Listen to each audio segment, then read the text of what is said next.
9:01 I will start with the people who are in the conference now. Hello, Mr. Terian, Vice Rector. Okay. Oh, yes. Yes. Okay. Right. Okay.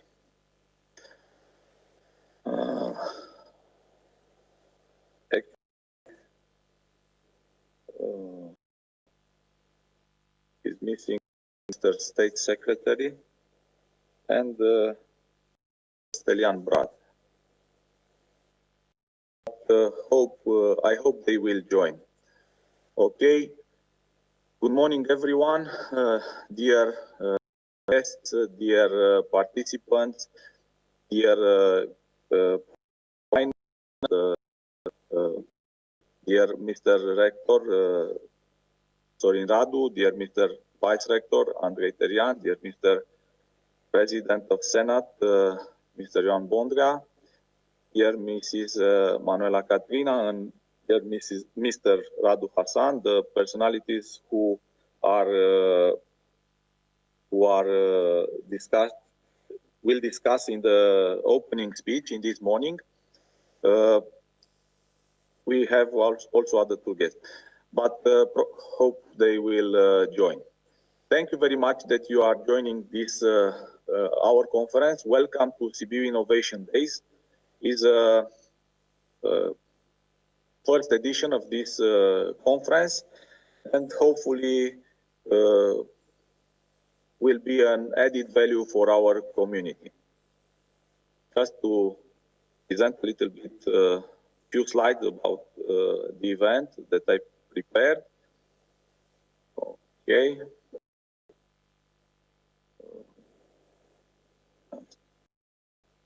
Here.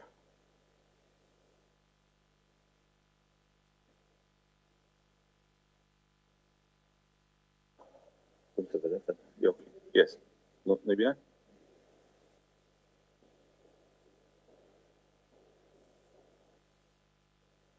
Okay, just to see a little bit. It is okay now? Mm-hmm. Okay.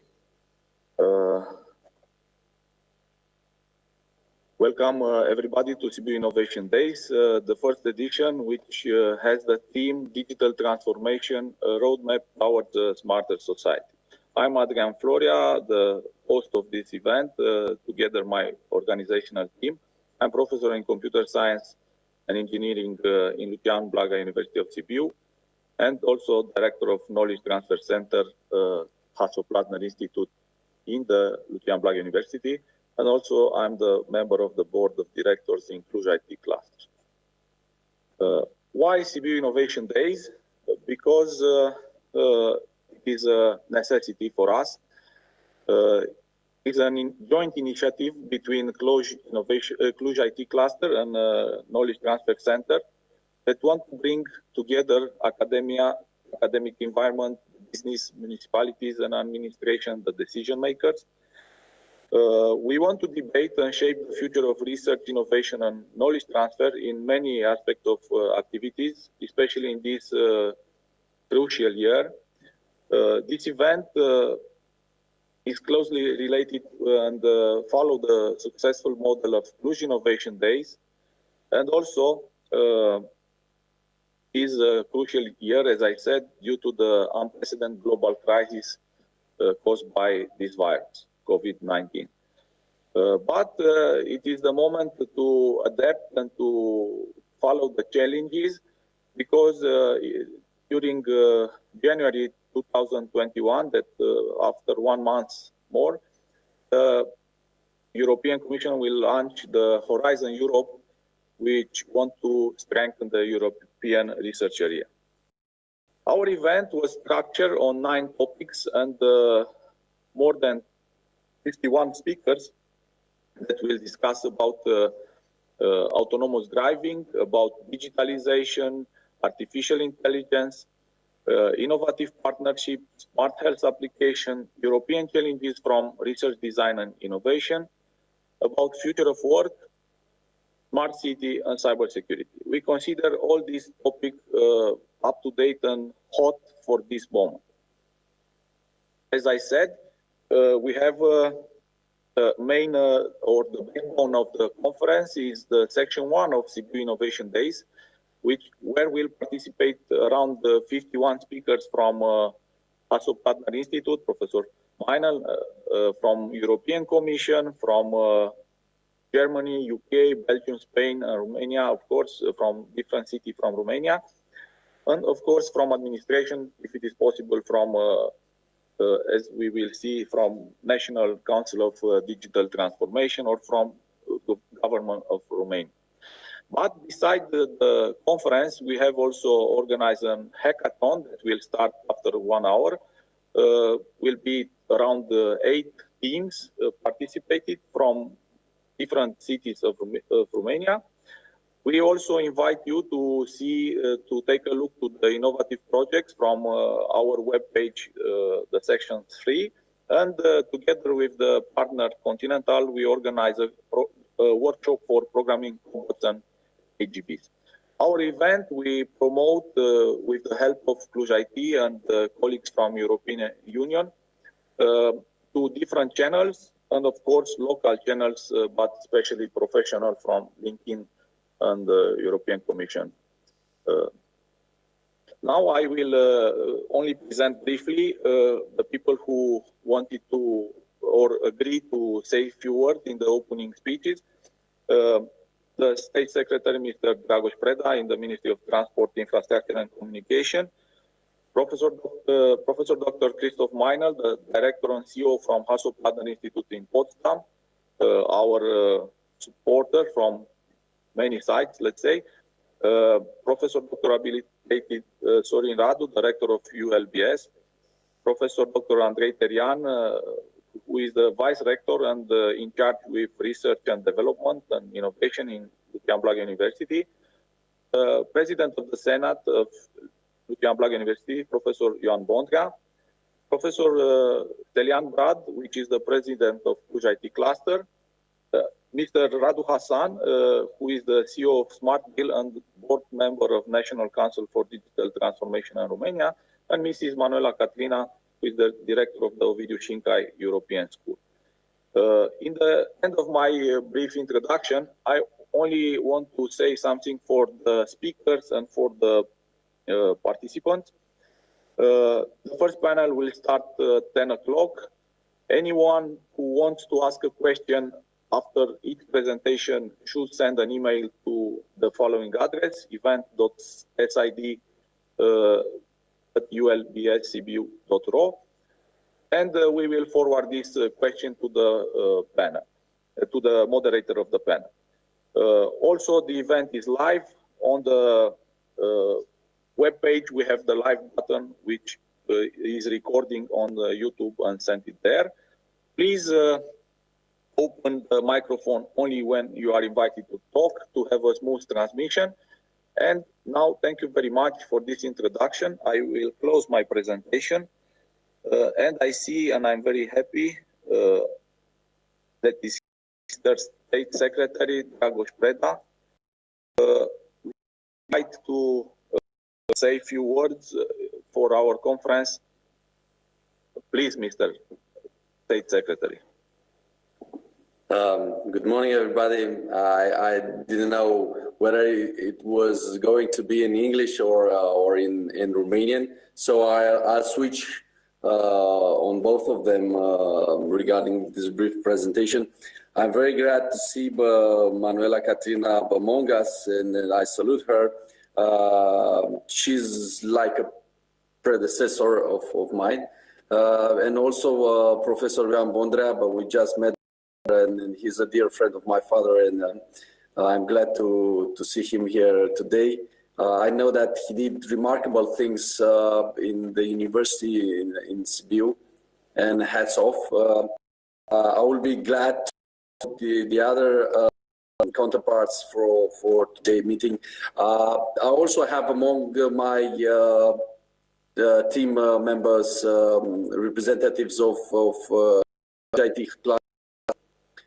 and I'm glad to see Cluj IT cluster as making its identity work across city.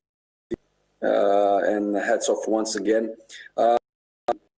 So I've had a talk with the representatives of several LOPs of platforms regarding Digital Marketing Act and also the DSA. What I wanted at that moment to stress, and it's something that we have among us today, academia, because we cannot prospect the future of digitalization. The strategy we have under work nowadays regarding the digital transformation without the research.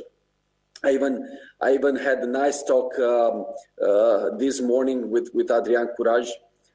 Back about 7-8 years ago, I was the project he launched, Brain Romania, gathering the Romanian diaspora abroad. And 12 years ago, I with other friends of mine, like State Secretary Burduja from Ministry of Finance. Today, we launched the League of Romanians Studying Abroad, which is the biggest network in the Romanian diaspora. We have over 40 branches all over the world. But coming back to the needs of in general, what I have to say is Europe overall evolution in innovative digital services.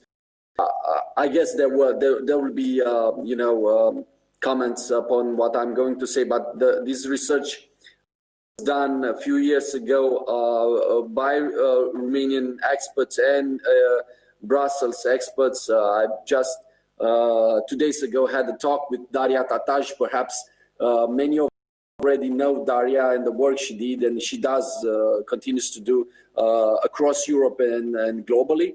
I all the documents needed. But the fact is that today, overall evolution in innovative digital services is characterized by several areas. First, European startups have struggled to scale up into major companies, especially in and health sector, because we are facing this year pandemia. And Europe's success in turning up startups into unicorns has occurred at about half the rate that's going on in the United States, because investors are relatively scarce as their capital. Secondly, as digital technologies driver for performance for global firms, Europe has become less central or to international digital trade flows due to the virtual absence of European in the digital platform service. Third, Europe has a decline share of research and development early in the digital sector. Only 2/3 of the potential was reached by European firms compared to their parts. In other words, European firms digitalized over all than US firms. Even more than this, research development spending by European software and computer service firms, roughly 8% of the global total, to 11% to Chinese market, Chinese companies, and 97% for the US companies. This research was done through the port facility funding policy launched by European Union, well-known Horizon 20, and was managed by the European Commission Directorate for General for Research and Innovation, and they several trends to be into consideration when we talk about digital transformation. I very much lately stress upon the needs to develop digital capabilities, because we we are used to buy, infrastructure. We are used to buy softwares and develop softwares, but when those resources, the softwares and infrastructure, we are forget about the people and inhabiting them with the competent to in order to use right and the potential that we have this from technologies. A very important thing would be the access to talent. When we talk about pandemia and we talk about launching new hospitals, the real problem is that we don't have well-prepared doctors. So the same thing is regarding the of salaries in the public sector, in the IT and ecosystem. And we started a discussion regarding this adjusting of the salaries to better accommodate the capabilities that we need to develop so the access to the talent. I hear something. Empower established and future Romanian entrepreneurs by instilling more predictability and trust in the government policies, the framework and the business conditions. Another thing is the access to the market. It is about the scale up of these startups and scale ups in order to help companies go global through dedicated funding, non-financial programs, and by fostering links with the Romanian diaspora, the things that I already mentioned. We already developed with the Ministry of Foreign of the European funding with Minister Marcel Bolos several new access regarding the European exercise for 2001 and 2027. President, I'm sorry. I need to ask to conclude a little bit because the time is we are under the pressure of time. Yes, I will end my brief keynote in just 1 minute and just two more points. The access to finance in order to mobilize business angels and their networks.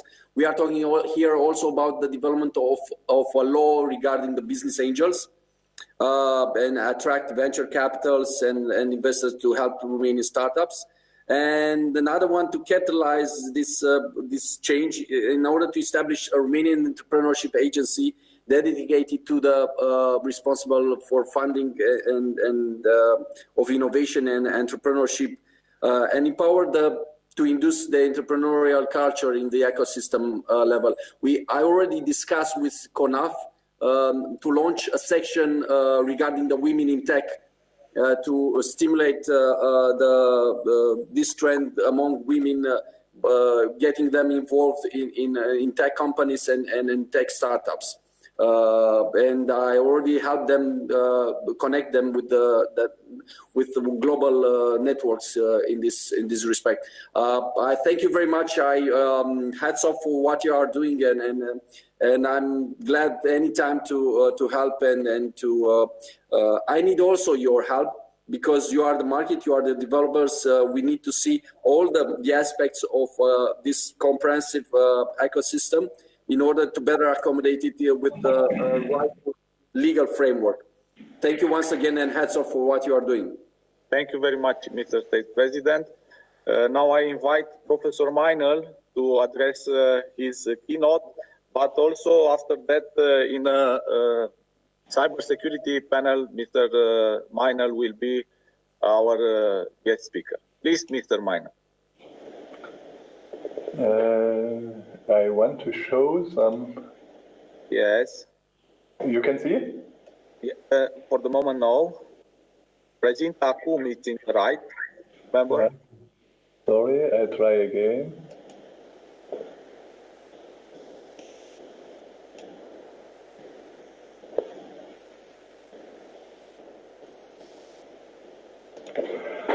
Good morning, dear State Secretary, dear Rector, dear Pro-Rector, dear Presidents, notabilities, dear Adrian, colleagues and friends. I'm happy to take part in your Innovation Day, although it's only digitally. The pandemic stress, Romania is stressing, Germany is the second wave. Is here. So 2 weeks ago, I cancelled my flight to come to Sibiu. Nevertheless, it will be an interesting day. Adrian, many thanks for organizing all this. And I am happy that we, as Hasse-Plattner Institute, are part in this event because our cooperation with University of Sibiu is running for a while. This are also here the greetings from Hasse-Plattner. I shortly introduce what he is founding and helping to us, which also supports this conference and the establishment of new structures in the University of Sibiu.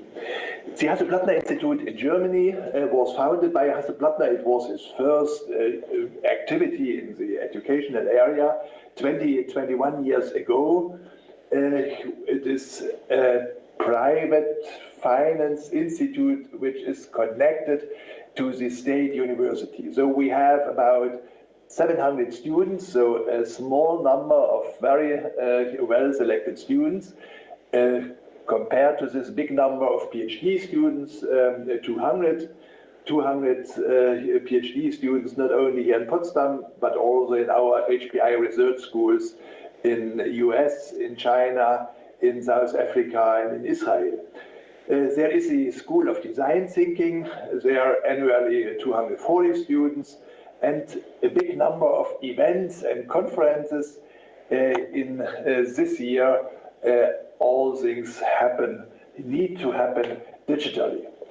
So there are research groups in all the fields of digital engineering, AI. We have a new department, a new center for digital health, human-computer interaction, cybersecurity, all what's necessary to develop and teach technologies, digital technologies. The research schools around the world, I mentioned already, in the field of digital health, there is also the Hasse-Plattner Institute for Digital Health in New York City with the Mount Sinai Hospital to allow us also in medical research, big data analytics, which is sometimes difficult in the European understanding of data protection. But this is not our point here. We have to cooperate in this so that we also, Europe, State Secretary mentioned it, that we as Europe become more compatible in this area. There is a large future stock lab, so also partners from Sibiu, from other universities can use this infrastructure, and there is a school of entrepreneurship. So this is encourage innovation. This is a little bit the title of that of our university institute and of all the activities of Hasse-Plattner. There is a teaching necessary, there is an educating for young people necessary, there are design thinking to open mind for changes and for new ideas, and entrepreneurial thinking is supported because at the end we need our young talents to bring these ideas from science, from innovations into the daily practice. And this is our cooperation. So it starts 2017 when Hasse-Plattner gave a donation to his father's birth town. So this is the reason, and we are happy in this way that we, as both children of the Hasse-Plattner Foundation, Hasse-Plattner Institute in Potsdam, University in Sibiu, can cooperate here in this context. And what Hasse-Plattner with this donation like to foster, like to help to develop at the University of Sibiu to establish a knowledge transfer center to bring new scientific ideas, new scientific results into the practice, into the society, into the economy. So I'm happy to be with you. I wish this conference many interesting results and conversations. Also, when we have to sit all behind our screens, I hope next time we can meet in person. So best wishes for a very successful conference.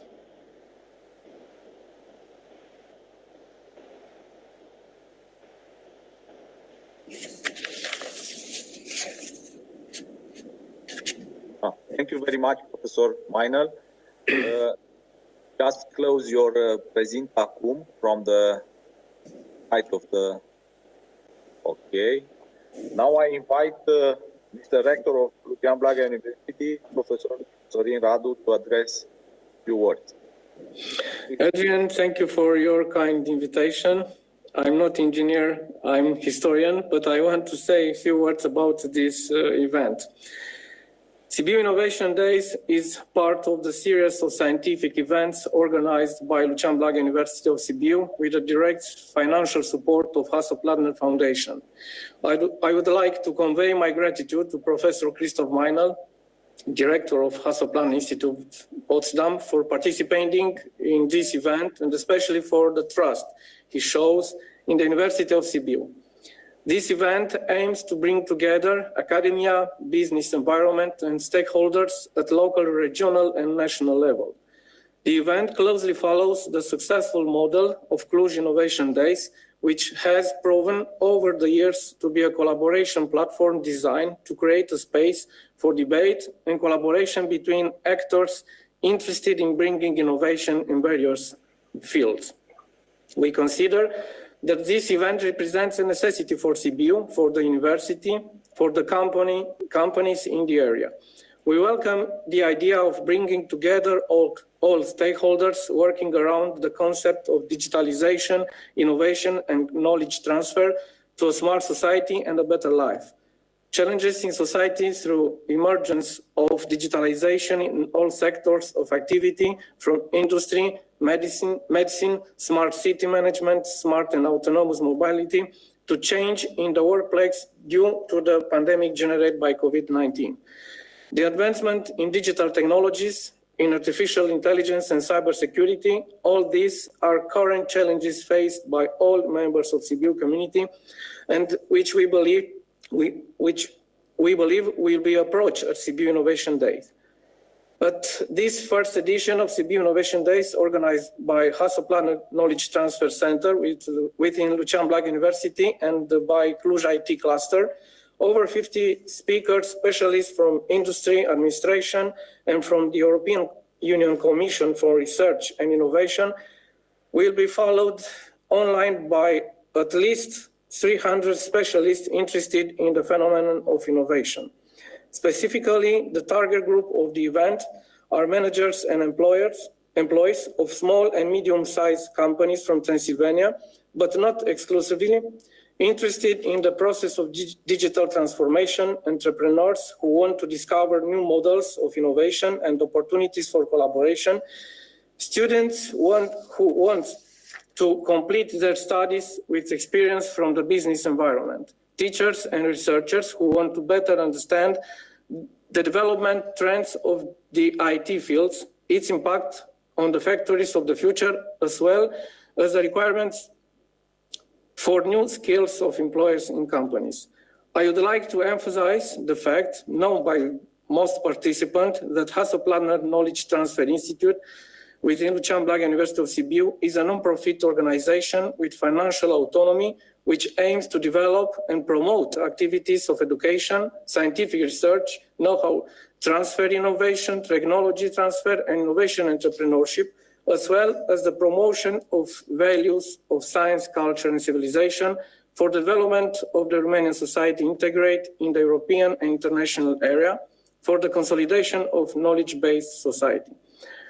I would not conclude without thanking Professors Stelian Brad, President of Cluj IT Cluster, and Adrian Florea, Director of the Hasoplaner Knowledge Transfer Center, who made this event possible. We regret this event couldn't be organized face-to-face due to the pandemic context, but we are confident that this small impediment will not affect the exchange of ideas and good practices, as well as the initiation of collaborative relationships between participants. I wish you all success, and I assure you that Lucian Blaga University of Sibiu remains an open partner to all those who support innovation, research, and knowledge transfer between academia and economic partners. Thank you very much.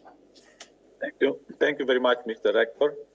I invite now to continue the discussion, Mr. Vice Rector, Professor Andrei Terian-Dan. Open the microphone, Professor. Please open the Yes, thank you very much, Adrian. I'll also try to buy you some time by having a more brief intervention.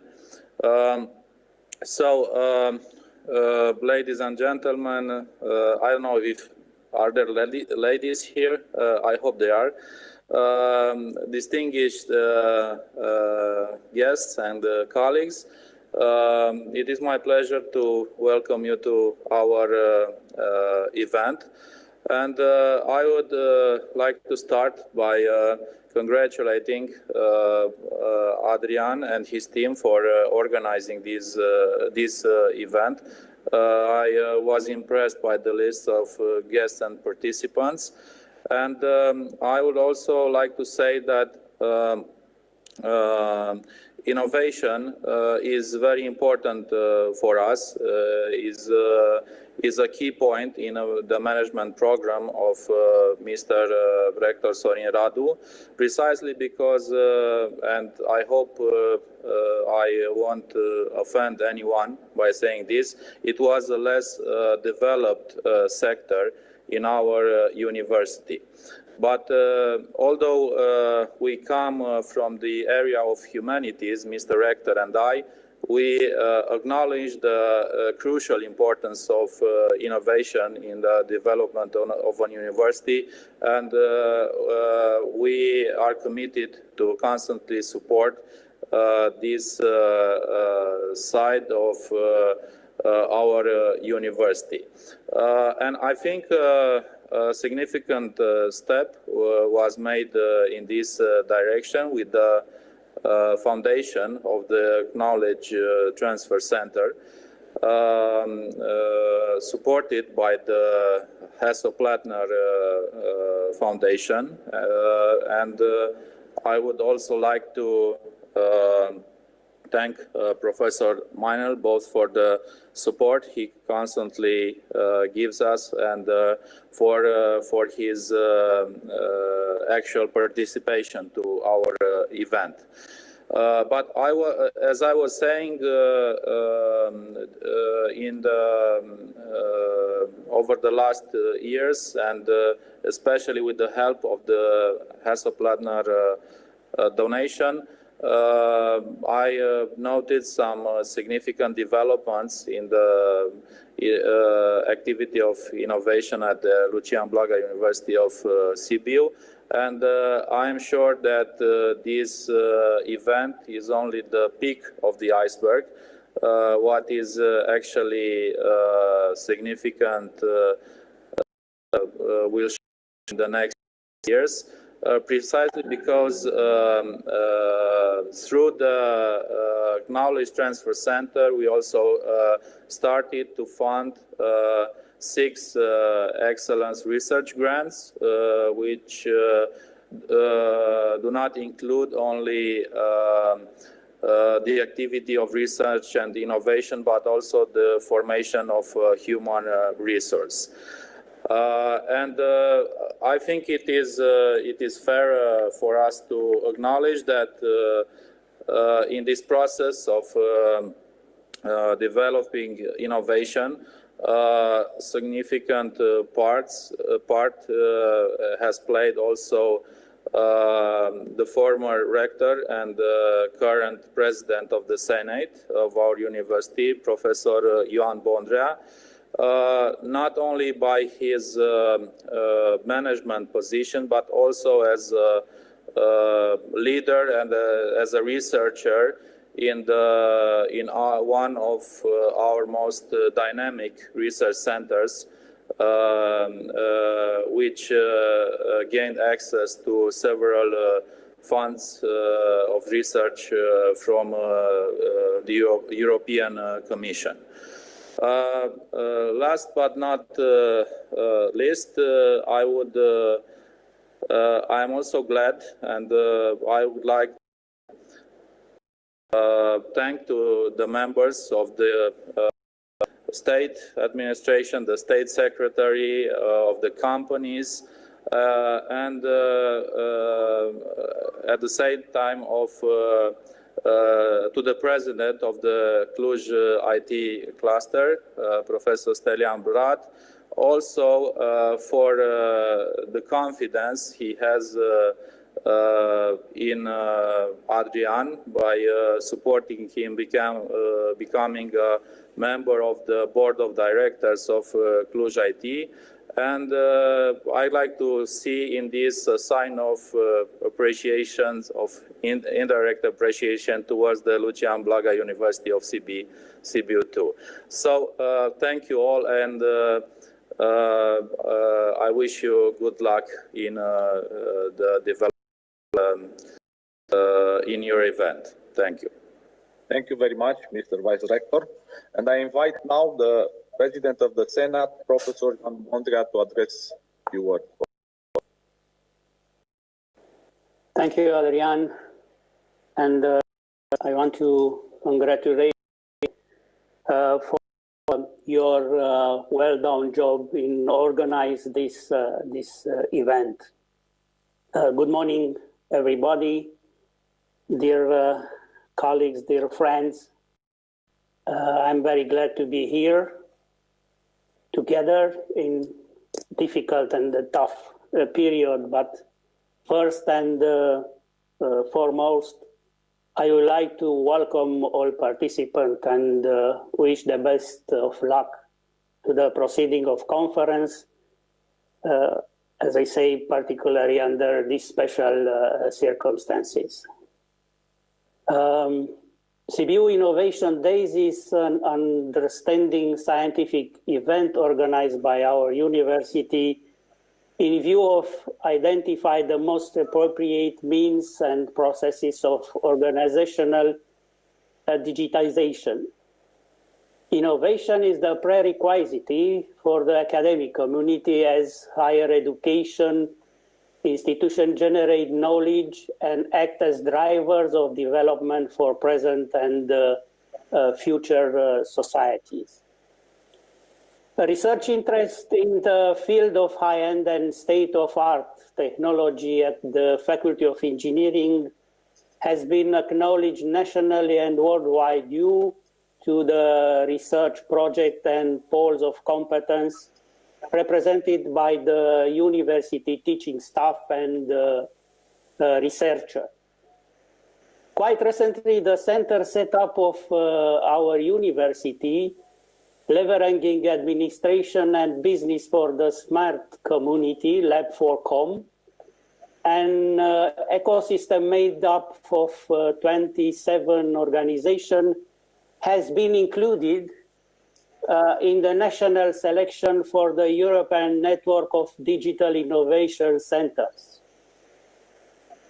The common denominator of innovation in our university is represented by the scientific and business partnership with other universities, companies, clusters, and research institute. Our university undertook its role of the main driver for community development, fully testified by its scientific project. The expertise of its graduate employed by research and production centers in high-tech areas, as well as developing of augmented reality technologies, virtual manufacturing, cybersecurity, advanced digital competencies in the academic field. The special mention should be made of the invaluable material and logistic support provided by Hasso-Plattner Foundation to our university in 2017, which gives me the opportunity to reiterate my gratitude to Professor Meinel for his participation and his help. Such an unparalleled and outstanding support has contributed to the accomplishment of scientific projects, funding the university's research centers, scholarships awarded to students, improvement of the research infrastructure, or developing the new trend in research and knowledge. Knowledge like this school or in design thinking area. Undoubtedly, the completion of the new premises of Hasso-Plattner Knowledge Transfer Center under construction in our university shall contribute to the future development of the research infrastructure, as well as the launching of the new research project jointly developed with the Hasso-Plattner Institute. Moreover, mention should be made of the effective cooperation between Jan Blaga University of Sibiu and the companies located on the industrial platform in the western side of Sibiu, rendering an increasing win-win advantage and mutual add value. Let me thank you once more for your activity, support, and commitment to our university and your contribution to making the Sibiu academic community a pole of excellence and expertise in the field of advancing technologies and innovation. Wishing your health and the best of luck. Thank you very much for your attention, and I hope to see you again physically in our university. Thank you very much. Thank you very much, Mr. President of Senate of Jan Blaga, and I invite now the President of Cluj IT Cluster, Mr. Professor Stelian Brad, to address his welcome to our SID 2020. Please. Thank you. And thank you very much, and to your team for materializing this great event. I know it was not an easy task considering this situation with pandemics, but nevertheless, also the success of having this event today, it's proven that we people are very agile and capable to barriers and challenges. So, first of all, please accept my thanks for all the nice words you have addressed to Cluj IT. Yes, we consider Jan Blaga University of Sibiu a close partner and a close friend to the ecosystem of innovation that Cluj IT tries to develop. Good morning, Mr. Rector. Good morning, Mr. President of the Senate of the University. Good morning, Mr. Vice Rector. Good morning, Mr. State Secretary, and of course, good morning to all keynote speakers, to all participants. The edition of Sibiu Innovation Days. Cluj IT is very much delighted to see happening this event because in a way this event for us materializes a dream. that Cluj IT had to build up a bridge between communities, because we really believe that this is the way for what we call sustainable innovations. And Sibiu Innovation Days, it's another example that shows for us that such things can happen. We really embrace the vision, as I said, of we call open ecosystems for innovation, because strongly we believe these are the new drivers for a balanced growth, sustainable prosperity of territories, of communities, cooperation and collaboration, I would say, that exceed territorial proximities as we usually saw, and also that overpass cultural barriers indicate for us that it is a sign of social maturity.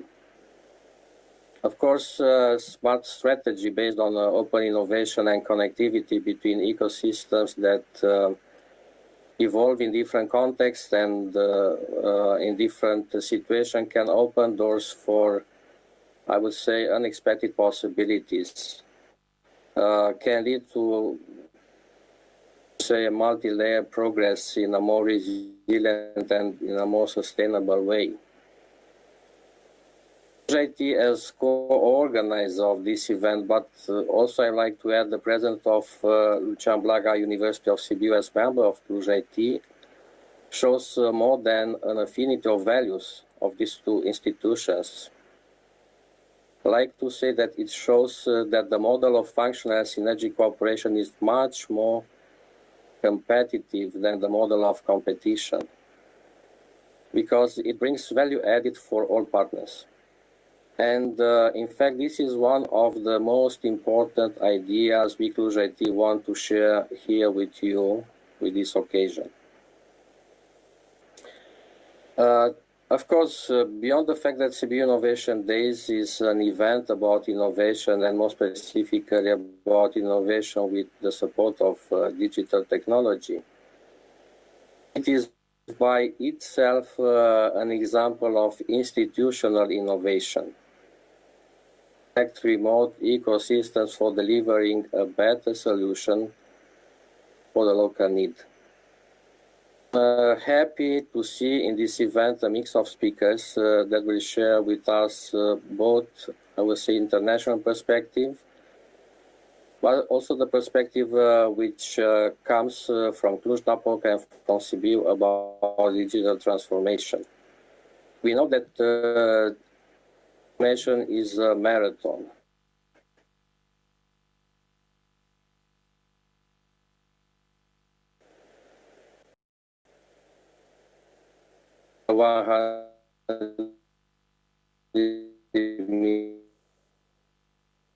Unfortunately, I think still companies opted.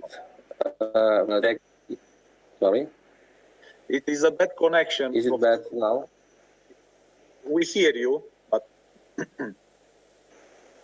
so just close to concluding, I would say that it is a challenge for companies, this digital transformation, both from a technical perspective, but mainly I will say from a business model and economic perspective. But of course, seeing the of this event, I'm sure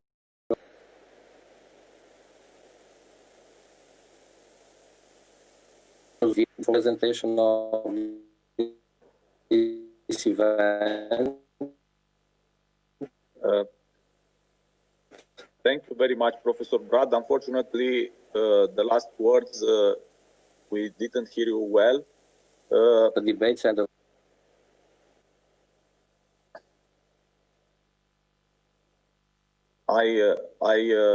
because also Professor Brad probably finish and concludes his idea. I invite Mr. Radu Hasan, who is the virtual networking. Can't see it here. And thank you, and my best regards. Okay, yeah. Thank you very much, Professor Brad. I invite now Radu Hasan from Smart Deal and also from his position of member of Council of National Council of Digital Transformation of Romania to address a few words. Please, Radu. Thank you. So, good morning, everybody. First of all, I would like to congratulate the organizers of the event and to say that I'm honored to give this very short speech, you'll see.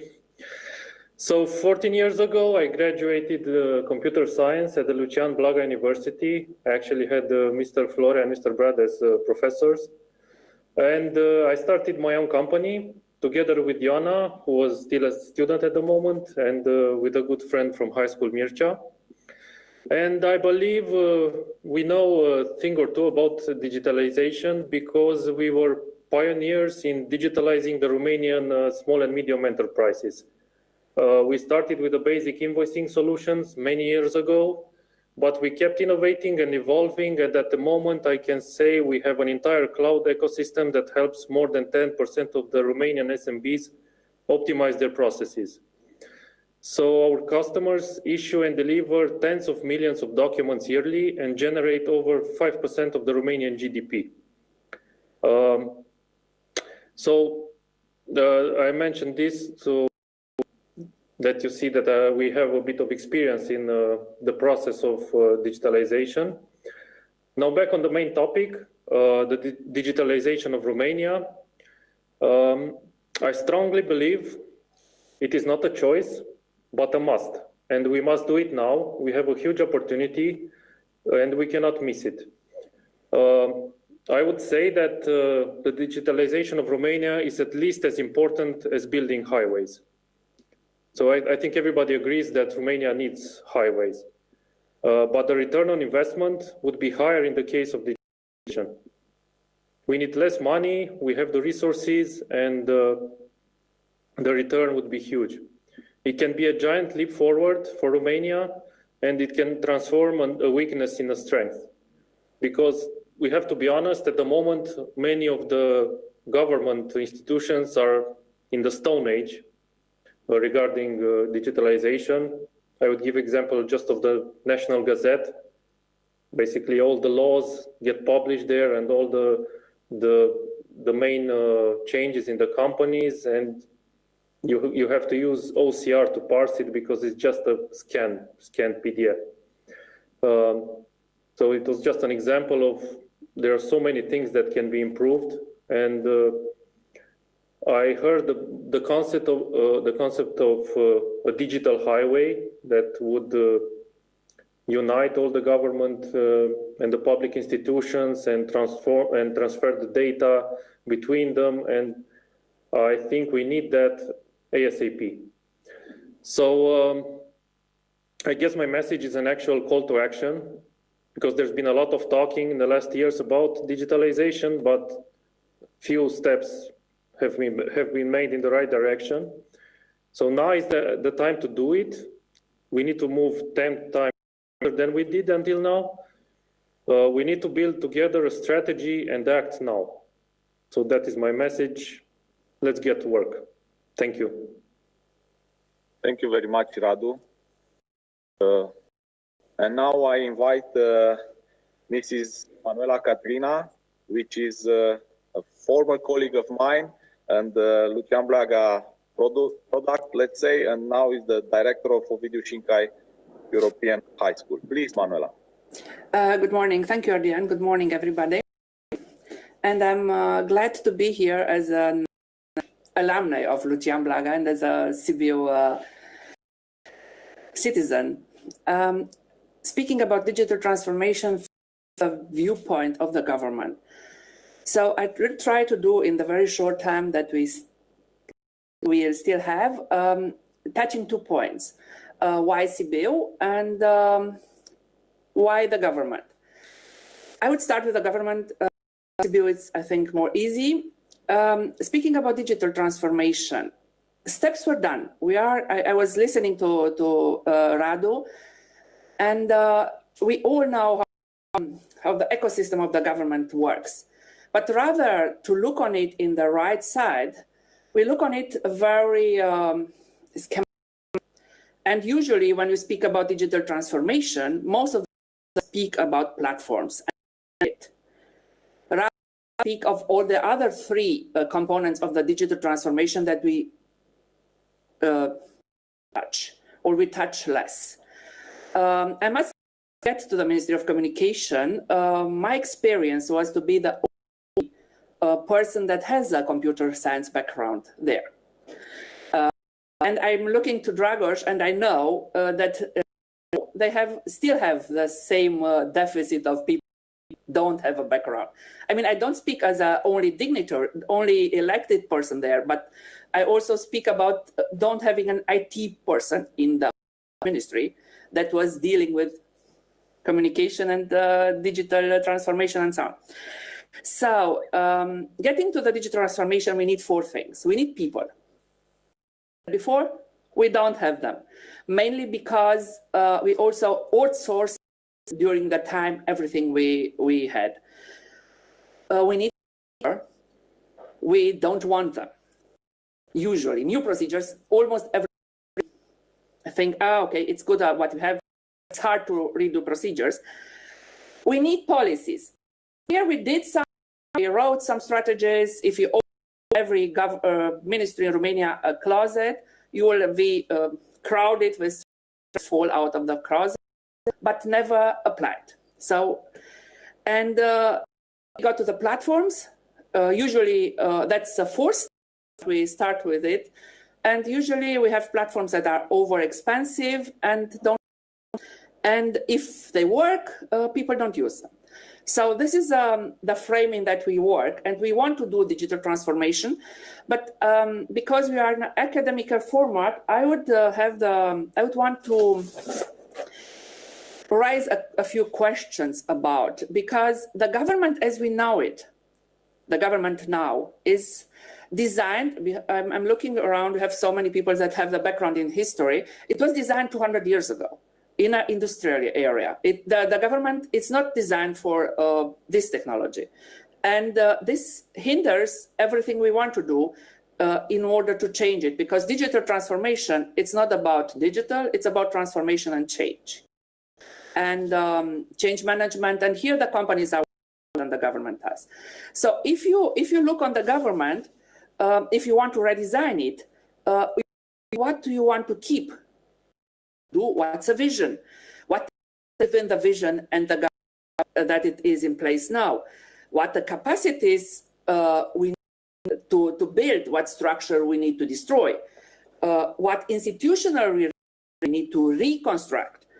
And I think here the people IT background are very valuable because they can detect this complex system that the Romanian government now, and what we need to rebuild. But in these questions, if you put this in mind, you realize that what it is now, it's so different than we want to have there. And in the end, maybe the question would be what we want to achieve with transformation, what's our main points, our priorities, and how we in harmony with the vision. In the end, digital transformation is just for modernization. We don't have the other one, and this is a trade. Getting back very shortly to Sibiu, I'm very happy to see Cluj hub here, and Cluj being the big brother. But because I'm coming from Sibiu, I don't want to see the little brother and that's it. I think Sibiu can bring so much more.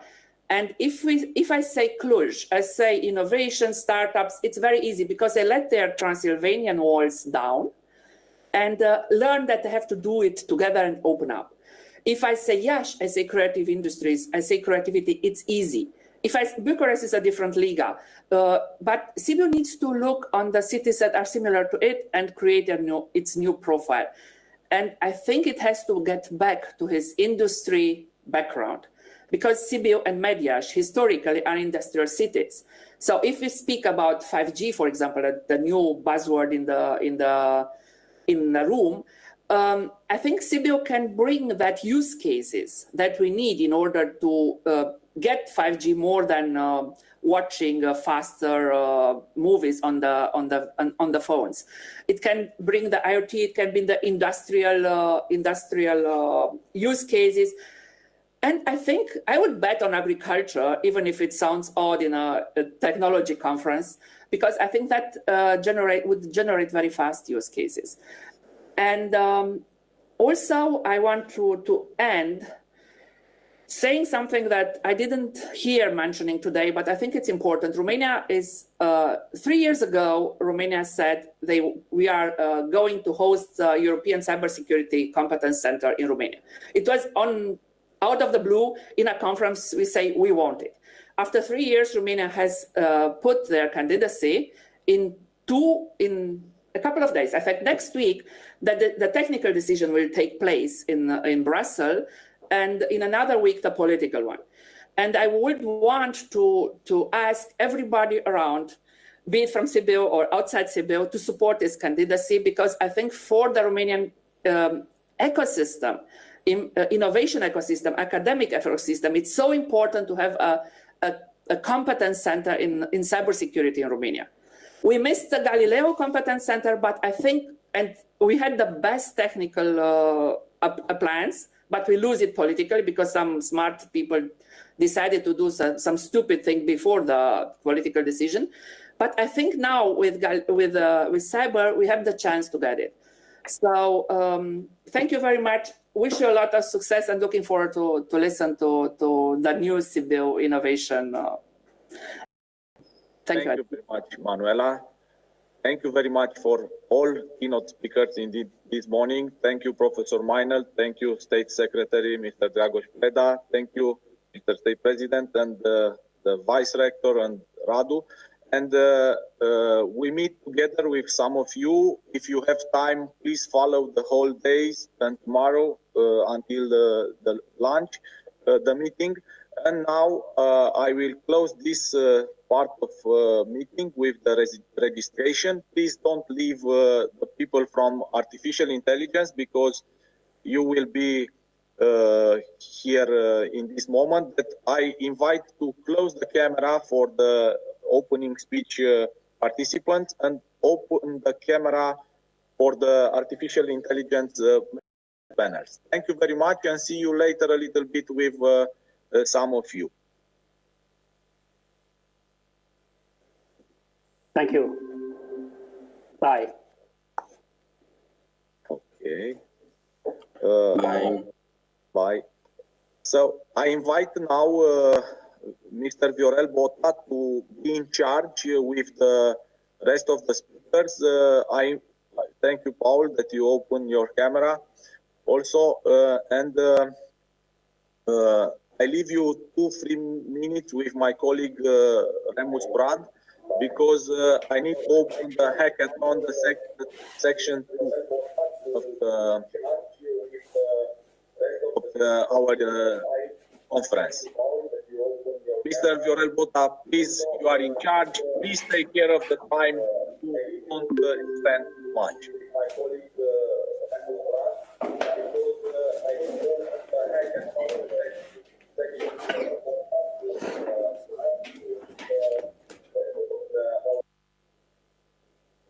Mr. Bota, we don't hear you. Please open the microphone. Hello, can you hear me? Yes? I can hear you. Okay, great. So, okay, we are now starting the artificial intelligence panel from this conference. We will have some 10-minute presentations, and at the end we will have 20 minutes sections for questions and answers coming from the public. So I would like to first welcome Mr. Virgil Ilian from Entity Data Romania. Ilian, please take over. Thank you. Thank you. Let me just start my presentation. So I would like to first welcome Mr.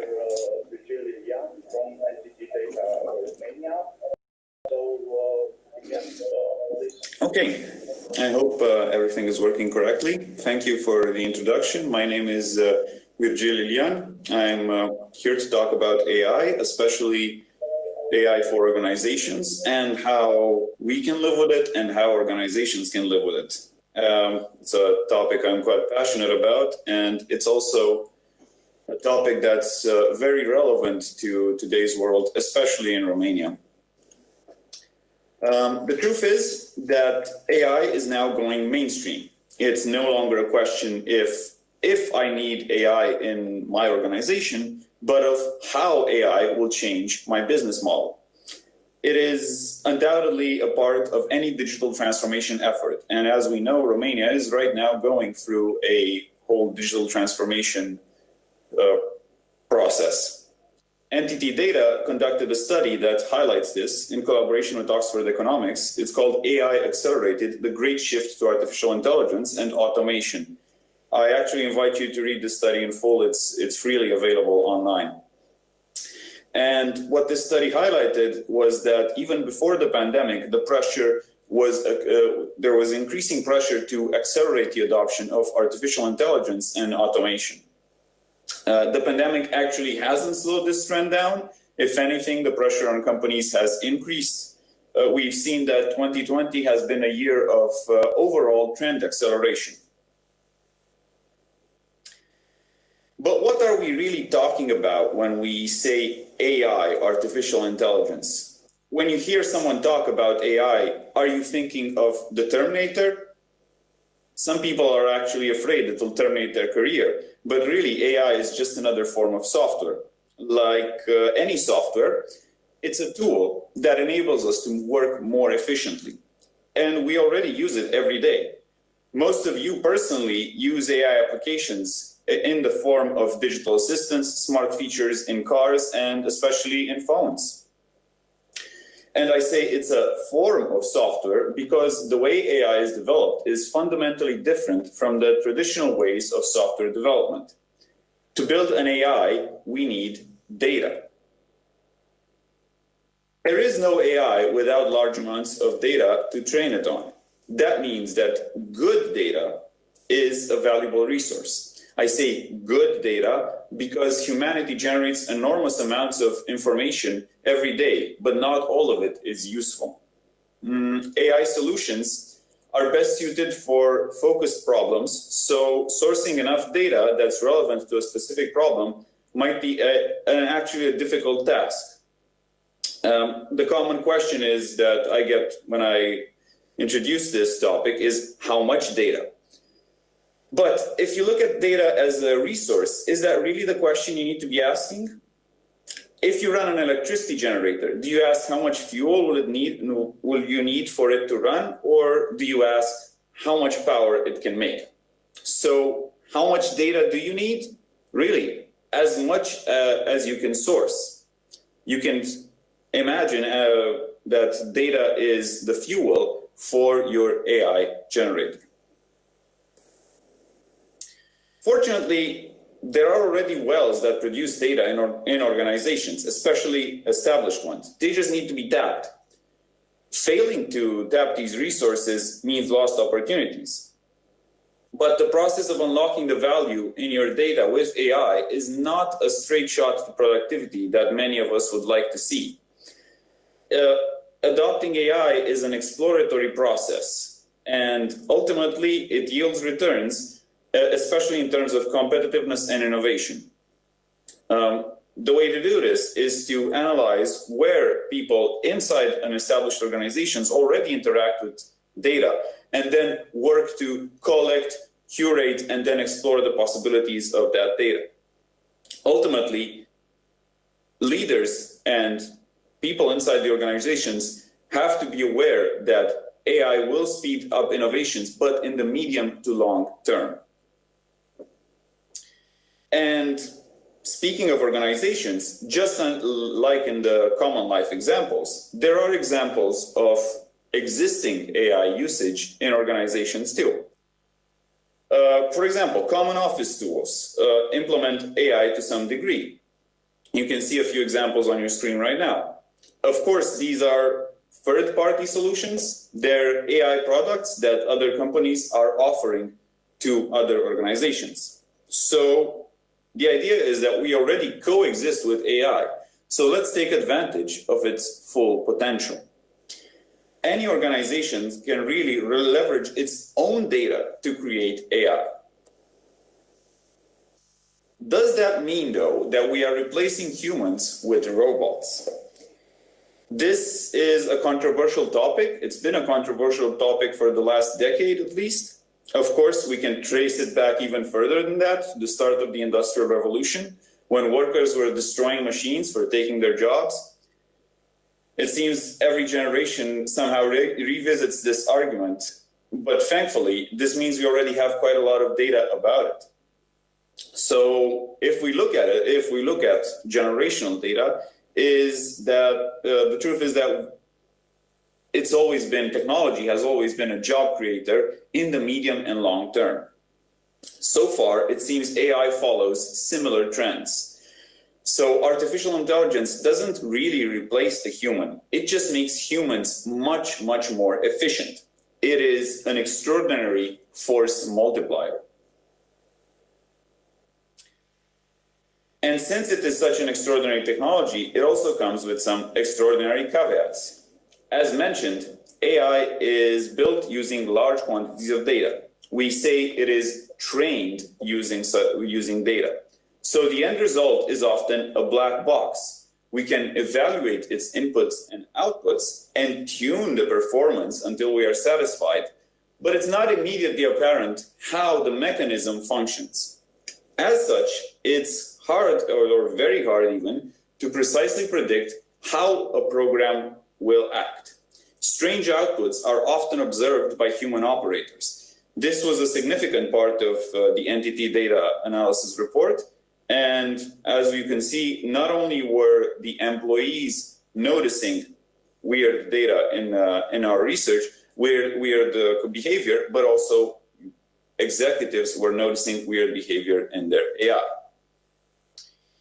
If we want to explain how an AI functions fully, then we need to peer inside the black box. And doing so means embarking on a separate project, on an explainability project that aims to fully map out the logic behind AI actions.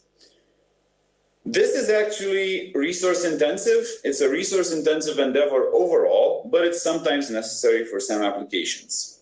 It remains to be decided on a case-by-case basis if the application deserves such attention. An organization may choose to use AI to its full potential without embarking on such explainability projects.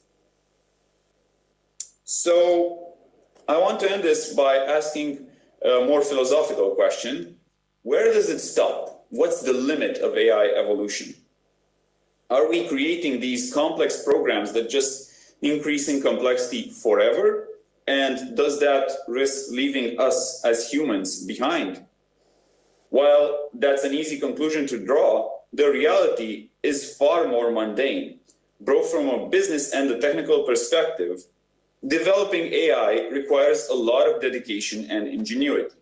I chose here from a business perspective to show a typical project graph that happens for AI development. And what project managers might notice is that there is a loop in this graph. So improving the AI can go out indefinitely until we exhaust all our resources.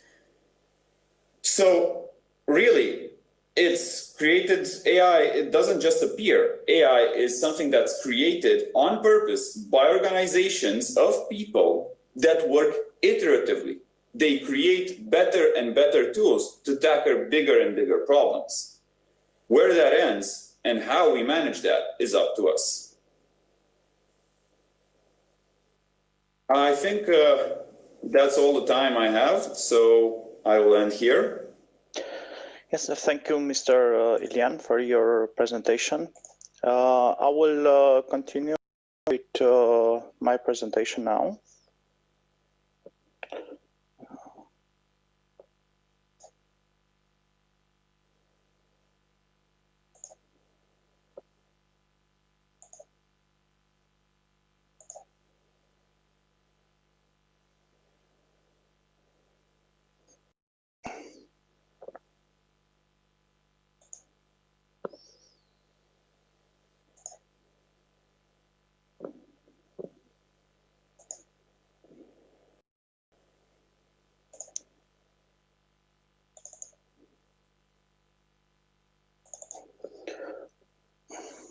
Just a moment, please.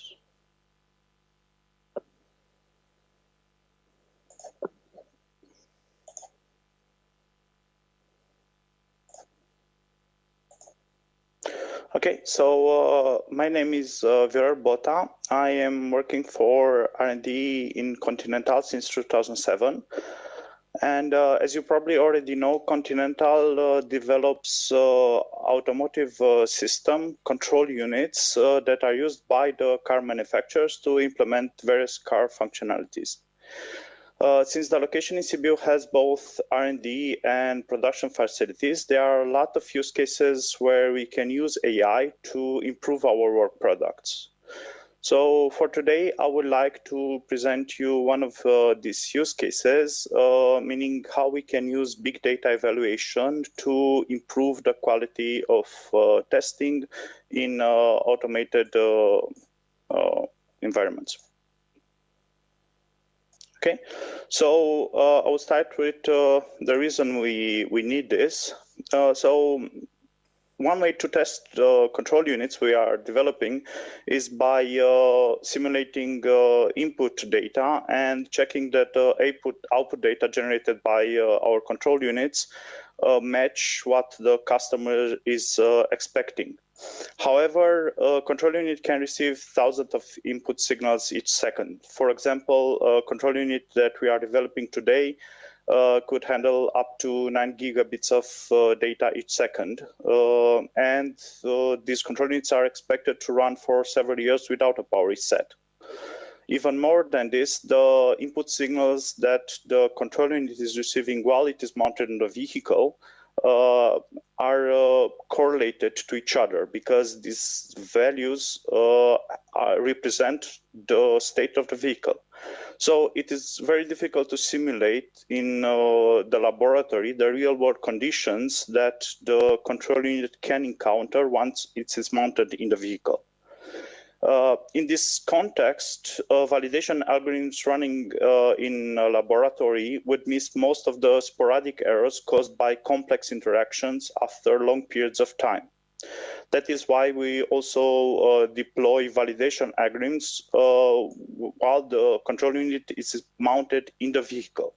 However, the number of scenarios that we can check while the control unit is mounted in the vehicle is limited because we have time and resource limitations.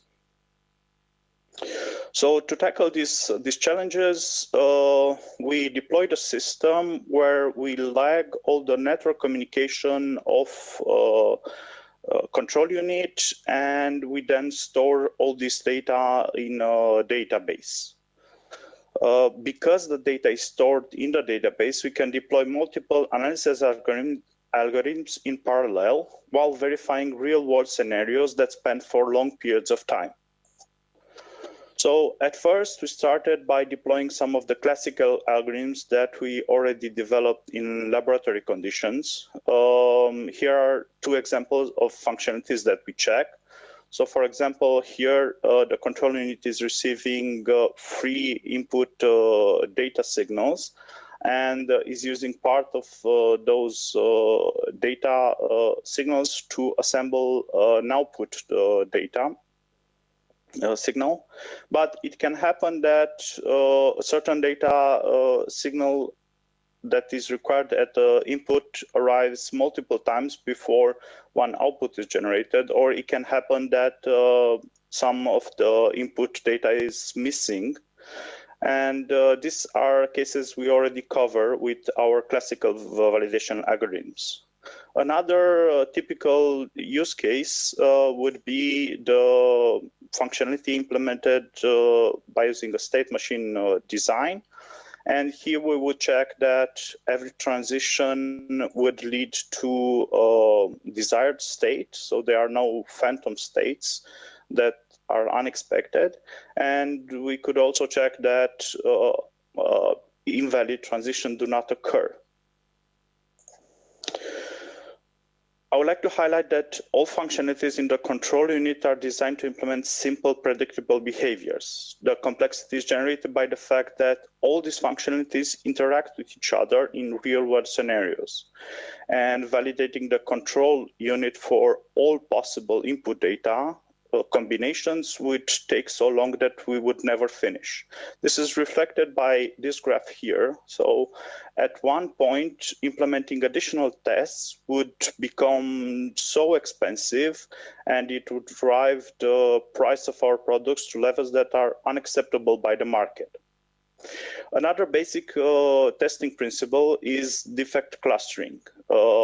This basically means that if a functionality has a bug, it is very likely that there are other bugs within that functionality. There are multiple reasons why this could be happening, and one of the simplest to imagine is the complexity of the implementation. So the more complex the system, the higher the chance that the implementation would contain an error. So how can we improve the quality of our validation while maintaining an acceptable cost to value ratio? One possibility to achieve this is to use the previously recorded data to detect undesired system behaviors. For this to be possible, we would first need to translate the raw data into the system behaviors. We can do this by correlating the known inputs and output data, but this will only show us the system behaviors that we already know about. So if we want to detect system behaviors that we are unaware of, we need to use algorithms that can detect data correlations without having any prior system knowledge. And here is where algorithms like pattern detection come into play. Once we have these new system behaviors that we were previously unaware of, we could cluster them together and just check each cluster one by one. To validate the cluster, we would use existing sets of validation algorithms. However, these algorithms are still limited to validating existing behaviors. So there's very little chance that we'll be able to find new issues. And this is known as the pesticide paradox. By running the same set of validation algorithms repeatedly, we will find less and less errors. But we can use this to improve our validation sets. By taking in consideration the defect clustering principle mentioned above, we can presume that clusters for which we found a lot of errors will likely have additional unknown errors. So now we know what is the best data set that we can use to train new validation algorithms. And yeah, this would be about it from my presentation. Thank you for your attention.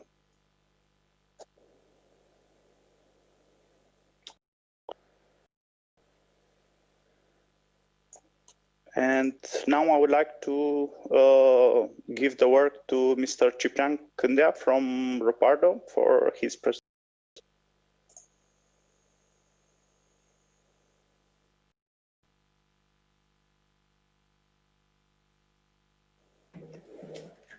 Hello. Yes, we can hear Mr. Cândea. Okay, we can start then. Hello, my name is Ciprian Cândea, and today I'll introduce a few ideas about challenge and ethical implications using artificial intelligence. Hopefully my slides are working.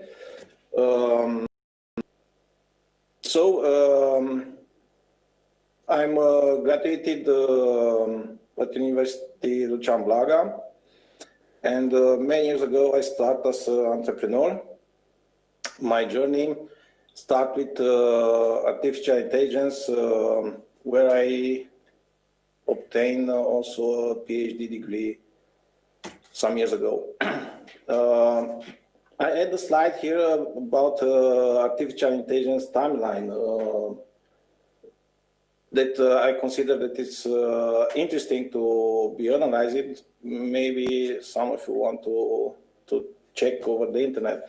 But as we can see, the artificial intelligence was introduced in 1950, and then in different iterations, the humankind evolved this up to what is today.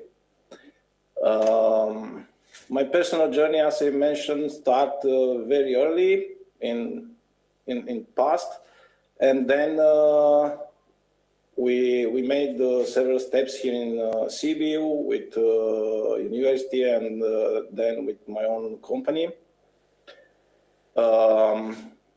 In 1999, I created the first startup in Sibiu that was handling, or the main scope was to introduce research in artificial intelligence and applied research to understand how to move on with the industrial use cases. So it was very, very in past, a long time ago. And then we start to produce some software to introduce these things, and regarding artificial intelligence, and to understand how we can use in reality. Of course, we start, and I want to present a very short video. Maybe some of you know, maybe not. This is a contest from 1997. Here it's a registration from 1999, where together with the University Lucian Blaga, we create a multi-agent system that plays football. This is a real game. Each player, it is an agent, a separate agent that it's need to be coordinating by himself and to try to take decisions. Of course, nowadays the artificial intelligence is a very large domain in many areas and with many technologies. The main goal of the artificial intelligence is to learn, reason, and perceive the reality, or the reality how we understand. Are many definitions, but I consider that it's very interesting to have on one slide the difference between what is an algorithm and what is nowadays artificial intelligence. So we have an algorithm that is like a recipe, that it's executing some predefined steps. And on the right side, I put also a capture from the TensorFlow website. Nowadays, we refer artificial intelligence as a group of algorithms that can modify maybe themselves, and they can learn, and they can do or compute things that we are not able to encode in a normal algorithm, in the algorithm as it is defined here. So in a study from European Union from last year, published last year, we can find that the buzz keywords nowadays are machine learning, deep learning, big data, and so on. It's very interesting to understand and to see how these keywords are moving during the time. So I recommend, or if you have time, to check this study. But nowadays, these are the main keywords. And another interesting fact we can find in this chart, if we are looking at the number of patents related to AI on different domains, and we can see that are some domains that many entrepreneurs, many researchers put a lot of effort, and are many other domains or industries where a lot of improvement are still needed, or it is a huge space where that can be addressed in future. Now I have a second part of my presentation that is presenting, or I try to present, my view regarding how the artificial intelligence is influencing us. Carefully, it's introduced this type of representation.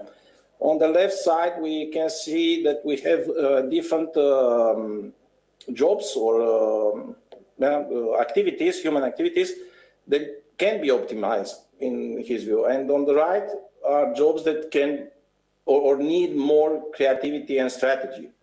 So we can see that we have repetitive, routine jobs, but we have also creative, like an artist or science and etc. Then also we have the complex and optimizing columns. Now let's see how the artificial intelligence can influence these jobs. On his view, it is estimated that probably the repetitive jobs in 5 years will be not 100%, but a lot of artificial intelligence algorithms or methods or software can replace or augment the jobs that are repetitive. As we can see, then we have in 10 years, and the next stage, 15 years, so from 5 to 5 years. It's an estimation, of course. We can find other researchers and other specialists that are having different intervals, defining different intervals, but it's clear that it will happen. It is happening and will happen. And we see that some jobs are more safe. But let's see a little bit about the empathy. Yeah, because we are, as a human, we are discussing about the empathy. And I think these two pictures are very, very representative for empathy. Because, as you know, the AlphaGo win against the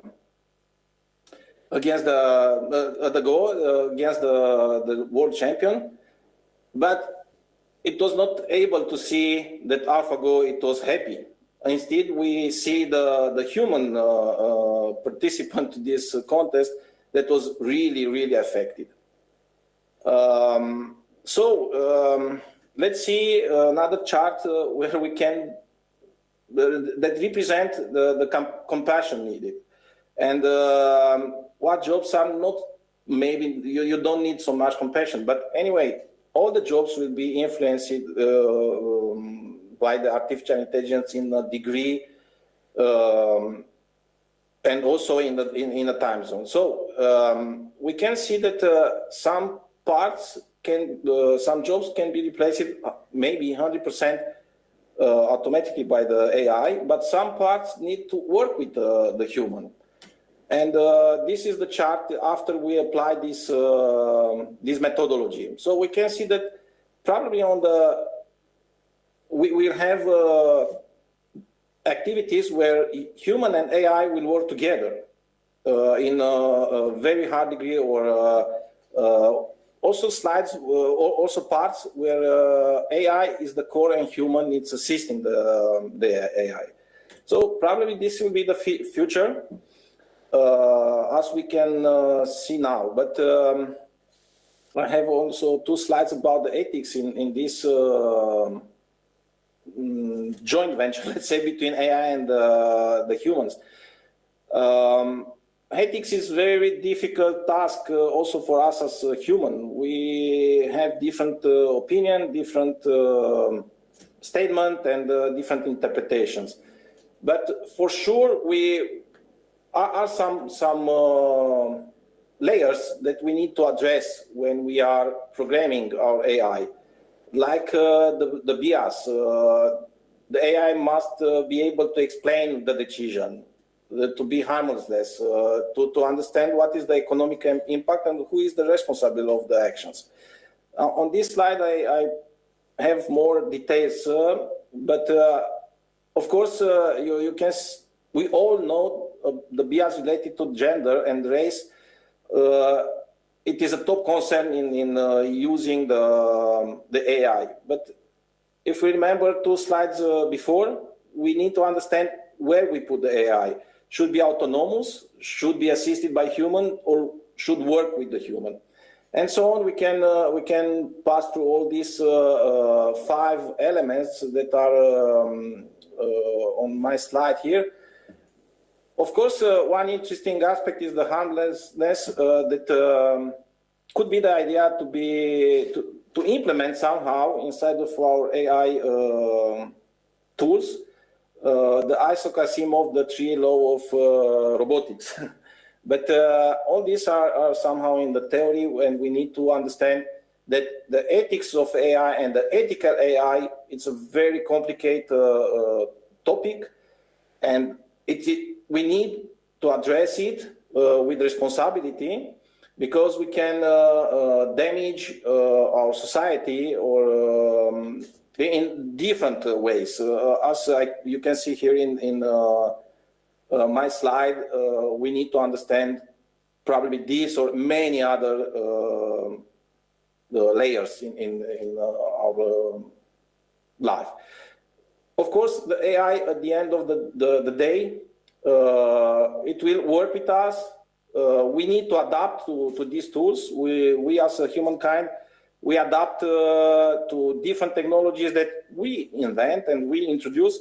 Of course, our life will be changed or affected by all these artificial intelligence tools. But at the end of the day, for sure, we will find the right measurement in our approach. So we have to big dream or dream big. And with this, I will thank you very much for time, and I'm open for any questions. Thank you very much. Okay, thank you, Mr. Kandea. I would now like to give the word to Mr. Paul Yanas from Edocti.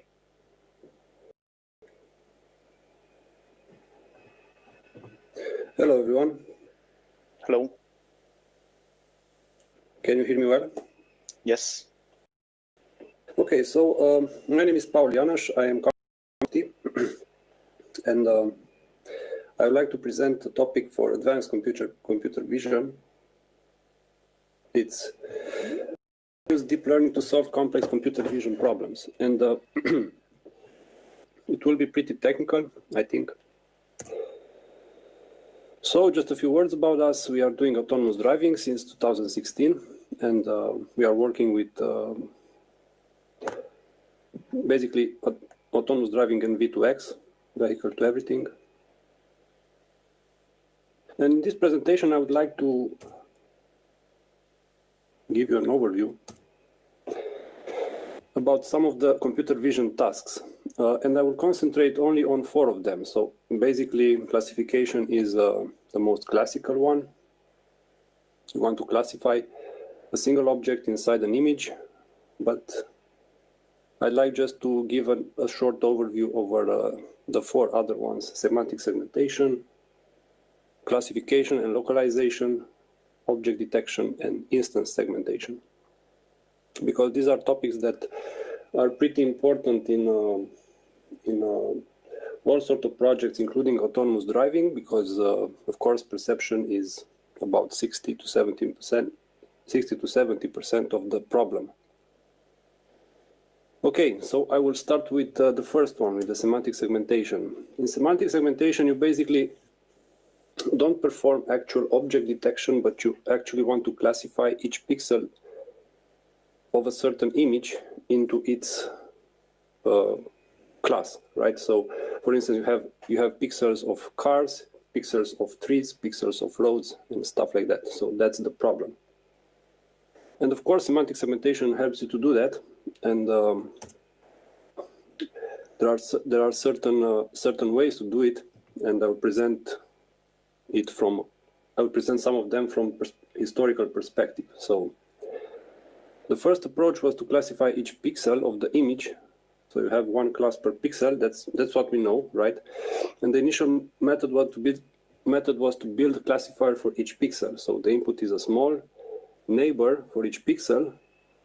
And of course, this is very bad for performance, so it's not used today anymore. But you can reach, let's say, a certain level of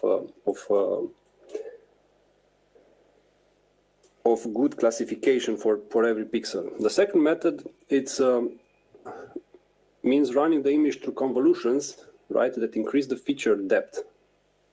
So basically each pixel has a feature map that you send through a fully connected layer network, and then you predict the class for each pixel. That's also kind of bad for performance. It's not as bad as the first one, but it's pretty bad, right? But of course, the third one and the actual method that it's used probably since 2 or 3 years is CNN encoder decoder, right? Which basically means you have a network split of 2 networks, right? So you have two halves of a network. The first one is the encoder, which of course decreases the size of the image and increases the depth of the image. So it's basically a classic classification part of the network. And of course, then you want to do the opposite transformation. So you want some sort of an inverse or transposed convolution, which is the decoder, right? So in the first half of the network, you do downsampling, and in the second part of the network, you do upsampling of the network, and you will end up having maybe an image which has the same width and height as the original image, but this is not mandatory, so you can have a smaller width and height. But the idea is that you will then classify each pixel of the image into its class. And that's what you are actually doing. I usually do this kind of thing using a pre-trained network. So using transfer learning for the encoder part, and then doing a surgery on the network for the decoder part. And this gives pretty good performance. Okay. That's about the semantic segmentation. Now you have the second problem, which is classification and localization. And here you don't want to only classify the object, right? But you also want to find the coordinates of the object, of the bounding box which contains the object in an image. And using that information, you can do all sorts of things, like maybe you want to also find the distance from your camera to the object and stuff like that. But of course, this is also a simple algorithm because it assumes only one instance of the object in the image, right? So what you're actually doing in this kind of networks is that you will have 2 heads, 2 outputs. Your network will have 2 outputs. It has a regression head and the classification head. The classification head, of course, does the classic classification problem, right? So you use something like a categorical loss function to calculate, to help you in finding the right class of your object. And then the regression head uses a continuous loss function, and it helps you to compute the coordinates of the bounding box. So basically your network will be something like this. You have an image, and then it's a classical CNN. I won't stress too much about it. And of course, you obtain a feature map and attach two heads to it, a regression head and a classification head. And of course, the regression head will compute the bounding boxes of your object. But of course, this simple algorithm also assumes that you have a single object inside your image, right? So that's what it does. Of course, a more complex problem is object detection, and it's actually used in multiple problems in autonomous driving. For instance, you want to actually understand the scene geometry. So not only the objects, but also things like how the car is oriented, how each car is oriented. And of course, in this solution, you classify multiple objects and you find the bounding boxes for each and every object in your image, right? So in this case, you can see several cars which are identified in a road traffic situation. Of course, so as I said, you do classification and localization like before, but for multiple objects, not for a single object in the image, right? So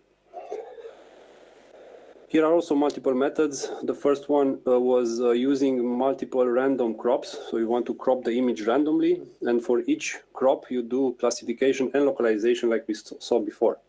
But this of course is very, very expensive, so it's not recommended. And then the second one is to do some selective search for object recognition. Basically what you're doing is you are using, and this is usually the best approach, to actually use both computer vision and deep learning for this sort of problems. You're doing traditional computer vision to find areas of interest. So, and then you feed them to a region proposal network, which is basically an RCNN. Then for each region, you will feed them into a network. Of course, you will do some warping, and then you will get some image vectors that can be further classified. So basically, the architecture is something like this. You have an image with multiple objects, and of course, this is more like a real-world situation. So some of the most difficult problem to solve in this sort of projects is anomaly detection. You have all sorts of anomalies on the road, and yeah, this is one of them. You probably won't expect an airplane to be part of to see an airplane on the road. So you have an external region proposal algorithm, which is classical computer vision. You have some region proposals, an array of region proposals that you feed to a classical classification and localization network. And of course, each of them you will do object detection for each of them, right? I mean, classification and localization. Regression head, classification head, like we saw before. So nothing really fancy. The main thing is here is this algorithm which feeds you the region proposals, right? Okay, and of course this is faster. You can do faster than that. You can use fast RCNN. Of course, it's the same algorithm for getting region proposals from computer vision algorithms, but you also pass the entire image through to a CNN, right? And this helps. This helps because you will find all sorts of features in the image. That's what the CNN will do. And you will project basically the regions that you get from the CV algorithms onto the feature map. And this is really, really, really good. So you have a much faster performance than classic RCNN, right? And it looks like this. So external region proposal algorithm, and then you also project it onto the feature map, right? You feed the entire image here. You obtain a feature map, and you project the region of interest here, and you obtain the region of interest. Then the region of interest will be sent through a classical CNN, which has those two regression and classification heads. So as you can see, you have these regression and classification heads all over the place in this sort of algorithms, because you also want to do object localization inside each region. And then of course each region has its own coordinates. Then you also have the faster RCNN, so you can see it's a faster RCNN, which basically removes the external region proposal mechanism, so removes the classic computer vision and replaces it with a trainable component, right? Region proposal network, which you can obtain. These are more reliable than the output from classical computer vision, because you can train those on your exact needs, on your problem domain, right? So to say, and it's even faster than fast RCNN. So it's 10 to 12 times faster than classical fast RCNN. Yeah, and it looks like this. I don't want to go too much into technical details, but yeah, I want to give an overview of these sort of things. Basically, the feature maps are obtained not through classical computer vision, but through a pre-trained network. Actually, not a pre-trained network, you can actually train your network the way you want.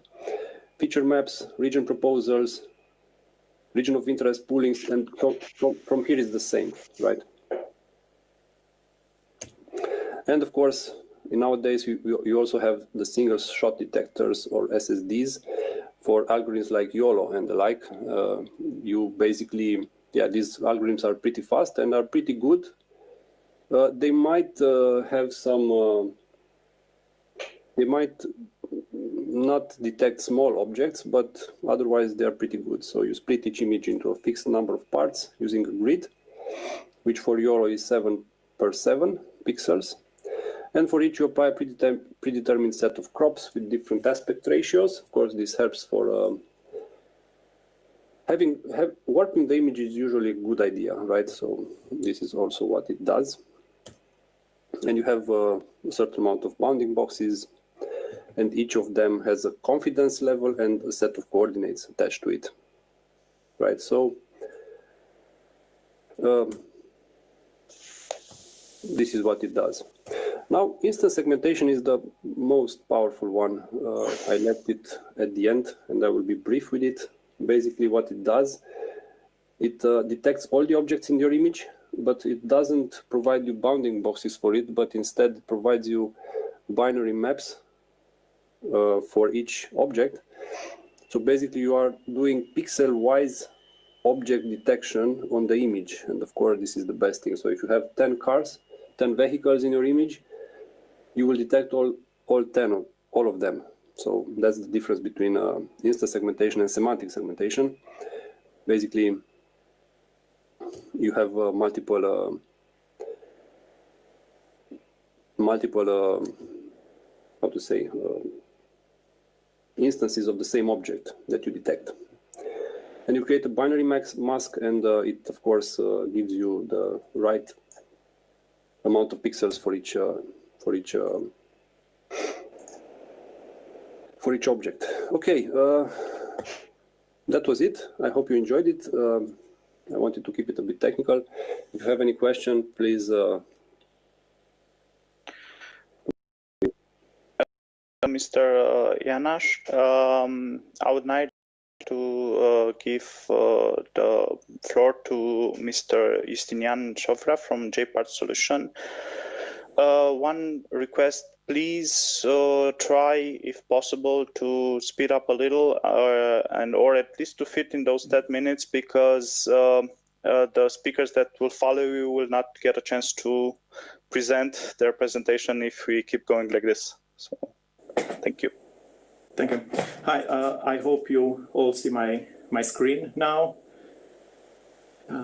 The presentation that I will have today, it's about decision making and it's about technology, but it's more from a business perspective. And why did I choose this topic? First of all, sorry to interrupt. I don't think you're sharing. Sorry? Can you please try and share again, because we don't see your screen.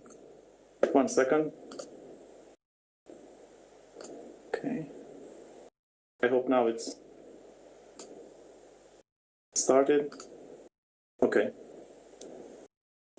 Is it working now? Yes. Okay. As I said, why did I choose this topic? First of all, a large amount of our time is spent on analyzing, understanding, and taking decision regardless our role.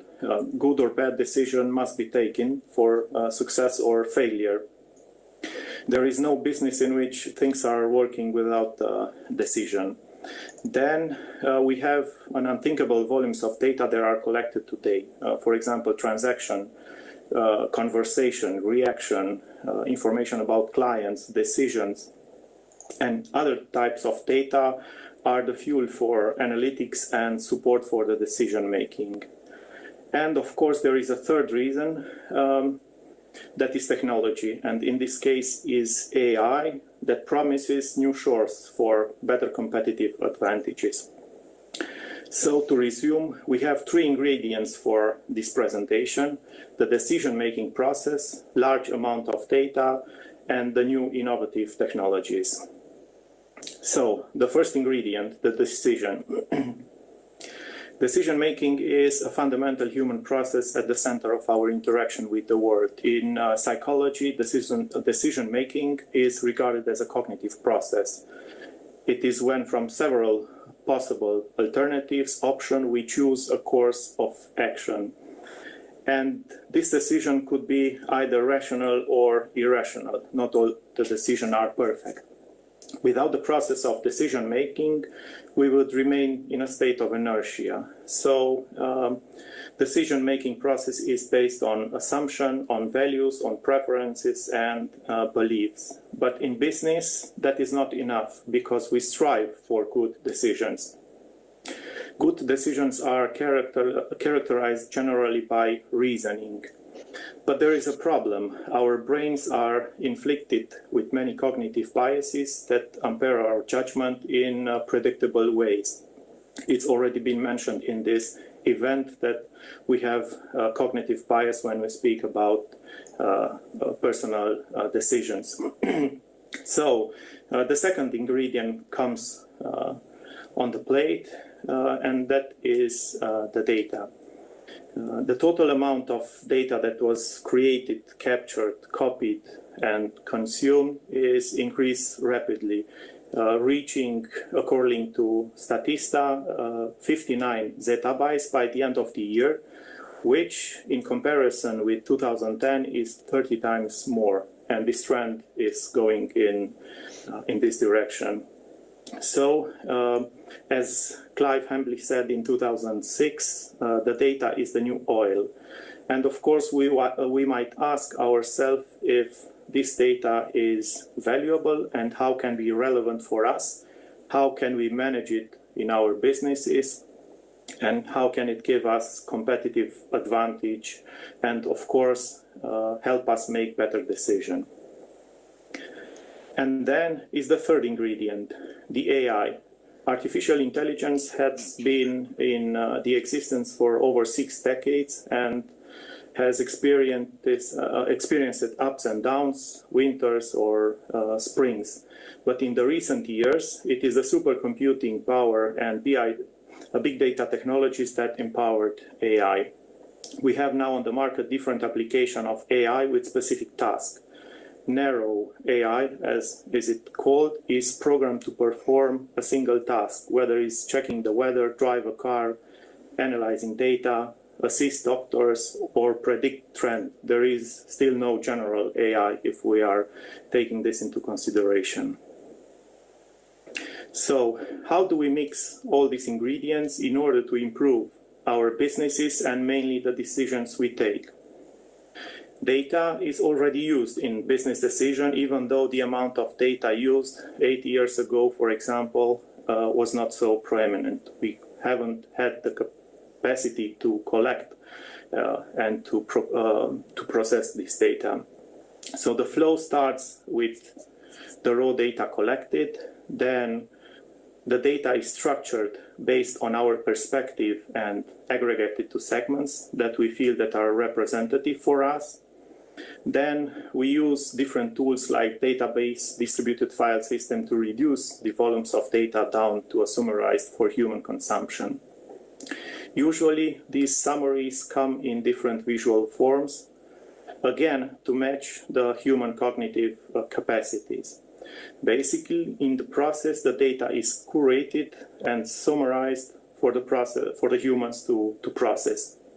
And then, of course, in this flow, it's the decision. This comes with pros and cons. Decision based on data.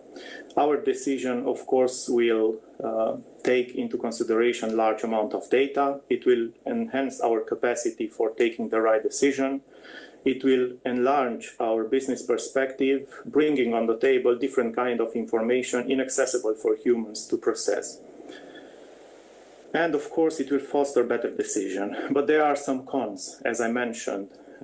We direct the summarization in a manner that is intuitive for us, and we are accommodating our biases when we process the data. Summarized data can obscure many insights and relationships and patterns contained in the original data. And now comes into action the disruptor, the AI. So what does AI do? We start from the assumption that data holds the insight that can enable better decision. Processing is the way to extract those insights and take action. Humans and AI are both processor, but with different abilities. So when AI comes into the game, basically it replaces human with AI. But not only that, it will also change the way we structure and summarize data. We bring mainly AI into the workflow as a primary processor of data. So AI has no problems dealing with thousands or even millions of groupings. AI is also comfortable to work with nonlinear relationship. And we must also mention that unstructured data are more than 80% of all enterprise data, and this percentage is growing. This means that companies are not taking unstructured data into account and missing out a lot of valuable business intelligence. So, while humans are removed from this workflow, it's important to note that automation is not the goal of AI-driven workflow. It may reduce costs, but that's only an incremental benefit. The value of AI is to make better decisions that humans alone can do. AI can be used to generate possibilities. For example, different kind of decision that will be decision version 1 or decision version 2. For example, natural language processing and machine vision can give us insights in unstructured data and then be available for human in the end to choose the right path.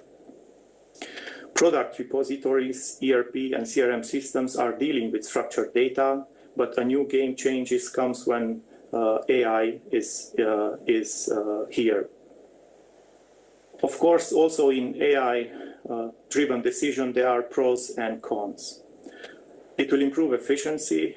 As I already mentioned, it will detect complicated and non-linear relationship, and of course, it will give us new output from the raw data. But there are also some cons. AI may determine that, for example, investing in one business, it's good, but data decision based only on data, it's not enough. A company could choose not to invest, even though it's from a logical perspective the best solution in order to let's say uphold its quality standards. So the decision that human will take will be otherwise than an AI would do. And of course, there are several functions in a business that could not be replaced from an AI.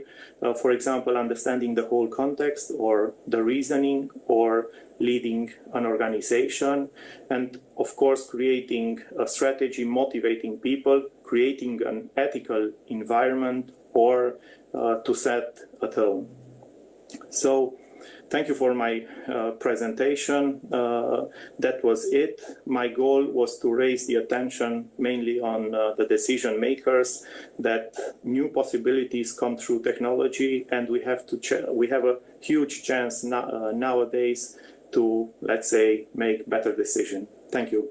Okay, thank you, Mr. Sovran. I would now like to give the word to Anastasia Lit from Deep Knowledge Analytics. Good morning, everybody. So, hope you can hear me. Yes, we can. Okay.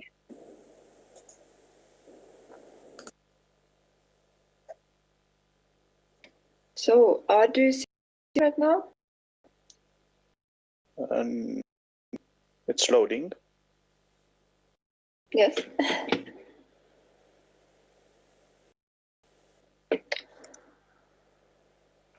Sorry, just I will try to share again. Okay. I'm sorry.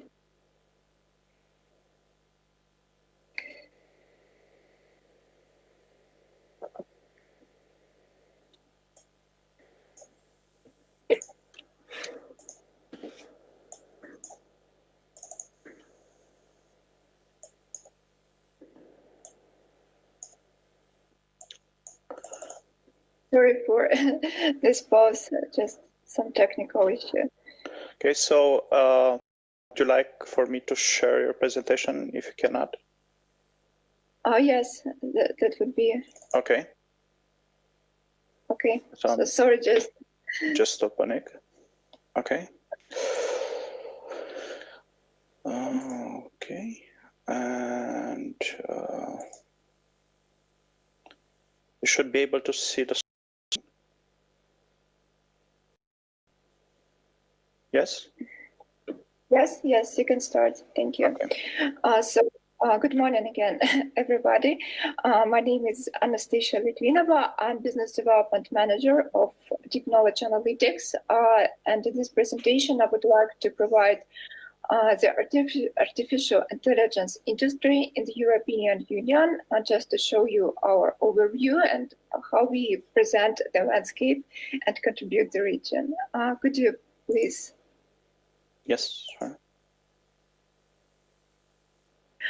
Here is the overview of the company to just give you the understanding what we are making.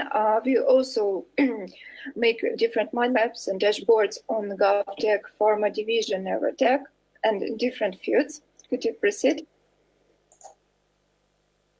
Here is the artificial intelligence in the European Union landscape, the industry overview. It is a static map of our interactive mind map that you could see further at our website. It's interactive. Here you can see different industries in the Europe that are developed in terms of artificial intelligence, and the small dots on the map is just the logos of the company. So you could see that it's very broad in terms of different sectors. And of course, in the further I will tell you more.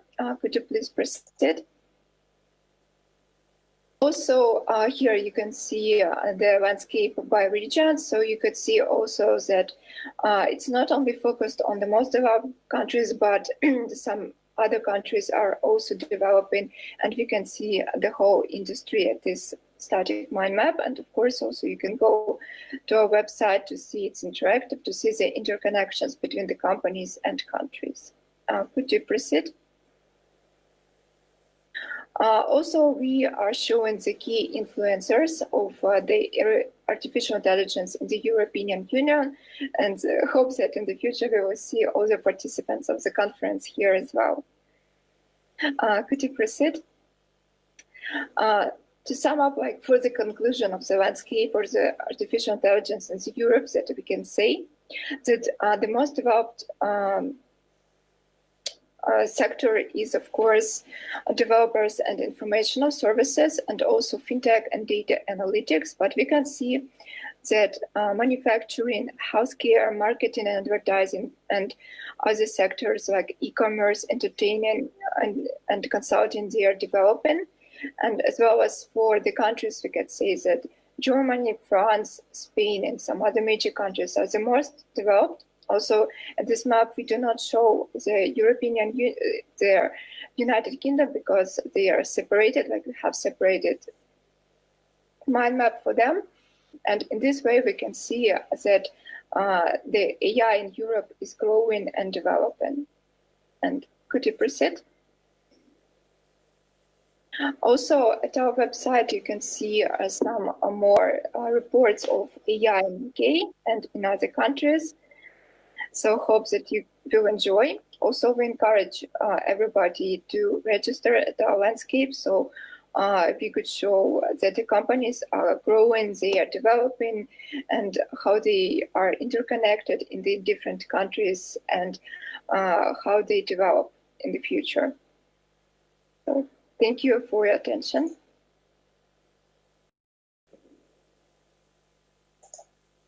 Okay, thank you also. I would now like to give the word to our last speaker, Mr. Lars de Nul from the European Commission. Hi. Let me try to share. Okay. This one. Okay. Presentation. It's loading now. So I will present very briefly some parts of the European Union policy for artificial as it is currently being developed by the European Commission. Europe Fit for the Digital Age is one of the current 6 European Commission priorities. So it's very important for us. And a number of recent communications on AI and on data, which go hand in hand, as was already mentioned in previous presentations, have been released. Shaping Europe's Digital Future, which is an overarching communication. And there is the famous white paper on artificial intelligence, which has a subtitle, A European Approach to Excellence and Trust, and a communication on a European strategy for data. I will focus on the white paper on artificial intelligence, since that's the most pertinent to our panel. What is upcoming, as I will discuss later as well, is an actual regulation on AI, so binding law, in the first quarter of 2021. The EU policy objectives for AI and data are firstly to create the right environment that can promote data-driven systems. So we want to promote the uptake of AI and data-driven systems in Europe, to establish requirements for robust and safe AI, stimulate the development of AI driven by the user needs, and a proper legislative framework. So those are the general policy objectives that the European Commission wants to go for. Now, in the communication on the European strategy for data, which I will only discuss briefly, we have talked about enabling the data economy for the coming 5 years. So this is something important in Europe, because we have quite a lot of data in Europe and we are generating a lot more. And this is mainly business data. So European businesses harvest a lot of data. Now, in order to use this, for example, for artificial intelligence purposes, it's important that it becomes accessible and findable and it's shared. The context of this is that we have growing data volumes and, of course, technological change.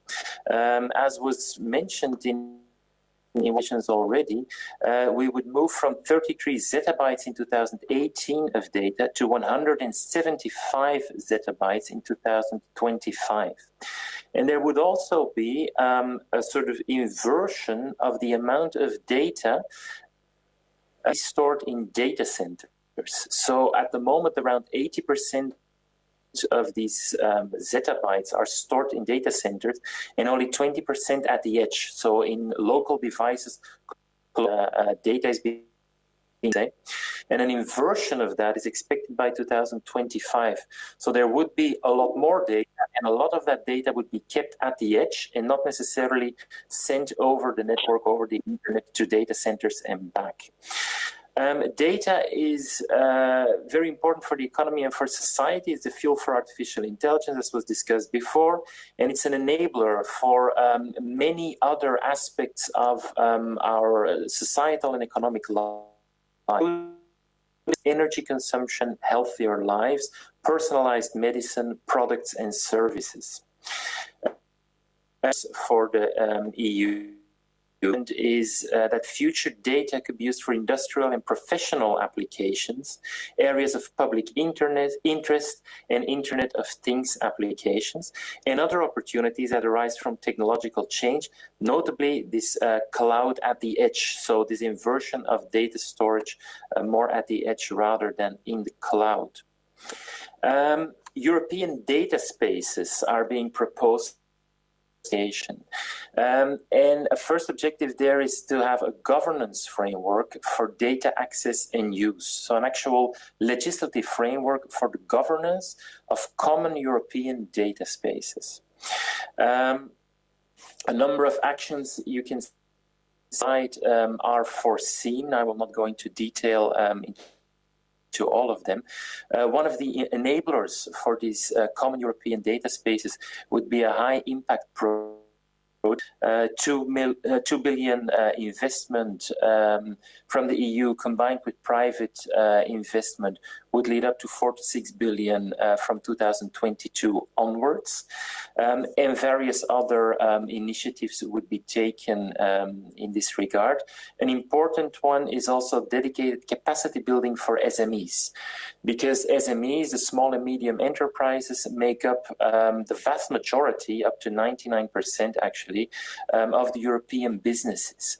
So it is very important that SMEs are involved and that they have an opportunity to further digitalize in a context where this is not always easy. They may not have the resources, they may not have the proper incentives to do so, and it's important that we support SMEs to move into the next phase of digitalization.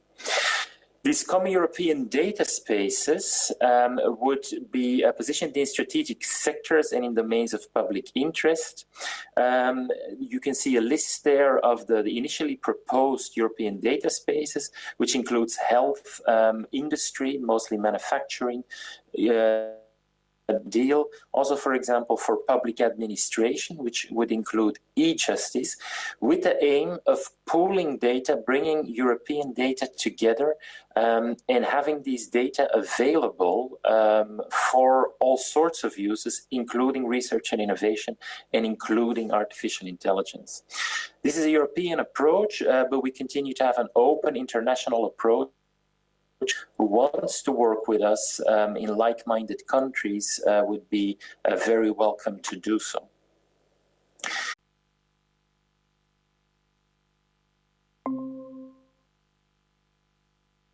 An ecosystem of trust.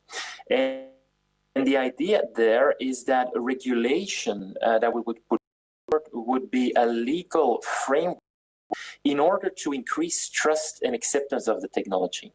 So we're not regulating just to regulate, because there is a lot of distrust in AI. So this is also clear from the public consultation. People do not really trust the technology on the one. There is a lot of legal uncertainty to do with liability, to do with the impact of AI systems on society and on business. And there is a huge demand from European society rules about this. And it is our ambition to have these rules in order to increase trust so that people would more easily use and invest in AI. Now, the ecosystem of excellence, important there is that we will work with member states. As I said, we will take into account the results of the public consultation. And we are already working with the member states from the European level in what is called the coordinated plan. So there are regular meetings with all member states, and we try to coordinate the national efforts of the member states together with the through this coordinated plan. That plan has been up and running since 2018, and it will be revised shortly before the end of the year or early 2021 due to the COVID situation. Another aspect is the focusing of the efforts of the research and innovation community by facilitating the creation of excellence in testing centers. And the instruments we would use for that are Horizon Europe, which is the successor to the Horizon 2020 framework program for research and innovation at the European level, and a new, which is the digital, the Digitizing European, the Digital Europe program, DEP, which is entirely new and which is not primarily focused on research and infrastructure and capacity building. So there we want to make sure that Europe has the right infrastructure to fully use the potential of artificial intelligence, mainly through the creation of excellence and testing centers, which is an important aspect of deploying AI. Third action has to do with skills by establishing networks of leading universities and higher education institutes relevant for the audience of this conference, because are lacking in Europe. So we really need to make sure that we train enough people and that we keep them in Europe so that Europe can develop its own AI in the orientation that it wishes and have this excellence in AI. The small and medium-sized enterprises, as I mentioned, in order to support them, there would be an action to create at least one digital innovation hub. And these are hubs that already exist in the member states. This is a European initiative as well. But there will be at least one per member state that has a concrete specialization in AI.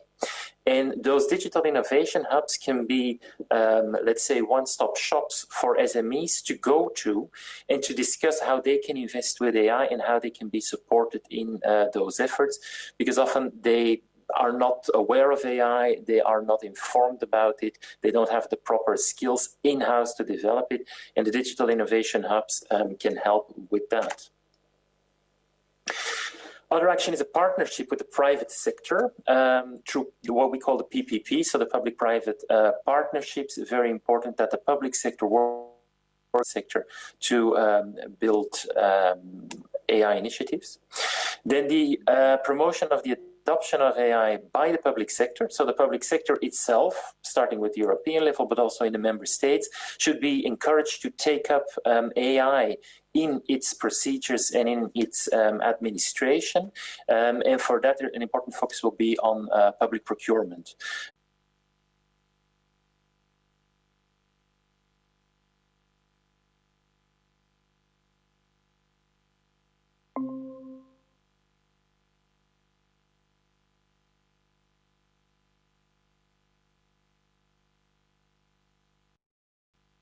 Legislation in place, often on specific issues, and maybe some of those need adjustment to make sure that AI systems, and then notably their changing functionality, so their ability to evolve over time, are accommodated by this EU legislation, the existing EU legislation.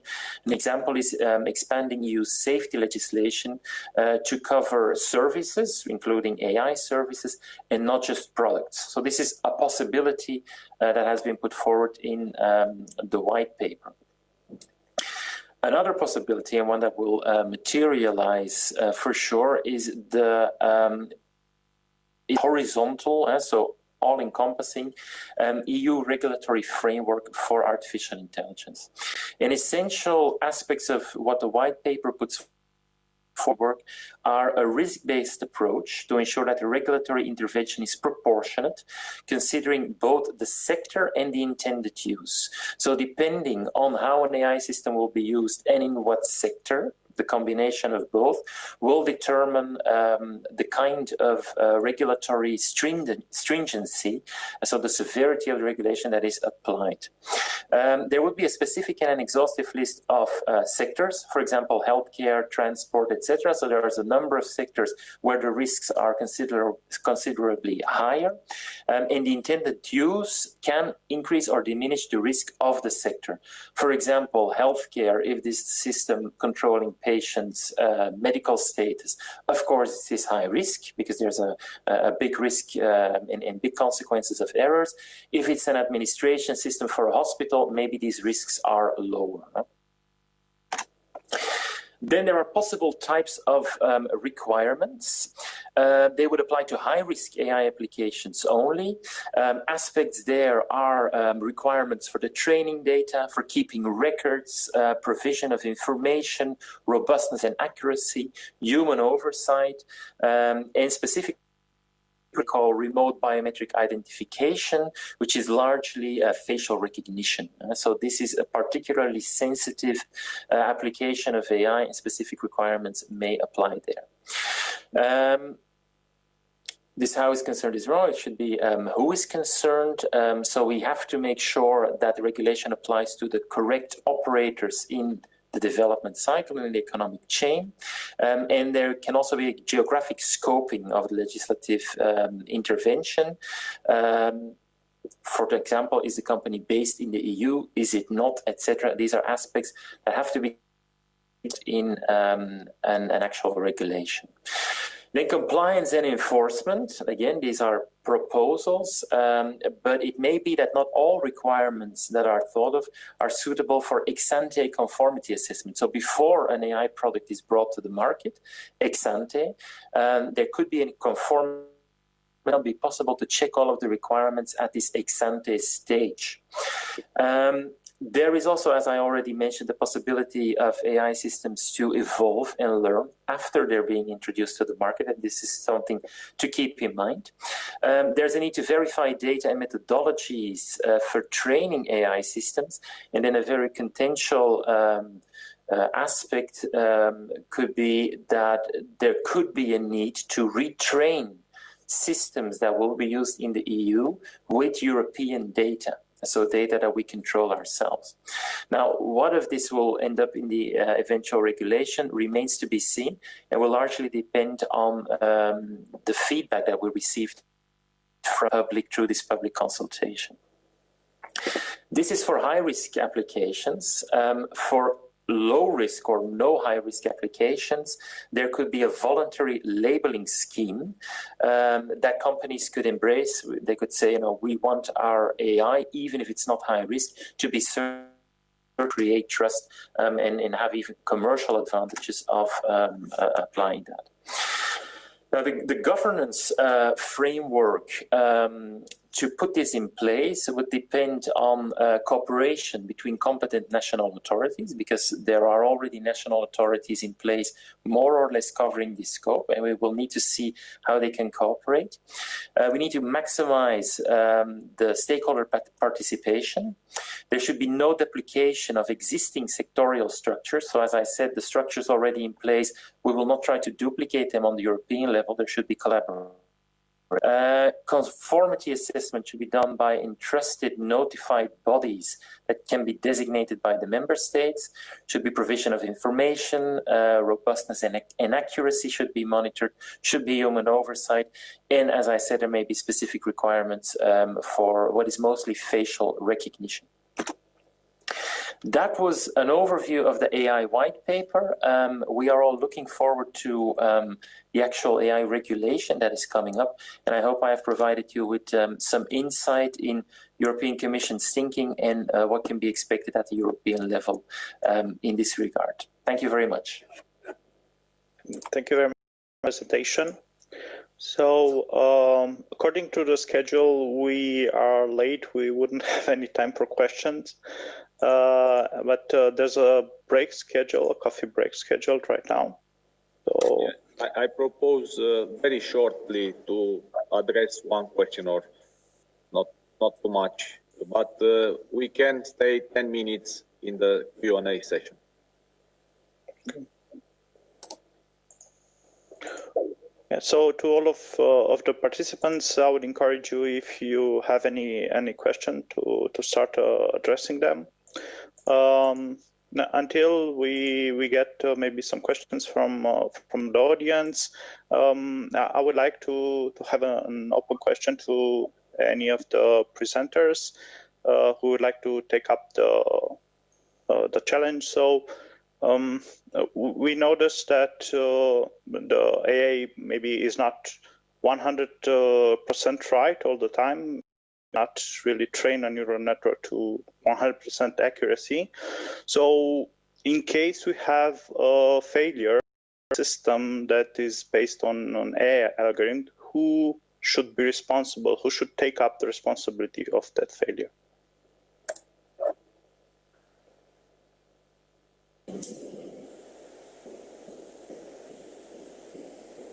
Well, I can take that question if nobody else. First of all, an AI could never be trained to 100% accuracy. That's both the drawback and the advantage of AI. Just like a human dealing with the real world can't have a 100% accuracy. So what seems like a problem right here is actually flexibility that gives the AI the ability to deal with uncertainty.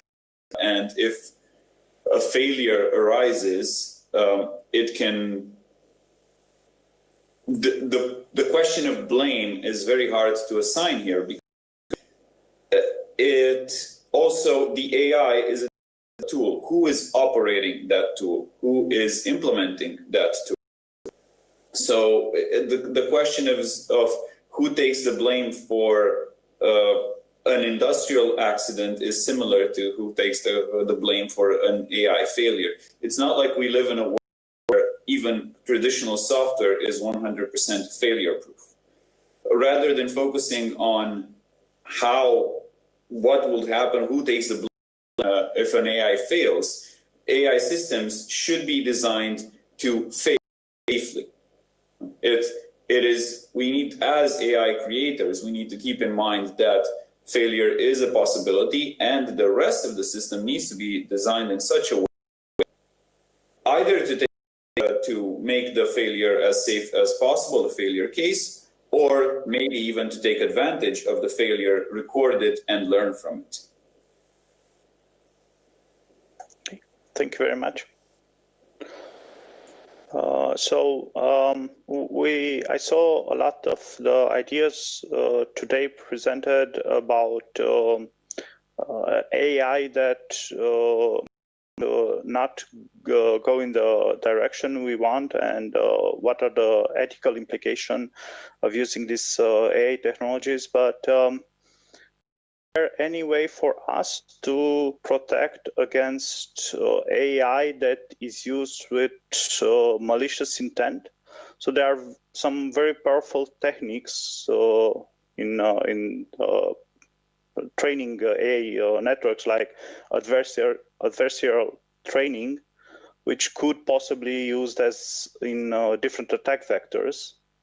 What can we do to protect ourselves against that?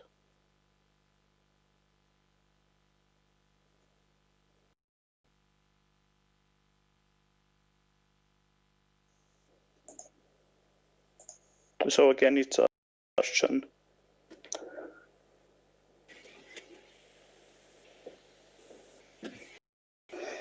Yeah, hello. Probably are different levels of action against this kind of behavior. One, it's legal and the legal framework where we are doing our jobs. As was presented by Lars, also European Commission has some initiatives to understand how to integrate the artificial in daily work. And from technical perspective, each time when the humankind develop technology, then are people that are using that technology in let's say bad scope to define it in a very wide sense. And for sure, we will develop other approaches against these scopes. But I think now it's or this period of time and next years, it's really important to have both layers, also the legal stuff and how we have to what rules we can develop, what is the limit of these rules, because we cannot image all the situations, but on the other sense, we need to understand how we can create other tech frameworks to address this behavior. Nowadays are many, it's always a balance between these two forces, let's say. But maybe other colleagues have other experiences, of course.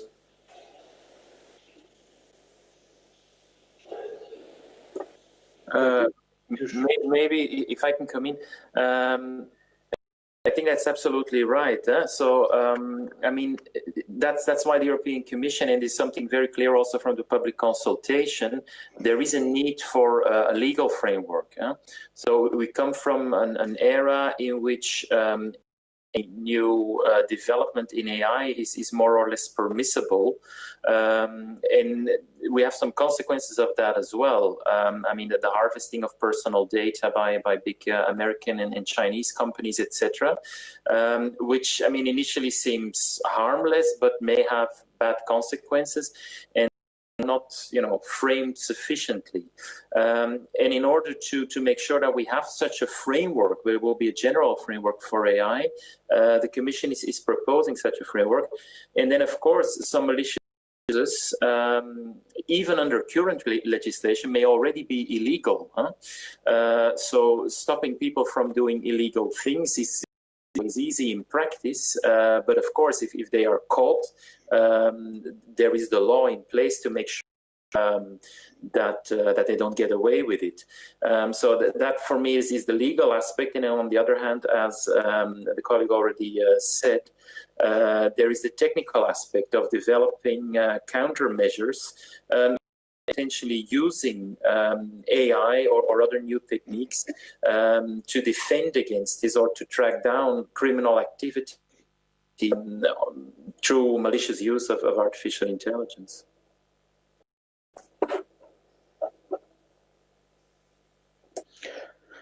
Okay, thank you for your answers. Now I would like to give you the chance if you would like to address maybe some questions. If then we can maybe go on the planned break.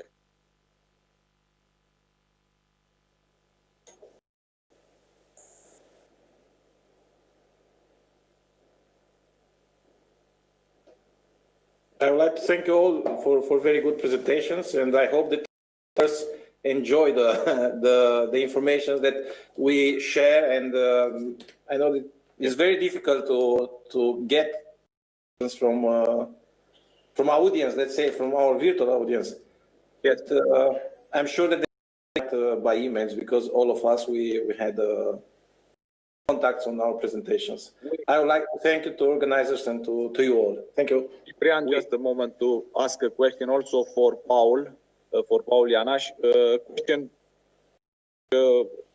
help all of us, but regarding autonomous driving, what will involve the problem of insurance? Who is responsible in case of an accident? The car vendor, the car who produced it, the manufacturer, the people who stay in the car? Well, simply put, autonomous vehicles need to have an EDR. It's an event data recording, something like a black box for vehicles. So that's the first tool which helps to see who is to be blamed for a certain accident. And then, of course, the reasons for an accident. So basically, that box will log all the relevant details for the last, 20 seconds, several seconds. And these things are by law, so they are enforced by law. A car manufacturer needs to provide such a tool. Of course, after you read and see that, for instance, the car manufacturer is to be blamed, here's the main interface in an eventual, insurance /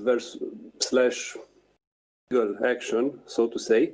And then what happens from that point to the car manufacturer's providers, that's something that usually is tackled by, contracts between car manufacturer and providers. This is the question, who is to be blamed for a certain misclassification. So, of course, maybe technically it's not the car manufacturer who is to be blamed, but some provider or provider. And so then what happens legally between the car manufacturer and those providers usually is covered by commercial contracts between them. But legally, the car manufacturer is the main interface, as far as I know, although I'm not a legal expert here. So. Okay, thank you very much. Of course, you are the technical guy, but the problem is probably will be changes also in the insurance legislation, probably, regarding the advance in the technology. And as you said, looking for the data and what happened in the last moments before potential accident. Very much for all of participants to the AI panel. Thank you very much for the model. And I invite you in a short break of 3 minutes, and then the second panel regarding cybersecurity. Thank you very much for all of you. Thank you. Thank you. Thank you. Thank you. Thank you. So the member of the cybersecurity to open their camera.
Hi to everybody, this is Stelian Bran speaking. I will start with 1 minute in advance, but only for the members of the panel. There is no kind of possibility to prolong the session, so we have to be very strict with the time frame. So it is very important to have 10 minutes presentation from each of you. Based on what we are progressing, we'll decide to ask you a question after the presentation, or we'll decide to let to the end of the presentation, but it's just kind of awareness to have it in the scheduled time frame. Unfortunately, my video camera is not working, and yeah, I apologize for this, but I hope everybody is with us from the presenters. So we are about to start this next panel, the second one from Sibiu Innovation Day. So hello to everybody, to all the attendees of this panel. Is Stelian Brad. I'm the president of Cluj IT Cluster. About cybersecurity, I'm sure that there is not anymore something to say special. Everybody is concerned about the importance of cybersecurity in a more and more digitalized world. We have 5 presentations in this panel, and I will start by introducing the first speaker, which is Professor Dr. Christoph Meinl from Hasso-Plattner Institute in Potsdam, Germany. Just about our presenter. We'll see some inputs from the current researchers at Hasso-Plattner Institute on cybersecurity. Professor Christoph Meinl is the CEO and the scientific director of this institute, as well as he holds the chair of Internet and Systems. He is also very much engaged in the field of cybersecurity and digital education. Of course, as a professor, he published a lot of books, papers in journals, and had a lot of research projects. Currently having a strong connection with the United States at Stanford on design thinking, as well as with some Chinese universities from Nanjing and Beijing. So, Professor Meinl, please, the floor is yours to have your presentation. Thank you for introducing me, and welcome to our cybersecurity session. See my slides? We can, yeah, so now we can see it, please. So I want to give a little bit an insight what we are doing in the field of cybersecurity here in HPI. So in my chair, I'm originally a mathematician, because in my age it was not possible to study computer science, but then via complexity theory I came to the computer science area, and I have focused in my research work 2 topics. The one is the cybersecurity. Here I will a little bit speak about that, and the other big topic is knowledge engineering, and also knowledge engineering, digital education, open access education, massive open online courses. Also this has a connection to security, because we can create security systems, but if the people cannot use these systems, or the people cannot easily use the system, there is a high probability that they will not work with this in the right way. So in my chair we have 2 topics, 2 inside the cybersecurity topics. So one is security awareness and digital enlightenment. So I will speak a little bit about our identity leak checker, and you will see millions of people use the password 1, 2, 3, 4, 5, 6. And this shows that the people do not understand why a password is needed. So digital enlightenment is important. And the other topic is next generation security engineering. This is the usage of big data analytics to increase security. Few words to HPI. We have in Hasso-Plattner Institute here in Potsdam in Germany 21 research departments, research groups. These are the heads of the groups. And meanwhile, there are 3 about computer security. My own one is internet technology and system, and then we have enterprise security, our new professor Christian Dörr, and identity management, Anja Lehmann. So, what we also offer since 2 years is a cybersecurity master course. IT systems engineering bachelor is a basic education, and then we offer various master courses, IT systems engineering, digital health, data engineering, and latest also cybersecurity. May you have the slides, because it's only the first slide running. Sorry. It might be possible. Yeah, now it's better. Yeah. Okay, then I cannot make can I try the presentation? I think you selected other window for the presentation, so we see just the PowerPoint without the slideshow. But so then and now you can see the slides, yeah?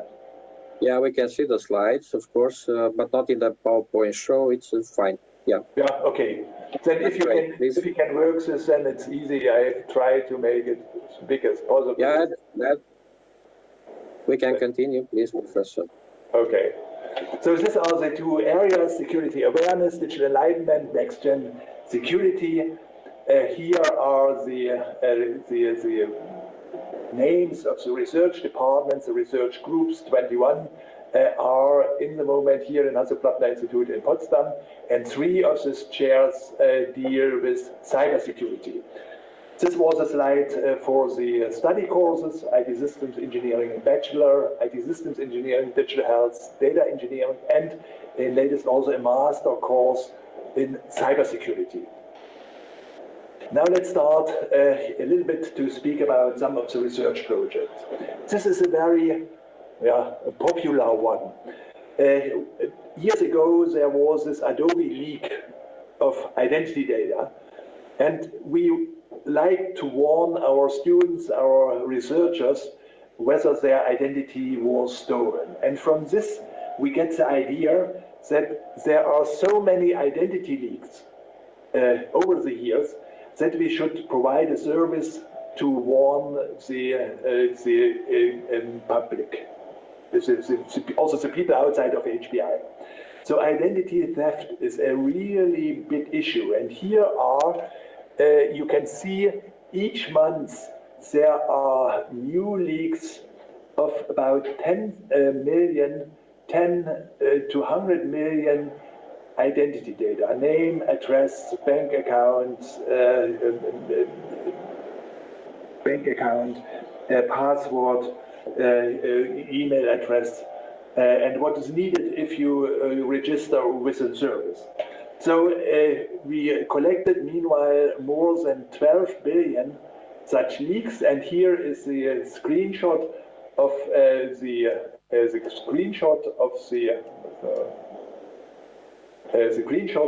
service we offer. You can also use to check whether your identity data are freely available in the internet inside of such an identity leak. The reason is email every time belongs to an identity data set, so it's easy to take this as a search point to see. And what over the years happened, here you see some of the top 10 passwords. What we realized, 1/3 of the 12 billion identity data sets are password in clear text. You know, professionally it is to store on the side of the service the password as in a hashed form.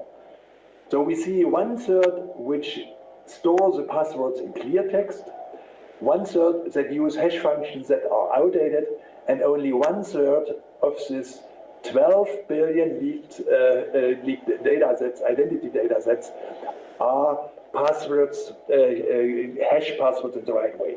And here you see almost 1% of the 4 billion, 1/3 from the 12 billion, 1%, so 40 million people use the password 1, 2, 3, 4, 5, 6. And years ago it was 1, 2, 3, 4, 5, and then Microsoft changed and insisted on 6 digits, so we have this. So we can do such password analysis. It's also interesting to see that there are in the different states, in the different nations, they have different popular ways to select passwords. But you see from this we conclude that the people have no right understanding of the digital world. They have no understanding why a password is needed, because 40 million people, you cannot claim that all these are stupid people. So these are really a problem, and with our awareness activities, with our massive open online course on the platform openhpi.de, we want to push this. Another research topic is behavioral authentication. Here, the idea is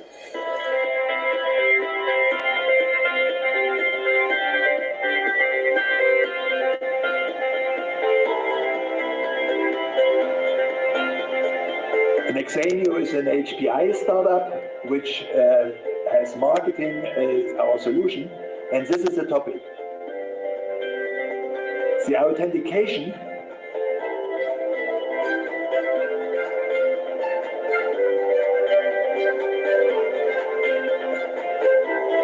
is done by the way how a person is moving. And what you see is a smartphone. Smartphone has 16, typically has 16 sensors that can be used to identify the way a person is moving. So from this movement pattern, one can see whether it's a real person or whether a person tries to get in with a smartphone from another person. So we make experiments, so it is enough, there are enough to have 2-3 steps to identify this. Another research project is what we call cloud raid. And the idea is if you use Dropbox, you give all your data to a US company. They are happy, it is a cost-free service, so they have to earn the money by using, analyzing, selling the data they get. So what we try to create is a Dropbox, but a secure one. And the idea is simply that we encrypt the document we want to store in a public cloud. Then we fractionate this encrypted document and put the different fragments to different public clouds. In this way, it's guaranteed that there are no data can be retrieved out of it. The usage is exactly so simple like in case of Dropbox. This startup in Exenio also here was active and did together with the German Bundesdruckerei Federal Printing Office. This is a company that is printing our money. And they feel also, and printing our passports and identity card. And this company feels also responsible for providing security in the digital space. So for authentication, or in this case for storing things and other things. Digital credentials, here is an interesting project. Worldwide, it's estimated that 40% of all the certificates are faked. The certificates for universities, for high schools. And so here is this group of universities cooperated in discussing, looking for a new way to deal with certificates, with university certificates. So a consortium was formed with the idea that in future the certificates are stored with the universities or with a secure entity, and the absolvent, if he or she wants to show their certificate to another party, gets a link to do this. So this is it's just started last year. So we will see whether we can provide something that can be used in the university area. Here is a little bit the technological ideas. There is a discussion to do this with blockchain. I'm not clear whether we should do this. Blockchain are very energy intensive. Blockchain are very computational intensive. And we eventually can, and blockchain works for situations where no one trusts no one other. Eventually we can find and come up with other ideas. And here our REAN system, real-time monitoring, high-performance security analytics, this is our project, our big data project, with the goal to recognize APTs, advanced persistent threats. These are the very complicated, often realized over different steps, attacks that are not detected by antivirus systems or firewalls or other security systems. And the idea is to look all the log data, the event data that happens and characterize the working situation of a system, and to find out whether something gives a hint that there is an attack, a long-running APT in place. So the idea, the REAN's idea here, you see a little bit an architecture of the architecture of the system. We are working with global concerns like SAP or Shell to try out whether this big data analytics approach to realize attack situations is helpful. This shows a little bit the dashboards which are available. So the idea is, and the big companies, they have such cockpits where the security analysts see a lot of such analytic results, and to see whether something is to do. The idea is really to detect such APTs in real time. So this was a little bit an overview about what's going on in the cybersecurity research here in HPI. Here you see HPI. If you see the rightmost house that looks like a Nike green, then I'm sitting exactly in the middle of the house, and I'm greeting you in Sibiu, and wherever you are. Unfortunately, we all are only virtually close. Take part. I greet you here in our Sibiu Innovation Day. Thank you very much, Professor Meyer. May I have a short question from the audience? What do you think about the challenge on cybersecurity with the adoption of 5G technologies? Repeat the question, please. I said with the adoption of 5G technologies will come up a lot of challenges for cybersecurity. So which is your perspective on these challenges? So in the cybersecurity, we have a huge area of different aspects. This is the aspect of network, of access to the internet and to the digital world. So there are a few specific new attack possibilities by 5G technology, but the group of attacks is this from the mobile, coming from the mobile communication systems. So I do not see that the system is completely changed. There is a new technology. We have to consider the new technologies, the weakness, the vulnerabilities of said new technologies, and of course the surface of what we are doing digitally is increasing. And so this is also a challenge for cybersecurity. If more systems use digital technologies, there are more possibilities to attack the systems. I see. Thank you very much, Professor Meyer. Now we'll continue our panel with the next speaker, which is Dan Cândia from Entity Data Romania. He's going to introduce us something about the automation of cybersecurity. About Dan, just a few words. He was in close contact with CERTs as an information security professional, also working with handling different incidents and developing security architecture and processes with telecommunication backgrounds. And currently he is coordinating, developing and evaluating cybersecurity or security services for the company I mentioned before, Entity Data Romania. Is also certified in many aspects related with cybersecurity. So Dan, now the floor is yours, please.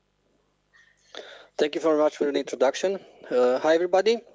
As mentioned, I'm Dan Cândia. I'm leading the Cybersecurity Competence Center at Entity Data Romania. And today, briefly, due to the small window, I'm going to talk about automation in cybersecurity, more exactly regarding automation, how to approach automation in incident management and in cybersecurity while doing defensive activities. Probably you all know, or at least the people involved in cybersecurity, there is a saying that a cyber attack is not a matter of if, but when. Everybody should be prepared when that happens, and because it's gonna happen. And here is just one of the many examples out there. What could happen when the attackers are managed to breach a company, or they manage to steal the data, or do some damage, like in Meyer's case, when they actually quantify the loss and the damage that they can do to a ransomware in this case. There are a lot of stories out there on the internet, various companies having this. Now, when it happens, there is a process that is followed. Everybody should be prepared when it happens. And then when it happens, you need to analyze it. And then, of course, you need to get the bad guys out of the environment to contain and eradicate, and of course, recover from that incident. Post-incident activity is going to improve for the next incident when it happens again. So we need to be prepared also after an incident and improve from now on. Again, when it happens, technically on the deck, the teams are quite overwhelmed with the information. They need to perform a lot of activities. Most of them are under pressure. They need to respond swiftly. They need to analyze a lot of data. It's like finding the pin in a haystack and dive in. And there is a challenge in the companies to due to staffing, due to budgeting, due to cost, in addressing all this. You can't simply invest in a lot of money, a lot of people, and sitting around all year to just to have the capacity when that happens, because it's going to happen. So that's where the automation can come to the rescue. That's when it can help. In each phase of the incident, automation can help in some areas, sometimes in covering all area, through various processes. And I'm going to dive in briefly through each of it. In the preparation part, it's advisable actually to have red teaming exercises. All year around, you are preparing for the incident. You are rehearsing the procedure, the incident procedure. You are rehearsing the technical capacity, who is doing what and where to look for the data. You are preparing with the tools. But usually when you do this sort of preparations, you need to take some lesson learned, and then you need to redo the exercise again, which takes a lot of time. Preparation takes a lot of time, doing red teaming and other exercises, sitting for the incident to happen. And therefore, there are a lot of frameworks out there doing red teaming exercises, automated framework, where you actually can reduce the time to prepare, automate the part when you can exchange information between various parties in the exercise, like the red teaming itself team with the audience, the teams that actually have an impact from the incident, the monitoring teams, and so on. So all this information, all this data flow can actually be exchanged in the automated way. So then swiftly you can collaborate, you can rehearse the incident as many times as required until you improve and you reach your objectives. In the detection part, automation has, I would say, quite a lot of can provide a lot of helpful information. It can help quite a lot with narrowing the time that is required. The industry is developing quite fast in this regard, especially using machine learning detection, where you can detect swiftly based on the code, not based on humans. Of course, human will not be disregarded. They still have their own role, and quite an important role in this, but machine learning is starting to take over in the detection. Also, Adrian, former colleague of mine, going to have a talk regarding this later on in this tech. Here for entity data, of course, have a product regarding this, and actually it's quite a proprietary data doing a lot of cool stuff. It's called Piper.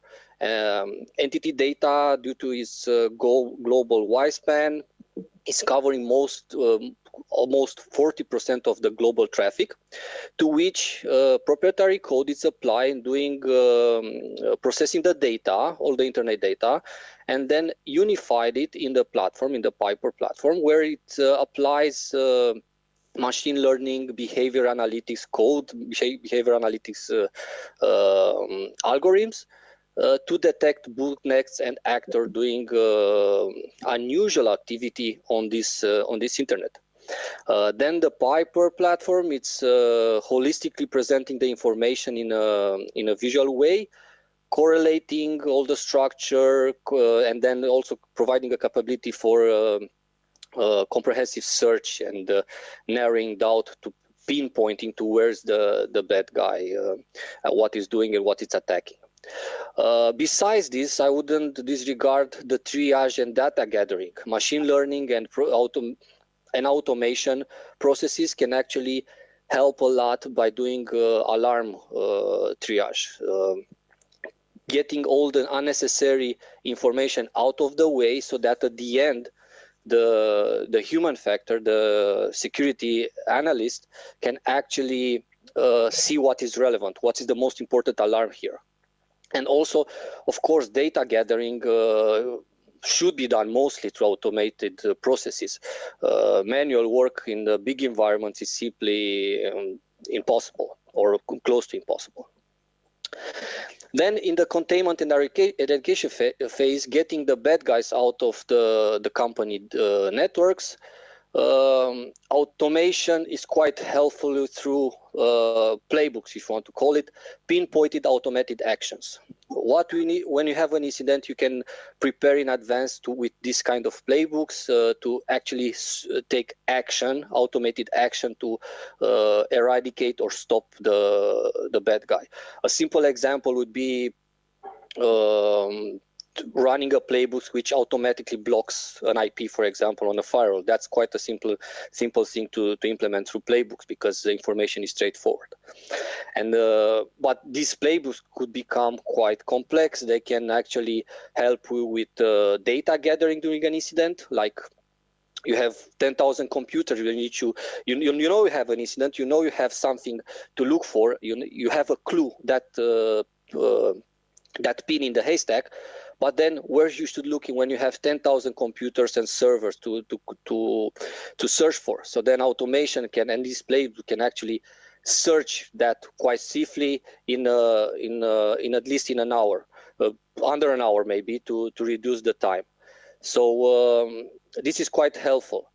And also you could take this measure on these big environments, like that pin. Once you found it, you can block it on all computers with swiftly running a playbooks. And there are a lot of frameworks out there, a lot of vendors actually, even open source frameworks that can help with this kind of playbooks, and it's just a matter of preparing. The last phase, post-incident, shouldn't be neglected as well. Again, forensics activities in big environments required a lot of manual work. Having all sorts of artifacts and then searching on a lot of devices, searching for clues if you still have reminiscence of the incident in your networks. It's quite intensive. Imagine doing disk analysis or memory analysis on, again, 10,000 devices. You'll need quite a lot of people to do that and a lot of time. And then having these automated frameworks in place, you can do that maybe, let's say, for 10,000 devices within 1 day. And then you'll know if everything is contained and that the bad guys were taken out of the networks. I wouldn't neglect automation in reporting. Usually a report is done by a human factor, by a security analyst, by management. But you could use automation to have a consistency in those reports. You could use automation to get the technical data in place for the final report. And the last point, improvement, and finally completing the cycle, going back to the preparation. Once you finalize an incident, you do post-incident analysis, and then you conclude on some indicators how the bad guys did attack you. You can take this data and apply it on the detection phase again through automation, and you can do this live in a continuous factor. Once you have an incident, once you have the indicators, you just apply it swiftly live. In quite big environments, in corporations like Entity Data, one company, one regional company can detect something, can have an incident, but doing improvement live on the platform, you can apply it, and other company on another continent can detect it straight away, and could that even detect it in the early stages of the incident, in the early stages of an attack, so they will not have the same impact as the other company had. And this is quite useful automation in place. As a takeaway, definitely automation increases productivity if it's applied in all of the process where it's possible. Definitely reduces the time where the people spend to address the incident, to contain it, and so on. As another point of taking as take it as a recommendation. You always standardize the data. Always use a common format in all the phases. And just a couple of examples here. It's the Mitre attack framework and the ECS standard for to be applied for big data, for big non-relational database when you gather all the incident information. To implement all this in the various stages, you would say that is required quite advanced skills, a lot of research or quite good knowledge. Actually, yes, sometimes that's required, like in artificial intelligence or like in machine learning. Then you need to have some set of skills to do that. But still, automation can be achieved quite simply, like programming pipelines, doing Python coding, simple coding actually, and automate various tasks, various playbooks, and so on. There are frameworks there are frameworks available. My favorite one is the Elastic ELK stack. It's a platform which is growing quite fast, and they are focused on security, and a lot of teams are starting using this, and actually a lot of products, a lot of vendors, they are starting to rely on this framework. There is the Elastic RTA for doing the red teaming exercises. Again, Atomic, it's another open source framework for the red teaming. And for the detection phase or post-incident activity, there are open source solutions, quite a lot, and even more from vendors. You can just a brief look up for the SOAR term and EDR term will give a lot of lists with vendors and open source framework. SOAR is a platform for doing all this automation and playbooks during incident response, case management, and EDR is the new generation of antivirus, if you want to call it. It's not an antivirus actually, but EDR it's a technology raising up quite fast for doing detection and incident response in an automated fashion. Some of the solution, quite a lot of them, are using machine learning algorithms in this. Thank you very much. Thank you. Maybe just a short answer to a short question, because to the end you mentioned a lot about the artificial intelligence used for automation. What kind of, let's say, what kind of algorithms from machine learning do you see best fit for this type of job? Well, I would say there isn't one size fit all. The algorithm should be customized based on the need and on the organization. And usually I've seen this in practice, that each organization have its own team of machine learning, data analytics personnel, which is coding this kind of algorithms. But there are frameworks out there. The most used one, it's TensorFlow. It's maintained by Google, and actually Google platform, its services, it's quite focused on this machine learning algorithms. They offer quite good services. Some of them are free, some of them are for you need to pay for it, are commercial. But it's quite good, and actually I advise looking up on those for this area. Thank you very much. The time is running so fast, faster than we expect.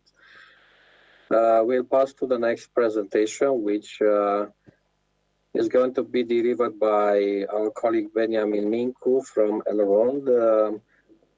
His presentation is about how blockchain technology will transform the economy of the future. Benjamin is co-founder and CEO of this company, and they are proud with the technology they develop on a blockchain, and he's very much passionate on this technology, being involved in many initiatives in Europe, I'm very sure that we'll find out interesting things from Benjamin. So the floor is yours now, please. Hello there. Great to be part of the conversation. Let me first share my screen, and I want to make sure that the screen is visible. Can you? It is. You can go on. Perfect. Okay, so maybe before jumping into the subject, I'll try to set up the context a bit and discuss a few things. First, a bit about myself. So I'm co-founder of Elrond, and at Elrond, we've put a lot of energy during the last 3 years to build a blockchain architecture, which is designed from scratch to bring a 1,000-fold improvement compared to other blockchains that are much better known, like Bitcoin or Ethereum. And I would stress very much that the complexity of building a blockchain architecture is very similar to the complexity of building an operating system, perhaps even a bit more complex. Moving a bit forward, we've started the company with 3 co-founders. My brother, Lucian, and Lucian Todia, which is also a really well-known entrepreneur. As you'll probably see, we also have a team that we intentionally gathered so that if we decide to build rockets, we should be able to build rockets. And some of the people that you'll see in the team are also part of the university, either teachers or students. In the meantime, we've grown the team significantly, but this is a much older slide that we used to use. And this is the context. We're now at the point where Elrond is live, and it's perhaps the most scalable blockchain architecture in the world. So why is the discussion relevant, and why specifically is blockchain relevant to the discussion of cybersecurity, which we'll touch in a moment, but also to what's happening with the current society. The idea is that I'll make 3 claims and then expand a bit why those will become true and what's actually happening at this point. First, I believe that the financial system in its entirety will gradually move to the blockchain space. And during the next 5 to 10 years, we'll see a tremendous growth of this space. And it's going to be very, very exciting to see. I believe blockchain will likely become one of the largest GDP multipliers since the internet. Once you understand the technology and see how far its implications reach, it's hard to overstate the importance of this technology. And then third, I also believe this may well be one of the highest impact technological opportunities of our generation, whether people are developers, whether it's companies that want to adopt the technology, or just enthusiasts that want to build on top of a technology. I think this is it. So maybe moving one step further, I'll start with this, which I think is the largest and most important trend that we've been seeing for the last 20 years. But at this point, it has become almost scary to see how much it applies. And this is the idea that software is eating the world. Most of the companies that we see on this slide have started to be slightly evil at this point, or seen as slightly evil, but they've been startups that we used to admire and which delivered some products that we at some point found very, very useful. Moving one step further, of course, all of the startups, it's interesting how they start, namely that all of them start in garages. Interestingly enough, they were started in California and so forth, but I would expect that people can start them in garages somewhere else in the world as well. But more broader, the more broader discussion that I'm especially interested in is which of these technologies are technologies that we can put on the scale of evolution. And some of my colleagues here, as we've seen in the presentations, have touched on a few points, one of which is artificial intelligence. And there's a lot of discussion how far we are from a strong version of generalized artificial intelligence. Of course, there's no consensus. Some people think that we're quite close, that it could happen in the next 20 or 30 years. Some people think that it might not happen even in the next 100 years. But I believe moving maybe a bit away from the immediate applications, this is perhaps one of the most interesting questions that we should think about, spend some time thinking about, because if we can succeed at creating a generalized version of artificial intelligence, then this may well be either our last invention, either because we sort of become demigods, or because we destroy everything we have created. A second interesting technology that I think is, again, can be put on the scale of evolution and is quite groundbreaking is genetics, and the point it has reached right now. Here we first see a lot of discussion about disease, editing human genetic code for diseases.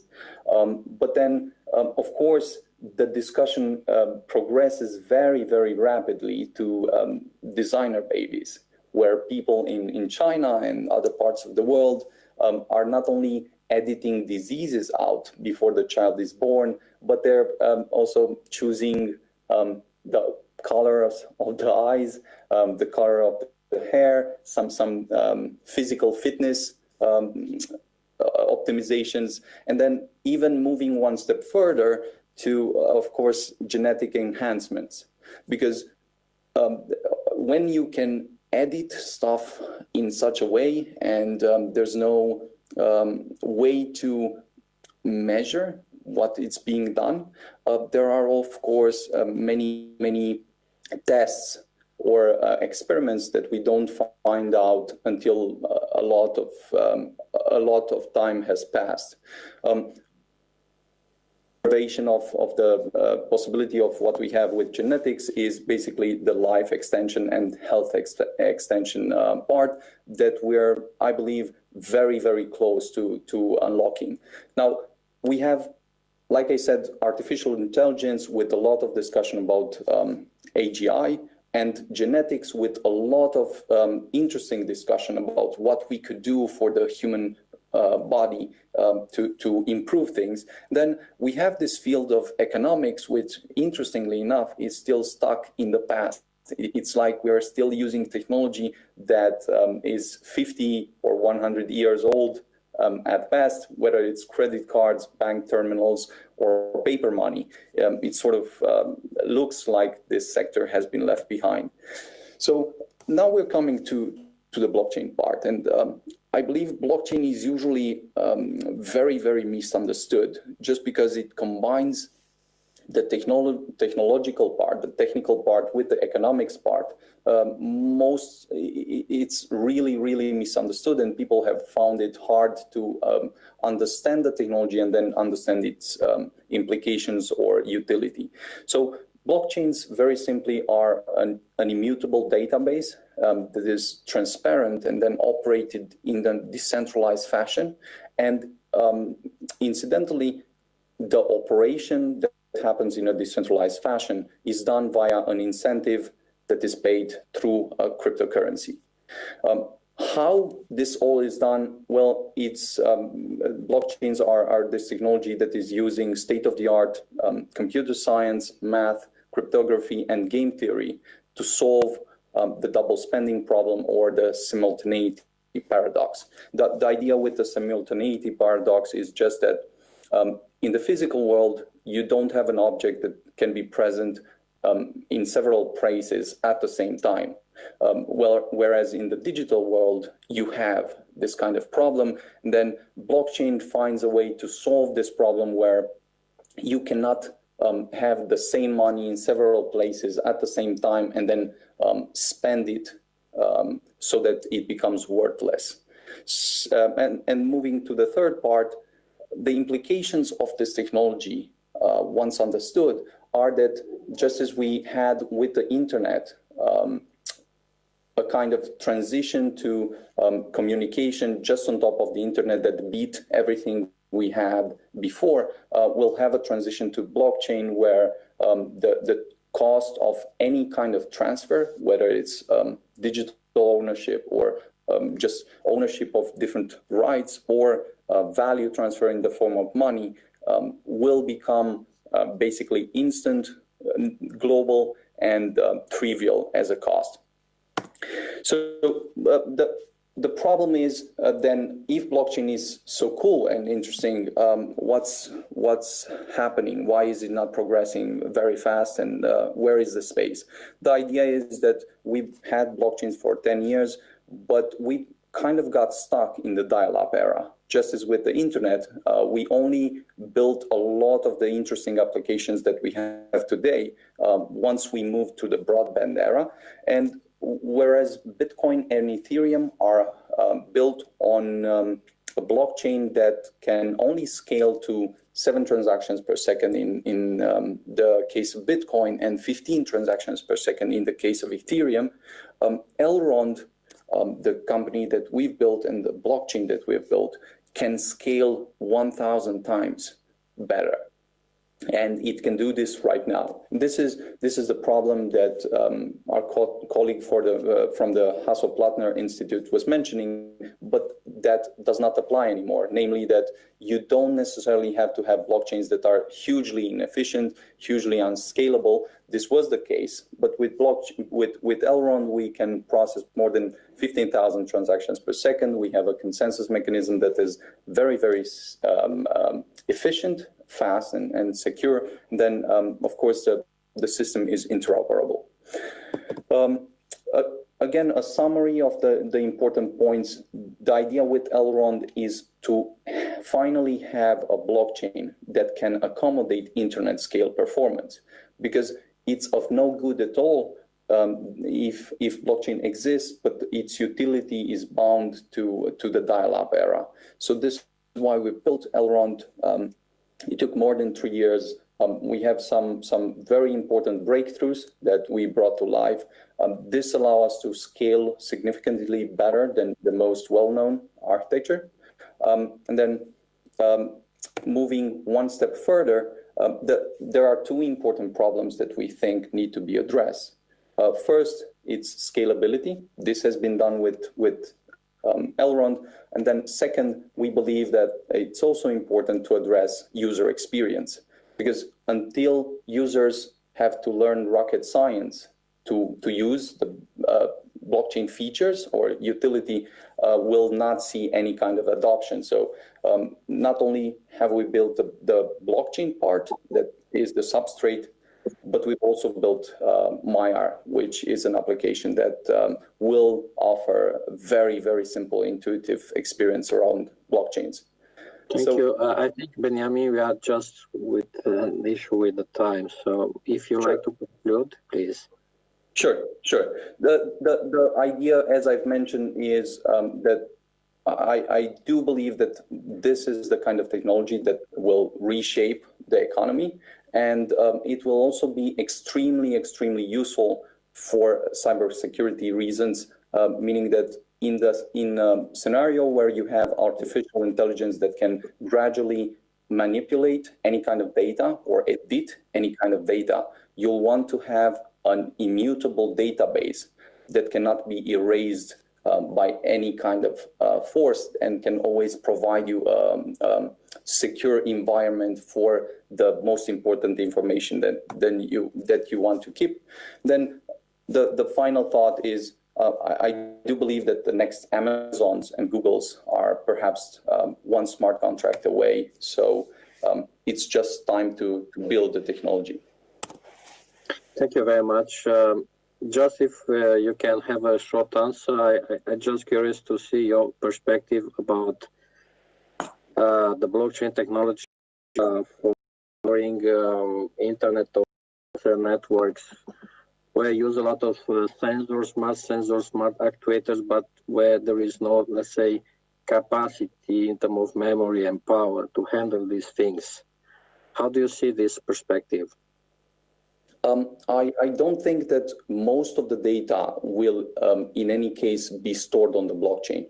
Blockchain is not good for storing large amounts of data. It's just good for securing the data in a way that is tamper-proof and cannot be in any way modified after that. So I do think that there will be a kind of combination between normal databases that have a hash sent to the blockchain, and then there will be an interaction with that part.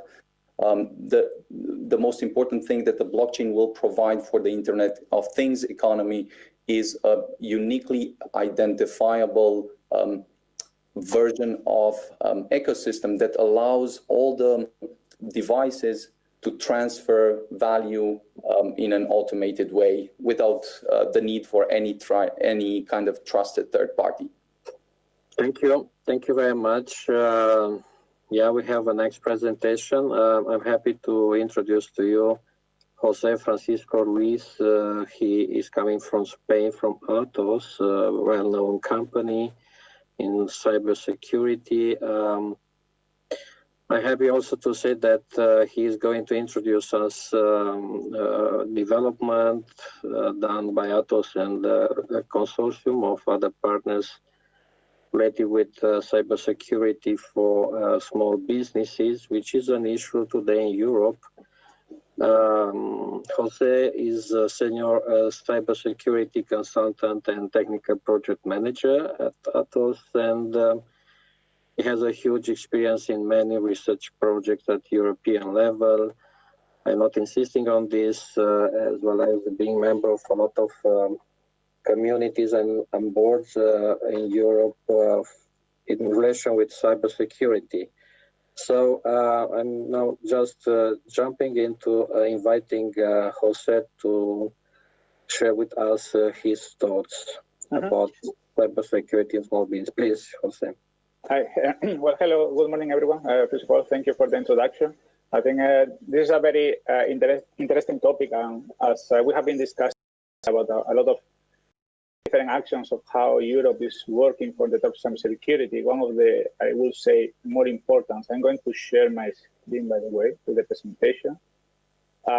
Another very important topic that we also have to tackle in Europe, which has been always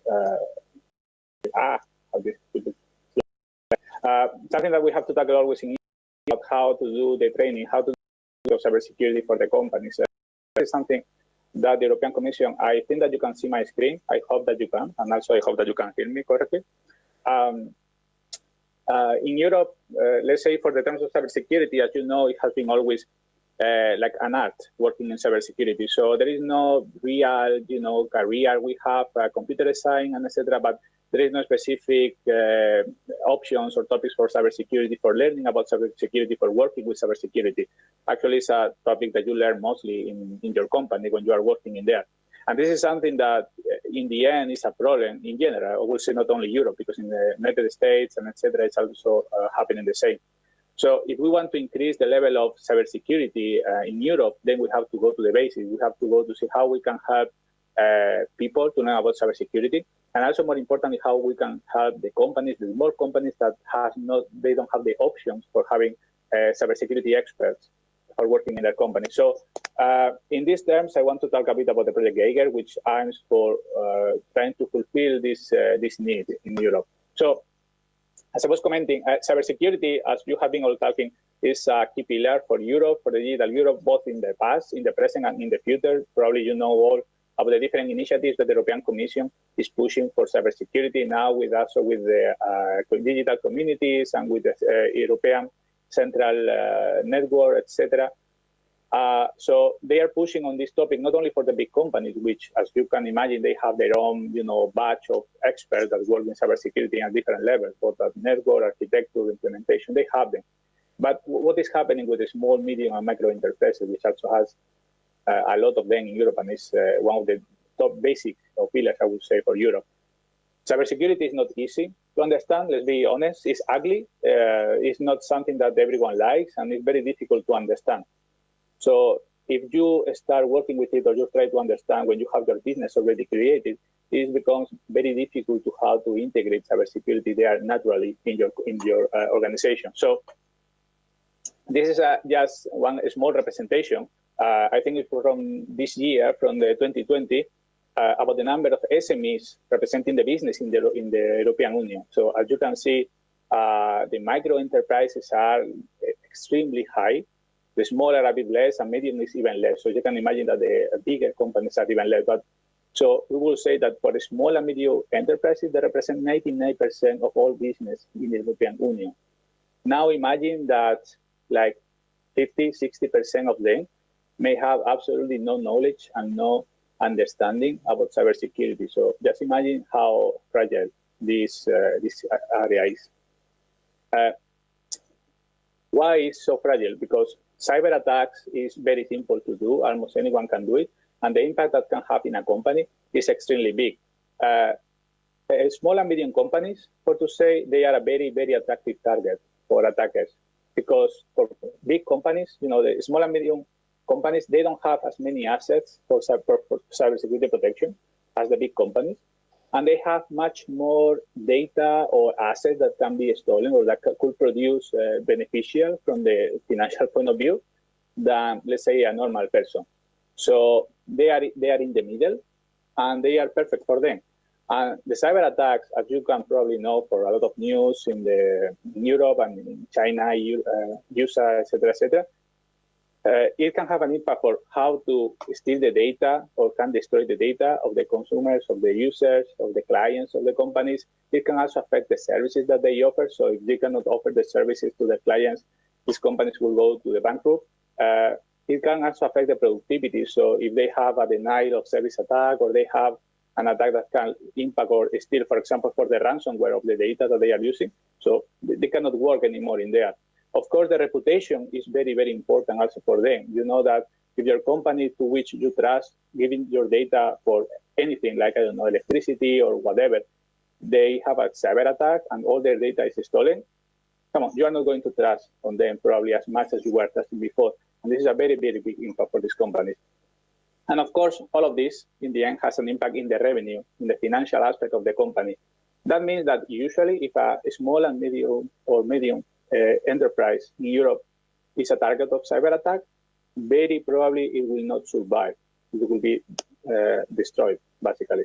So imagine now that we are going back again to this slide of the 99% of the companies are small and medium enterprises. And imagine that just one single cyber attack could just break it. So now you can have starting an idea of this big issue that we have, well, as I say, not only in Europe, but I would say all the world.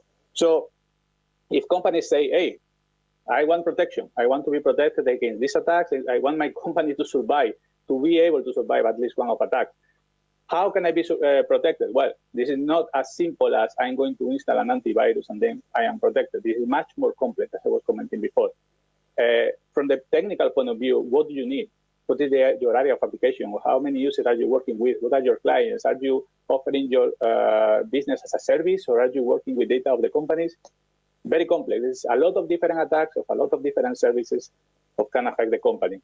And also, together with it, and I will say that this is important as much as important the technical solution as the awareness of the company, of the employees, for how to, let's say, involve your employees to know about cybersecurity aspects. And you can think probably of a lot of things that in companies that they can do, even a little wrong. I find this USB in the street. Can I put it in my computer, in my laptop of my company? Can I write the password of my user in this POSIT here, or just in a notepad.txt? So clear text about it. A lot of different things. So it doesn't matter. It has no point that you or the company, or a company, I would say, buys all the different software for protecting the company when your employees has absolutely no awareness of cybersecurity. So it will be the weakest chain. So this too has to be covered. So as you can imagine, for a SME, this is very difficult to tackle. So how can I find the right protection?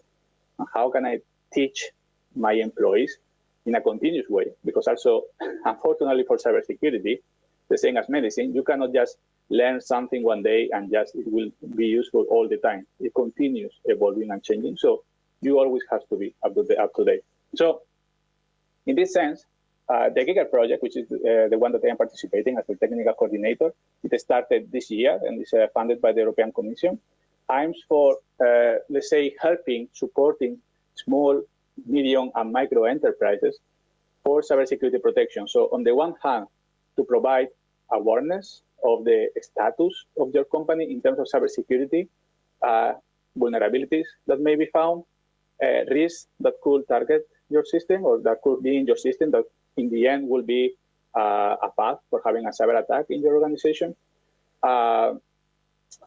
Being able to provide a solution for your company to provide trust to the user. So, you know, all the data that we have from our users is protected and no one can access to it or cannot be stolen, etc. So we provide trust also to our employees.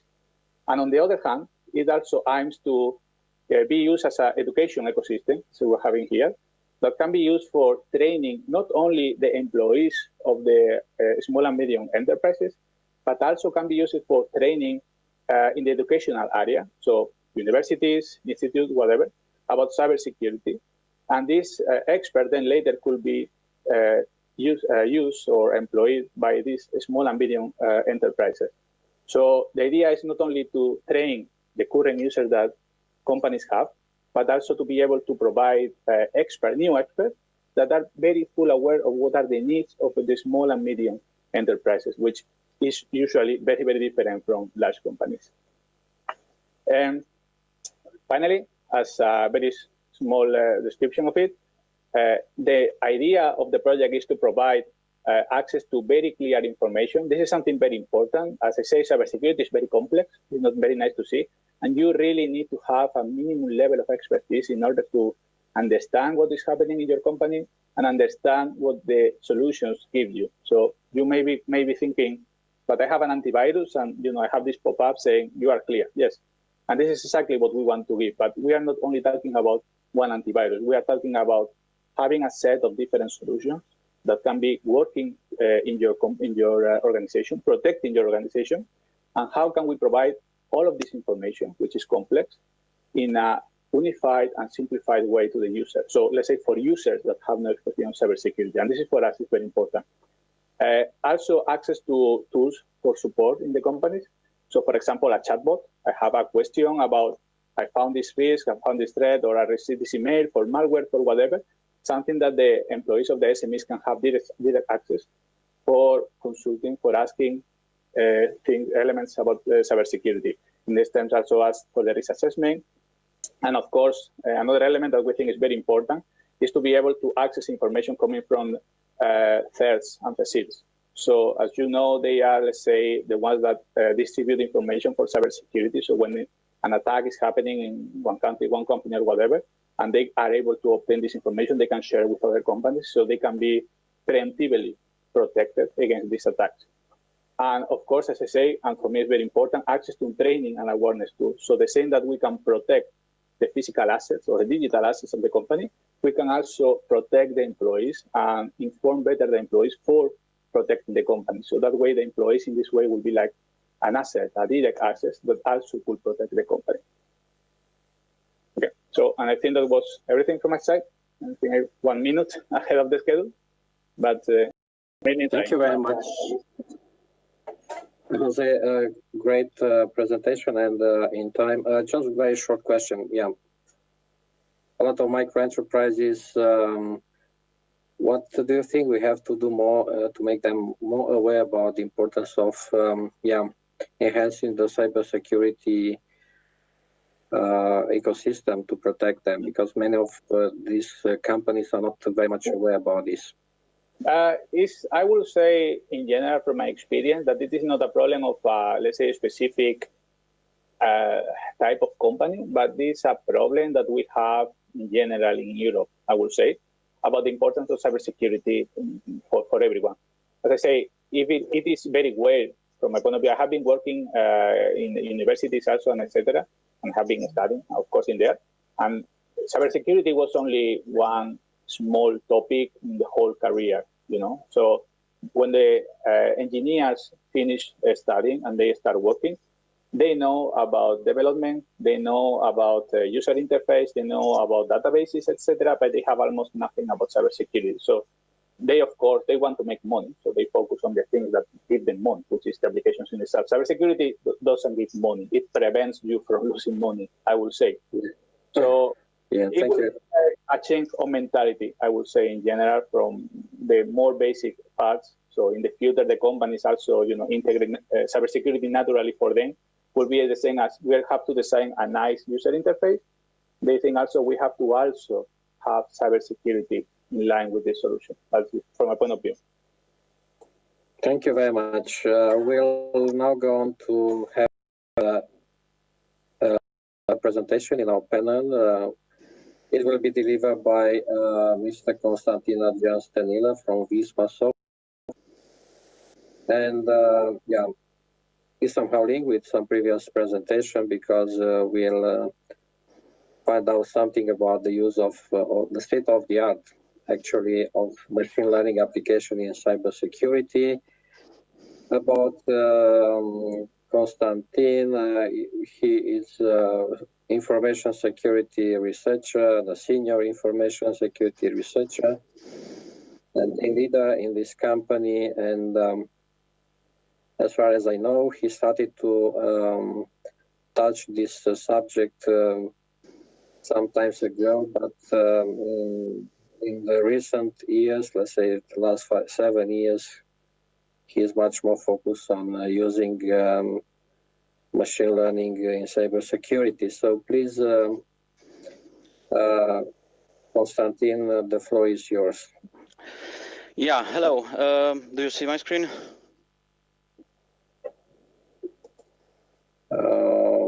Yes. Yes, we can see. Yes. Okay, so yeah, state of machine learning in cybersecurity today. So my name is Adrian Constantin Stanila. I'm information security officer and senior information security researcher on Visma. And yeah, I will start with a statement. I got in love with machine learning and security around 2001, or a little bit earlier, in fact. But yeah, and I started an exclusive career of security just in 2013. So I will just try to summarize the good and bad of machine learning in cyber security from my own perspective. Okay, so if you came for a technical talk, you will be disappointed. It's not a technical point. They are just some of my views about this machine learning in cybersecurity. And I will start with a joke. Okay, so the machine learning is part of the artificial intelligence. But what is the difference between machine learning, artificial intelligence, and deep learning? So if it's AI, then probably it's written in PowerPoint. If it's written in Python, this is machine learning. And if it's written with CUDA, it's probably a coin miner or a deep learning system. Okay, so yeah. Why machine learning in cybersecurity? We need to be proactive. So data and networks are increasing very, very hardly. And it's hard to maintain a security operation center with a hand of people. So you need help. So machine learning can be such a help. So also the massive growth of unstructured data, IoT devices. And machine learning, it will accelerate all repeatable, boring parts, at least that. But I think machine learning can do a lot more, okay? Artificial intelligence and the deep learning system is of course, also on this part, yeah? So malicious actors are starting using the automated tools to deploy infrastructure. So it seems we are in era of agile malware, which is using the same tool exactly like the DevOps. So from the recent attacks, what we see, they just recompile the binary after each attack, and we have almost 7 or 8 attacks on every night.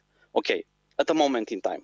So a little bit of history to understand why I'm talking about machine learning in cybersecurity. So back in 1999, I just read this paper. So this is one of the papers which helped me to touch this subject. Okay, so it was intrusion detection with neural networks, and in fact, it was just looking for patterns and pattern recognition command or command behavior. Okay, so we just try to figure it out if it's the same user in the front of computer. So this was one of the first things what I read, and I was just so excited about machine learning and cybersecurity.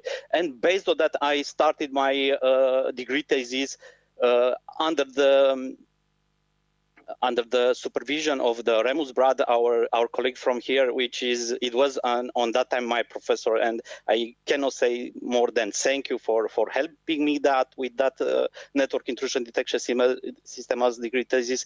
And yeah, I just wrote that, and this paper, it have a little bit of artificial intelligence. In fact, one of the sensor, it was capable to detect denial of service and distributed denial of service, and open and closing ports on that time. It was a little bit from some areas. It wasn't much, but it was a feed-forward artificial neural network, which it helped me with that. So, yeah, after that, I probably work until 2002 with character recognition, with some again with feed-forward neural networks. And yeah, after that, it was I just read articles and I didn't do anything on the field. But after some time, I just became a cyber analyst, an old passion. And of course, I start looking again to see what is happening with machine learning and cybersecurity. And I was so thrilled because I see NVIDIA and other vendors coming with hardware which sustain the machine learning and neural network. So I was very thrilled about that. And I also try to look on the academic side of those, and I just try to see on the conferences, I try to understand what is the best approach. And I see a lot of things working very, very well with machine learning and artificial intelligence. Yeah, but after time, we need to evaluate. In our company, we was in the position to evaluate products to put in our data center and to help us in our job of cybersecurity. So we already have an idea about of that, and we just made some decision, and we bought some of those products. Okay, so after buying these products and using them, we see the problem, okay? So we see the fact that cybersecurity analysts need to be able to understand data science job and need to understand what is happening under the hood to be able to fix the problems or to optimize these models and to catch the alerts or to don't have so many false positives. Okay, quality and the quantity of the data is very important in this, and is not like in character recognition when you can use many data sets of data. And yeah, in some parts of the cybersecurity, for example, if you are studying malware, yeah, you can do that. You can use same data sets, but for a network intrusion detection system, you cannot use some data sets. So that network intrusion detection system need to learn behavior and patterns directly on that network. So yeah. And raw data cannot be used directly, so need to be normalized and transformed in a structured manner to be able to use it. So think of that: you have flow logs from the network, and you have event data from Windows. So you need to make these two to be on the same structure to be able to extract match value from it. Yeah, machine learning cannot do anything if you are not doing that. Okay, so a lot of false positive alerts from these tools. Antivirus detects ransom by behavior, which is a good thing, but sadly several minutes after it starts to encrypt the home folder. So probably the home folder is already encrypted. So yeah, I see that behavior several years ago. Also, antivirus detects behavior of a bad application of a malware, but after a second when he already sent import data to the communication center. Also, I see this is from my experience, and I can tell you, in the second day that the data was on the dark web for selling. Yeah, network intrusion detection. announce us about a breach after 4 hours. Okay, you can say, okay, it's still good because, yeah, machine learning cannot be fully real time. Okay, some algorithms are, but I don't know how applicable are for the cybersecurity. Okay.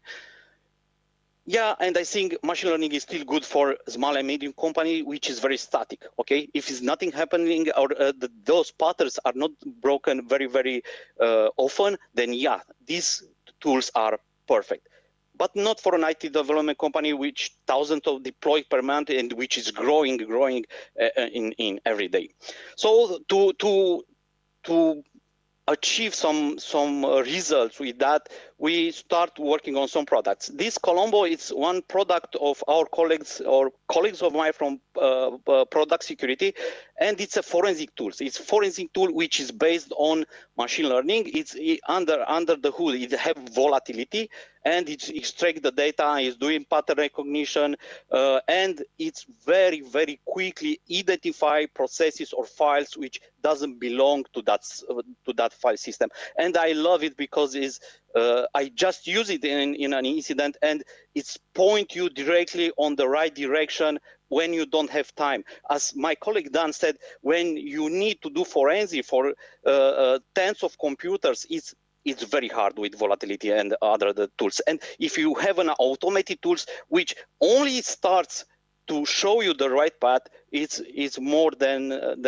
welcome to see that in the market. And the fact is the open source is also a good thing because it can be improved by the community.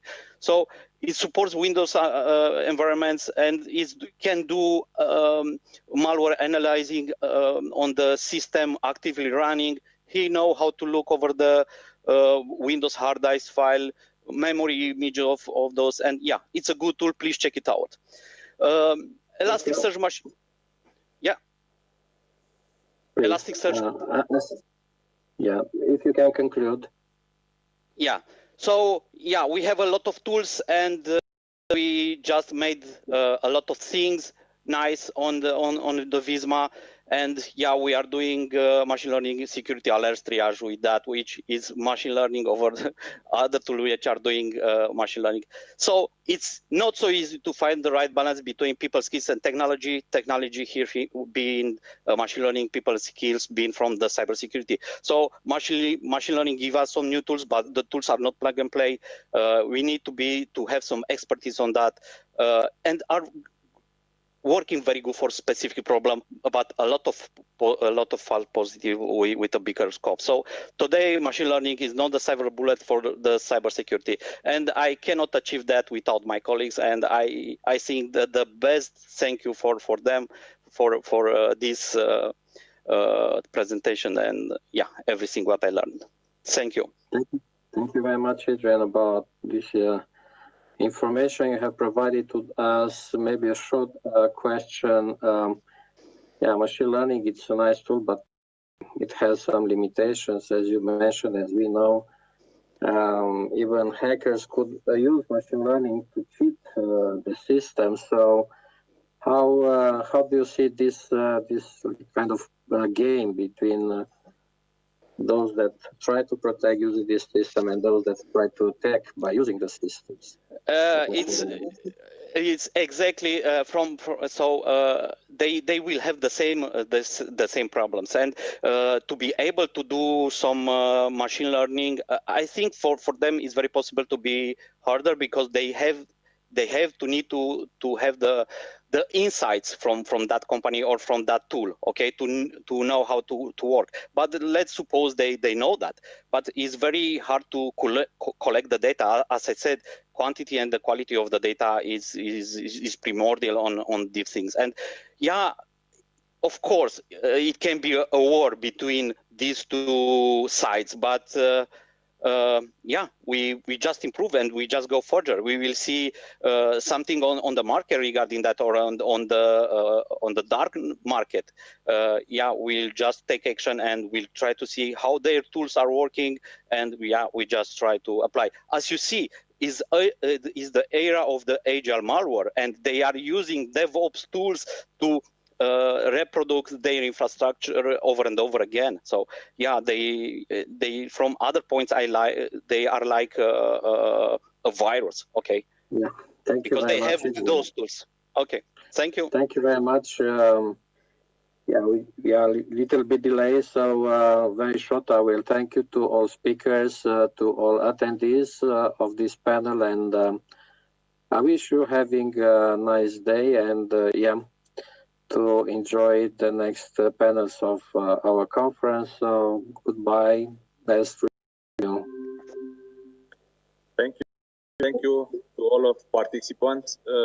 And I invite now the member of the panel of Innovative Partnership to start their camera. And I invite Mr. Ali David from Marquardt to start present the panelists and the debate. Okay, so hello and really warm welcome to all the people who joined our panel. I hope I will be able to keep the timings. I noticed that we start with a small delay, but yeah, at the end maybe we are going to try to get back on track. For beginning, I would like to start by asking the audience one simple question: who invented the panel discussions? Okay, I don't really want to answer right now, but I can tell you what is my opinion on this question. Well, I think the panel discussion was invented by someone who liked to sit 3 meters above the audience to talk with 5 of his closest friends for 1.5 hours and barely acknowledge that there are at least 100 people in the room, usually sitting in uncomfortable chairs. And my comment is here that I do hope that your chairs are comfortable for our panel. Our panel is about partnerships and is about innovation, about partnerships and about innovation. Partnerships and innovation, do you get it? So we called it innovative partnerships. Then we selected some speakers and we invited them to participate with their own contribution. Therefore, I want to name the ones that have accepted our invitation. And Mr. Iwan Levitsky and his colleague Dan Zbukia from ADR Centrum, Mrs. Loredana Gânska and Mr. Kensuke Ishizu from Entity Data Romania, Patrick McCutcheon, Senior Expert at European Commission, Co-Managing Director at Abilita Capital. And last but not least, myself, Alin David from Marquardt System Romania. Just as for a short introduction, each speaker will be invited to share his contribution, and I think everybody knows has maximum 10 minutes for his presentation. After all the speakers have finished their presentations, we'll have some short discussion. It was planned for 20 minutes, but I think we can make it in 10. I kindly ask the audience to send any question during our panel to the address event.sit@ulebsibiu.ro. And all the questions that I will be sent to this address will be addressed to the speaker at the end of the panel. The first speaker, let me introduce the first speaker on our panel, is a senior test engineer at Marquardt System Romania with an experience of more than 7.5 years in automotive research and development, and a person who is eager to build knowledge networks between private and institutional stakeholders. So I would like Mr. Alin David to share his screen and turn on the microphone. Oh wait, I do have it on. Just let me share my screen. Okay. I want anyone can just confirm that they can see my screen. Yes, I can see your screen. Okay, thanks a lot. Then we can start. My slides today. First of all, I want to thank Mr. David for his introduction. I really liked it. And more info about me you can find on the event website. You have it over there, and you also have the LinkedIn account linked to the image, and also if you just Google it, you can find a lot about me. Today I would like to tell you a story, and my story today is about innovative partnerships. But before that, I do have to tell you some short info about Marquardt. Marquardt is a family company that is transformed nowadays in a worldwide company. A positive effect of our global footprint is that we can draw on the development expertise of several countries and thus counter the shortage of skilled workers to a certain extent. We also like to encourage bringing the international teams in the same project so we can learn from each other and we can develop our competencies. What is our story? The history of Marquardt is innovation. What you can see here, starting from 1925 with home appliances products and up to today and maybe tomorrow with automotive products, and not only.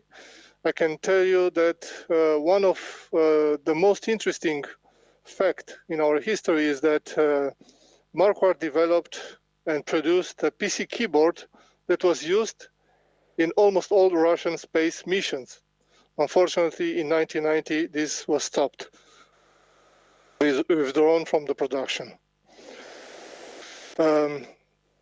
What else is that nowadays, as I said earlier, we develop the future. We do it with passion, and you can see it, the demo car, which is a really state-of-the-art car. It was also presented in Sibiu, for example, last year for the first time in Romania. And all the interaction is made through touch panels, which is glass touch panels, not regular touch panels, glass touch panels. And we also included light emitting and on surfaces to have interaction with the driver. For Marquardt Sibiu, it was started in 2004 with the decision. The most important thing was 2008 for me, from my point of view, which is the Research and Development Center when it was opened. And again, a great milestone was in 2019 when new offices were opened in the center of Sibiu. And also from next year, we are going to extend our offices in the center of Sibiu with a software testing department, which will be for sure an excellence department. Okay, we have I have written here the core competencies, and if you see here, the motto is the innovation in triad.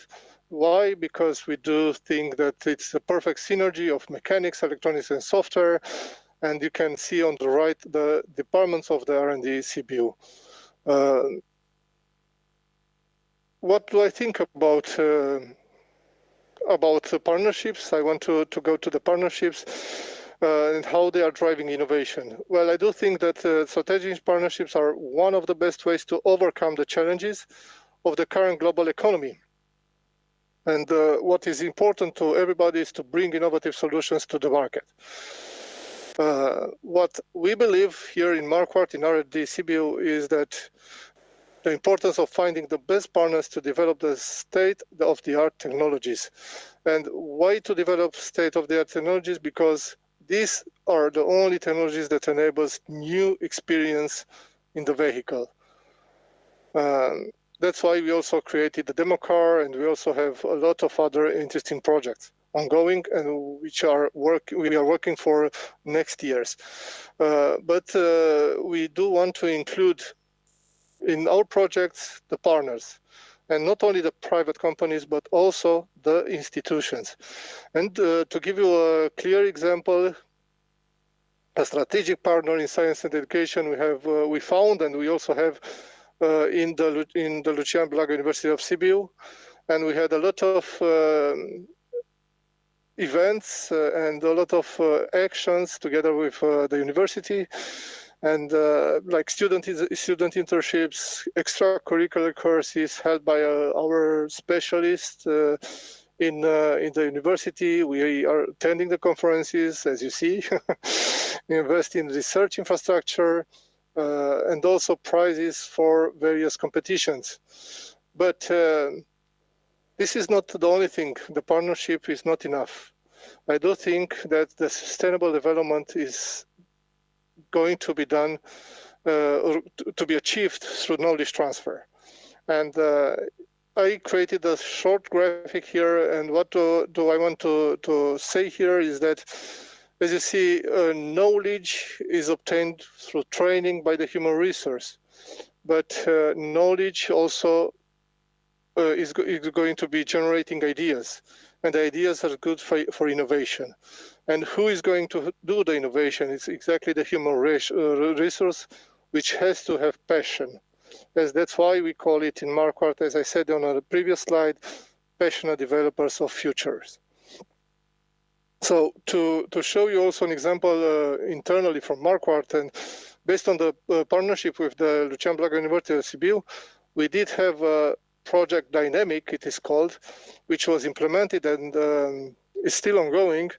And students of the Lucian Blaga University of Sibiu are going to be part of a whole project, not project, the whole process of knowing the company, and not only the R&D, but the whole company, from the production part to R&D, support departments like quality, logistics, IT, and also the industrialization department with testing equipments. And basically we are going to transfer the knowledge, the whole knowledge of the company to students. And why we are doing that, at the end, we have to do a teamwork, we have to do partnerships, and we would like to have the students, to see that the students will have the ability to apply the obtained knowledge in practical scenarios. And we do hope to have them in our company. And besides, as I said on a previous slide, beside the institutional partners, we do have partners of leading brands. I couldn't find a better way to put all the partners. There are really a lot. I won't mention anyone. I don't want to do any publicity advertising for them, but we do have a lot of them, and we are still open to find more partners. So just to conclude is, whether you know it or not, you all have been in contact with Marquardt. Every day, millions of people, I think, around the world come into contact with our products. In the cars, in home appliances, in tools, everywhere. Marquardt is a convenient interface between man and machine. So somewhere you are always in touch with us. And I hope I don't think I have more than 20 minutes, it's for 14 minutes, but if there are any questions, feel free to send them to event.sid@ulebasibiu.ro. I would like to thank you for the attention. I really hope that it was informative, and we can move on to presentations with our speakers. Let's see on the schedule. Just give me a moment. I still have it shared. So our first speaker is Mrs. Loredana Gânska, responsible for developing and executing open innovation strategies for Entity Data Romania. Mrs. Loredana Gânska is searching for meaningful connections as she aims for establishing an ecosystem of partnerships with startups. I would like to invite to present her contribution to this conference. So please go ahead, Mrs. Loredana Gânska.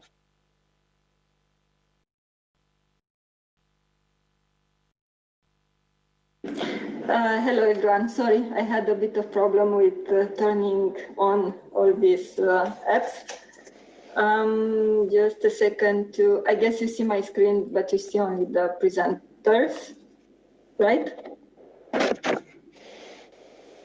Yes, okay, so you can see my screen, perfect. Thanks, Aline, for the nice introduction. Thank you everyone for being here today. sharing with us this passion for innovation and for innovative partnerships. I chose, of course, to discuss about open innovation and how business starts with value creation. And this is because innovation today is on everybody's lips. Nowadays, everybody's talking about innovation. Here today, we are talking about innovation. If you look around you, maybe you have a friend of a friend, a colleague, a family member, someone you know, of course, has a business idea, $1 million idea. They want to open a business and hopefully never have to work a day in their lives again. In reality, few of those ideas turn into businesses, and few of those businesses become successful businesses. And this is because I would say the driver behind wanting to become business owner is different. I would say here that we have two different drivers, let's say. We have the revenue extraction category and we have the value creation category. Of course, most of us, most of the ones who want to create a business fit in this revenue extraction category. And this is mostly because we want to have more free time. We don't want to be told what to do. We want to be our own bosses. We don't want to have a fixed schedule. We want to have more free time for ourselves, for our families, to go on vacations. And all this translates into we want to have more money. On the other side, there are those people that have as a driver the value creation desire. Those are the people who have the highest chances to succeed and to build up businesses that change something, that bring value into market.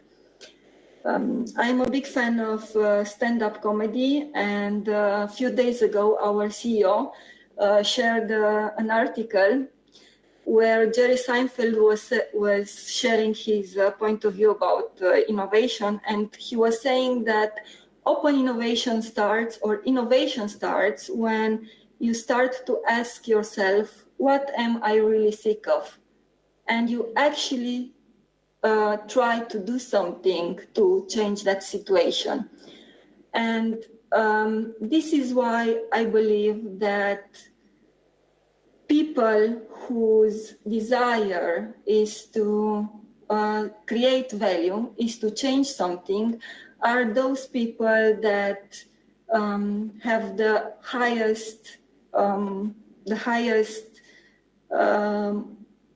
way to succeed. From my point of view, the innovation and value creation are, or at least should be, synonyms. And this is because innovation is not just related to ideas. As ideas that stay in laboratory or stay in universities are simply only ideas. And for us to innovate, it requires a more complex project, some more complex steps. Innovation is the way we bring ideas to reality. We turn ideas into something new, into something real, into something useful, and most of us, we fail and try and retry. Of course, there are always those people that try once and they get the jackpot and have the win solution. But usually we start from a need and we try to find an answer. And this capability of trying or turning creativity into a real thing, this is the key that makes the most of innovation. Innovation is not equal to invention. Innovation does not necessarily mean that you have to come up with an advanced concept or a product. In fact, some of the most innovative and successful ideas turned out to be very simple.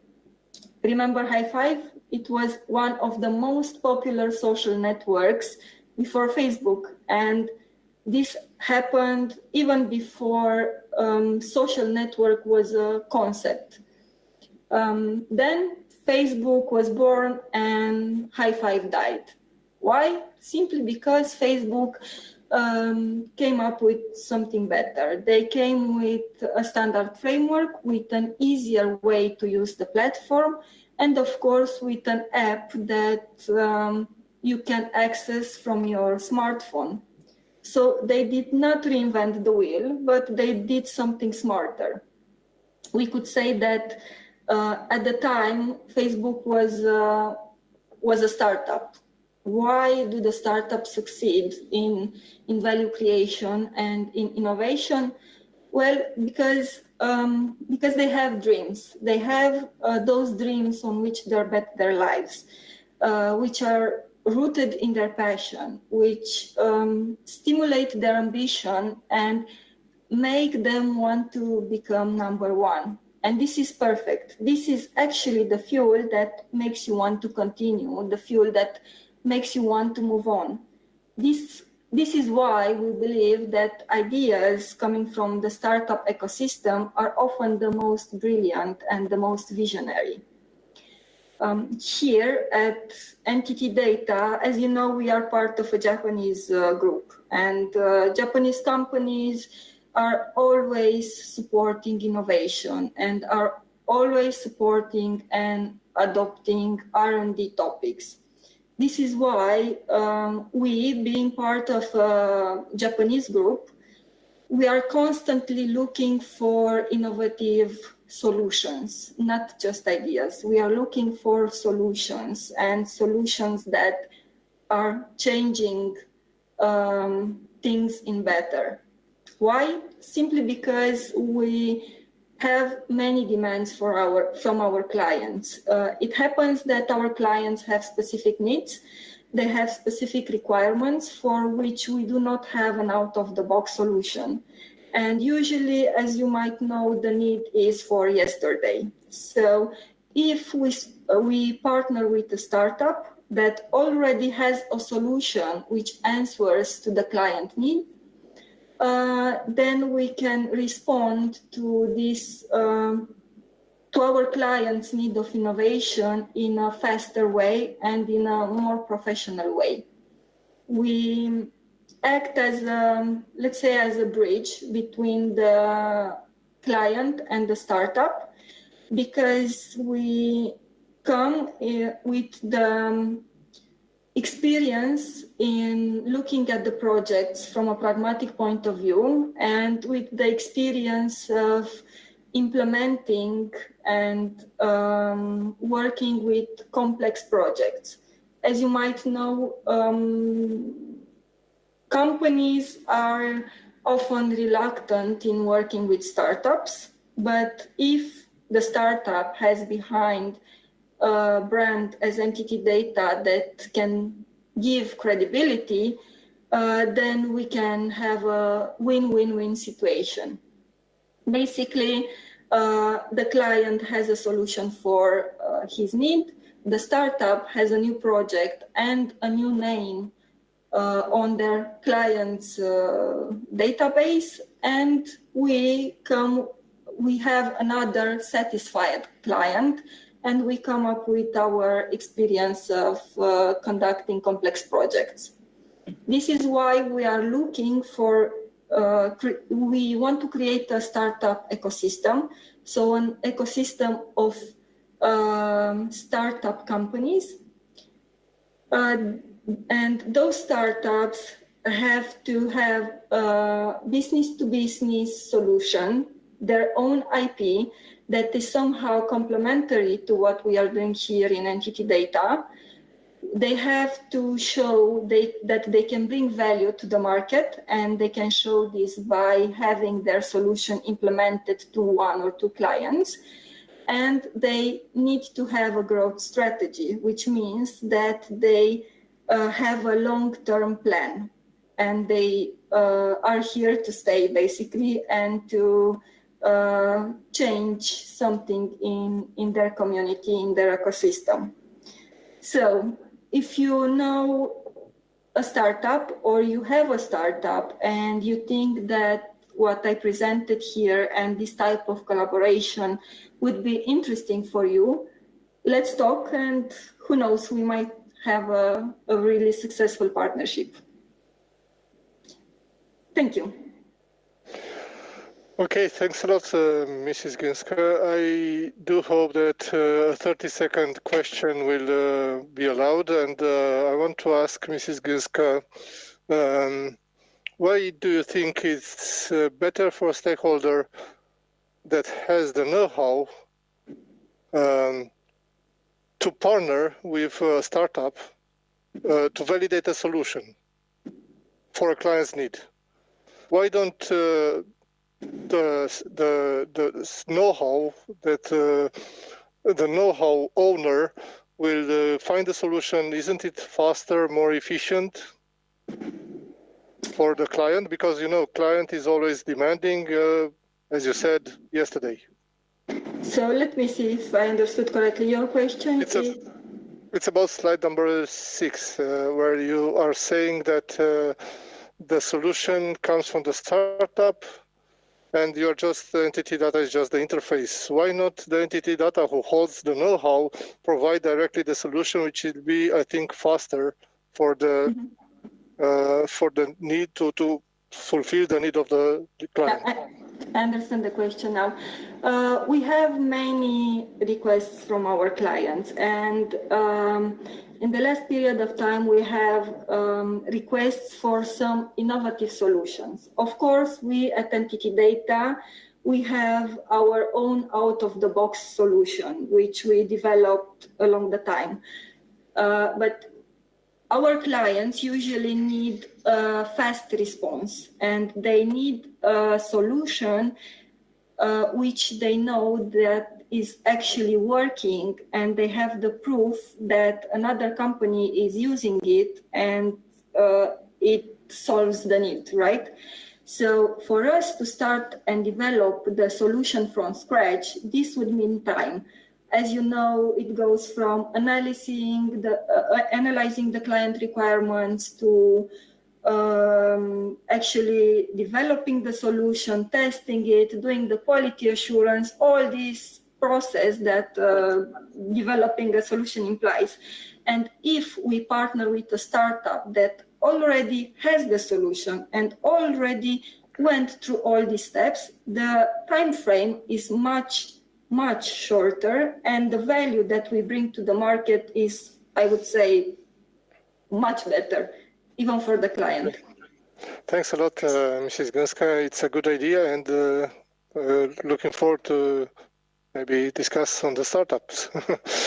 Okay, thanks a lot.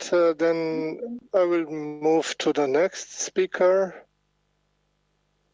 Can you please stop sharing? Yeah, just a second. Okay.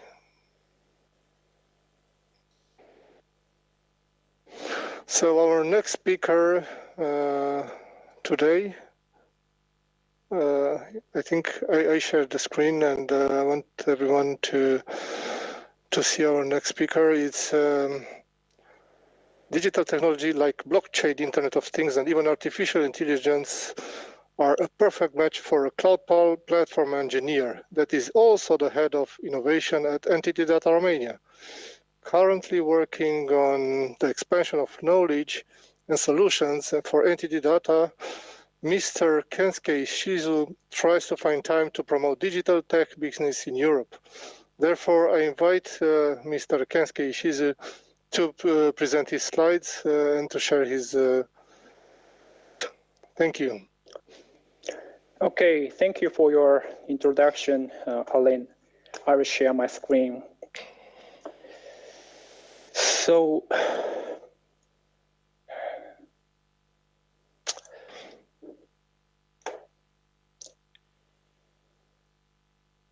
and it's perfect. Can you see my screen now? Yes. With the full screen mode, right? Yes, it's okay. Okay, so let me introduce myself again. I'm Kensuke Ishizu, working for NTT Data Romania as well as Loredana. I'm responsible for the tech bridge between Romania and headquarters in Japan. Also, I'm a part of NTT Data EMEA Innovation Hub, which is the team for accelerating the innovation with operational companies in Europe. Today, I would like to introduce briefly about our actual cases for innovation open innovation with similar partners. So before that, let me introduce shortly about the NTT group in order to let you imagine the internal collaboration within our group.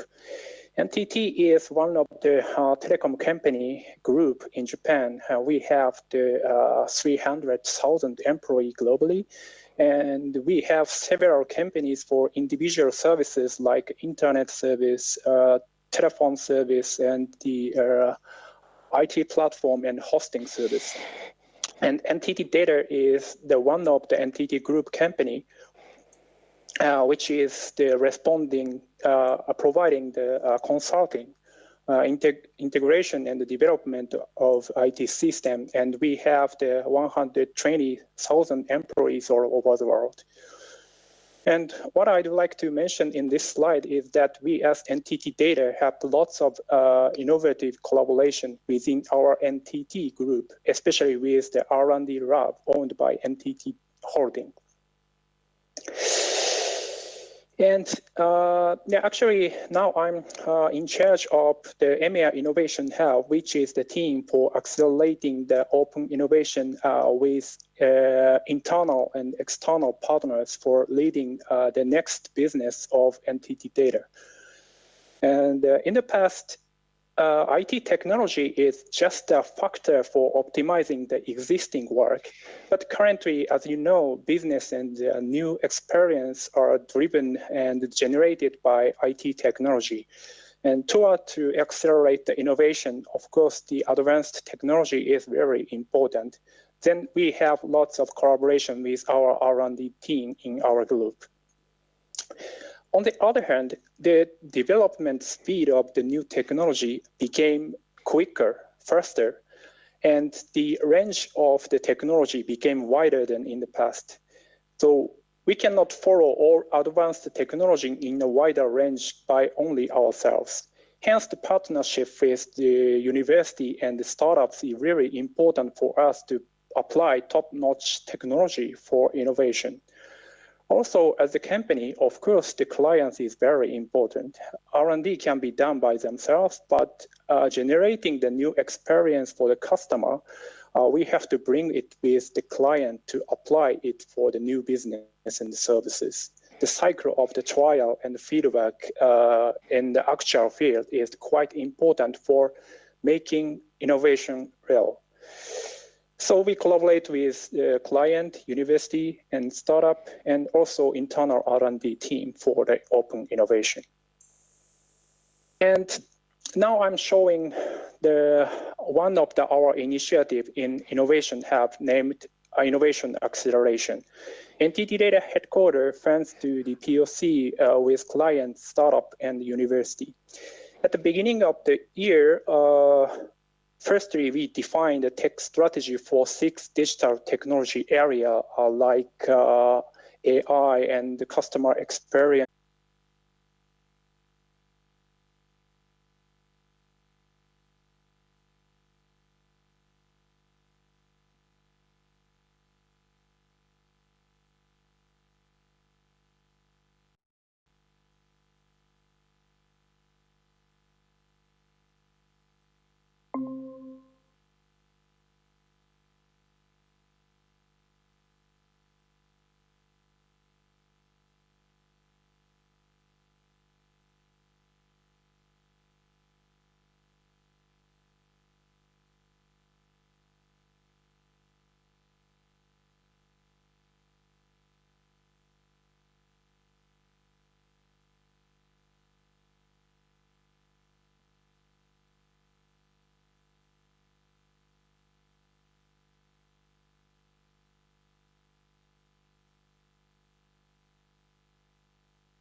extracting the sound come from the talker. In addition to that, if we put it between the people who have the conversation, it can recognize and extract their voice individually. So we have the several POC with manufacturer client, retailer, and also the cafe by utilizing this device. In this year, we are doing the POC with car industry to use it for in-car communication. Also, we are using it for the conversation with virtual avatar. You can see on the middle of this slide. And we put it with the avatar at the front of the shop, and the avatar can communicate with customer to introduce their product. Then microphone can correctly extract the voice came from who talk with this avatar, even if they are the other customer talking with their family or friends. I mean, the noisy environment. Also, we had a trial it in the cafe, and actually this cafe is in Sibiu city, and that's one of the reasons I want to add this slide for today. Anyway, we used it for analyzing the age and gender of the customer by integrating with the AI to suggest a recommendation for individual customer. So the case of my side, I hope it is informative for you. Thank you for your listening. Well, Mr. Ishizu was quite informative. Thank you for the presentation. I do have a quick question. You did manage to be in time, and I still have 30 minutes from your time to put the short question. Why does the client need, you stated somewhere during the presentation that the client needs access to entity data innovation ecosystem, but the client basically needs solutions for his own requirements. Why do you want to provide access to the data innovation ecosystem? Yeah. And don't choose provide directly the solutions? Because the data innovation should be intellectual property. Yes. Actually, also we can provide a solution for their business. But currently, the transition of the business is really quickly and faster than in the past. So almost all clients would like to generate the new business and the new experience for their customers. In order to do that, we cannot generate new business with the existing solutions, and they are really interested in innovative technology in order to utilize it for their new business. That's why they are really interested in collaborating with us for bring the innovation technology to generate their business. So I congratulate you for the openness. You are trying to open the innovation to your client directly. It's a good idea, and yeah, keep the good job done. Thanks a lot. Thanks a lot, Mr. Ishizu. I will move to the next speaker. Well, the next speaker on the module is Patrick McCarthy. He is a member of the Department for Research and Innovation at the European Commission, and he is responsible for the review of the impact of competition policy on innovation and antitrust. I will help Mr. McCutcheon with his presentation, and I will give the floor to Mr. McCutcheon. Let me share the presentation for him first. Okay. Please. Mr. McCutcheon, you have the microphone. Thank you, Mr. David, and thank you for the invitation to participate in this event. Very interesting to listen to the preceding conversations. Whilst I will focus on antitrust rules, let me just mention that in respect of what you've already discussed, the Commission had a number of support innovation by either providing IP advice to universities to, in specific cases, to help them with license negotiations and due diligence, patent landscaping, and also at a more financial level through the European Innovation Council to help mature technologies such that they can be licensed. This week is a rather busy one in that the Commission has released an action plan on intellectual property, and also there has been a decision in a German court regarding a referral of a case to the European Court of Justice, which I will come back to. So moving to the main part of the presentation, the developments in technology transfer are focused on review of some rules in antitrust law and looking at the public to private transfer. If we move to the next slide, please. So, first of all, why are we talking about antitrust? Well, antitrust is generally, the starting point is that collaboration is a bad thing, that competitors should compete and not collaborate. So the Treaty on the Functioning of the EU and Article 101 has a general prohibition on such agreements, although it carves out an exception in subparagraph 3 that if, amongst other things, the collaboration leads to technical and economic progress, the agreement between what might be competitors is, it may be exceptionally allowed, provided that the arrangement does not lead to hardcore antitrust issues such as price fixing or control on the levels of production. Now, how does this work? In practice, this is not subject to legislation of Council and Parliament. In addition to the provisions of the treaty, the Commission has prepared guidance in the form of block exemption regulations in both the case of collaboration in R&D, which is in antitrust terms, collaboration at the same level of the value chain, meaning collaboration between what could be seen as otherwise as competitors. And then secondly, in what antitrust regards as a vertical agreement, where technology is transferred from one level of the value chain to another. So both of these types of collaboration are subject to block exemption regulations and supported by guidelines. Next slide, please. So the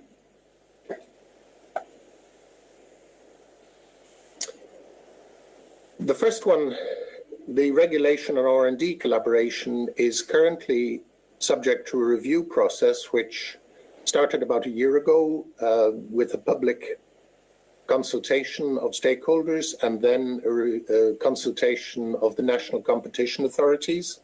The aim of the Commission is to come forward early next year with some ideas on how these rules could be amended to take account of changes that have taken place in the 10 years since the rules have been in force. The second regulation on technology transfer has an expiry. I should mention, first of all, that the R&D collaboration regulation expires at the end of 2022 and should either be extended or replaced at that point. The other one on tech transfer has a slightly different timeline, and a review process will start on that next year. But what do these basically provide? The two block exemption regulations essentially provide advice on what might amount to a white list and a blacklist of activities that would respectively be exempt from antitrust concern or, on the other side, raise some antitrust concerns. The consequence of that is to ensure that the agreement is legal. If the agreement is not legal, it is void. So if we move to the next slide, please. So the guidelines it's a little complicated in that R&D guidelines are included in a more general set of guidelines on all types of horizontal collaboration, whereas the technology transfer guidelines are outlined in a dedicated document. And the purpose of these is to advise on how the parties to such agreements can themselves assess whether they have complied with antitrust rules and where the block exemption hasn't provided the black and white answer. Here it's perhaps worth stressing that since the reform of antitrust policy, all of these agreements are not subject to notification to the Commission or approval by the Commission, but rather the parties themselves must determine whether they are likely to be in breach. And here the concern is that, of course, if they are, their rivals might issue complaints to the Commission. Now, when we think about public-private cooperation in the context of innovation, it is generally the case that universities and public research organizations are not, strictly speaking, competitors of companies, in that they are not competing to sell products or services on the market. So they're not really competitors, and generally this type of collaboration is exempt. But there can be a concern if the public research organization or university is one of a small number of highly competent, excellent research teams, and the collaboration between that entity and a company would effectively reduce the number of independent R&D teams. We're talking about reduction to perhaps 3 or 4, not say from 19 to 18. The idea is that we want to have competition in research as well as in terms of selling products and services on the market. And in between, we have what we term the innovation market, where technologies are licensed. If we skip the next one, which I think is a blank, and then move to the slide. So what have we seen in practice? So far I've described the regulatory advice. Interestingly, we have had more cases involving vertical collaboration than horizontal. And this is perhaps counterintuitive, because collaboration between entities at different levels of the value chain is seen more benignly, because the starting point is a sense that these are not actually competitors, and that collaboration at different levels of the value chain, in fact, is going to support innovation. If we think of what we heard earlier, if we license technology, so the fact that a specialist R&D company would engage in technology transfer and license its technology broadly, this would lead to a diffusion of technology by companies which themselves are not engaging in R&D. However, we have seen over the last years quite a lot of litigation in this space, and specifically in the case of the smartphone wars. Going back a generation before telecoms were deregulated, there was a degree of research and innovation in this space, and competition was between companies who were effectively engaged at all levels of the value chain. So in a sense, when each had technology that the others needed, and this was mutual, companies had aligned interests, and they were able to solve the issue of freedom to operate by making cross-license deals. What, of course, we have seen in the meantime is a degree of vertical disintegration with specialization, where you have companies that specialize in carrying out R&D and who don't participate in product markets and who need license revenue to further their R&D. And on the other side, you have what might be called pure implementers who do not engage in much R&D, but seek to license in the technology in order to put new products on the market. Of course, these are the two extremes. You have other companies that are doing a bit of both. So the question really is, in the context of standard essential patents and the question that has arisen in most recent litigation is when can you enforce your patents? Normally, an IP holder is allowed to either refuse to license or to determine what the license conditions are. This is somewhat exceptional in the case of those patents that read on standards which are subject to what is usually referred to as a FRAND commitment, a fair commitment to license on fair, reasonable and non-discriminatory terms. The rationale being that if this commitment is not given, the need for access to standard essential patents is so absolute that the patent holders could set rates. So that is dealt with by court determination of what is FRAND, but the current dispute, and one which has involved a lot of litigation, particularly in Germany this year in the automotive sector, and a series of cases between Nokia and a number of companies in the sector, its patents. The would-be users who are not licensed or are the license should be taken to different value chain. And this very question has this week been referred to the Court of Justice to determine whether, in fact, the patent holder can say at what level of the value chain the licenses should be issued. We would expect a ruling perhaps on that towards the end of next year or maybe in 2022. It remains to be seen what effect this has on license negotiations. If I move to the next slide. Mr. McCutcheon, please try to get closer to your conclusions. Yes, I'm nearly there. We are already passing the allocated time. Okay, I will just wrap up if you give me one more slide. Yes, please go ahead. Sorry for interruption. The last slide? Well, I just wanted to wrap up with the dates. The block exemption regulation is going to be subject of a proposal for revision next year with the aim of having the new regulation in place by the end of 22.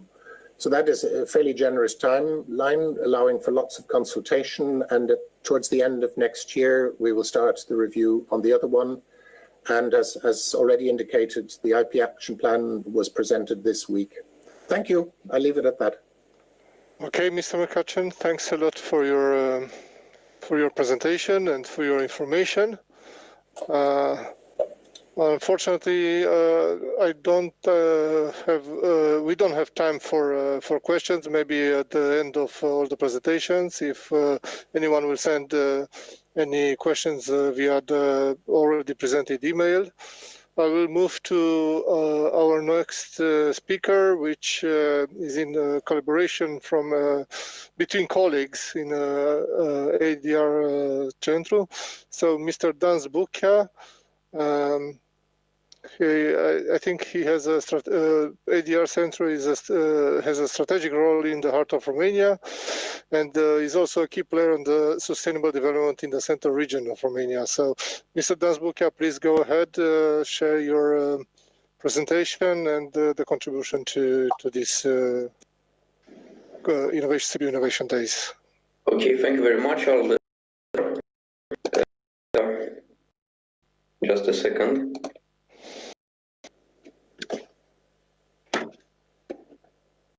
I think everybody can see my screen now. Not yet, for a moment. Just a second. This should be okay by now. Do you see my?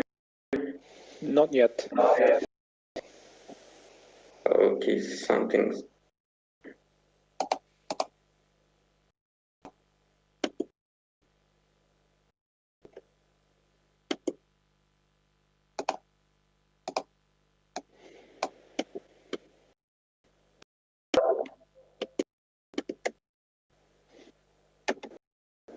Now we can see.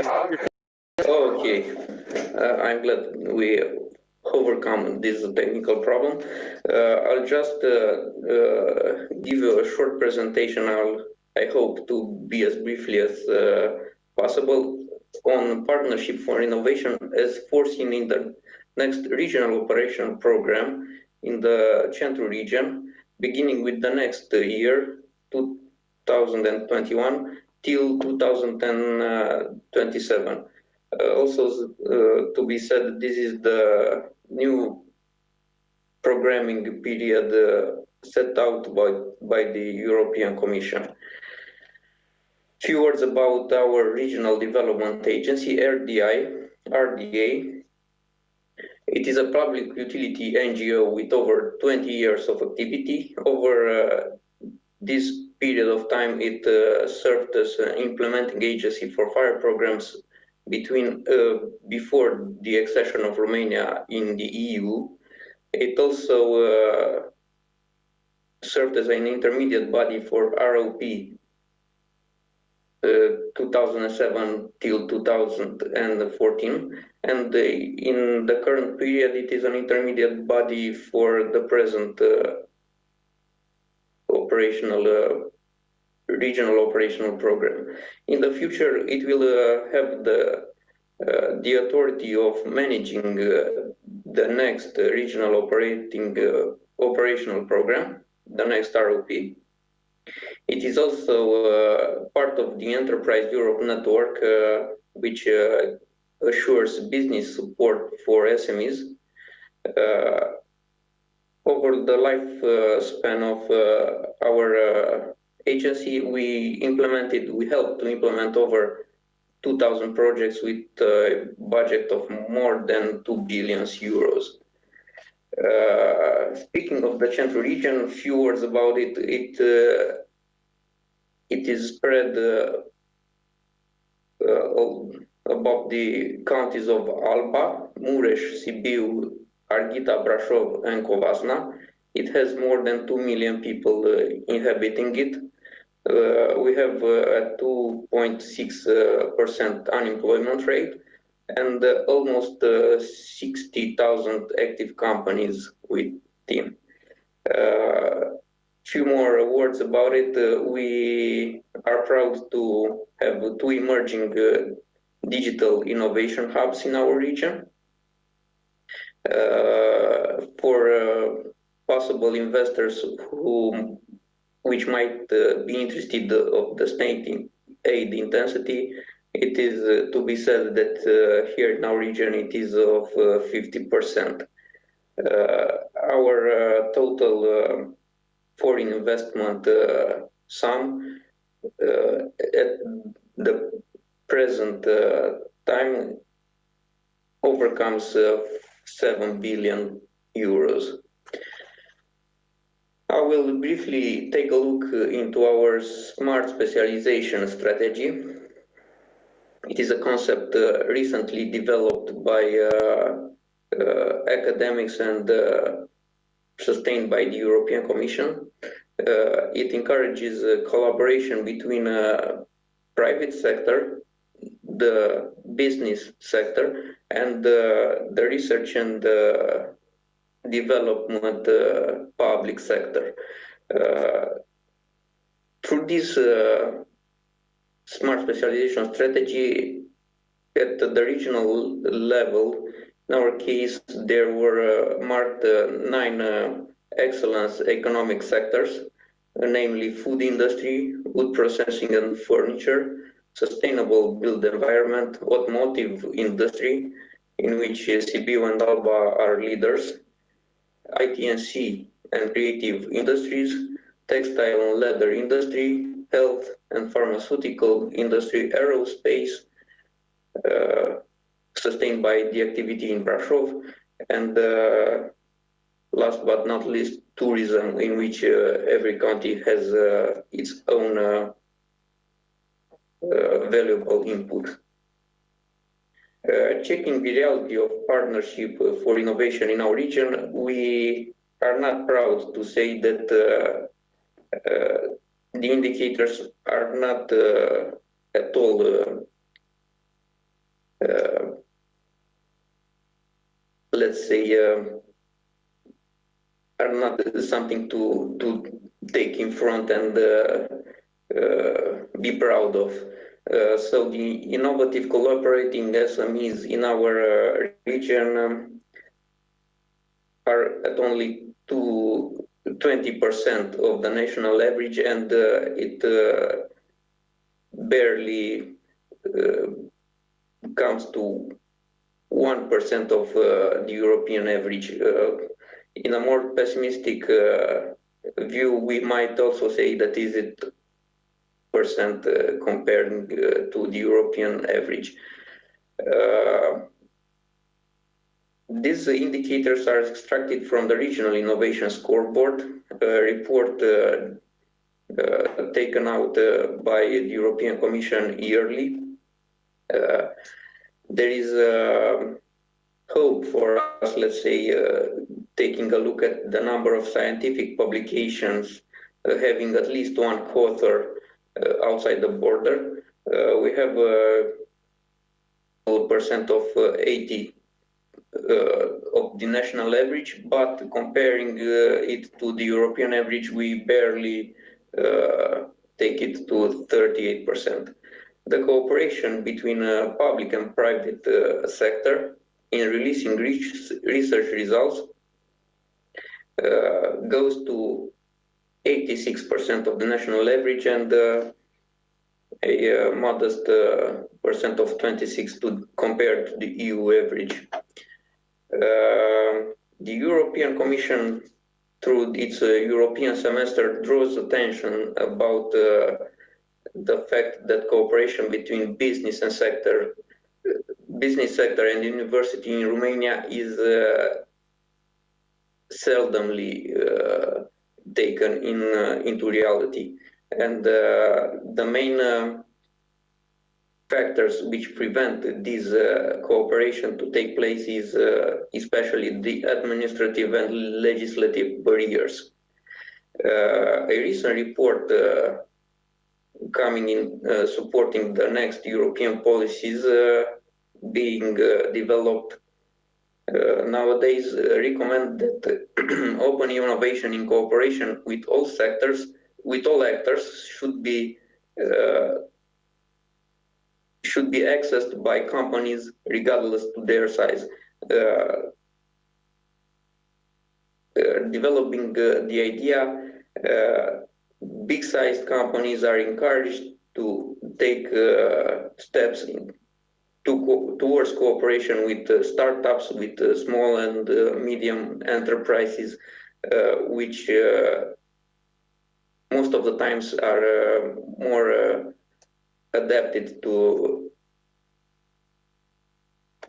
consumers' needs, and in a more, let's say, open communication with them. In the past few years, our RDA conducted a report which relevated that only 9.15% of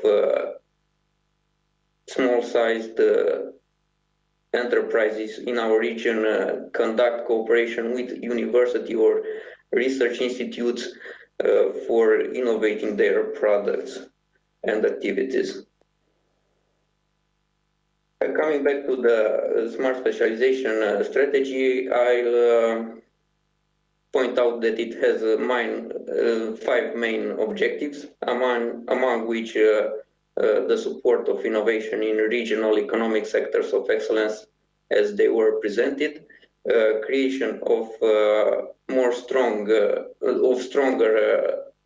local communities, and the integration of our local business in the European and global knowledge flows. Mr. Guka, sorry for interruption. Time is running up. Please try to summarize. And okay. I have only a few ideas to put on. I didn't mention that strategy is the fundament for the intervention in the next regional operational program. The regional operation program envisages a lot of actions towards cooperation in taking out to the market of innovation products. They are all summarized here in this slide. I am open for questions, for any adding of ideas. Thanks, Thank you very much. One short question to you, if I'm allowed. You are an expert program for expert in at the ADR Center. Or can you tell us a program that is going right now from the cooperation, the private sector, and university, or any institute? This programming had the TX is one of the current ROP, Regional Operational Program. Here there were encouraged technology transfer activities and also innovation activities. For now being one call for project open at the time, namely 11C, which encourages technology between research institutes or universities and small and medium enterprises. Thanks. For our next speaker,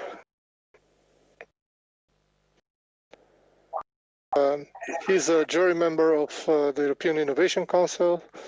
Mr. Mihai Sfințescu constantly supports the European startup ecosystem. Besides this, he acts as an advisor on raising finance for growth companies and private equity, venture capital portfolio management. So I want to ask Mr. Sfințescu to share with us his slides and his presentation. Thank you for the introduction. Let me...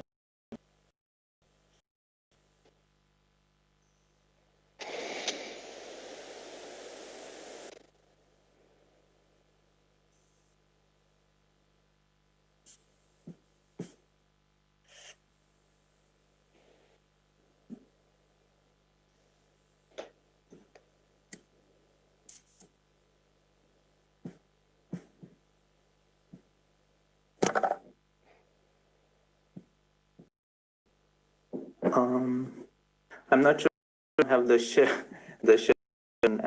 active. Okay, if you want, I can share it for you. I don't know what's why is this not?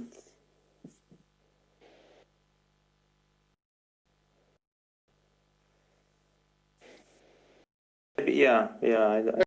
Presentation, and you can speak freely.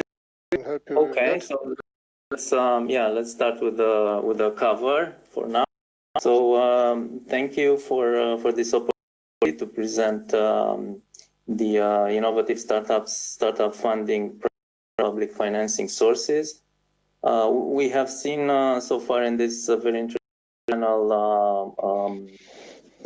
speakers talking about innovation, about competition issues. Let us move then to financing the startups. My name is Mihai Sfințescu, and I will walk you through this presentation. Can we move to slide number 2, please, which is the agenda? So we have, for today, we'll have 3. One is, the first one is what funding options are available to new startups. The second one is how long does it take to raise funding, and how much time do you have to dedicate to fundraising as a team? And third is perhaps quite interesting, what do investors expect to see to fund a startup? If we can move now to slide number 3, which is funding options for new startups. As you start working on an idea, initially at the foundation stage, as it is called, you have the what is called the 3F, family, friends, and fools inverted commas, which and that is obviously just at the very beginning. As you move on with your startup, you then become interesting to other type of investors, which include business angels. And these are typically people that are former entrepreneurs or current entrepreneurs, in fact, executives, venture capitalists that are not currently in a fund, etc. So usually, kind of business people that have an interest in that industry where your innovation is, and are willing to invest money, but also to help you with growing your startup. Typically, they make quick decisions because they are individuals, so there is no structure above them.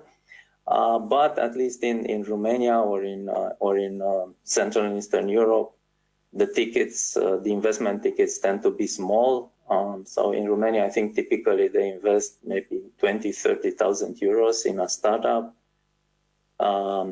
If you need a bigger amount, you can create you can create a syndicate of business angels, which means that there are more business angels that will invest together in your startup.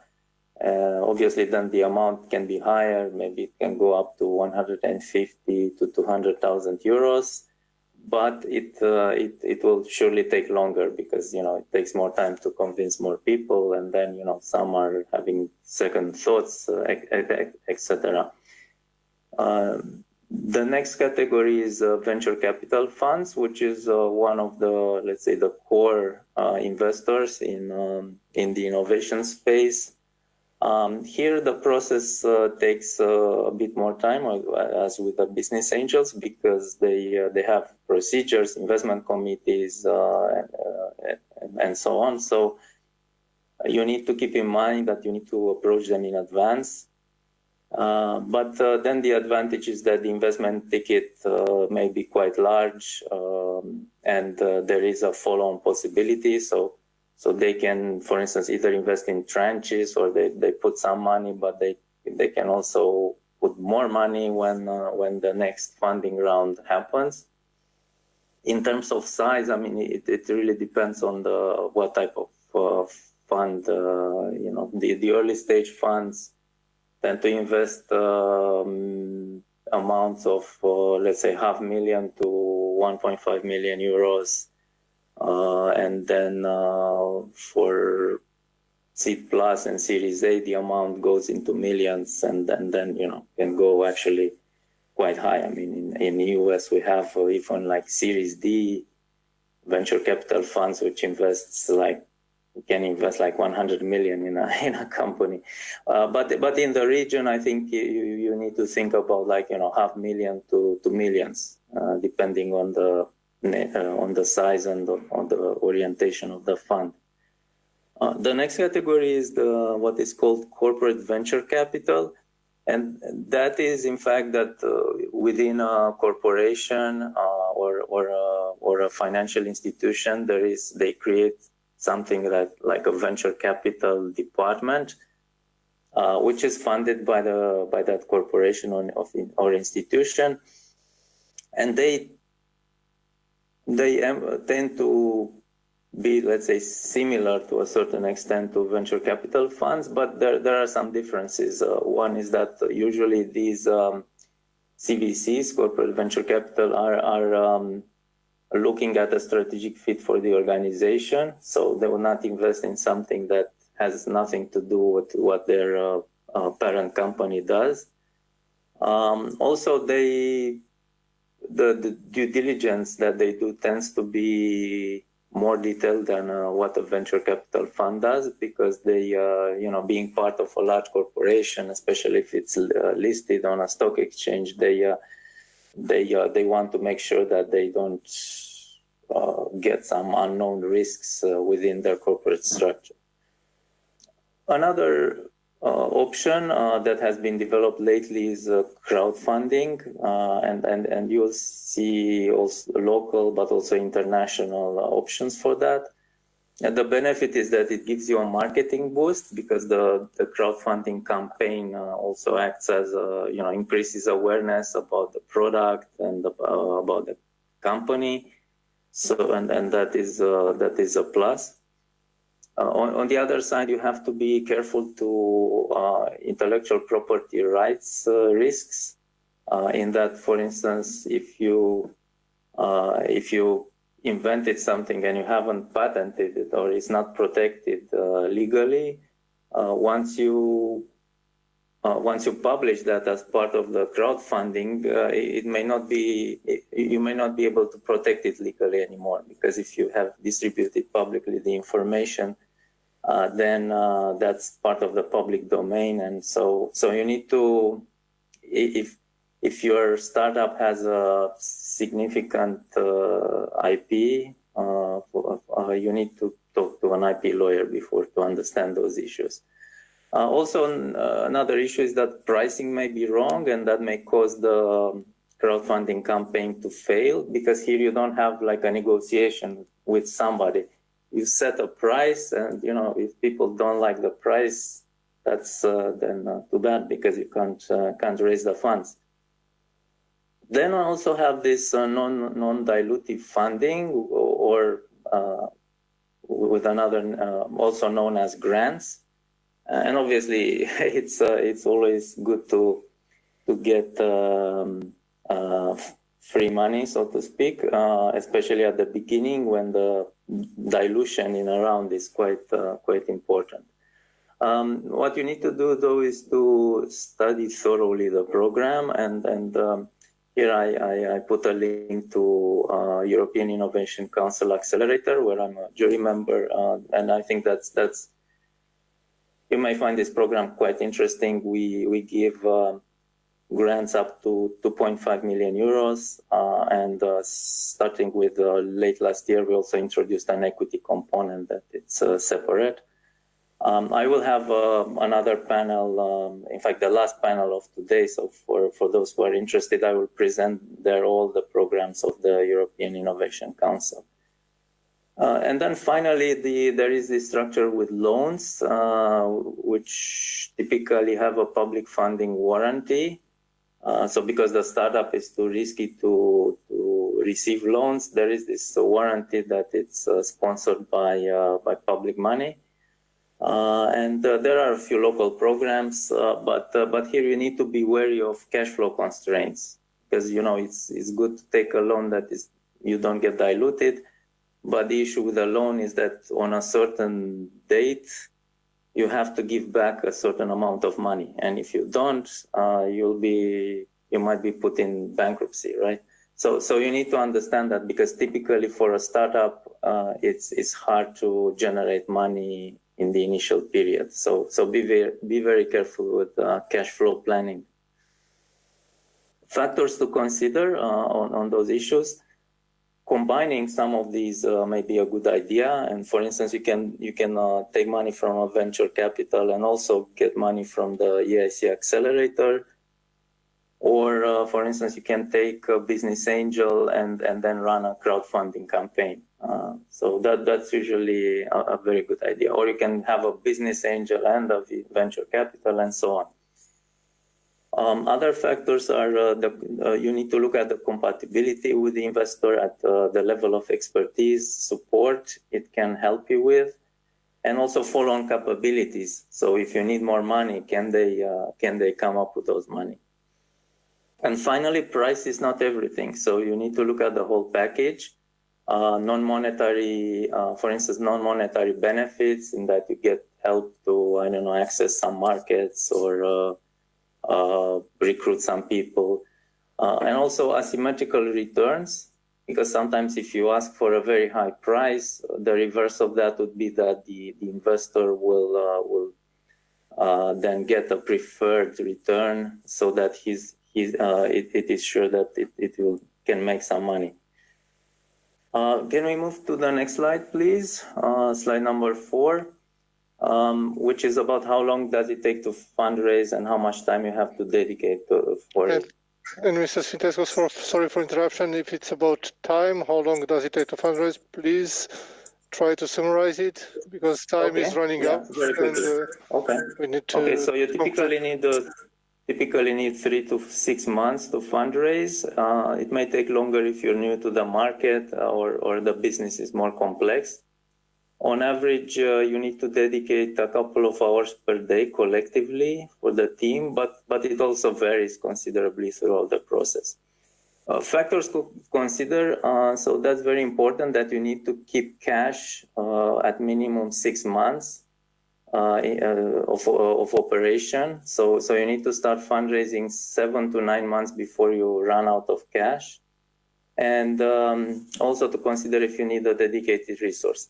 So finally, moving to investors' expectations, there are requirements. The next slide, please.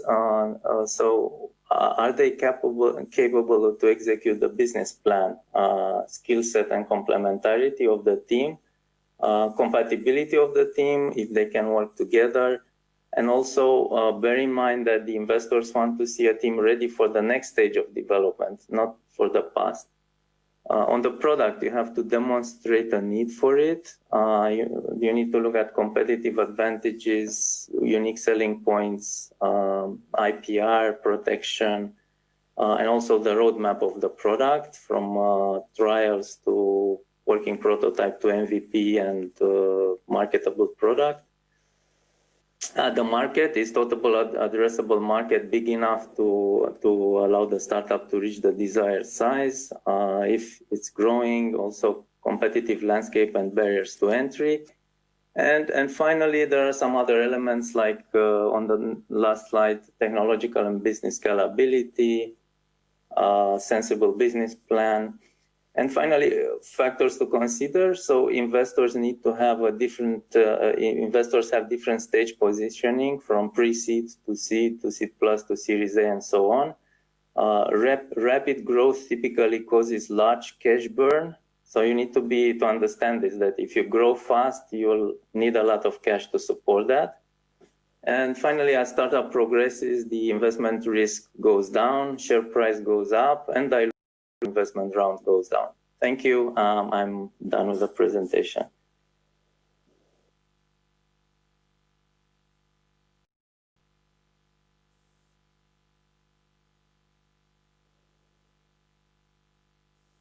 So, yeah, so sorry, I can't hear you. Okay, thanks a lot for your presentation, Mr. Sfintescu. I think we are done with our schedule. I do have one ending slide. It's a, oh, not this one.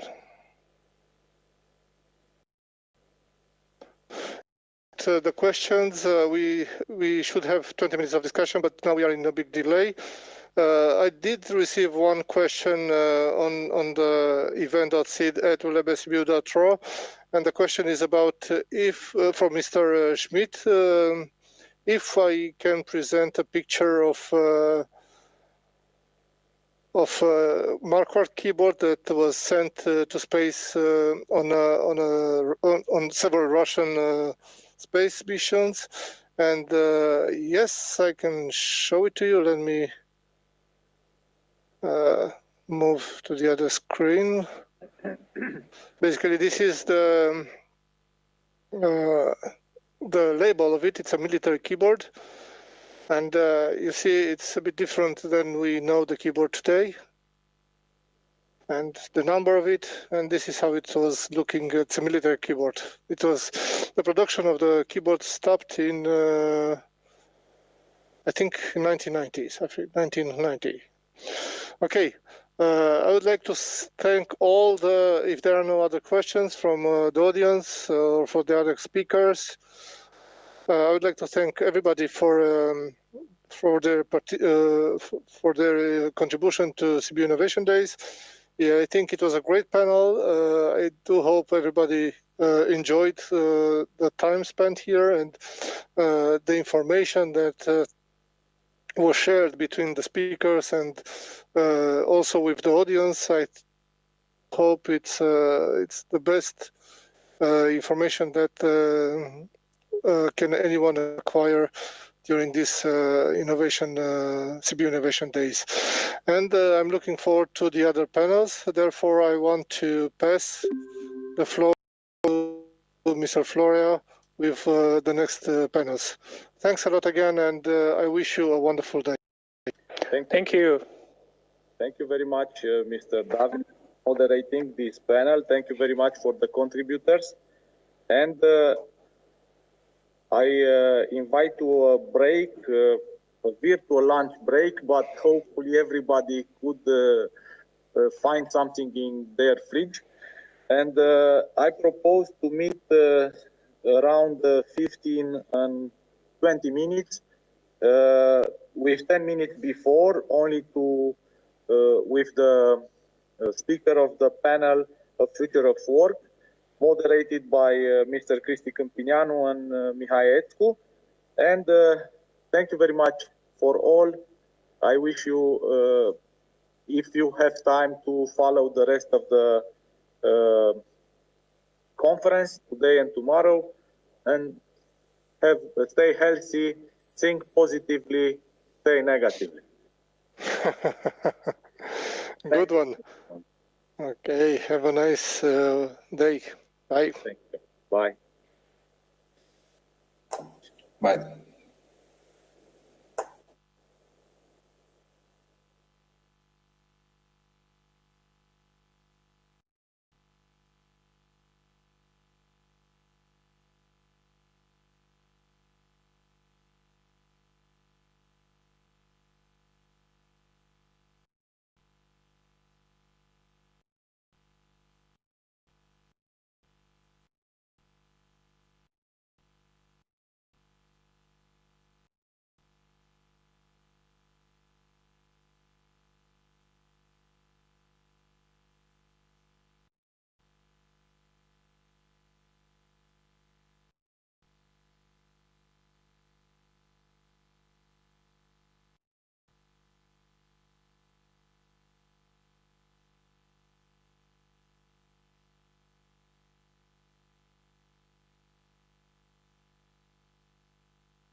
I've been muted. Hello?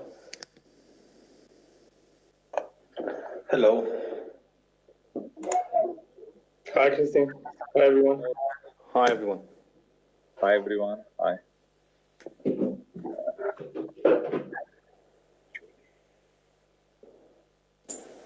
We have a few minutes more, isn't it?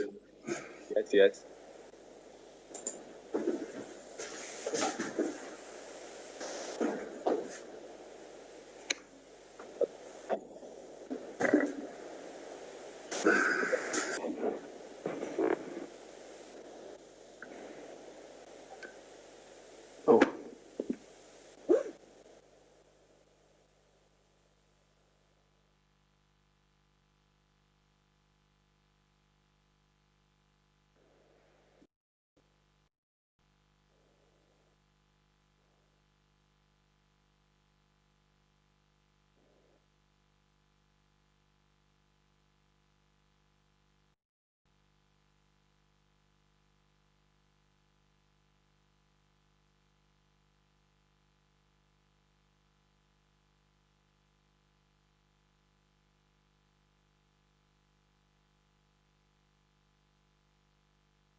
Radu Hassan, please open.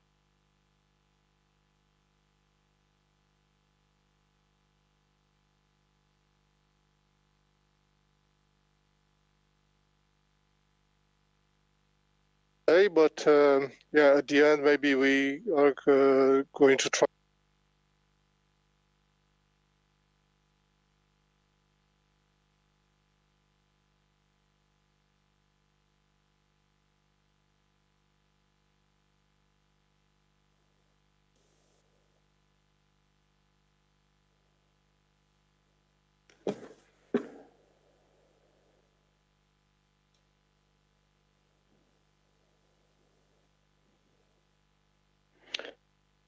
Hello, bună ziua. Hello. Hello. Hello. I might sure that we're together. Yes, actually, we are waiting our propose because could be people from outside who plan to participate. Also, I want to tell you that the session from the morning could be seen or downloaded on our conference website. So as soon as recording each session, we will upload for every in order to use. Thank you so much. We still wait for 50 minutes. Around 13. 30 minutes? No, 13. 13. Ah, 13. Ah, okay, good, great. I was afraid a little bit. 13, in order to start the recordings and and you and Christy as a moderator. Now is okay because we are like in the pole position waiting to start. The difficulties will be with the later presentations. In between the sessions, yeah. Hi guys. Hi. Can I have a sharing my screen to make sure that everything works in a screen presentation environment? This is the first. Schmidt, if you can close a little bit to make some files, close the presentation, not. I think if I present, just go online. Oh. You can make some tests.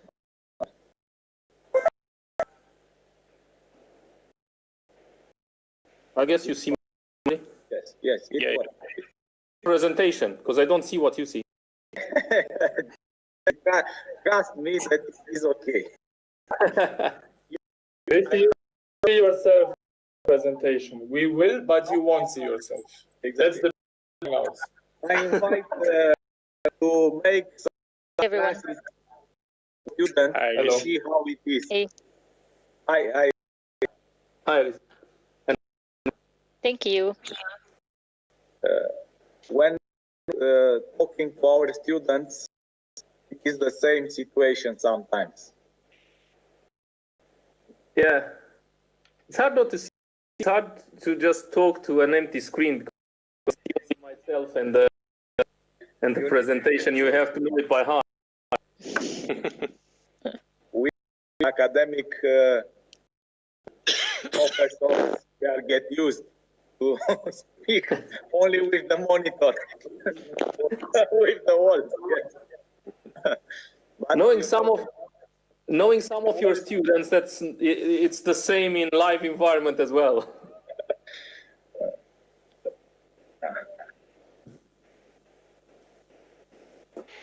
But hopefully today, and probably because it's a different context, the people will be interested. And I received some, let's say, congratulations on my phone. The people who shared or contributed before was pleased also from what they learned from everybody. I'm glad. I've got only bad jokes about how I look on my phone, so. And also the camera put a little bit, yes, it is better. Thank you. This is a really stupid laptop. It has the camera beneath the screen. And yeah, it doesn't work well. I have to change it. It doesn't work well in a work from home environment. Yes, difficult times. Adrian, how many people are watching, by the way? Have you got count on that?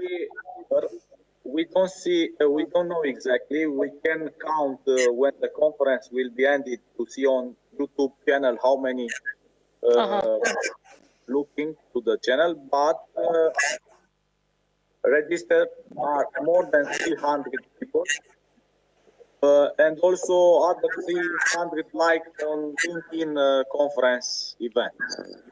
Congratulations. Could be some intersection, but it was a pleasure for me to see people from Romania, which is not quite nearby, Galați. Lot of people from Galați University. Moving one step further, all of the startups, it's interesting how they start, namely all of them start in garages. Connections. Interestingly enough, they were started in California and so forth, but I would expect that people can start them in garages somewhere else in the world. Other people from European Commission or from England, first, from a bit about Spain, Germany, of energy during the last 3 years. Will be the first who will start the panel, I think, and he is from Germany.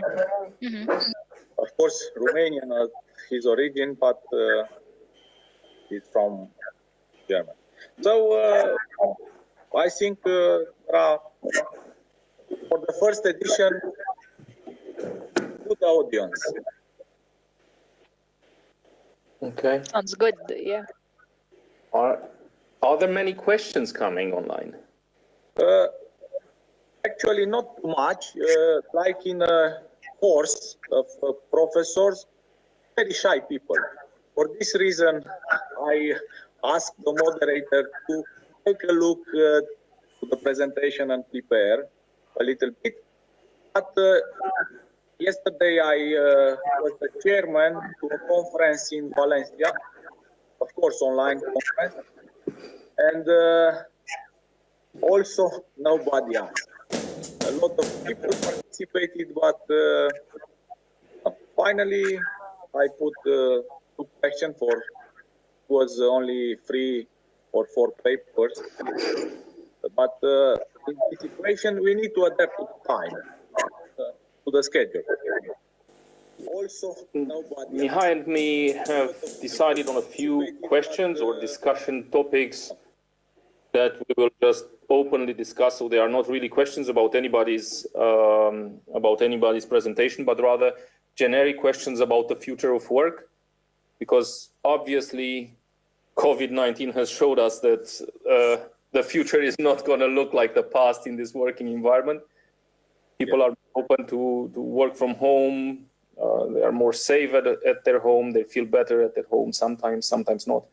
I want to tell you that my colleague, Professor Remus Brad, helped me and showed that in this moment, 45 people are watching on YouTube this moment.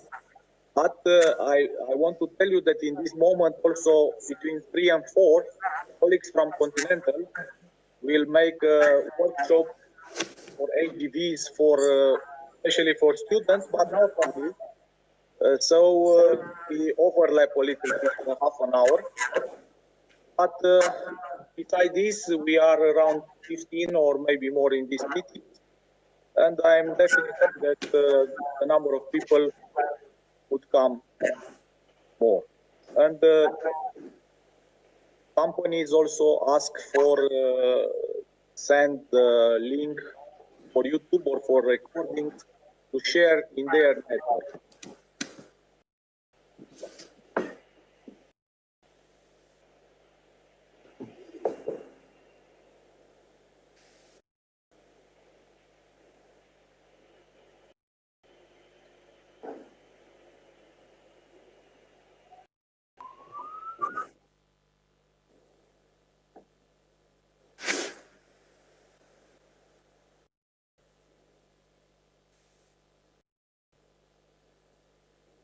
And also in time, starting from 10 o'clock, it is a hackathon for 8 teams from Sibiu, Brașov, and Suceava. Are developing some projects and are judged by 8 colleagues, 4 from academic institutions, 4 from campus. So it is a pity, as we discussed also here, that we cannot meet in person in the aula. Maybe more pity that in the evening plan a cocktail, everybody to meet and have some opinions, have some ideas. Hopefully next year to fulfill this desire. Don't worry, I think we can connect with each other in LinkedIn, right? But it's not the same. It's not the same. It's more, I'd say, more dynamic.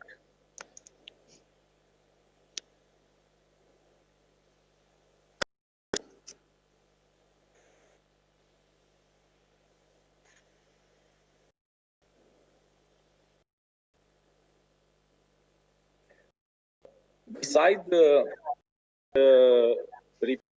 an idea that I wrote in the email last evening, if we receive other questions later, we will send to the speaker an invite to this question for everybody.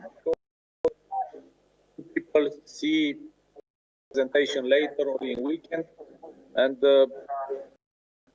how to say, blink an idea and want to put question.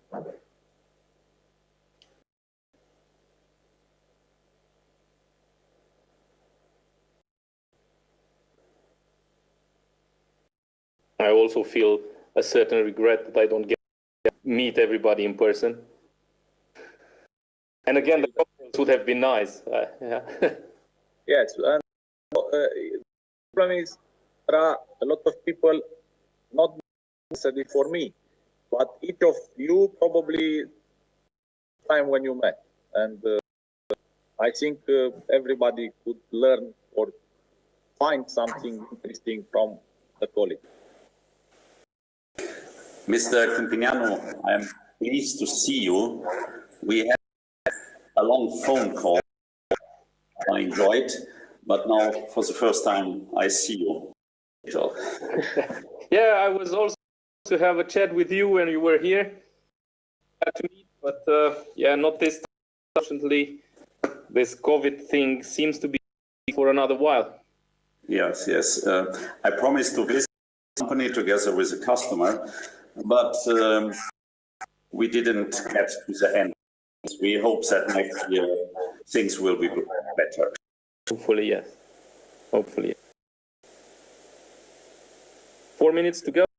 Mihai, are you ready? Yes, I will wait 2 other minutes, then I will start recording. So please take care of the hair and the and the shaving.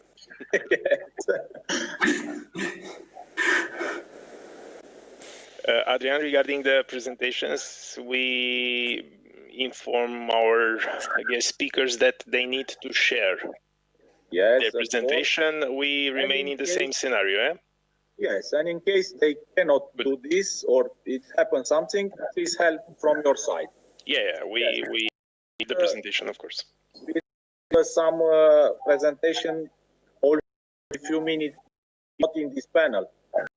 In the morning, some presentation, or could happen something to the speaker. But for this reason, to have a backup.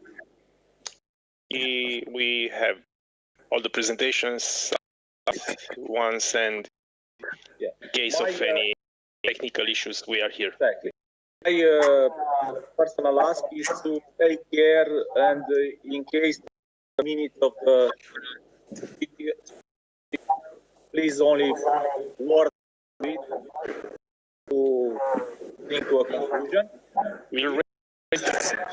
If there are some questions from those who are in the meeting, can send also by chat this question. It is helpful for the statement. Okay, I see it is okay.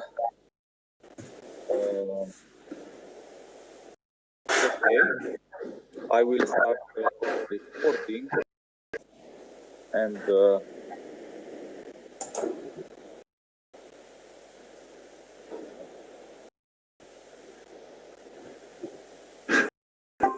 okay.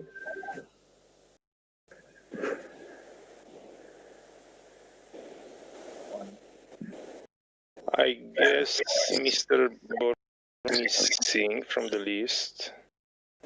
Not here. No. Actually, I texted him last week, but I don't have other details from okay. him. In case will appear. We'll see. In the morning also, two was after I and we had a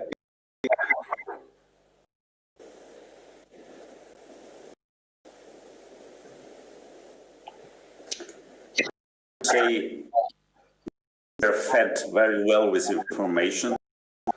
The connection was very good.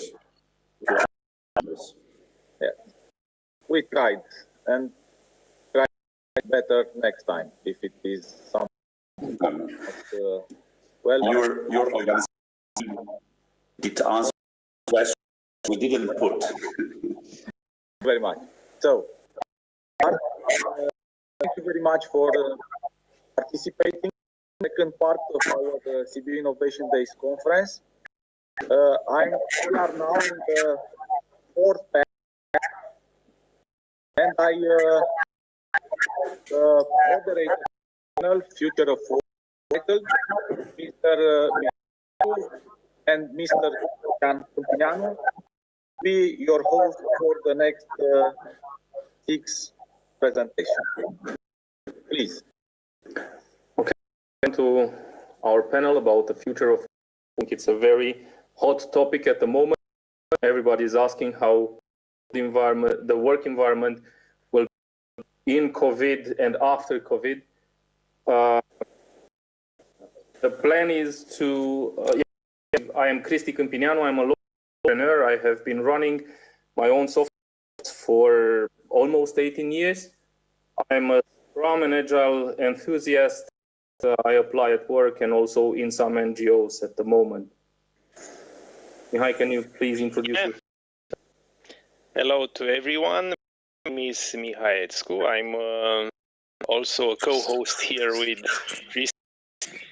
And we would like to give you a very pleased experience together with our guest speakers. Today, my experience, it is HR, so then more than I was working in the field. My background it is in psychology and quite interested and very keen to learn more and discover regarding development area, talent management, performance, and all that kind of stuff. And yeah, by the way, with Iris, we are the same challenges since we are colleagues there, working in the same team, and yeah, very glad to be here with you today, guys. And our setup for today, start, Christy, with some, let's say, things, and an overview regarding. Afterwards, let's present our guests. First, we will invite you to stay on mute with your microphones during and turn on your camera. Possible, of course. We'll be glad to get in touch, at least in the other hand, we will kindly invite our guest speakers to share their presentations during the session. Anyhow, in case of some let's say issues, we are here. We can provide you support. We have your presentation, so no worries about technical aspects. Yeah, I guess that's it. Any of you as main speakers, you will have 10 minutes. One point when you were at the end, almost 10 minutes, we will raise our hands just to impress you, stop you. Yes, please use wisely this time. And of our presentations, of course, we'll have 20 minutes, hopefully, for sharing ideas, have some provocative or challenging questions, and try to explore the future of work together. Thanks. Christy, can we go with the presentation? Yeah, please also invite the people us to send us it will make things more interesting than our questions. So make everything more live and debate. I will start my presentations of our speakers today. I'll start with Klaus Schmidt, Alpha Horizont in Germany. I've spoken with him over the few weeks back, and I had a very interesting conversation with him. He has 10 years of experience in leading people in successful companies in machine building areas. And actually, right now, he's involved in leveraging collaboration between German and Romanian companies. So welcome, Herr Schmidt. Our second speaker will be Mr. Daniel Reisenauer. He's the CEO of Visma. And yeah, he had over 15 years of management experience, and now is the CEO of one of the big company in town. And yeah, as a strategic thinker and doer, he was the correct to switch Visma's image. And we are very glad to have you here. I will continue with the third speaker in our panel. It is my lovely colleague, Iris Diaconescu. She gained experience in business development and learning processes, and she is working now in Conti as talent and performance management specialist. And of course, she brings much valued international experience to Sibiu, since she had his exposure in a wide, let's say, geographical space. She starting her career in Philippines. And also, maybe a very interesting thing for you guys, Iris is also freelancing in some conversations design and chatbot optimization, and also the author of an Amazon travel book, Sibiu, Transylvania, Romania, Greater Than a Tourist. So, welcome, Iris.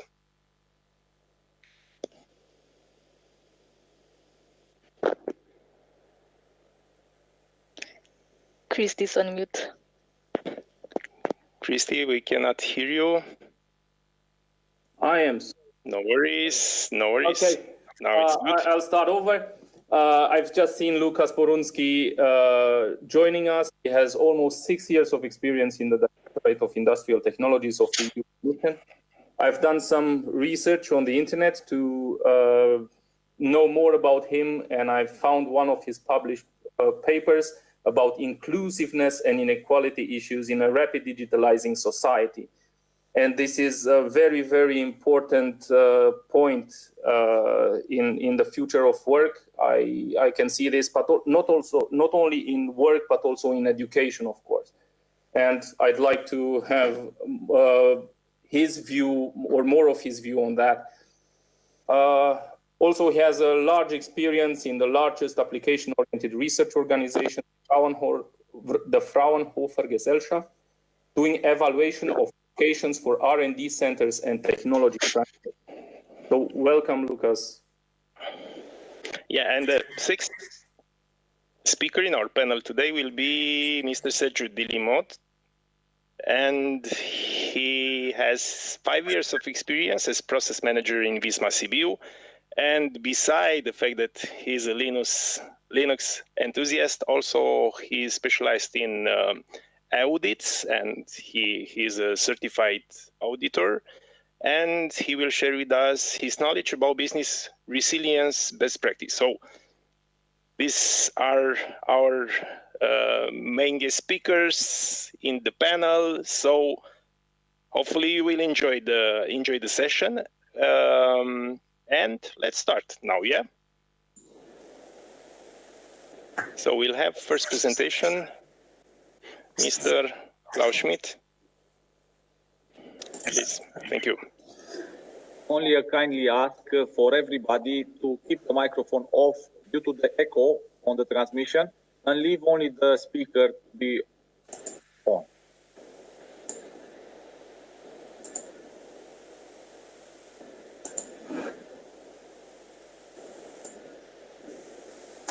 Hello to everybody. Do you see my presentation? Yes. Yes. Wonderful. Greetings to Sibiu from the city of Rottweil in the southwest of Germany. As announced, my name is Klaus-Georg Schmidt, and I have to thank you for the occasion to speak at your Congress. I'm proud to say that I'm born in Sibiu, and my consulting company, Alpha Horizont, is opening new horizons for German industrial companies. We help them to establish new production sites or engineering departments in Romania.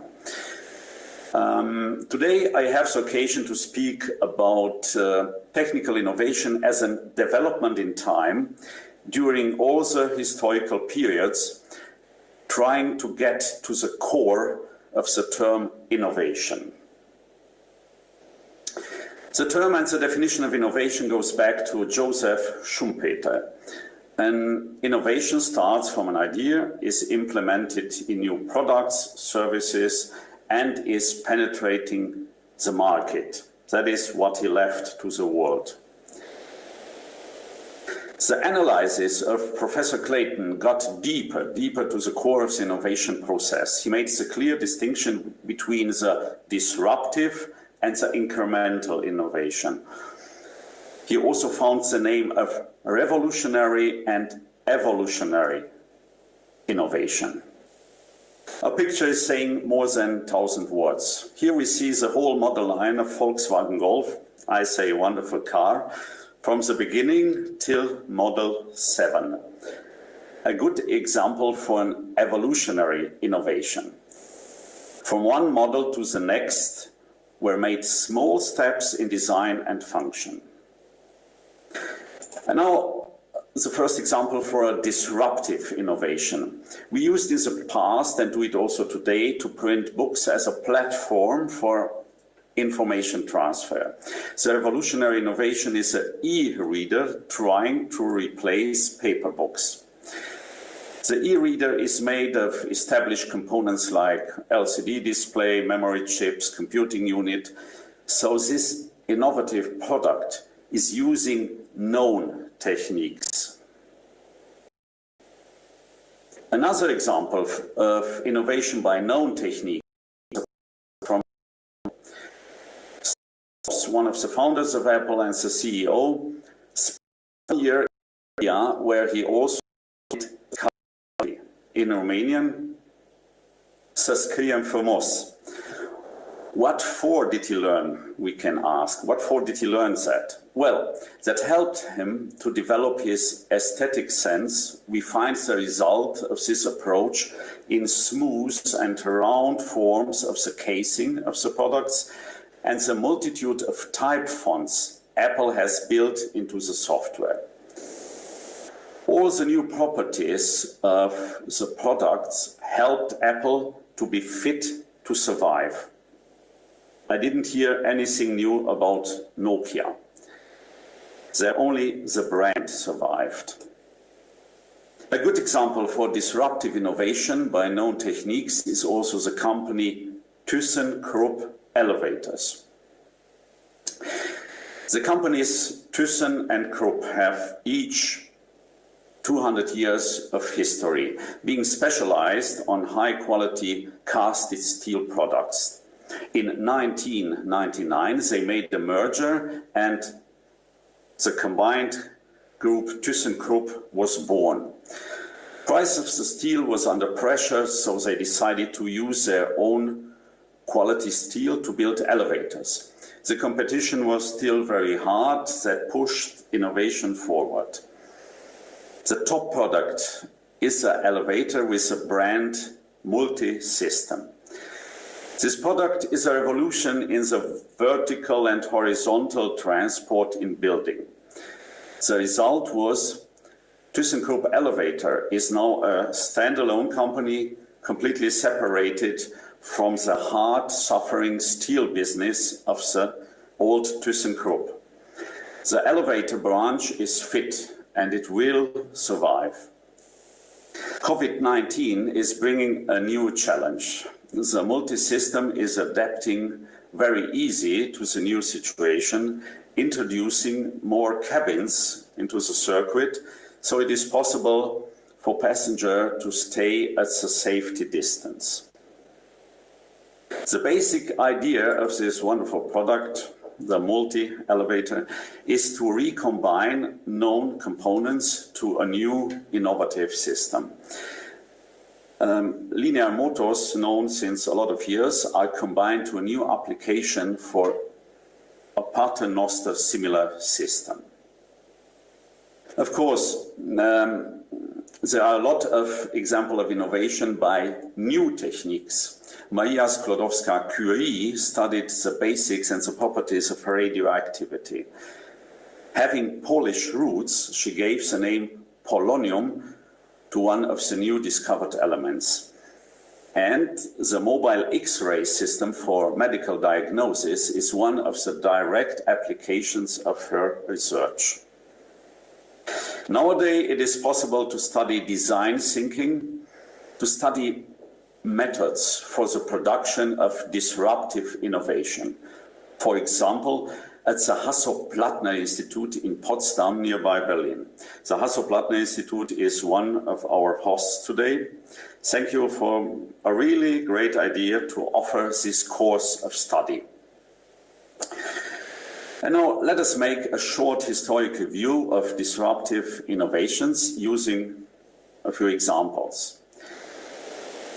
The human control of fire helped the fittest to survive. The cultivation and processing of grains was the next big innovation. It helped the fittest to survive and develop social structures. Mining and metal casting produced copper parts like the one on my sheet. Can you imagine today a computer without having built-in copper? It's not possible. A fantastic innovation product, the wheel. We use it even today. An innovation we use also day by day is the writing. It was and still is one of the basic methods to storage and transfer information. The design of abstract graphics started a few thousand years ago. For example, a Roman map is able to bypass the language limitation. You see here how Romans did see the south of actual Italy, Calabria, and the island of Sicily. The man of the millennium was Johannes Gutenberg. He invented a letterpress with movable metal types. With Gutenberg, a large-scale competition on cultural and economic level started. James Watt invented the low-pressure steam engine, driving forward the supremacy of the British Empire and giving to the world a source of mechanic power. Without electricity, our Congress could not take place today. 2,500 years ago, Thales of Milet studied the properties of amber. Wonderful name in Romanian, it's Chilimbar. He gave to these materials a fantastic name of electron. That was the beginning of electricity. In the last 2 centuries, the density of innovation increased tremendous. Most I'm warmed up by the development of silicium components and the applications. Taking a look at Maslow's hierarchy of needs, we find out that humans in prehistoric times and antiquity made innovation to satisfy the basic needs. During the following decades of history, innovations were driven by higher needs, climbing up the pyramid of Maslow to the highest level of self-fulfillment. Personally, I'm a spectator of the development of the company SAP. The question is, why did Mr. Hasso-Plattner and his friends leave their really good jobs at IBM to found the company SAP? They had good positions, security in life, but they were unhappy with the low flexibility of IBM software. They had the desire to create a new dynamic human-machine interface, something what customers were waiting for. So they were driven in the process of innovation to satisfy their need of self-fulfillment.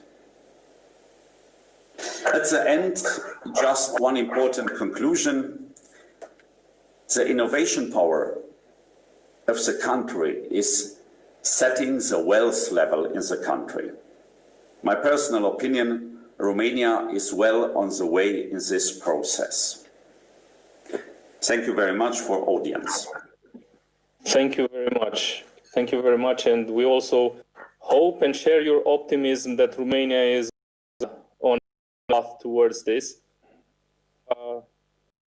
In order to leave as place at the end, let's get on with the next presentation. Mihai, who's next?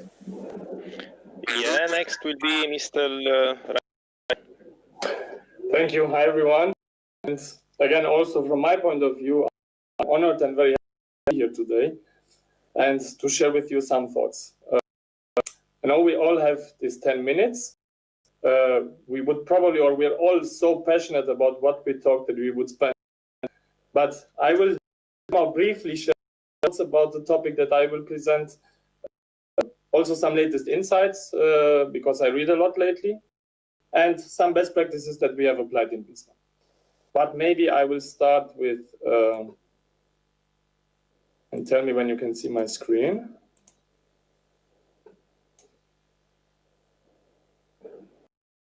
It has loaded. It's fine. Yeah, it's good. Okay, so the title is The Human Connection, but I will start with a very quick introduction about myself. So similar to the previous presenter, I'm also born here in Sibiu, but I traveled a lot and finally got back home beginning of this year when I took over the managing director role for Visma. I've worked for the last 20 years in business process outsourcing and interacted a lot of times because I see that we also have a lot in common, meaning that we all interacted somehow with SAP. So I started to sell SAP products as a call center agent in the beginning of 2000 when almost nobody knew SAP, and ended up to sell 15 years later and transform a lot of businesses from Accenture perspective to global clients by selling, again, SAP products. I think I was also very lucky and feel somehow interconnected to this topic, the human connection, because throughout these 15, 20 years, I had the opportunity to meet a lot of cultures and manage a lot of teams across Europe, India, and China. A few words about Visma. For those who don't know the company, so Visma is a company from Norway. and it delivers software to the private but also public sector. And our presence is across the entire Nordic region, with a lot of focus lately on Benelux, but also delivering out of Central Eastern Europe and more recently also Latin America. In Romania, we are present since 2006 in 2 cities, Sibiu and Timișoara, with approximately 590 up to 600 people. Our credo is empowering people through technology. Then about the context. So, like Christy also mentioned at the beginning, COVID-19. Yes, how things get done nowadays has changed in a never-seen accelerated way. And I think it did not stop for any industry. It has the same, almost the same impact. On the other hand, global surveys are very consistent, so work remotely has become part of our life and is most probably also about to stay. Many of us are looking, of course, also at reducing real estate costs wherever this is possible. And there is a big question mark in terms of, will it be work remotely or anywhere? Will it be a hybrid model? Way. Most of us as a into this. The office, the classic open space office that has dominated probably the last 20 years on how, at least from a services perspective, we work, will change. And most probably we will foster innovative and healthy workspaces in the future. But regardless the strategy that we choose, I think it's very important, how do we adapt? And I've looked into some key considerations. I want to highlight that I have not looked into very important aspects like legal or regulatory, because it will have an impact from a European perspective. I have not looked at connectivity, where Internet of Things will, of course, play also a major role, and 5G. And I've not looked at cybersecurity because I know that there has been a different session on that with very good presentations today. But what I took into consideration was we should consider how do we hire in the future, how do we onboard and transfer knowledge, in general, how we communicate, how we collaborate or interact, and very important, how do we develop our people.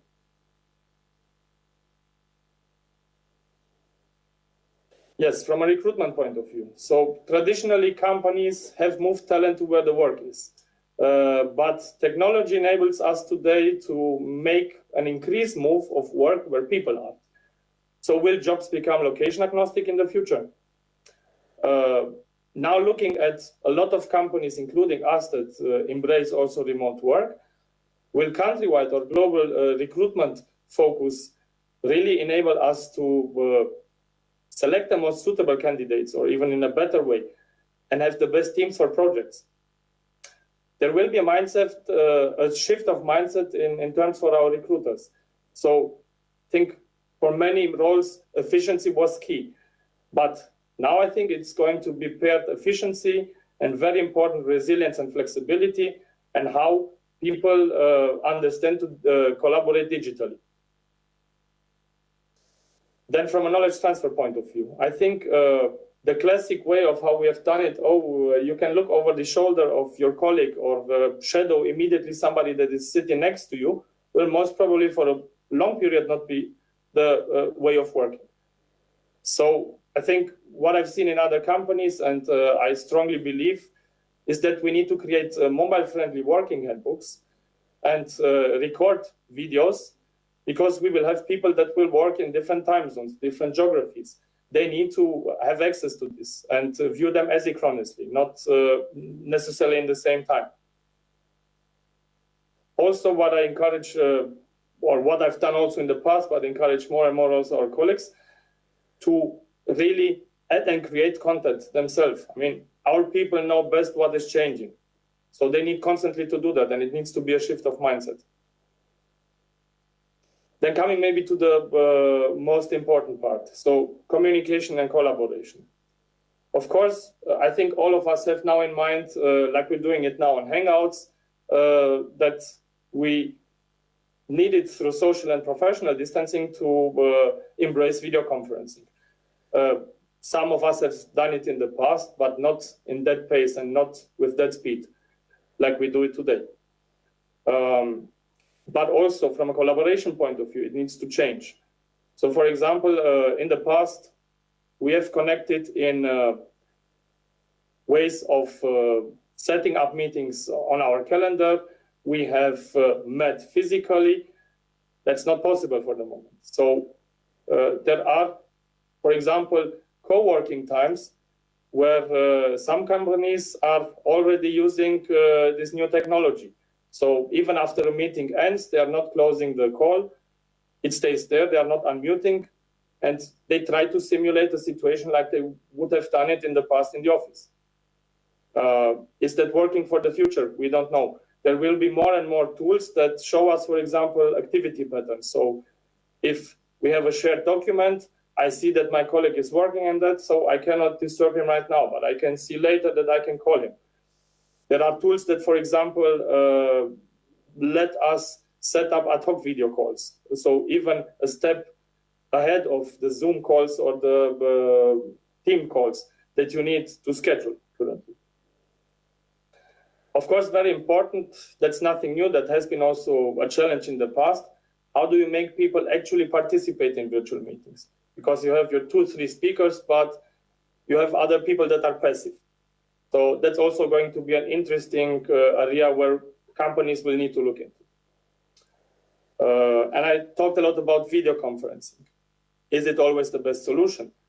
Is audio maybe sometimes not a better solution because you have task-focused activities where everybody needs to look at the same screen and not to each other?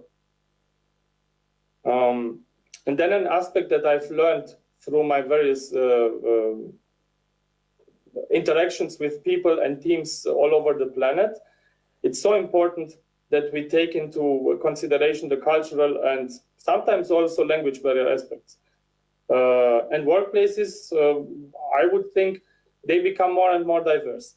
We would need to respect, understand, and adapt to the way that others might see things differently. Thank you so much, Mr. Reisner. Thank you for sharing. We arrive to the moment. Maybe a conclusion from your side?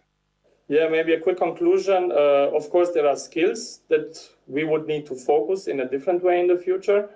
I give just some examples: creativity, emotional intelligence, interpersonal communications. And I think it's up to us how to embrace flexibility and challenges right now and change. It will be part of our life. Thank you so much. So change, always a constant, like Einstein said. So you share with us some talks of telemanagement, and I will invite you to remain in the same area since follows Iris' presentation, and she will share with us some insights regarding human-machine love. Please, Iris. Thanks, Mihai. Okay, so let me know if you guys are able to see my screen now. Yeah, it's fine. Yeah, okay, perfect. So I'll quickly jump right into the topic. I will be touching 3 future of work scenarios wherein I will link this with 3 characteristics where we can build up on as early as now that will be beneficial for both organizations and talents. So let me share like the first scenario wherein the future of work says that there's going to be an equal work within humans and machines. According to the Economic Forum, now in 2020, a third of our work is done by machines. A third of our work, or 33%. And we are saying that the forecast in 5 years from now, this 1/3 is going to be 1/2 by that time. So it's a little bit striking, but we have to really see and understand what kind of impact will this bring for organizations and for talents alike. So this in this direction, this would mean that in the organizations, this is going to create more opportunities or roles that are interfacing or connecting humans, machines, and the way algorithms work. So imagine the demand for positions such as robotics engineer, AI specialists, or data analysts will be higher in the future than what it is right now. But I think this is something that talents can look forward to, because these are the kinds of positions or this interesting trend wherein machines will take over tasks. They will take over actually repeat tasks or routinary tasks. And this will allow us to better focus on jobs or work that is more meaningful in terms of human skills. Say, for example, this will allow us to have more time in terms of creating or implementing unique ideas. This will allow us to better empathize with our customers. This will allow us to make better value judgments when the work, the automated work, is done by machines. For organizations, we really need to lean on towards this direction, wherein we have to think of more creative ways to do learning and to make sure that programs are traveling from the mind to the heart, because that's where information is retained better. And in the future, I think the organizations and the companies are expected to be building or providing careers rather than just jobs. So this is something I think that we can reflect on in the next few years. But ultimately, let's ask ourselves the questions of what organizations should be looking out for and what is it that talents should be mindful about.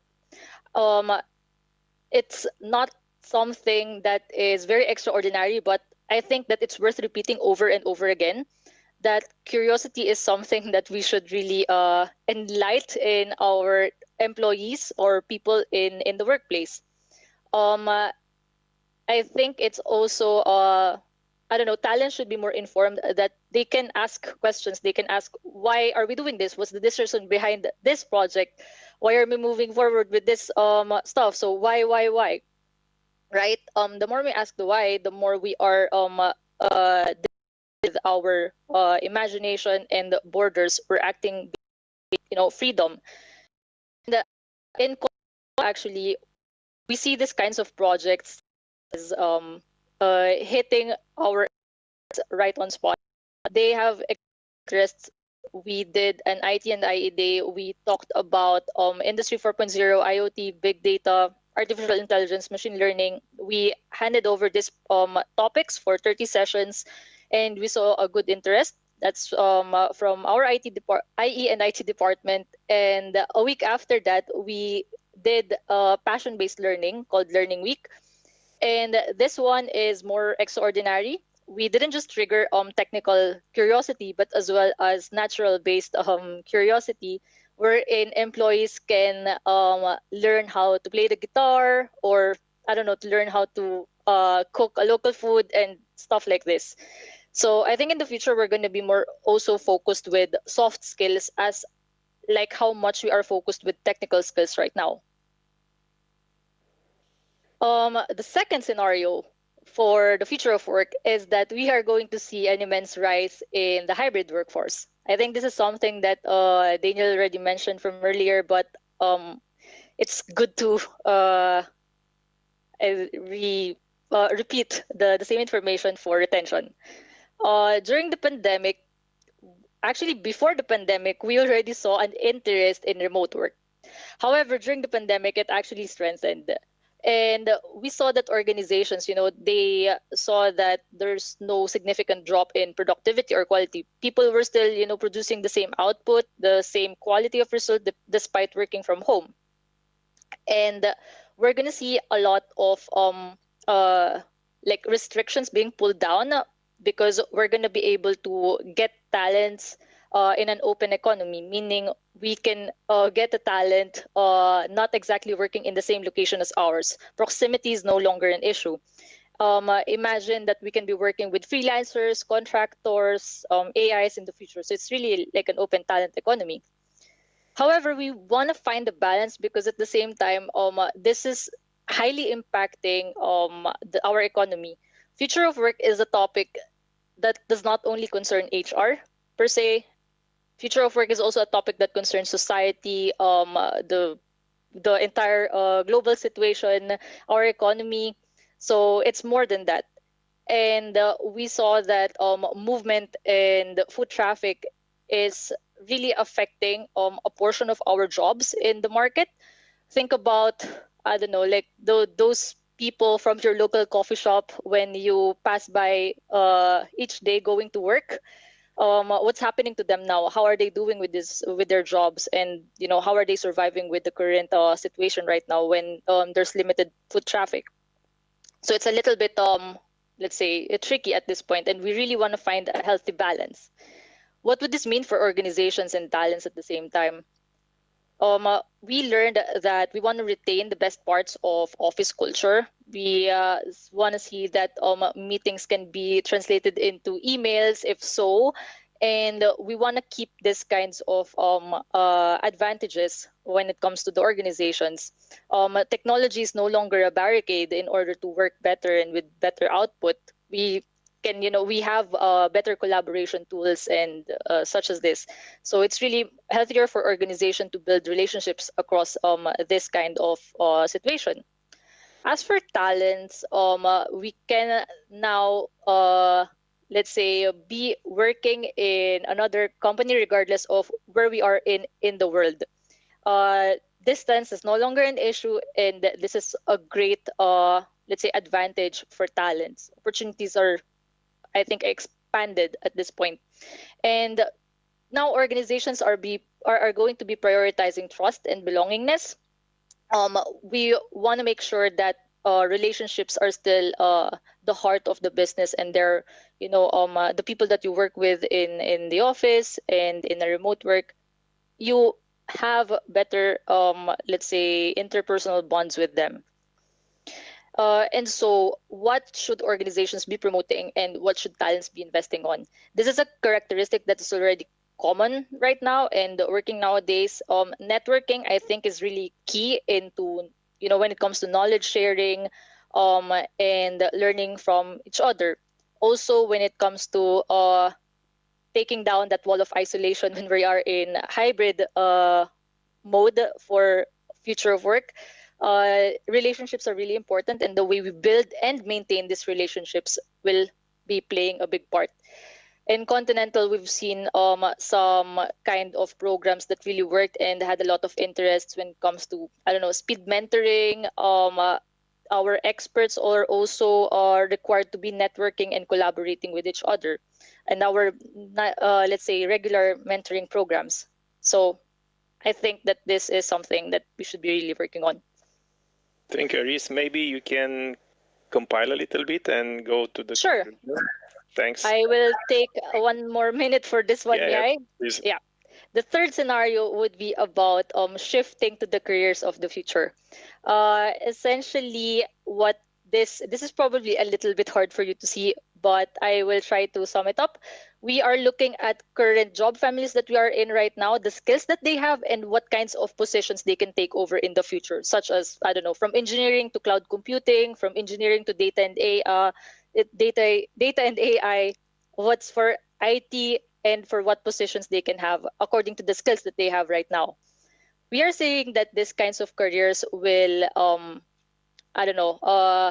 transition or pivot into different kinds of careers that will be more in demand in the future.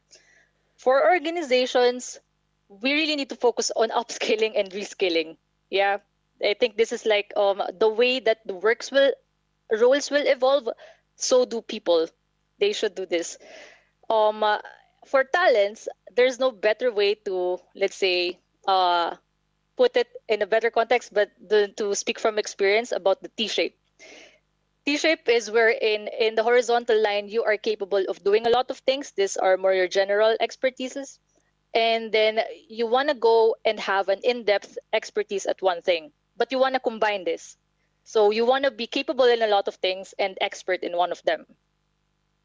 And so we want to ask ourselves again, what kind of focus should organizations have, and what is really useful for talents? I think that having transferable skills is the key into evolving into these kinds of roles for the future. And I think there's, I don't know, pretty straightforward, and there's really no need to explain more of that. In conclusion, preparing for the future of work, we already have these characteristics: curiosity, networking, transferable skills. We just need to learn how to evolve with the trend as well. So yeah, it's all about evolution. And thank you so much. That's it for my time. Thank you so much, Iris. Thank you. Evolution was the word as a constant in each of the presentations. Like since we discuss about future, of course, we have to consider the evolution. And Christy, I will invite now Mr. Burunsi to present how we'll work for skills. We look into the future, since already Iris provided us some appetizer in regards of this. Thank you. Now I'll try to share my screen. I hope everyone will see the presentation. Is this the okay? Confirm? Yes, it's loading. Yeah. And now I will move. Okay, proceed. Yes, it's visible. Please go ahead. Okay, thank you. Well, and also my apologies for joining late the panel. I'm very sorry for this. So I will give you maybe a bit more, let's say, macroeconomic view and some insights on the future of work. And typically when we speak about the future of work, I think the biggest concern is, the amount of jobs that there will be in the future, that there will be less jobs, jobs will disappear, and that, this may lead to some less favorable social developments. And typically these debates focus on two main issues. First of all, it's the displacement effect on jobs. So basically that there will be less jobs created in the future because technology and digital transformation would just change this balance we have between job creation and job destruction, and then there will be less jobs. The other big concern is the lower quality of these maybe existing or newly created jobs. Basically, that suggests to the idea that technology creates mostly jobs in low-paid services and offered by platform companies such as, I know there are many. Maybe I could mention, for example, Uber as one of them. So now let me provide some evidence behind these claims. And as I said, sorry, maybe just too many graphs. But on the new jobs, what the evidence suggests, what we see across the countries, that technology is indeed is quite likely to bring a lot of new highly skilled and also many low-skilled jobs, while it looks like there's so-called hollowing out effect. So the jobs of middle skill jobs are basically disappearing or are not being created so much as in the past. And you can see it in this graph. So basically the middle skill is the kind of blue that are disappearing. So on the lower side of the graph. And then on the existing jobs, one more step. First of all, it's indeed likely that this new technology will change, or basically will be able to automate more and more tasks within certain occupations or jobs. And eventually some of these jobs, because so many tasks within these jobs will be, can be automated, then these jobs will disappear. And there is an OECD research that is shown on this slide that suggests that once the current technology that's already available will become widespread, that about 32% of jobs across the OECD countries could have some very significant changes in the amount of tasks or the composition of tasks that are in these specific jobs. And also for the 14%, once again, this is the average for the OECD, would disappear or could disappear altogether. And indeed, this overall risk is quite significant, but then you'll see there are huge differences and discrepancies between countries and even regions, as you can see on this slide. For Europe, you have like up to 60%. I mean, what they projected is up to 60% of jobs in countries like Lithuania or Slovakia. And the lowest shares are in the Nordic countries, where we have 40% of jobs that could have either, changes in these tasks, or maybe some of them could disappear. And now, as many of the previous discussants or presenters already talked about skills, indeed, when anticipating the future, when trying to anticipate the future demand for work and for workers, it seems like there is a combination of, let's say, soft skills, or I think someone called transferable skills, of these less job-specific skills, and a combination of this and also of some very, we'll say, hard or very job-specific skills will be highly important in the future. As regards these job-specific skills, it's science, technology, engineering, and maths, so the so-called STEM education and skills, which also includes ICT skills. That's highly in demand and play also a key role in innovation. And this graph that I'm showing here presents the CDFOP analysis. CDFOP is one of the European agencies that did an analysis of job vacancies and shows that computer skills, this is a broad set of specific skills that relate to computer, are the third most, you see it on the slide, the third most requested skill, and it appeared in almost 14 million online vacancies between 2018 and 19. So you see it's really a big share of jobs that are on the market. And also maybe just to give you some more numbers, the same analysis identified software developers as the second top occupation, and then system analysts as the third one. So indeed, you see that there is some potential for these skills, at least on the current labor market. Also, although I was saying that this demand is increasing, the increase in ICT graduates and in tertiary education, of basically people having university education in this field, is not increasing in Europe at all, or it's not significant at all. And there is a clear gap between what's the demand and on the supply on the market. And moreover, as you can see on this graph here, it seems that ICT specialists are becoming more and more people with tertiary education. So you see in 2005, you had just 52% of ICT specialists had some university degree. In 2017, you have already 62% of people that have really high level of ICT skills, that is with some university diploma. Well, now COVID-19, I think already many of you spoke about COVID-19, and indeed it is especially these digital competencies that became more relevant due to COVID-19. And what we have seen that the response varied across different member states. Many firms across Europe were lacking just the right ICT infrastructure and found it very difficult to reorganize the work so that people can stay home and to have a home office. Also, the share of employees that are in, let's say, telework compatible occupations ranges from the lowest is in Romania, 27%, up to 54% in Luxembourg.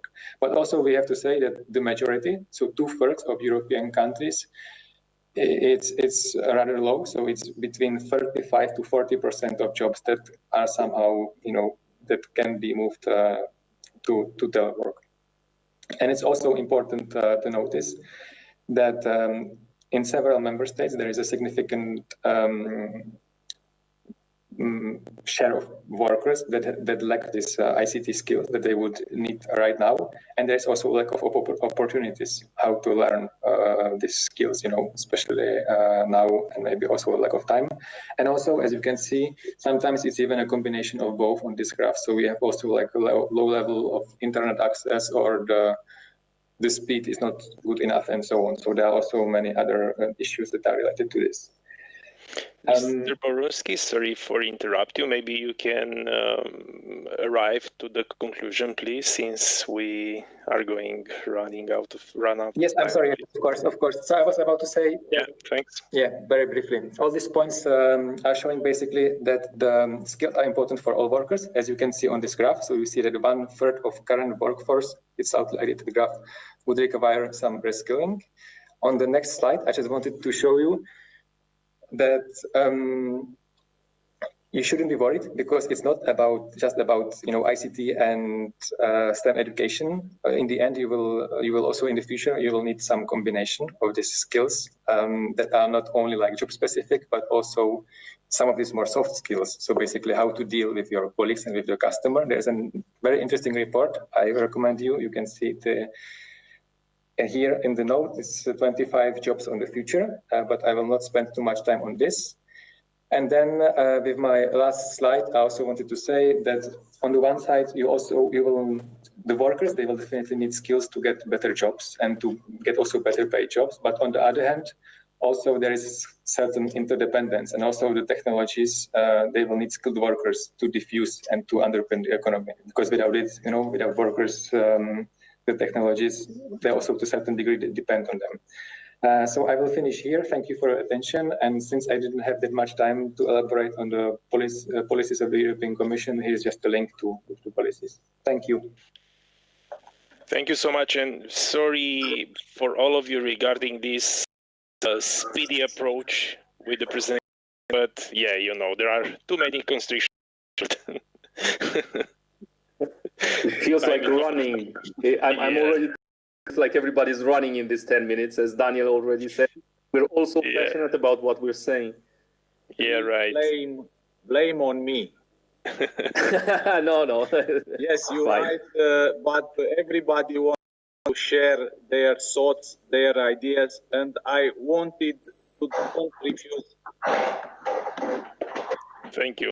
So we will continue with our presentation. So we discuss about evolution, transition, transfer of jobs, humans to machines, of course, integrating this in our life and gaining more time for value-added activities for us.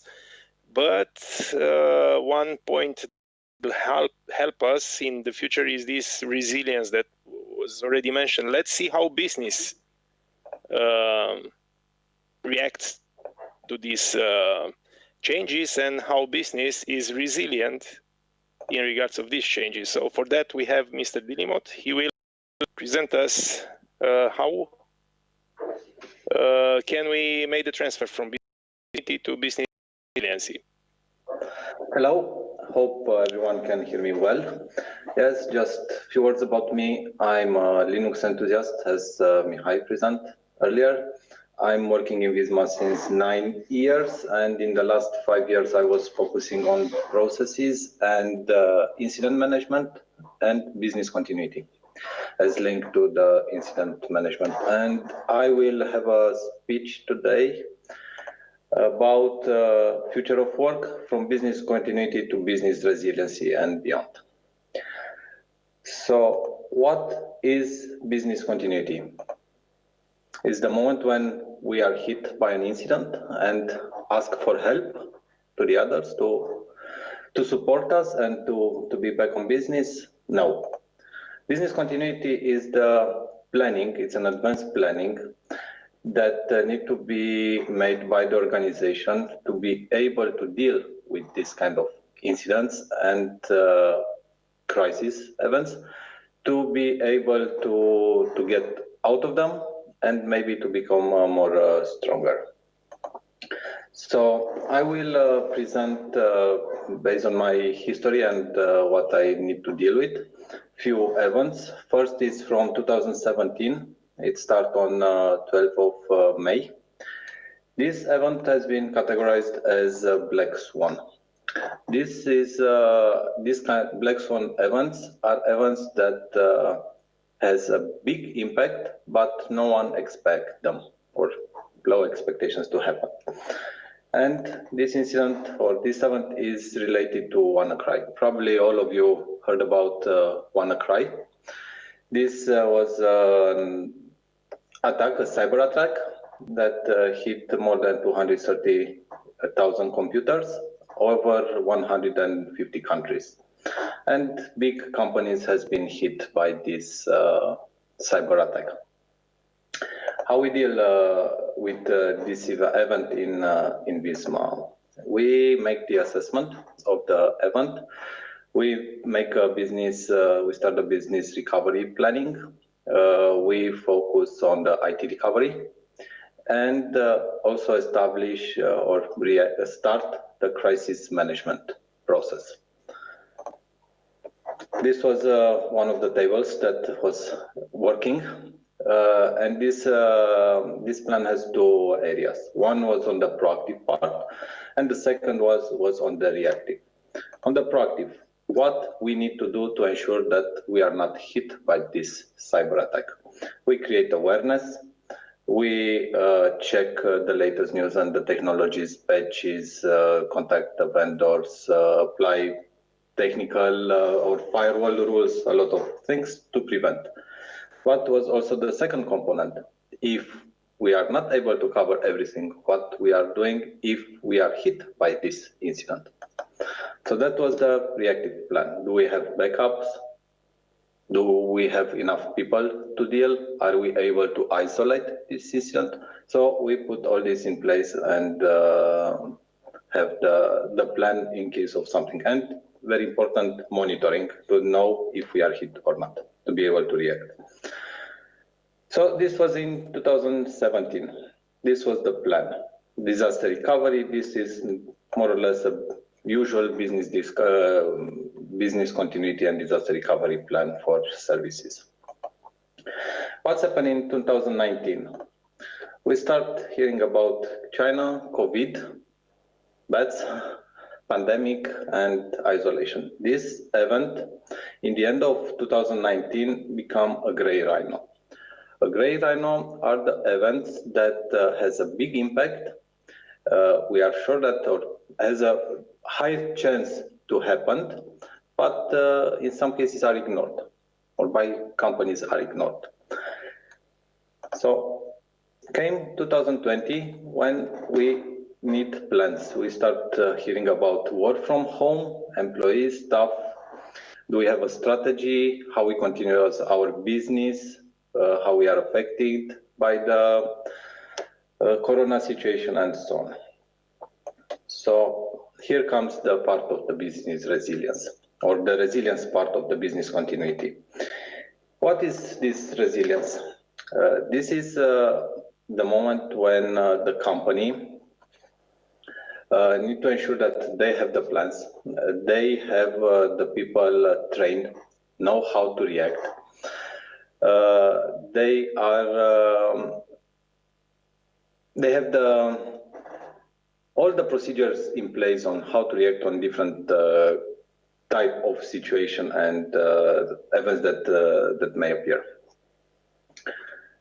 But to have this resilience in place and to know how to react and after a crisis event to be on the same level or to get well out, it's okay. And I think that in this process is something that can be added on top. And the company should think to become anti-fragile. What means this anti-fragility? Actually, is the ability of the companies to be able to change, to be able to survive in the future, and to be able to change. In the middle of the changes are the humans. People are performing the changes for a company. So for this, I think that the company should promote diversity and equality, create a collaborative environment, empower people to get the ownership and responsibility for the tasks that they need to do, automate, get out of the redundant tasks and do cool stuff, encourage continuous improvement, learn from the failings, and also unite the team and encourage the competence sharing into the team. Thank you. Thank you so much. So we are in track, I will say, and we arrived to our last guest speaker, Christy. Also, she will switch the now. Goes in the presenter shoes. So we discuss about changes as we need to provide a very good output in regards of changes and evolution. And from what I understand from Christy, agile is the key for success. Yeah. Yeah, I think I could use actually the same conclusion as Sergiu, because my presentation flows quite nicely after his. This is a type of resilience that a small IT company from our town has done, IT Perspectives, is we had all these processes going anyway, so Scrum, and we could use it in a work from home environment. I think this is going to work very well in a hybrid environment as well. It used to work very well in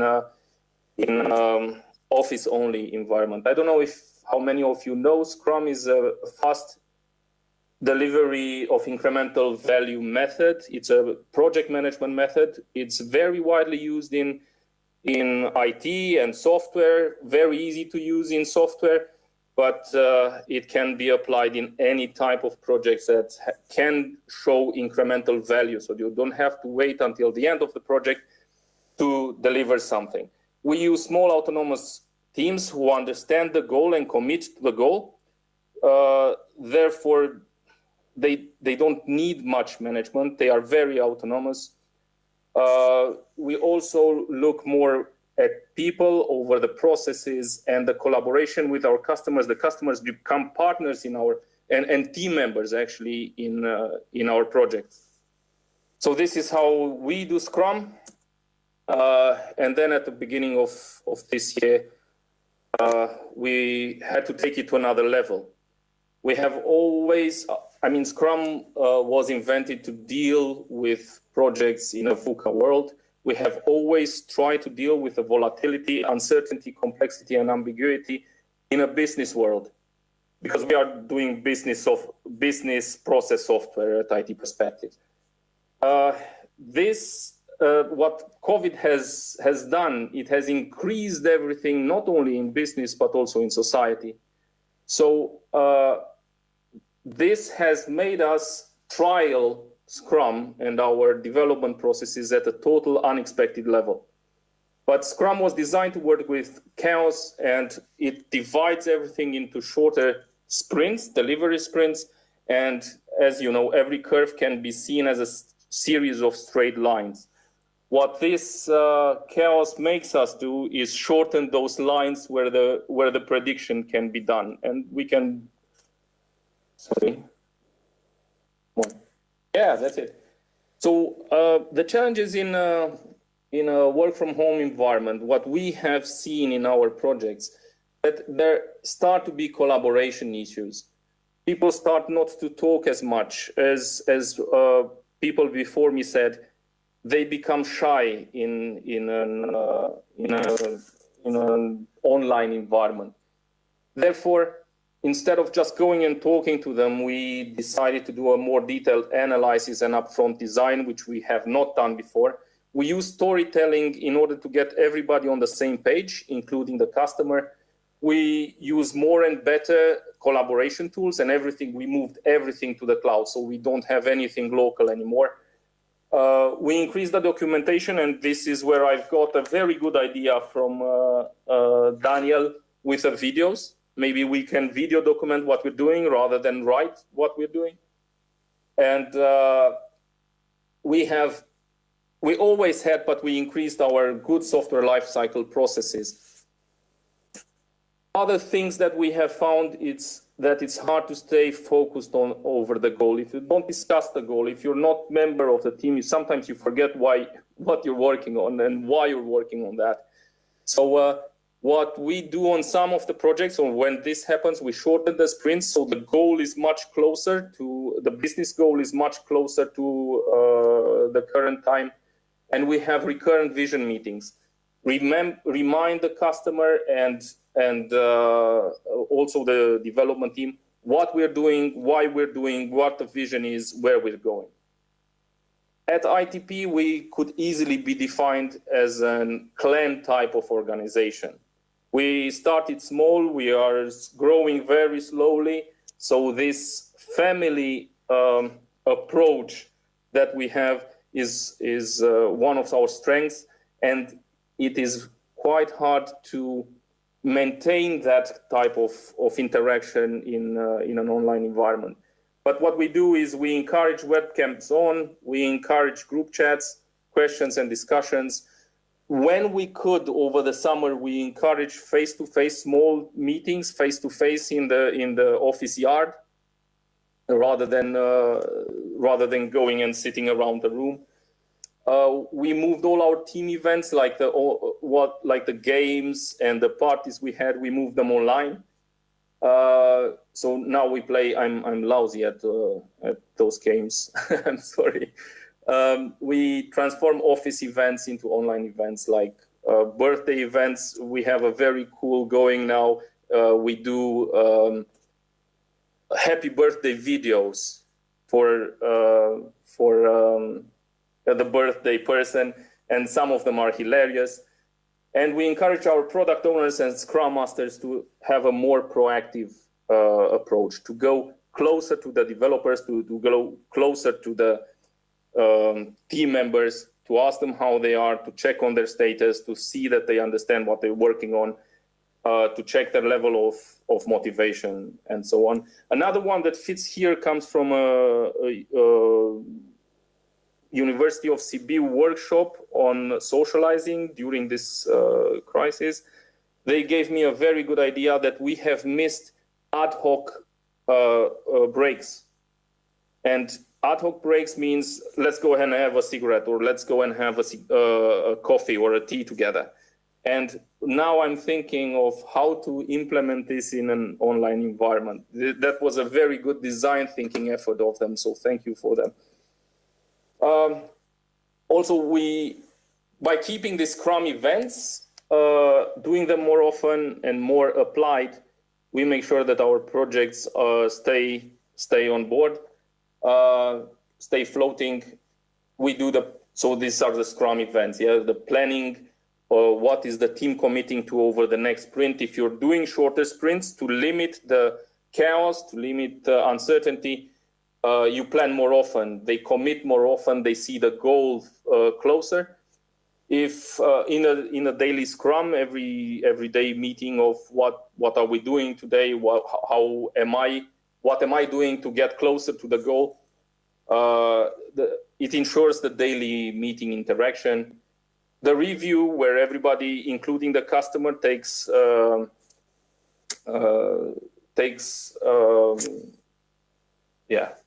part of it, is reaching the sprint goal. We show the added value on a constant, timely basis, and on the retrospectives are also more often on shorter sprints, where the team looks back and they become retrospective. They ask the questions of how and what we are doing. Thank you. I hope I didn't go over the 10 minutes. I have seen the raised hand.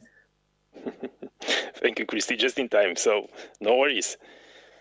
Okay, so thank you so very much for your sharing thoughts, station, and put in your topics. Really, really exciting, and it is quite to see the future from the present. And yeah, also we prepare some, we have some questions here, and since, I don't know, Adrian, if spend another 5-8 minutes around, if it is possible, maybe just to extract another thought conclusion from our speakers today. And yeah, we had some questions, but Christy, if you allow me, I will select two of them.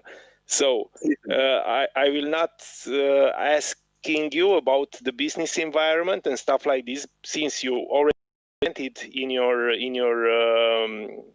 PPT, in your slides. But I will challenge you to imagine how can we keep the team spirit in this context of how to say limited interaction and also machine interference, let's say, and how to keep into a high level the motivation in the individuals, in the human being, in this context of hybrid environment, not very touchy or also impregnate with chatbots, cobots, AGVs, and a lot of machine and technology in around us. Yeah, we know that let's say the future work is being shaped by two powerful forces. One is the growing adoption of artificial intelligence in the workplace, and the other one is the expansion of the workforce to include both on and off balance sheet talent. So basically, there are two drivers in this moment identified as shapers of the future of work. But what will be your conclusions or ideas in regards of this, keeping the team spirit up and also keeping the intrinsic motivation of your team members?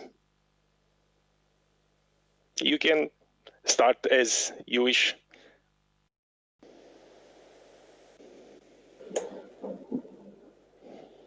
I can start maybe because I started last and I conclude with the future and then others can.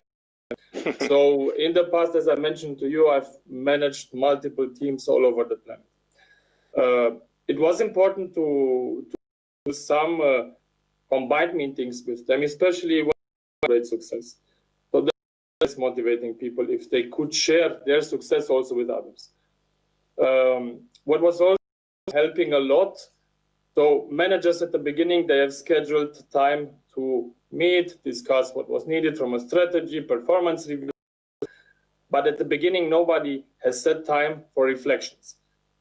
And we introduced some points, so on Fridays or Thursdays, you had meetings where you would only about a week, about how people felt about the changes. And so that helped as well. Now going to the future or to the present, I think, and this is why we also in Visma believe in a hybrid model, there are interactions where you need an office space where people can get together to innovate, to celebrate together, to be able to define something, but you need to create, of course, also the right environment for that. So this classic office space that we had in the past will not help. So that's something that currently we're looking into on how to evolve. Thank you for sharing. Yeah, good ideas, reflection meetings. I like it. Okay, thoughts? Yeah, I can say a few words about team spirit. Team spirit is one of the Visma values also. So team spirit is about sharing and helping your colleagues. And to share, you need to communicate. We have tasks that need to be done, but we also need cool tasks that people wants to do, wants to fix. So that's a way where how we can keep the communication team spirit inside the team. Not only the task, fixing the tasks that but also having cool stuff that enable collaboration between team members or different departments and teams. Thank you. Thank you. I would also like to build up on that. Actually, like, you know, lately when we had this remote work, it's really difficult to distinguish yourself. Are you working from home or are you living at work? So how do we make that borderline? And it's really important that you get in touch with the team, and I think this is something that already doing, at least for us in our team Mihai, that we have a certain window. I think it's also proper to have an alignment with your team. Let's say in the morning, that's where you do all of the meetings, and then the afternoon, that's where you just focus on that task so you can get things done. You have to know, or you have to at least let your people know when is the right time to stop. Like there's a stopping point. So I think, and aside from having more collaboration, like we're not restricted about these things anymore. So really, we have these resources.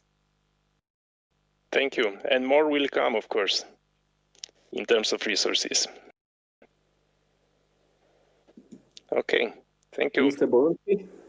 Yes, if I may also add something on the team spirit, because I'm not now speaking for a public service, but also for people I know from corporate side. I think that team buildings can also be done online digitally. I know it from my experience from work, but also from as I said, from the corporate side, and it can be still quite a lot of fun, and also it can help to strengthen spirit. So I think many things, not just the work, have moved to the digital environment these days.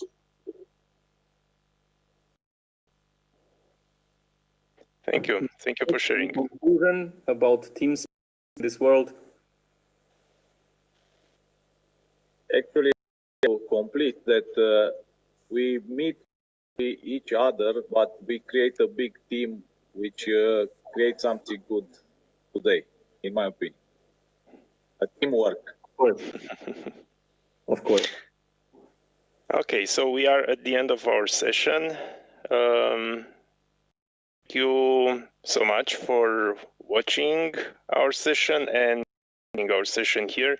Thank you so much for our guest speakers, and thank you for Lucian Blaga University for offering this context of interaction and get in touch and remain humans, confronting with the future challenges and opportunities as well. Visti? Also, please remind everybody that they can send questions to us even after the meeting has ended. When they see the video, because it's recorded, they can send the questions and we will answer them. Okay, thank you everybody. Thank you very much. It was a very, very interesting story that we had to run like this. Thank you very much for all of the speakers. Thank you very much for our moderator. And we are waiting also for further, hopefully next year, face-to-face, one in front of others. But until then, let's keep it, as you said, human, but adapt to the challenges that appeared without our wish, let's say. Thank you very much. Now break until 5 o'clock afternoon. For this reason, yes, I use our registration, and I invite to close your camera and member of the new panel, which will be health application, camera. But please, if you have, and you are welcome to the rest of the day. Thank you. Enjoy. Very much. Bye. Thank you. Bye. Thank you. Thank you to the organizers and moderators. Thank you so much. Thank you very much, Mr. Okay. Ronel, the moderator, is here.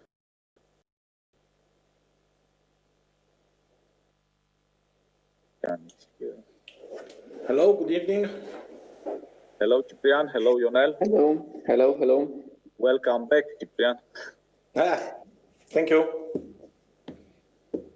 Now you have another task, but also as a presenter, but especially the moderator. Yes. It is not pleasant for us to cut the presentation, but because after this session also we'll start another session without break, try to keep in time as possible. Yes, I was thinking to ask our speakers to the questions at the end of the session. And if are questions from audience, maybe at the end of the session you can address it, Adrian, because I don't have... No, not the schedule, but I don't know, the audience can put questions, live questions? Actually, you can also send question in the chat, but the participant from outside can send an email to our organizer team. Okay, so... You know?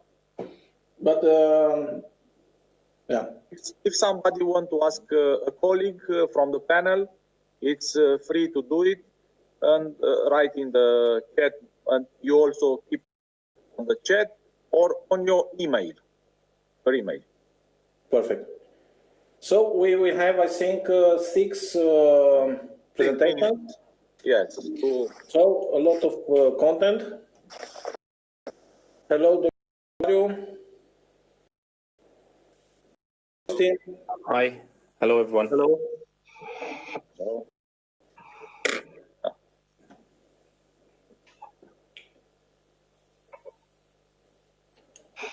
I don't know if somebody is... Here is also Mr. Costescu from European Commission. Hello.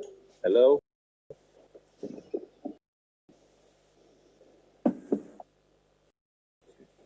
Yes.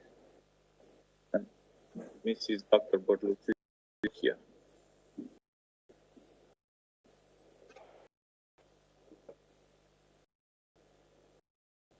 Hello, Mrs. Borluci. Oh, hello. Oh, hi. Hi. Then you will pick it.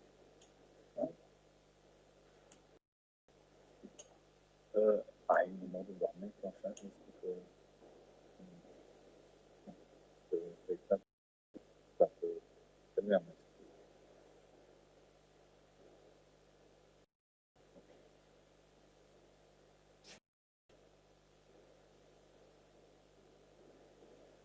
As you can see on the page of the events, the recordings of the presentation from this morning. So also after the meeting and all other meetings, we will upload the recordings and you can use it in case you saw some interesting or you participated there using your network.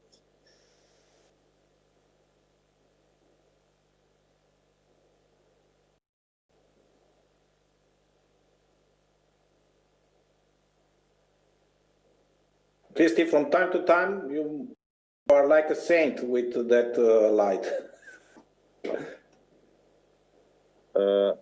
Also, Ciprian, I recommend when appear around 9 minutes to raise the hand. It's a more diplomatic way to word that is almost up. Yeah, sure. I will raise the hand when we have 9 minutes. I prepare my stopwatch.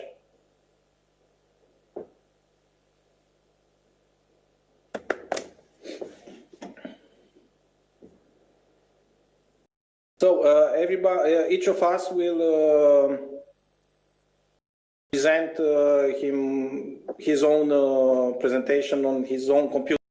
I don't need to prepare it. No, Yeah, yes. for me, it's Only okay. in case could be some problems, we have presentation and we can okay run from our laptop. Computer. Okay. Yes, Great. exactly. But if it is possible, everybody could start from himself or herself. Perfect. Okay.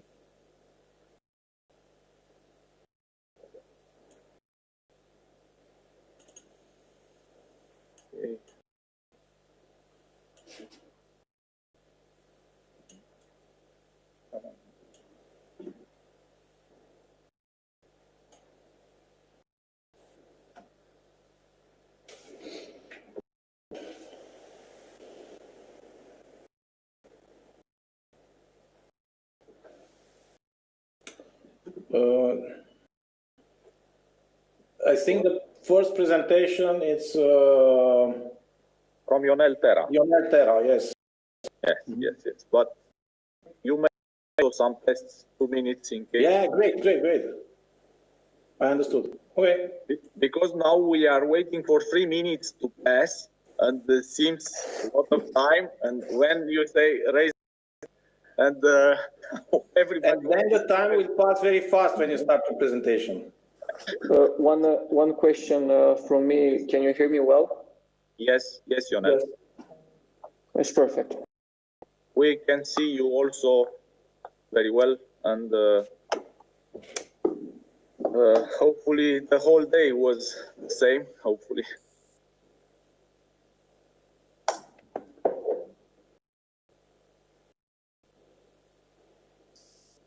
Okay, and I think you can screen also, right? Yes.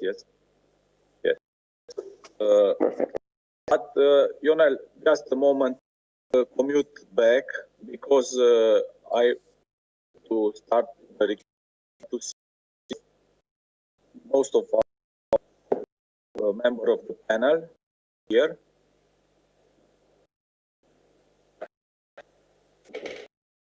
Okay, is almost 12 o'clock.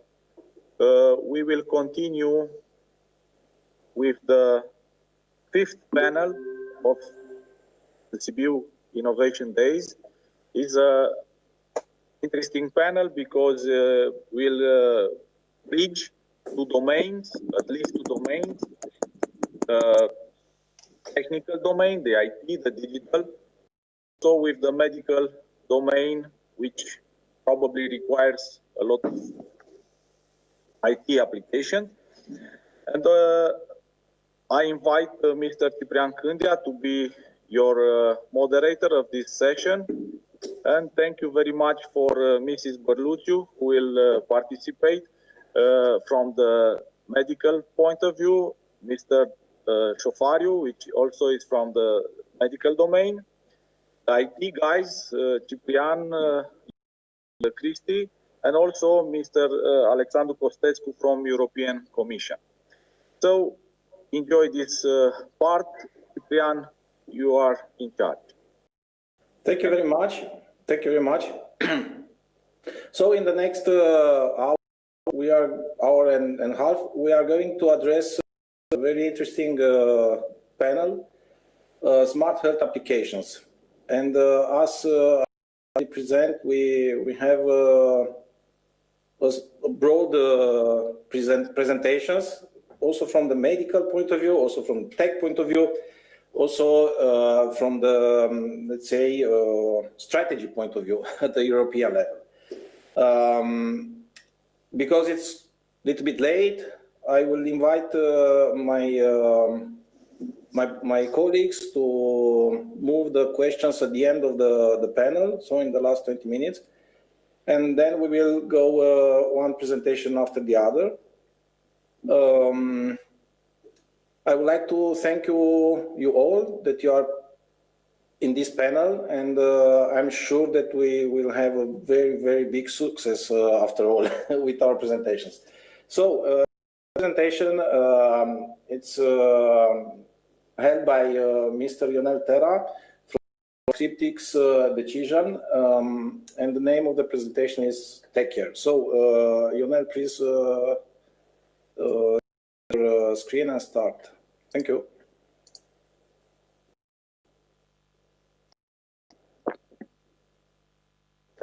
Okay, hello, I'm Ionel, and I will try to answer to the question: what information do you need to know how your body responds to sleep, daily activities, fatigue level, general health, and even early COVID symptoms?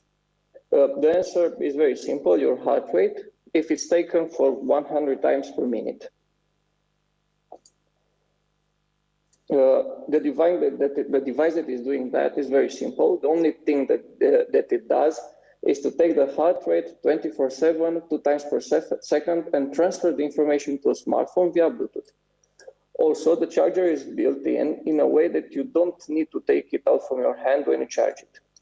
The heart rate is processed via app, and it gives you plenty of information about your actual general health. The app is interesting, and it gives you personalized information based on your history. The algorithms from the app are pretty complex, as, for example, the sleep you need is calculated taking in consideration your daily activities, sleep debt, and your actual average needs for sleep.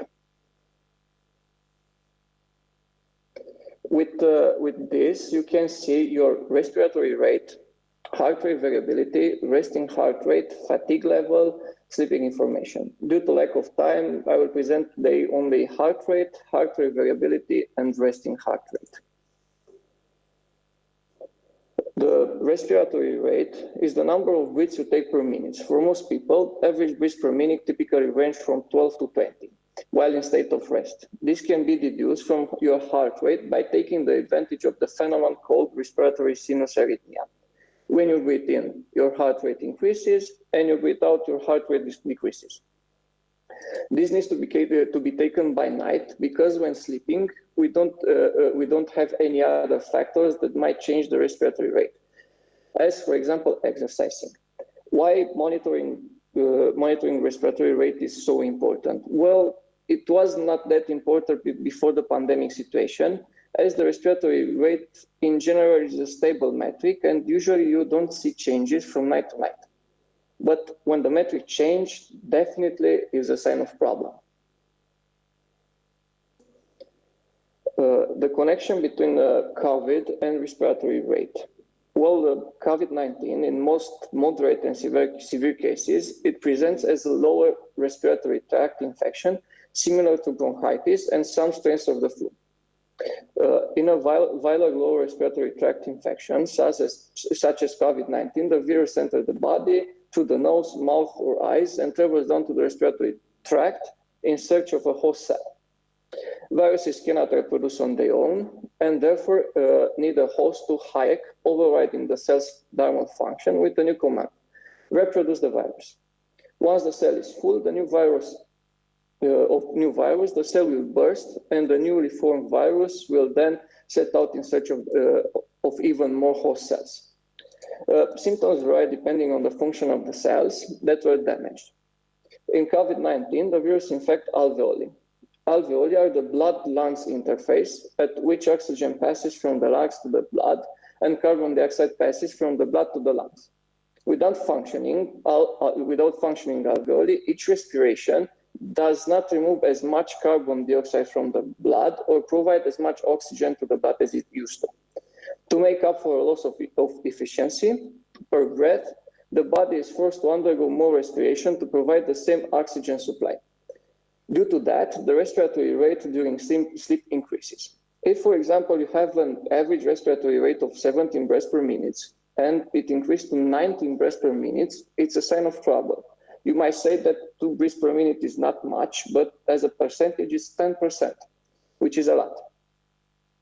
Now that we know what we can do with breathing rate, I will go to the heart rate variability.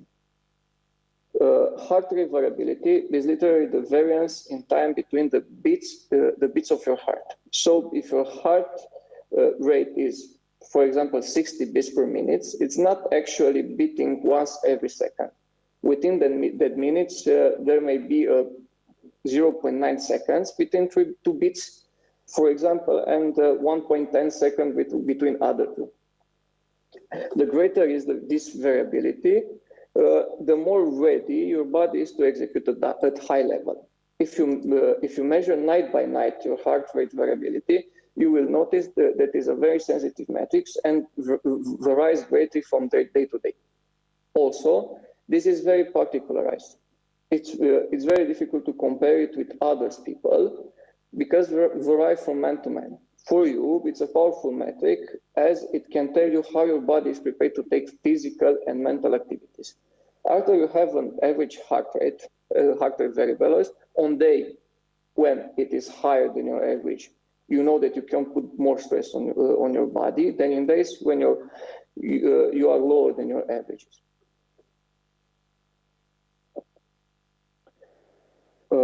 In the remaining time, I would like to remind the resting heart rate. Resting heart rate is a measure of your average heart rate beats per minute, while your body is in a state of complete rest, of course during night. It is a very useful metric for monitoring your fitness level and overall health. Generally speaking, a lower resting heart rate is a good sign. A low resting heart rate is a sign of fitness. When your heart rate is going down, it means that each heart rate beat is more effective. Low resting heart rate is an indication of a strong heart rate muscle that can pump out of a greater amount of blood with every beat. So it does not have to beat as frequently. Just as low heart rate is a sign of a stronger heart, a high resting heart rate may signify a weaker heart rate muscle. Research indicates that in long term, an elevating resting heart rate likely adds to the risk of mortality. In the short term, the following factors can increase your resting heart rate. Strenuous exercise or overtraining, stress and anxiety, sleep deprivation and fatigue, dehydration, caffeine or alcohol consumption, smoking cigarettes or using certain drugs, illness or underlying health condition, or medication side effects. That's it. As you can see, as a conclusion, you can see a lot of only your heart rate if it's monitored 24/7. Thank you. Thank you very much, Ionel, for your interesting presentation. As I mentioned before, we will have all the questions. So, based on the scheduler, the next presentation it's called Technologies for Older People to Retain Everyday Life Activities, and it is my turn to share my screen.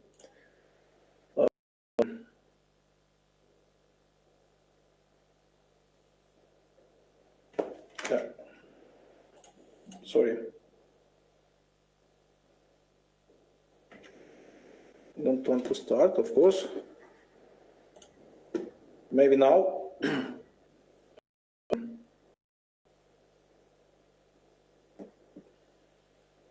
Can you confirm that it works? It works. It works. Okay. It works. Thank you very much. Sorry, but it always happened to the tech guy that the technology doesn't work. So in the next couple of minutes, I will introduce, I hope, a very interesting use case that we produced together with other partners inside of a European funded project that is called Nestore. And even if the fact that I represent Ropardo company, in this presentation I will speak as head of system integration for Nestore. So the goal of this research project is to understand how we can enhance the life for the elderly people, the healthy elderly people that are, of course, even in these pandemic times, expect longer life and longer life in good health. We are not thinking only to disease, very difficult medical situation. So, based on is to achieve this objective. By 2080, very old, we name it 80 plus years, could double in number across Europe at least. So it is a big mass of population that need a good way to live, but we are thinking, okay, how to integrate technologies in, or how the technology can support this this goal. And for that, we consider that customized pathways will help the elderly people to improve their life. That means we are developing, in fact, a companion that is providing people guidance to achieve the objective. We will see how we are doing this or how we are addressing this. So Nestor is a very complex technological project, but not only technological. We have also the social part, the mental, we address the mental health. So it's a very broad project. How we are achieving this in our project is that on one side was developed an application that it is created special for elderly. So we build this together with the elderly people. We had focus groups. We generate requirements with them. So it was a very intense work to understand what are the specific needs, how we have to design such applications, because there are many applications over the world, mobile applications that are not focused for this group age.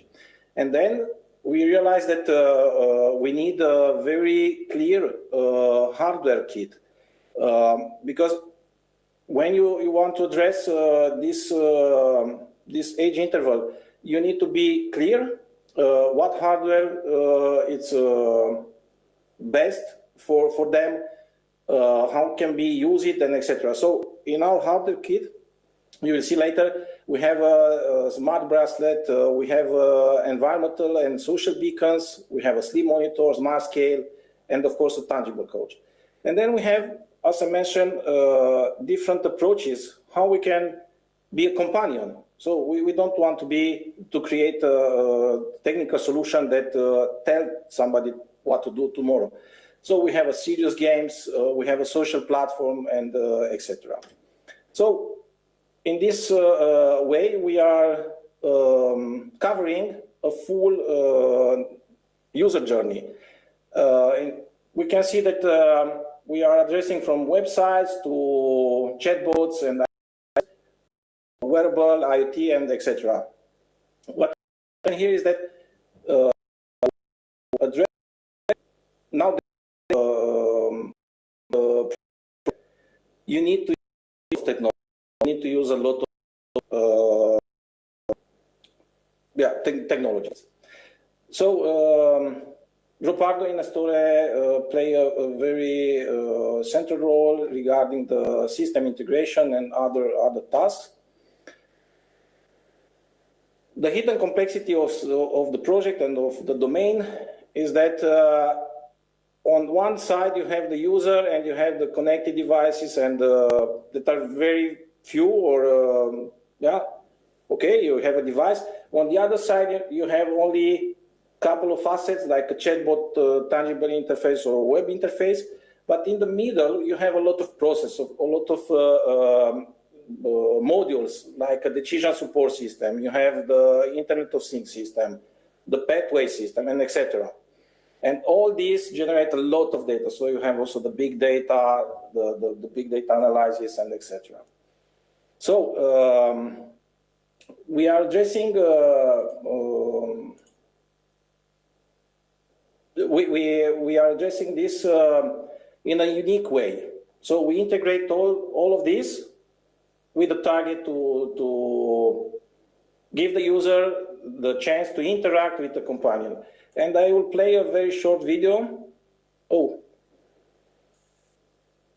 I don't know why. My video is not playing. As I mentioned, always problems. Just one, hopefully, second. In this video, we can see how the technology is integrating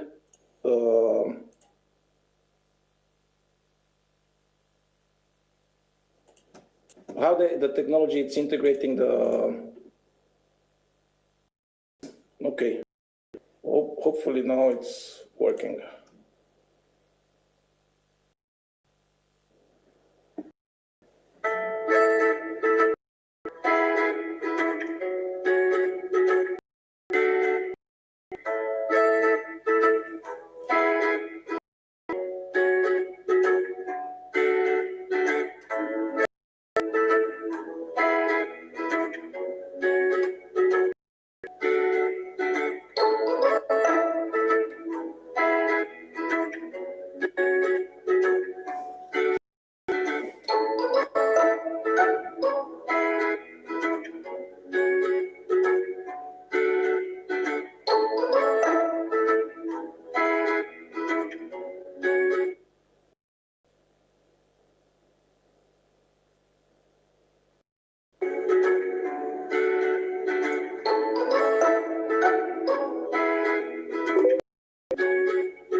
I will speed up a little bit the video.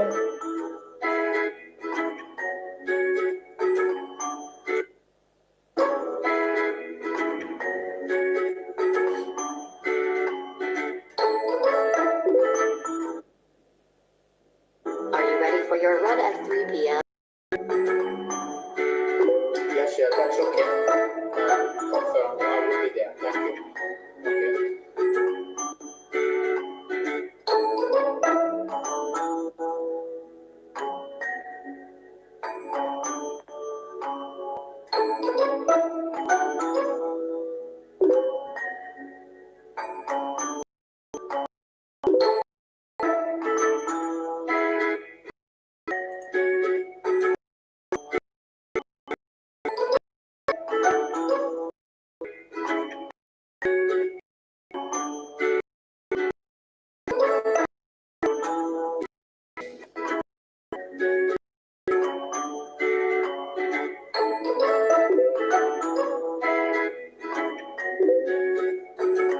Okay.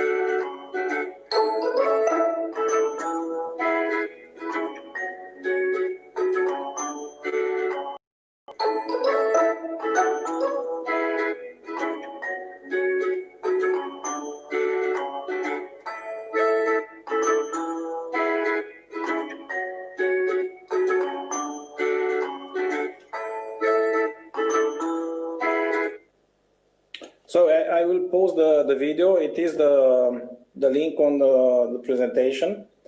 But the main idea is that the companion, it's with you entire day, and through the sensors and through all the components, it's able to understand where you are, what you are doing, and what can be your next scheduler in your program. So it is a quite large project. We are 15 partners from different areas of, from different places of Europe and with different backgrounds. We have research partners, societal partners, and industrial partners. And the last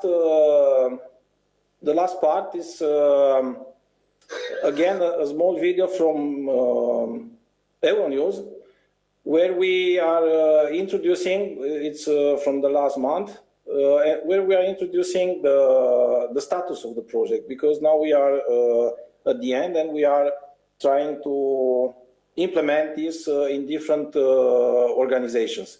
I think it's very short, I mean 4 minutes, but just to see the link, and then I will stop my presentation.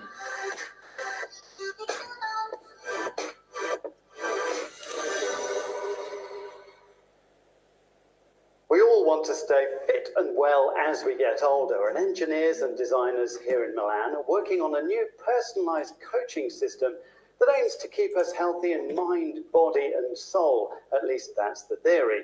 We'll be back here soon to see the tech, but first we're off to the Netherlands to meet a man who's testing it out for the very first time. 67-year-old Cor Huykels is one of 30 Dutch people who'll be testing out the new personalised coaching system called Nestor. Today, scientist Janan Zilan is showing him the devices, which will monitor everything from nutrition, social contact and cognitive ability to sleep and physical fitness. The idea of the EU-funded Nestor project is to promote active aging. The trial will test if users like it. We think now we have all the elements to get to a holistic approach, but it remains to be seen if it's also acceptable for the seniors themselves and to see if they also like it or not.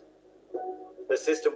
So I stopped the video. You can find it on YouTube too. You saw how we are presenting the Nestore. We have a box with all devices. We can set up all these devices to the end user, and then the end user can have a very pleasant experience with Nestore. So I would like to, this was my last slide. I would like to thank you for attention, and excuse that I take more time for my presentation. So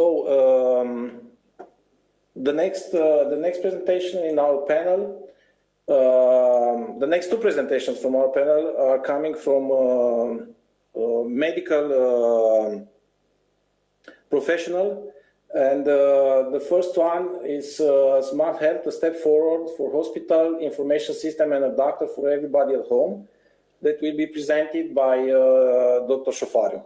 So. Good evening. Excuse me for a moment. I have a little impediment of technical. Maybe now. Okay.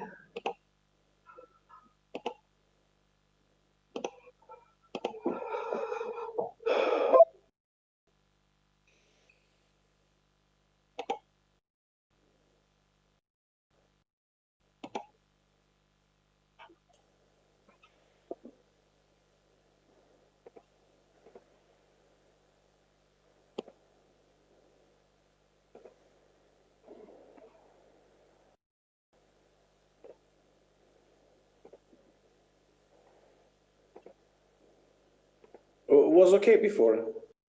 It was okay? Yeah, I think that was okay.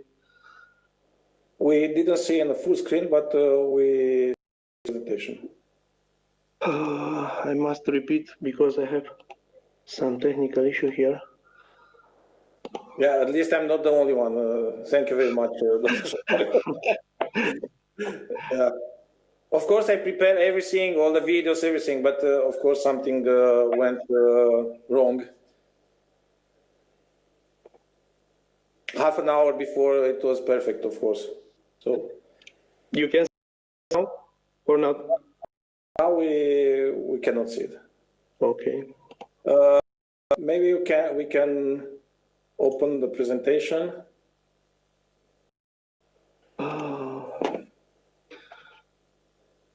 I must read Google Chrome, if it's possible. I can present from my computer if it's helpful for you.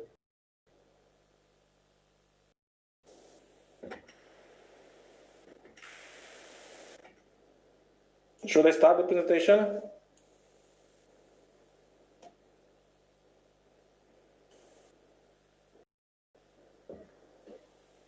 Now, you.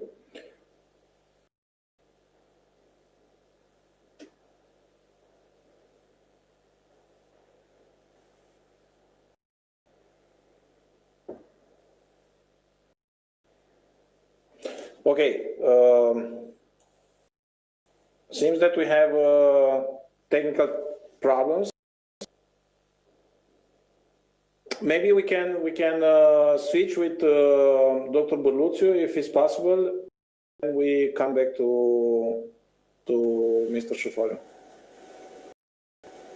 No? Now it's working.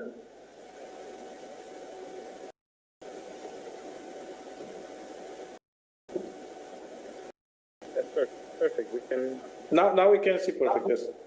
Yes. Right. Okay. Please unmute yourself. Just navigate slide. Mute yourself.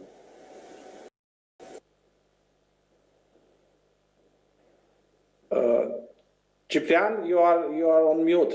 You have unmute.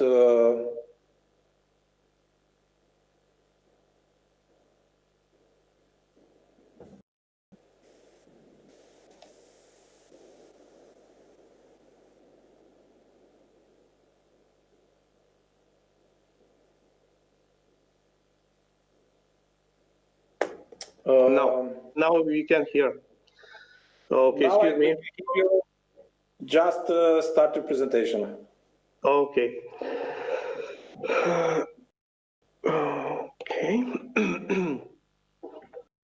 The point of view of an outsider but a direct beneficiary of the IT world is reduced to two key aspects illustrated by two of these novels. First of all, a genius who discovered an idea that meets a real need of the society for digitalizing work, the daily life, socialization, health, etc. The geniality of the idea resides in the easy implementation of very accessible technology, phone, tablet, PC. Some known examples are Elon Musk's PayPal, Mark Zuckerberg's Facebook, Jeff Bezos' Amazon. Secondly, a brilliant idea or a good professional, as in the Hatter's Castle, can be wasted without the force and necessary teamwork to implement the innovative idea. As a result, corporations with financial strength and specialized departments emerge. Regarding the healthcare systems, I consider the following aspects relevant. One, the access to authorized sources of medical information for the population and medical staff. Two, the possibility of widespread use of various accessible devices integrated into the notion of Internet of Things to monitor the health of the population. Three, increasing the quality of medical act and managerial capacity of the health units by improving the health platforms. And four, interfacing Internet of Things with healthcare platforms. Regarding the access to authorized medical information, source for the population and medical staff, if for the medical staff the large database successfully solve the need for information, for the population the things are more difficult. In pediatric pathology, two successful initiatives are worth mentioning. The one of Associated Professor Dr. Mihai Craiu, the virtual hospital, and that of Associated Professor Dr. Călin Lazar, telephonic guard line. The telemedicine is a way of remote communication between doctor and patient, between members of the medical staff, or between different hospitals or university centers. Telemedicine also incorporates remote monitoring of patients through Holter medical devices. Artificial intelligence can be medical staff in this case. The functionality monitoring station and of vital function in hospitals like smartwatches or patches with transmitters. The technology is at the beginning and has prohibitive prices, 1,500 euros per watch or 500 euro a disposable patch. Compared to a monitor of vital functions, its cost is between 3,000 and 4,000 euro. The integration of cheaper solutions, some think with 100 euro per patient, represent the challenge for the IT field and probably the immediate future. The Internet, some Internet of Things will soon allow the monitoring of the health status of patients at a vital risk.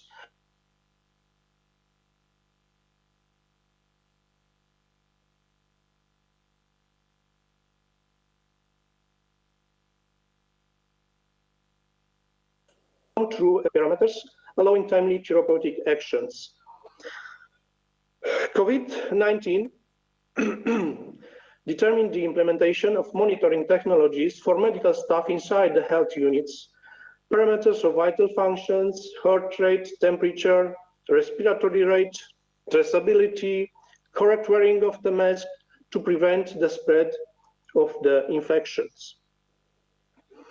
The efficiency of in-hospital and out-of-hospital medical services translated to increasing patient satisfaction and to improving management of the health facilities is based on the two pillars of digitalized medicine, the health platform and the Internet of Things. The health platforms, as you can see, are become increasingly complex. Ideally, they should integrate all medical or non-medical processes. An example is represented by the computerized record of medical materials and devices using smart cabinets connected to the hospital's computer system and to the supplier's management programs, or the widespread use of warehouse with barcode readers or identification chips. The real-time management of supplies, the expense account on the patient record, and the increased security are important advantages of these cabinets. The existence of several cabinet suppliers would also determine a significant reduction in the current price of almost 50,000 euros per cabinet. The current price of smart cabinets, as well as those of systems with bar readers or identification chips, 15,000 per reader, are prohibitive due to existence of a single supplier at EU level that has managed to combine the development of appropriate software with the manufactured furniture. A new regulation from this week said that all these devices must be authorized as medical devices. The transport of samples to the medical analysis laboratory through the pneumatic tube system is also a step towards modernity. Artificial intelligence will play a role in health system as well. A starting point would be ACG and EEG devices, which compare the graphs result from examination with patterns stored in memory and elaborate diagnosis. Something similar is tried in medical imaging. I was asked to analyze the accuracy of a software that analyzes lung X-rays, but the accuracy of the result is reduced by increasing the complexity of the images. The multitude of patterns on a certain range of grayscale can represent a major obstacle in achieving this goal.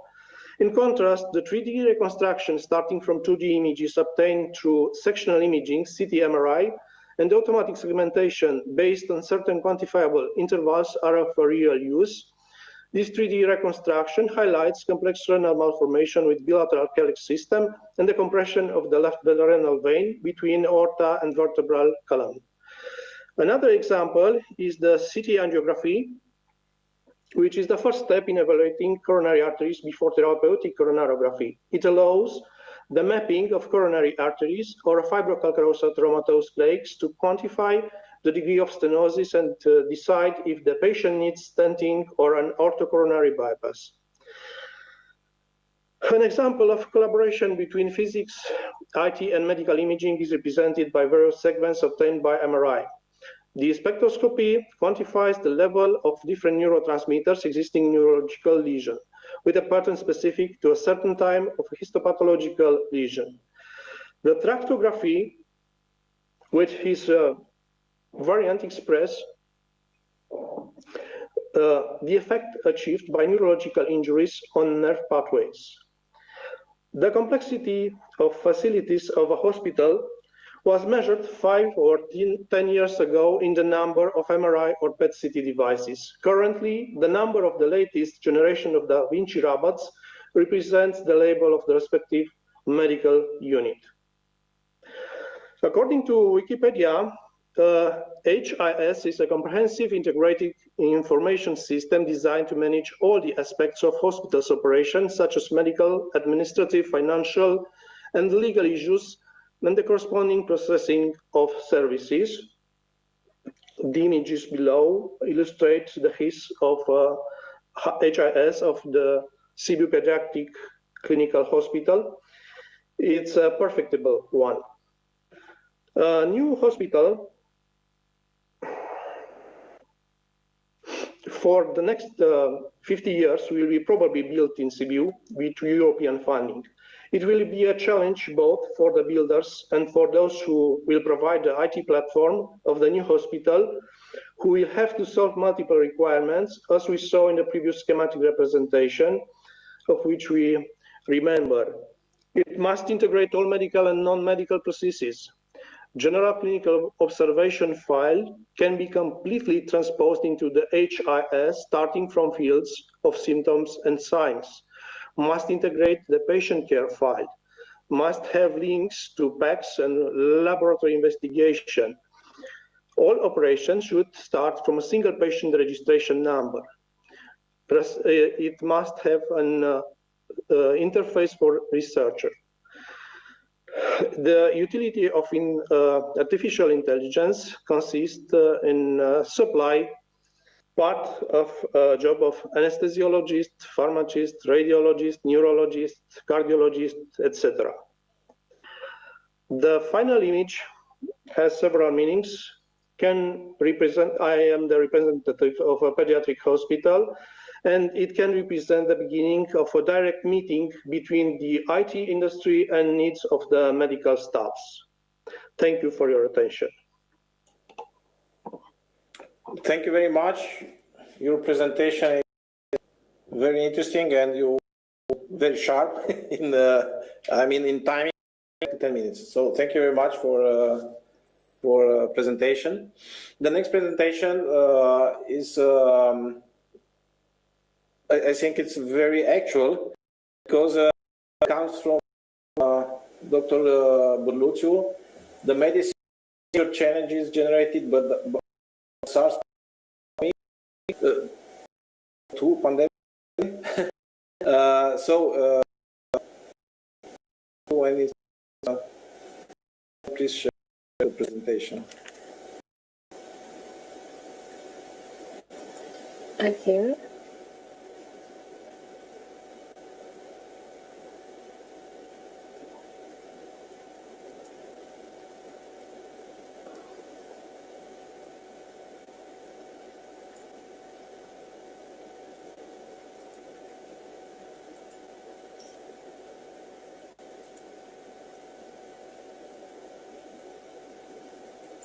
If Professor Burluciu will share the screen, I will try to translate for in case it's necessary. But we need to.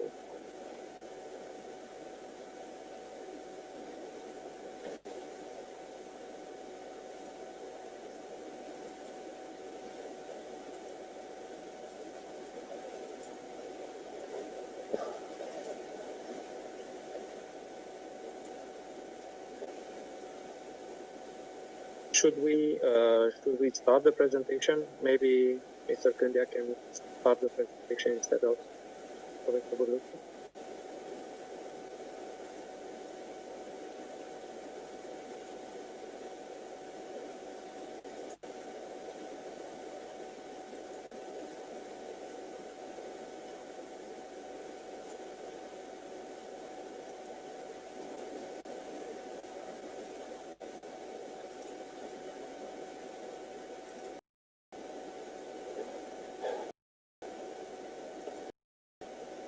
Oare se vede? Ecranul de la Okay. se vede, trebuie pornită și prezentarea voastră.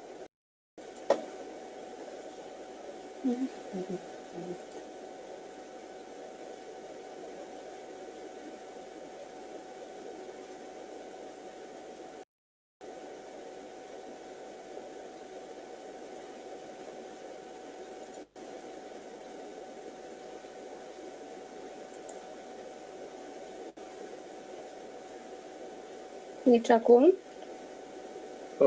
No, not yet. I can start the presentation from my computer if you like. Okay. Okay. I try again.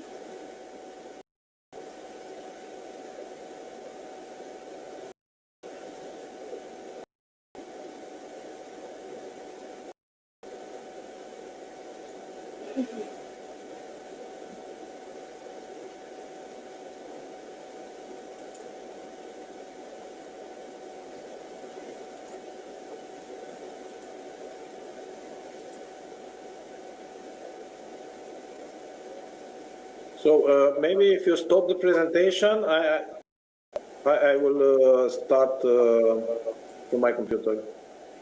Okay. I wait. I think you have to stop the presentation first. Okay, let's see. Yes, we are. So now I start the sharing. Okay.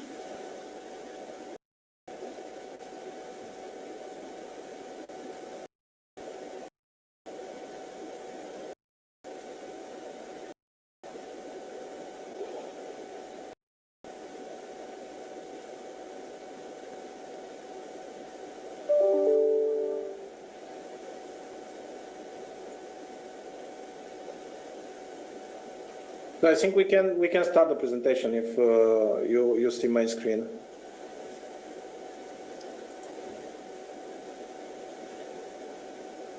You hear me? Yes, I heard you. Do you see the presentation? No. No. Oh, you have to stop your screen sharing first.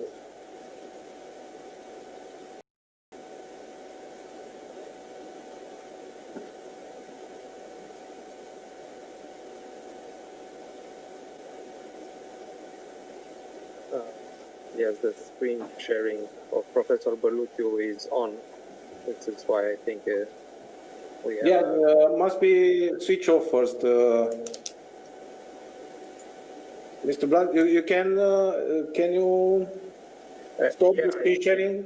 Yes, I can, but the problem is that if I will try to do that, maybe I will kick off Professor Berluțiu out of the meeting.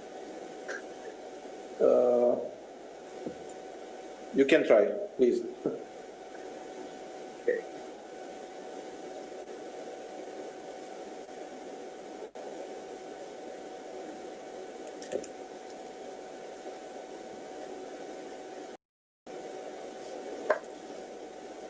Okay.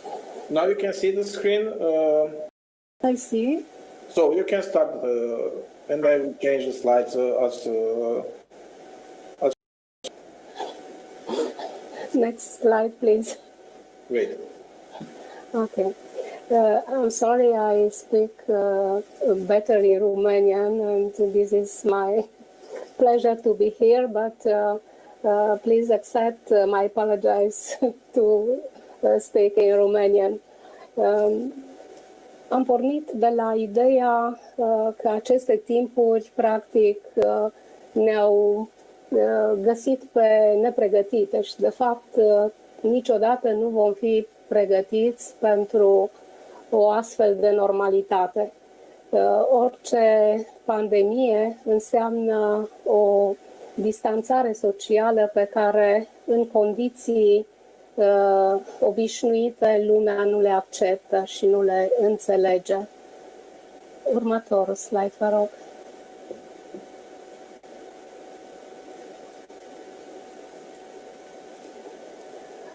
Ce a schimbat infecția SARS-CoV-2, practic, pentru toți? Ne-a schimbat viața, ne-a schimbat modul de a munci și, nu în ultimul rând, socializarea. Sunt schimbări care au apărut pe fondul unei crize în domeniul sănătății, al unui corp medical care a apărut a fi nepregătit. Următorul slide. La momentul la care am făcut această prezentare, respectiv în 9 noiembrie, cifrele arătau cu totul diferit față de astăzi. Respectiv, în acest moment sunt 60.562.000 de cazuri confirmate de infecție SARS-CoV-2, din care 1.423.000 de decese. În România suntem aproape la 500.000 de cazuri confirmate, dintre care decesele la acest moment sunt 10.712 cazuri. Următorul. Ce a însemnat această pandemie? În primul rând, o luptă cu un inamic, să zicem, invizibil, pe care unii îl consideră chiar absent din viața lor și ăsta este unul din motivele pentru care pandemia este departe de a fi întreruptă. Următorul. Nu este, de fapt, prima problemă a sănătății la nivel mondial prin care trece populația. Ne amintim de prima pandemie în 1918 produsă de gripa spaniolă. Ulterior ne amintim de alte 3 pandemii de gripă asupra cărora o să revin.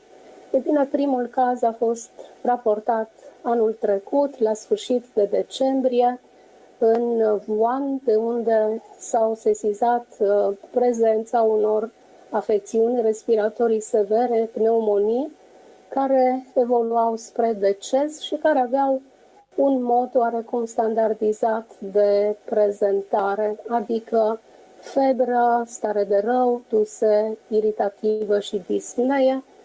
Toate aceste elemente ulterior au făcut parte din definiția de caz a acestei boli. În următoarea etapă s-a identificat virusul ca fiind unul cu tropism respirator, aparținând coronavirusurilor, virusuri care în ultimii 20 de ani au determinat și alte tipuri de infecții severe, cu o rată de deces semnificativă și mă refer aici mai ales la MERS. Următorul.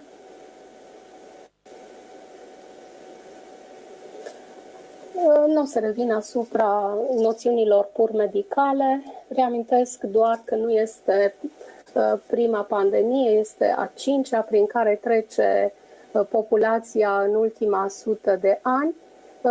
Fiecare a fost asociată unei rate importante de deces, însă deocamdată aș putea spune că pandemia produsă de gripa spaniolă s-a asociat unor pierderi uriașe, 50 de milioane de decese. Următorul slide. Din 1918, practic, ne așteptam episodic să apară pandemii produse de virusurile gripale. Surpriza a fost acestui virus cu o răspândire extraordinară și cu factori favorizanți, în primul rând legați de mediu, de temperaturi, care au permis răspândirea indiferent de momentul anului.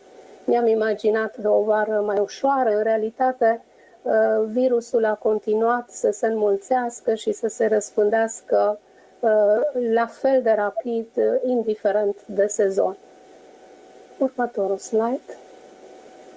În România am intrat oarecum mai târziu față de alte țări, parcă așteptând acest moment al primului caz, ni-l amintim toți cu mult tamtam, primul caz făcut public în România la sfârșitul lunii februarie, apoi au fost o multitudine de elemente publice efectuate, de tentative de a stăpâni infecția prin o multitudine de decizii luate, comentabile mai mult sau mai puțin, national lockdown și carantinare ulterioară a anumitor localități, ulterior elementele de protecție personală, de distanțare socială, toate acestea au fost pas cu pas introduse în speranța că lucrurile vor merge bine și după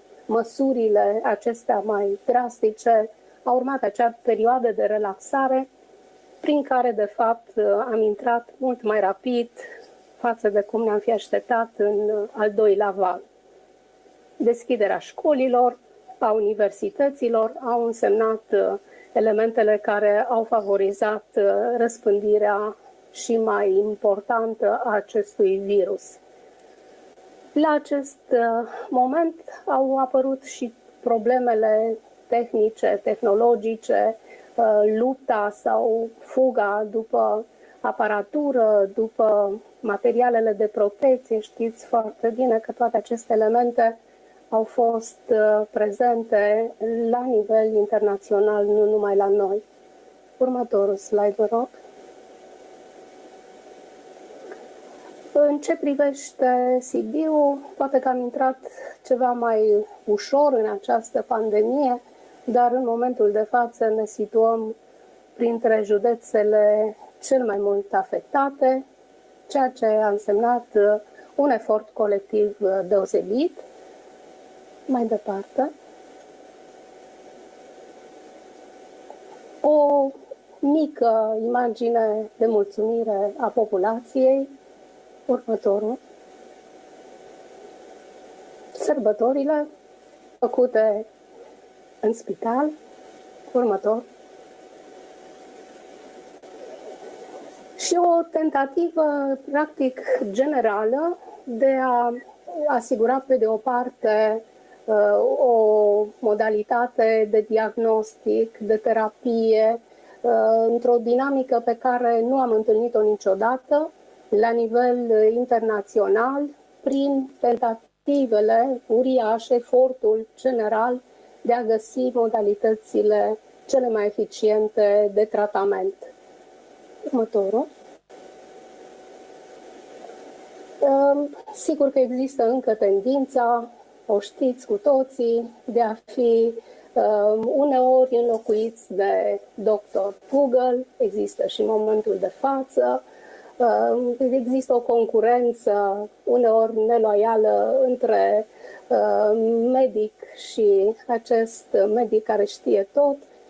Din nefericire nu face altceva decât să reducă pe undeva ritmul normal de a apela al pacienților spre serviciile medicale și pe de altă parte de a crește riscul ca la momentul prezentării să dezvolte forme extrem de grave de boală. Următorul slide. Ce a mai schimbat? Pe de o parte, strategiile de spitalizare ale pacienților în toate serviciile medicale, chirurgicale. Pacientul este internat doar după ce este evaluat pentru COVID. Uneori sunt momente în care, sau etape în care se temporizează deciziile vitale pentru pacient. S-au dezvoltat sursele suplimentare locale, naționale pentru echipamentele vitale. S-a accelerat modalitatea de a obține informații sau de a evalua pacientul prin telemedicină și, evident, inovații. Următorul slide. Sigur că am ajuns și de maniera aceasta de telemedicină. Din nefericire, în infecția cu SARS-CoV-2 este extrem de periculoasă această telemedicină pentru că pacientul nu poate respira prin telefon atât cât să fie auzit că are o problemă serioasă în evoluție. Următorul slide. Ce a adus totuși această pandemie, o modalitate online de evaluare la nivel mondial a cazurilor, cred că este în real world evidence cea mai importantă modalitate de a vedea exact în ce moment ne aflăm ca și evoluție a cazurilor la nivel global și de asemenea a permis prin decizii rapide să se utilizeze mijloace terapeutice offline în această afecțiune. Următorul. Vis-a-vis de serviciile medicale, cele care nu aparțin bolilor infecțioase, sigur că s-a produs o disrupție a acestor servicii. Pe de o parte, cadrele medicale din serviciile care nu mai au adresabilitate au trebuit oarecum să fie reorientate și să vină în sprijinul tratamentului pacientului cu COVID, iar pe de altă parte s-a apelat la această alternativă de strategie, respectiv la telemedicină. Următorul. Au fost și alte măsuri de carantină, deci chiar dacă populația generală acceptă greu unele restricții, ar trebui să citim puțin și să ne informăm că măsurile de carantină au fost efectuate de-a lungul secolelor în situații similare și practic au avut beneficii. Cel mai vechi este legat de ciumă în 1600. Prin aceste măsuri, practic, s-a limitat răspândirea ei. Următorul. Măsuri legate de asemenea de variolă, o altă boală cu risc de transmitere tot respiratorie, care pe de o parte a obligat la carantinare, iar pe de altă parte la vaccinare. Pot să spun că este singura boală infecțioasă eradicată prin vaccinare la acest moment. Următorul.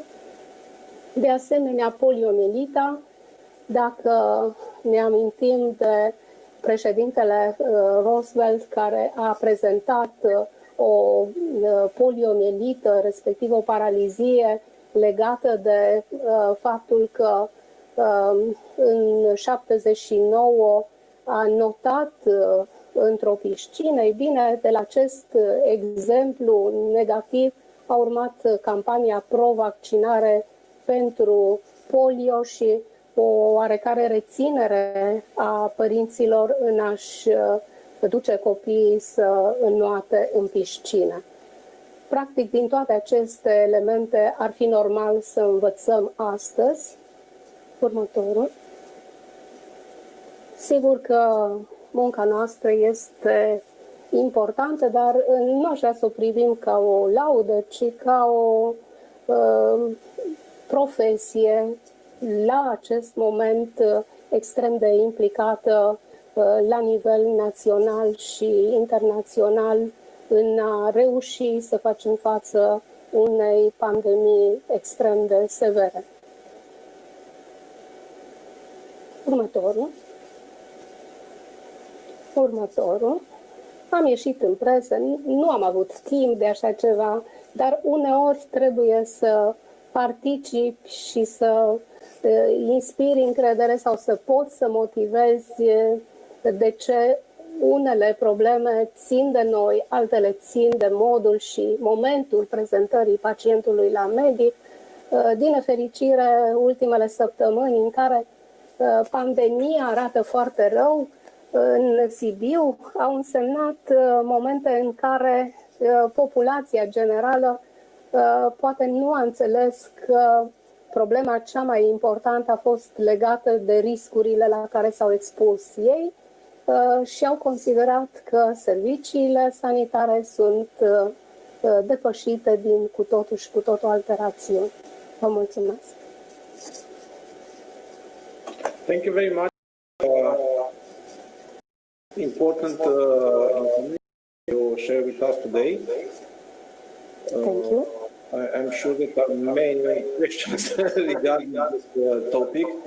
I hope that we will have time and chance to address the questions.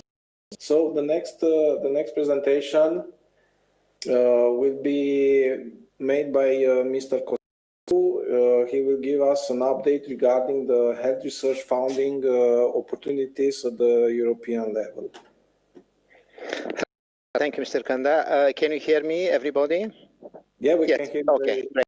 Well, thank you once again for having invited me to this first SID 2020 event.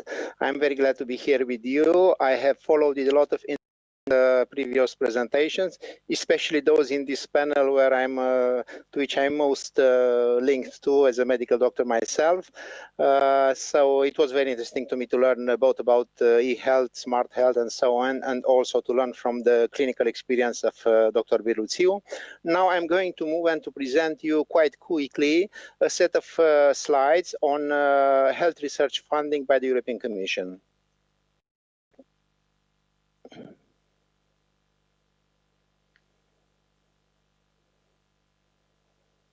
Can you see? Not yet. Not yet. Okay, that's a bit weird. I cannot push on share.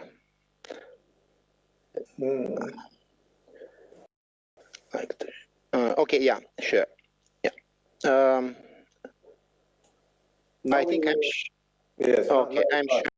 Yeah. Yes. Now we can see. Okay, so we are going to slideshow. Perfect. Now it's perfect. Okay.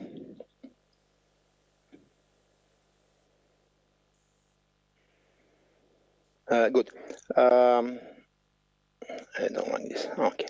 What is Horizon Europe? You already know Horizon Europe is the EU Research and Innovation Framework Program. It's a very important funding mechanism for research. It has received increased funding from one framework program to another.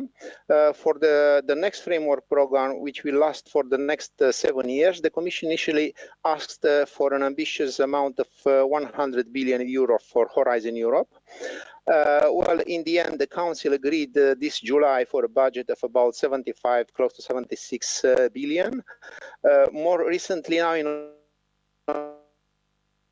November, the Parliament endorsed.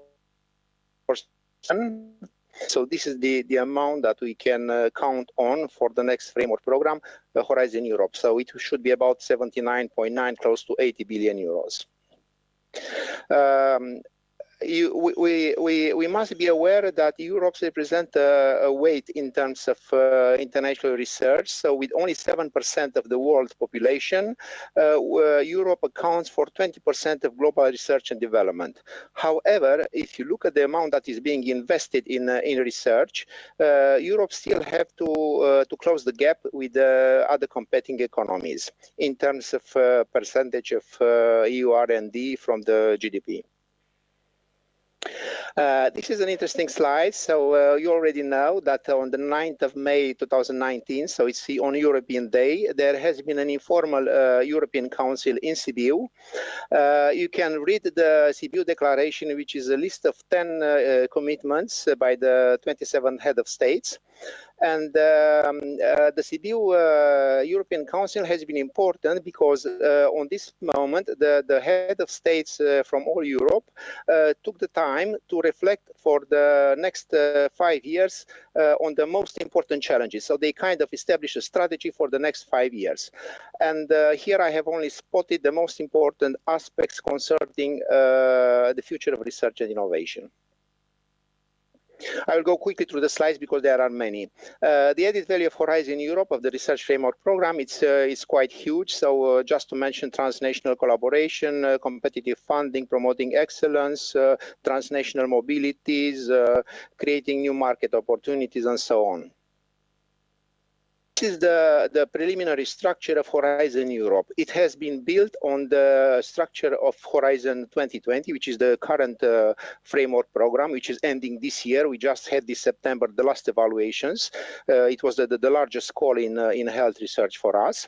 It's based on 3 pillars: excellent science, global challenges, and the European industrial competitiveness, and innovative Europes.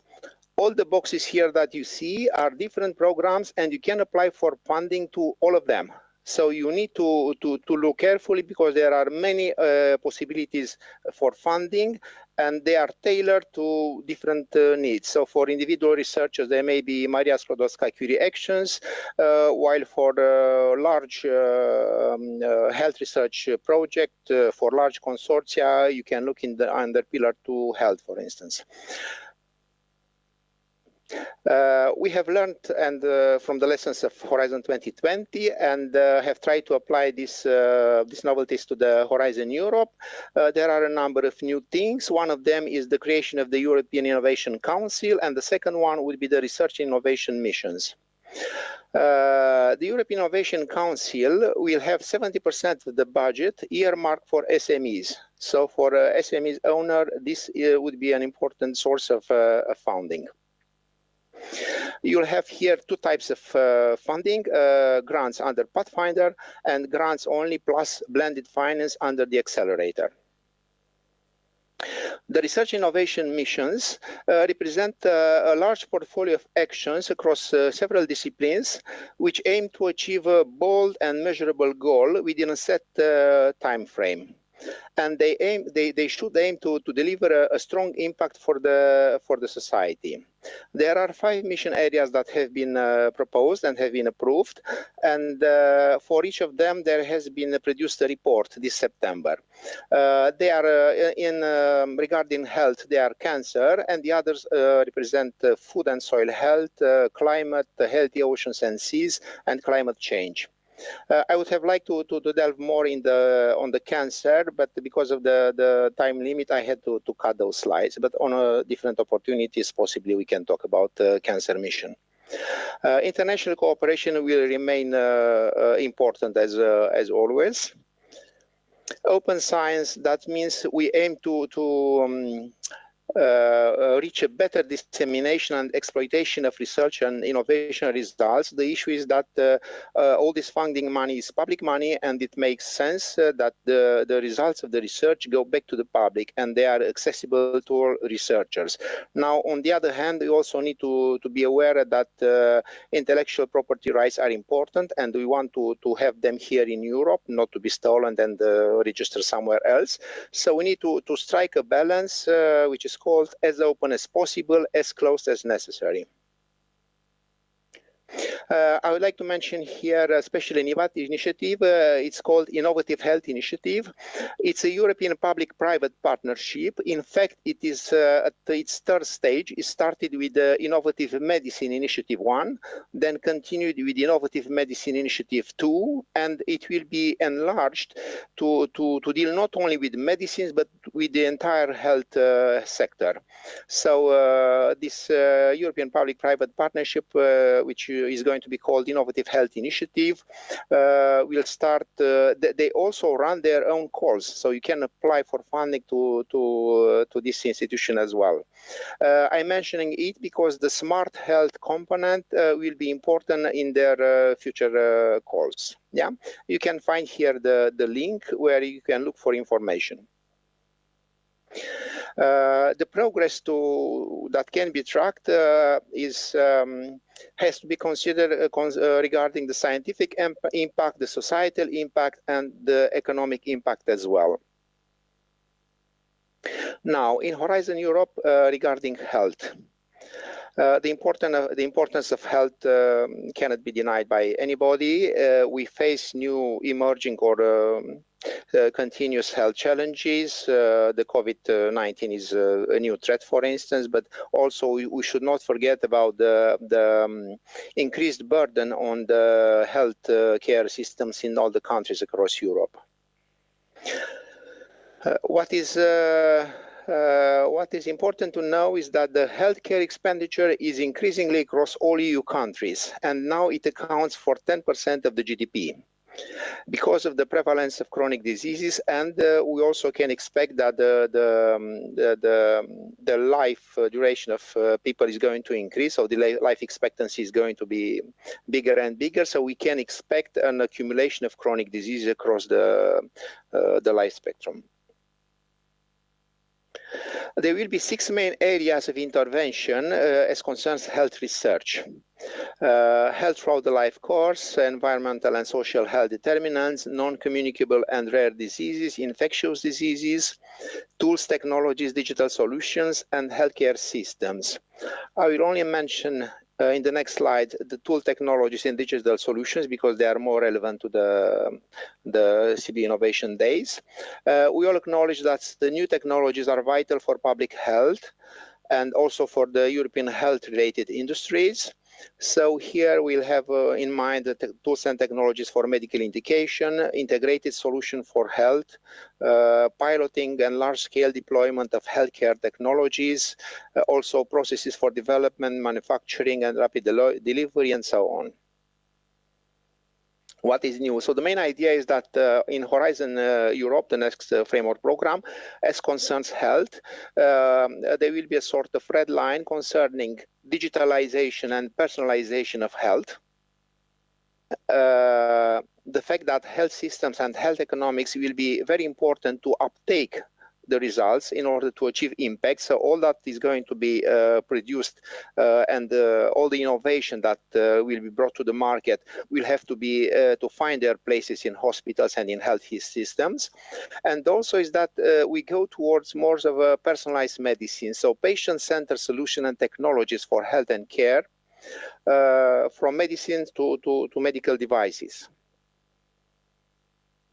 Now I have reserved a few slides just to present you the health research effort of the European Commission to address the COVID-19 pandemic. It's not only about vaccines. So by September 2020, we had dedicated COVID-19 calls in Horizon 2020, which disbursed about 459 million to some 103 projects. This concerned development of diagnostics, treatment, vaccines, epidemiology studies, preparedness for crises, responses to outbreaks, socio-economic aspects, digital technologies, infrastructures, and so on. On top of this, we have realized that project funded in the past in FP7, the framework program 7 before Horizon 2020, and also older project in Horizon 2020 could be repurposed, could be meaningful, could have some importance and impact in addressing the current pandemics. So we have asked all the coordinators in those projects to contribute with scientific knowledge, solutions, some like new disinfectant coatings for clothings, ways of safely transporting the patients, wastewater treatment, and so on. The COVID-19 Horizon 2020 projects have been distributed in several areas, as you can see. So clinical management and treatment, vaccines, preparedness for crisis management, resilience of health systems, basic science, diagnostics, public health, and so on. The funding has gone to research and research organization, to private entities, to education establishments, and so on. Here we have again a distribution of projects by main areas. Here, the last two slides concern a number of examples of projects funded under the COVID-19 calls. So, for instance, the fact that a certain generic drug that has been used for osteoporosis has been discovered of having some importance in the treatment of mild infections of COVID-19, or work on another vaccine on COVID-19, or developing a new portable diagnostic system for detecting viral infections. And some new projects that have been selected in the last call and will start probably in December or January 2021. So here you have some example of those projects concerning either medical technologies or supplies and equipment, or social and behavioral and economic aspects, or networks, and so on.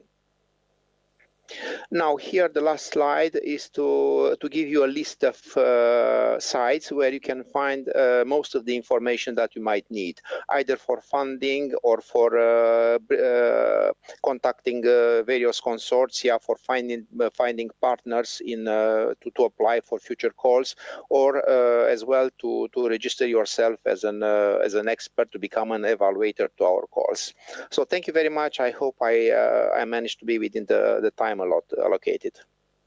Thank you very much for the information. that you share with us. I think the last slide is one of the most important slides from your presentation. Yeah, because sometimes at the European level, it's very difficult to find right link where the data that you are interested are. So I think it's very important. So the last presentation, we are a little bit in hurry. The last presentation will be made by Cristi Câmpineanu from IT Perspectives, and he will address a very interesting view about studying the risk in health insurance using disease standards and smart algorithms. So, Cristi, when you are ready, you can start. We are not hearing you, so unmute. You are still muted. Yeah, can you see my presentation now? Can you see my, can you hear me right? We can see and hear you. Okay, perfect. First of all, after Dr. Berluțiu's presentation, my heart rate would mess up with Ionel Terra's devices.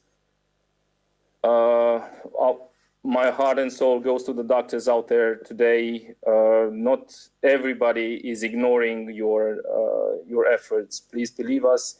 Some of us are really, really careful with what's going on and stay home. After that presentation, it's very hard for me to invite you to dream where things should go, which was something that my presentation was all about, was an invitation to dream.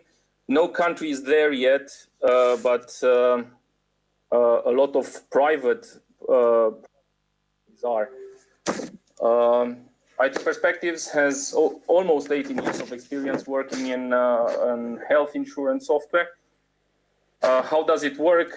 A document is issued requesting treatment. It goes through some steps and then it gets paid. What we have done in the last 18 years was made sure that all this process is as fast and automatic as possible using data and smart algorithms so that the payment can be done very fast and the patient can get his treatment.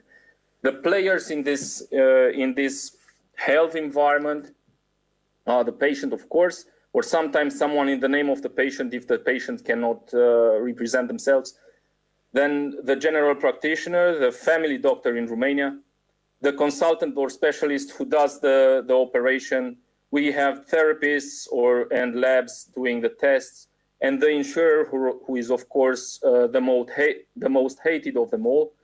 But he keeps the money flowing, therefore he's very interested in the risks over the patients.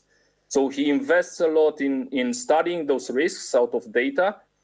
And I think everybody could benefit from knowing those risks because the common goal is get the patient healthy again or make sure that he doesn't develop any other more complex diseases if the diseases that he's presenting with now are not treated right or not all the context is taken into account. This is my boring slide, the importance of standardization. Computers are not great with empirical rules and data, and that's for sure. They don't really do unstructured data. So therefore, we had to proceed to standardization of disease names, body part, and procedure names, with, of course, the benefits of getting everybody to talk in the same language, talk about the same thing. So when somebody says pneumonia, that has like an ID. Yeah? Everybody's talking about the same disease, the same lung disease, lungs are the same, and so on. This makes a fast assessment of risk possible and AI and research possible. What we have been involved with was the diseases DB, SNOMED CT, ICD-9 and ICD-10. Now, these are not only standards of describing those diseases or body parts or procedures, but also they give you links between them so you can leverage risks and communication between those concepts. The risks in health insurance are, first of all, fraud, money fraud, financial, but also policy authorization. cost overspill or miscalculating patient risks. And again, this is from a financial point of view, because this is where what the insurer tries to control, but also those risks could be very, very beneficial in hospitals or when the general practitioner looks at the broader case of the patient. I'm just going to speak about two cool algorithms. I'm going to be very, very fast, not going into too much detail. We have done some decision trees to decide the risk category in a given context. So for example, if you take a 40 years old software developer who doesn't smoke but stays a lot in front of a computer, and he comes in with a symptom of hurting leg, in theory, the first thing that you think of is he should do more exercise, but actually he could develop other pathologies. He's more exposed to risks than we see with a sheer eye, and then the data can tell us exactly that, and we can be more careful about one thing or another. Also, we have done the metrics of co-occurrence, determining the risk of, if somebody has a disease, what's the possibility or the probability for him to develop a much more costly disease or much more complex disease. And this is also of data. Again, these are risks. These are not facts, but some of them are quite high, and they are backed up by the data. A lot of data. Both algorithms above require a lot of data to give good results. Like any other artificial intelligence or smart algorithms, if you want to learn something, you need a lot of data. So we kind of tell the insurer the risk of high claims starting from a symptom stage, but I don't want to talk too much about the insurer. I want to talk more about the importance of getting to the risks of a patient in his own context via data. And also, if we go back to the standardization and we link it with this, then we could link together all the apps that we have talked about today in a super platform. Again, it's a dream. Nobody has done it yet. But I think the data about my heartbeat should not only stay on my phone. I think the data about the heartbeat or the things that Chippy has shown us with Nestore should also go to the GP, should show that an imminent risk is there, and we should become proactive rather than reactive with this. That's all I had. That's the fastest I could go through it. I hope there's still some time for some questions. Yeah, thank you very much, Christy, for past presentation. I don't know, Mr. Flore, if we still have time for questions or we are really late. Taking into account the time will be the last, I ask Ramona, because I see here, to take a few questions from these participants, and we go a little bit late. It is okay from my point of view, not more than 5-10 minutes maximum. In case it is more, I won't do my presentation because I'm the last. I'm joking. May I start with a question, Ciprian, because I appreciate very much all the participants or the speakers. But I want to ask a question for Christy, for all of us, but I appreciate that we need to create a platform, and I also trust in the IT companies to create good algorithms. Your occurrence matrix, actually, it's very important now with the COVID. Now we have a lot of comorbidities, and it is important to see from many perspectives, let's say.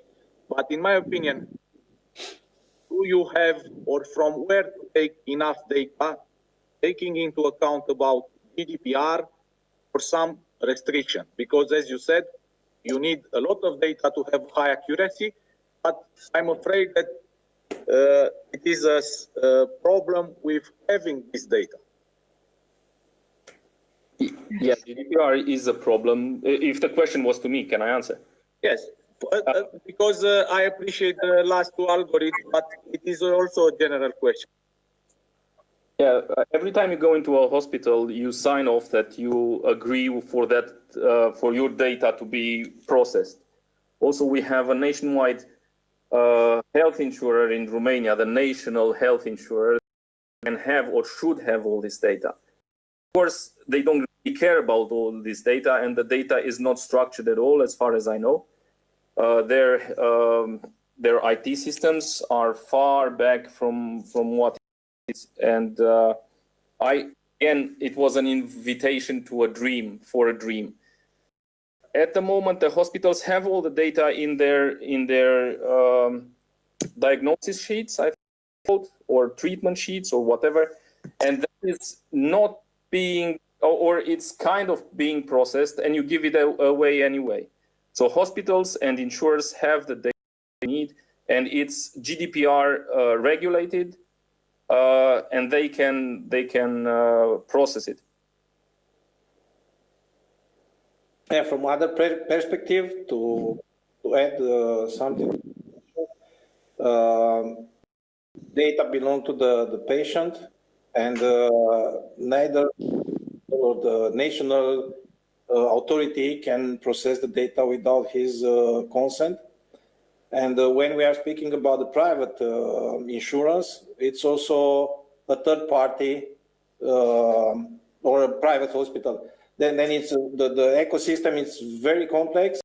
And, of course, the patient, it is in the middle. Everybody is trying to sell the best for the patient, but sometimes, nowadays, not always the outcome is what we expect all. So maybe for the hospital good or for the insurance or whatever, but nowadays the patient is not gaining much after all this process. It's a very complex domain, and the standardization is not yet implemented all over the places. And this is another trigger, or I will not call issue, because it is implemented on many levels, but not.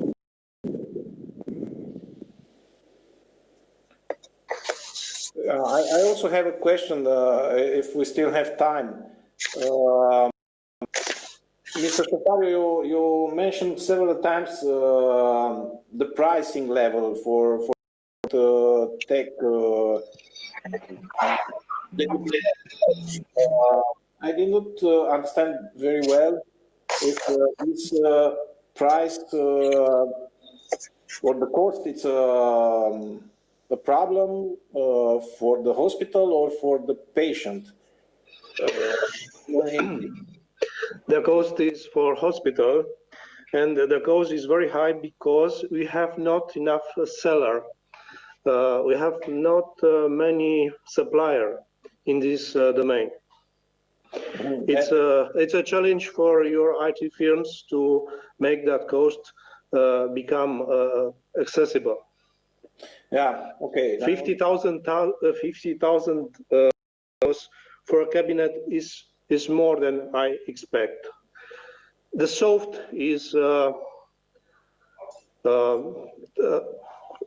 great part of the cost. Mm-hmm. You can make a business with these costs.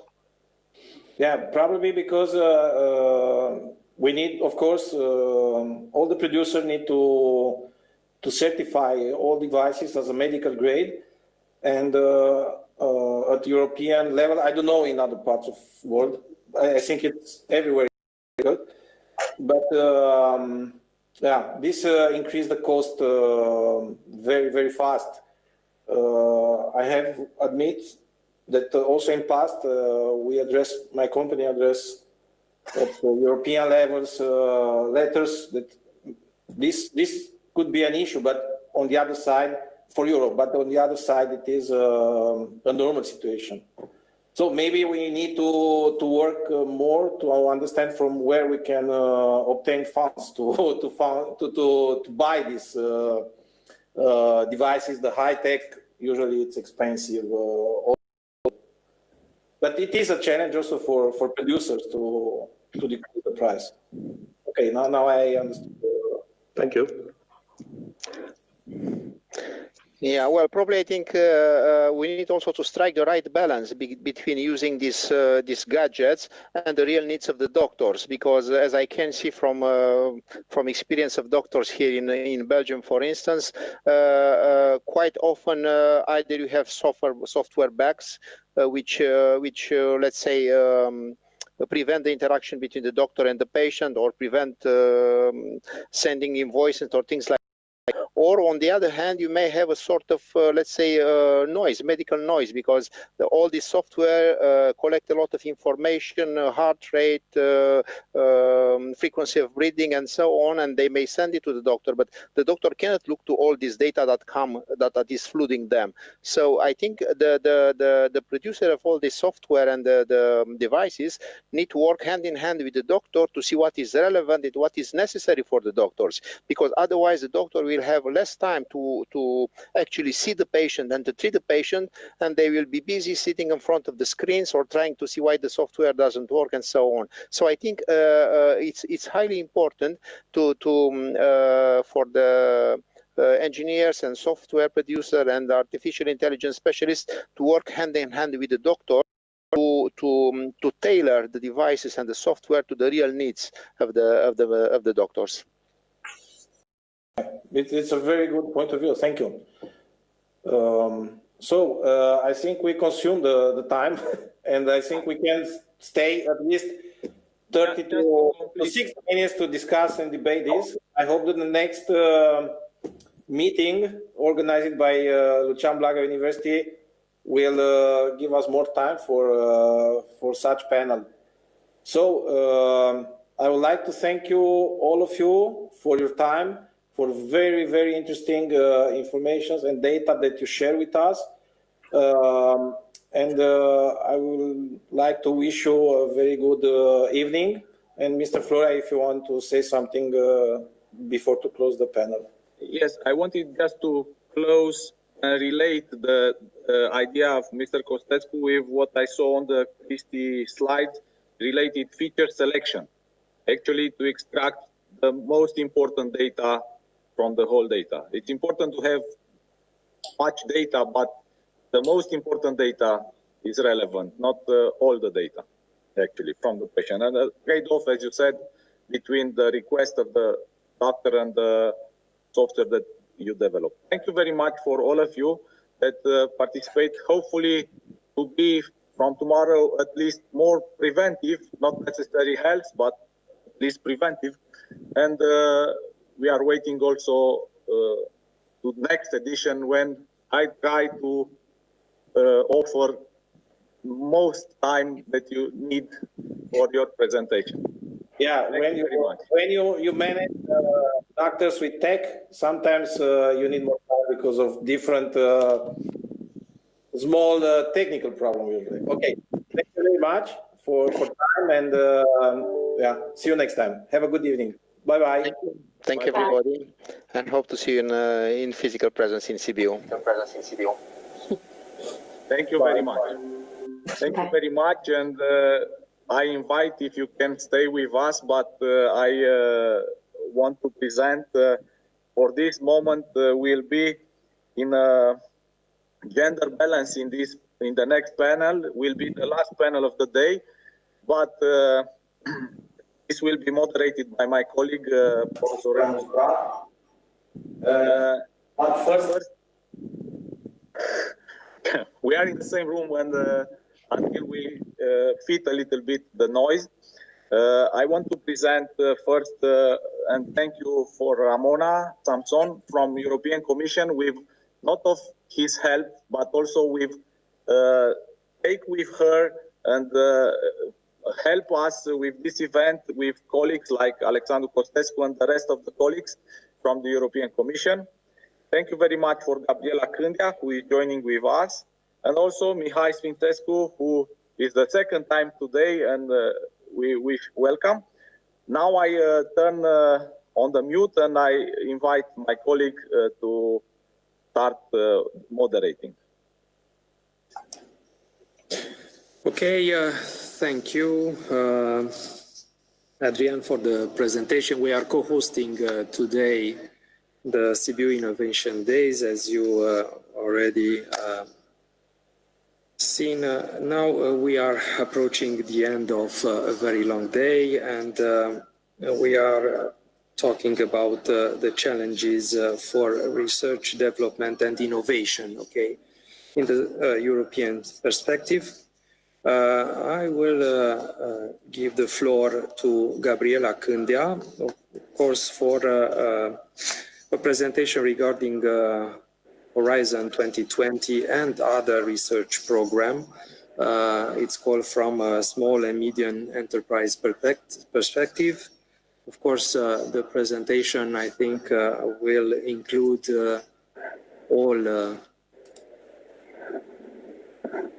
the funding programs that could be accessed by many of the firms also present in Sibiu, but also in Romania.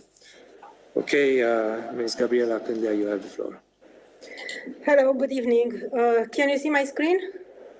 Yes. Perfectly. Yes. Okay, hi. So, I'm Gabriela Cândea. I represent Ropardo company. My presentation, it's about our perspective in regards with funding, not only Horizon 2020, but also other programs. Ropardo company, I'm in charge with Research and Innovation Department of Ropardo. So what we do here, we mixing science, teamwork, and know-how to drive business value. Our focus area are not very many, but not very few. In brief, e-health, Internet of Things, data analytics, cloud computing, artificial intelligence, and digital tools.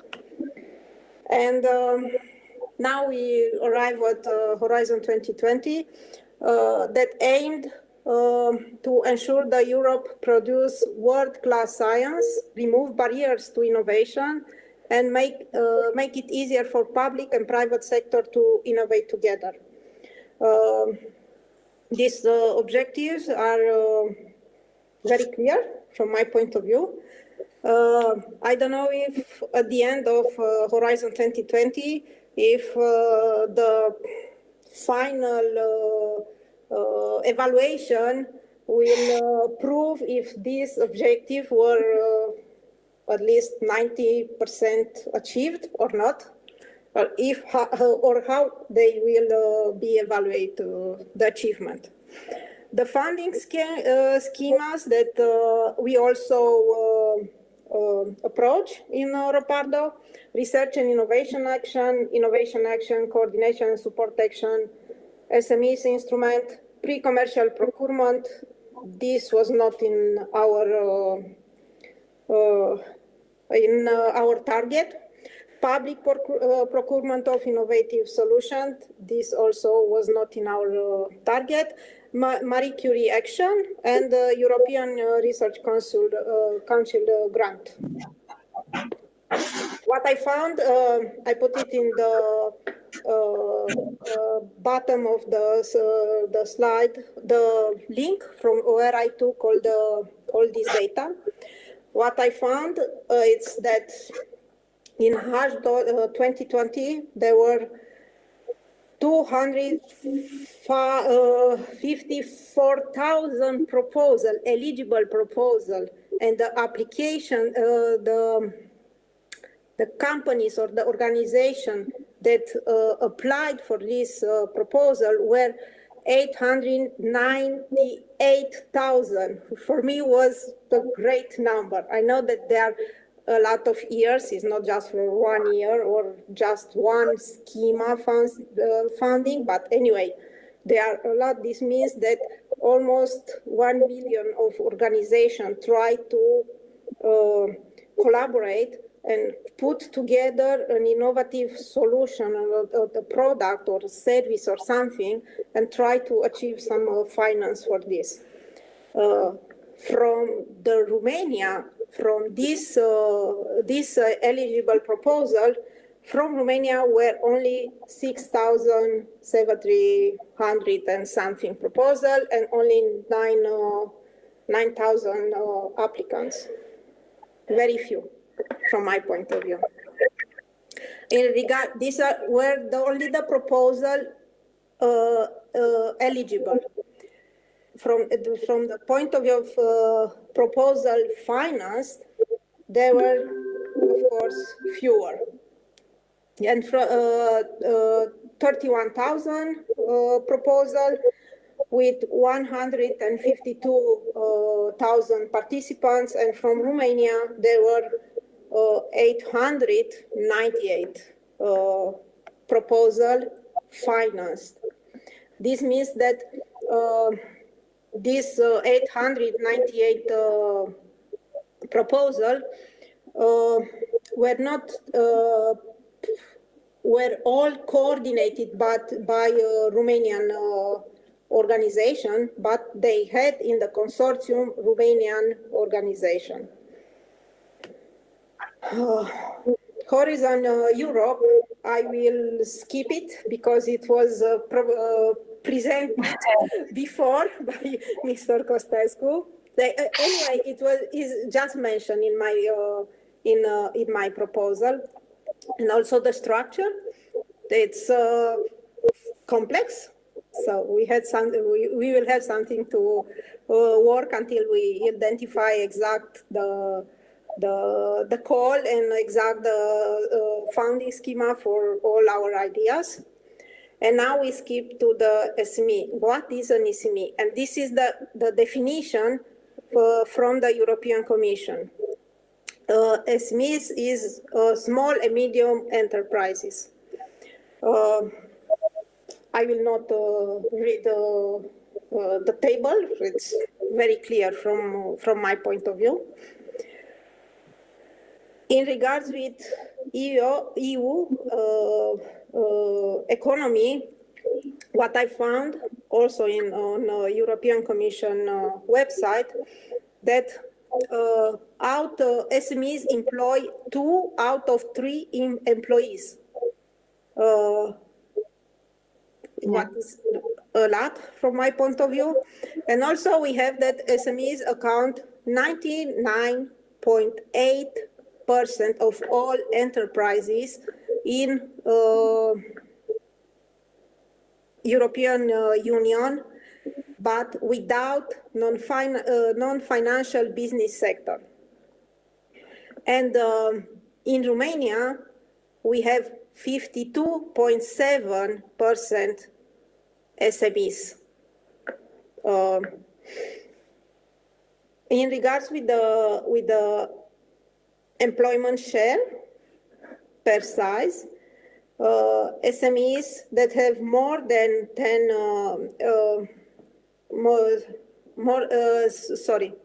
less than 10 people, they are 30%. Small companies that they have between 10 and 49 employees are 20%, and medium enterprises that have more than 50 employees but less than 249, they are 70%. What is it for an SMEs? Why to bother with this funding schema? All of this.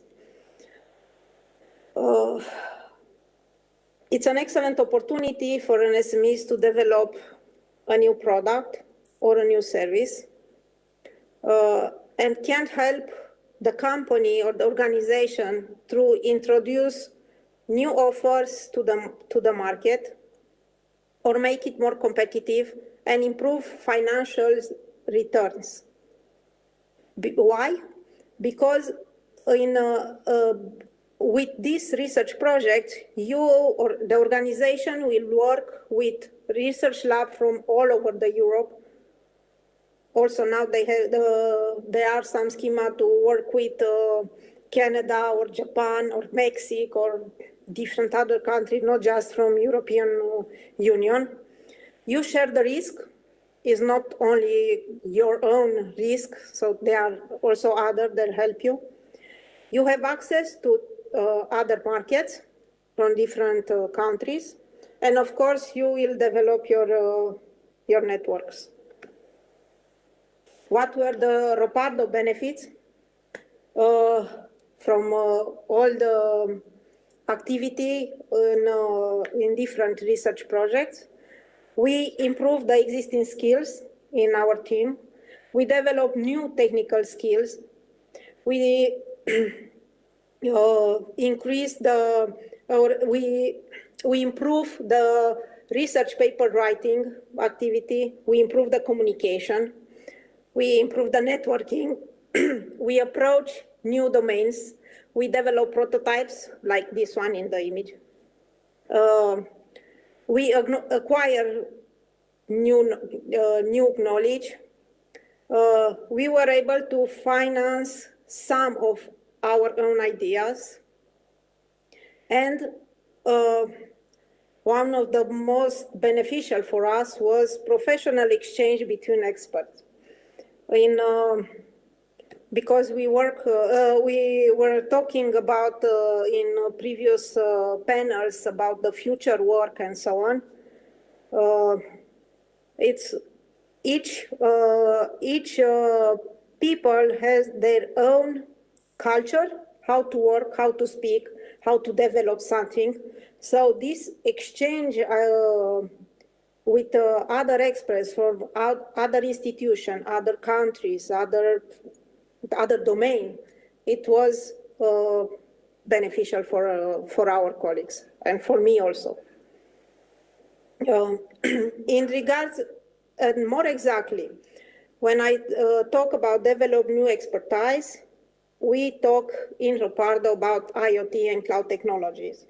For this new expertise, we had Maya project, where we were in charge with synchronization of the digital and real factory, and also with the cloud infrastructure for HPC.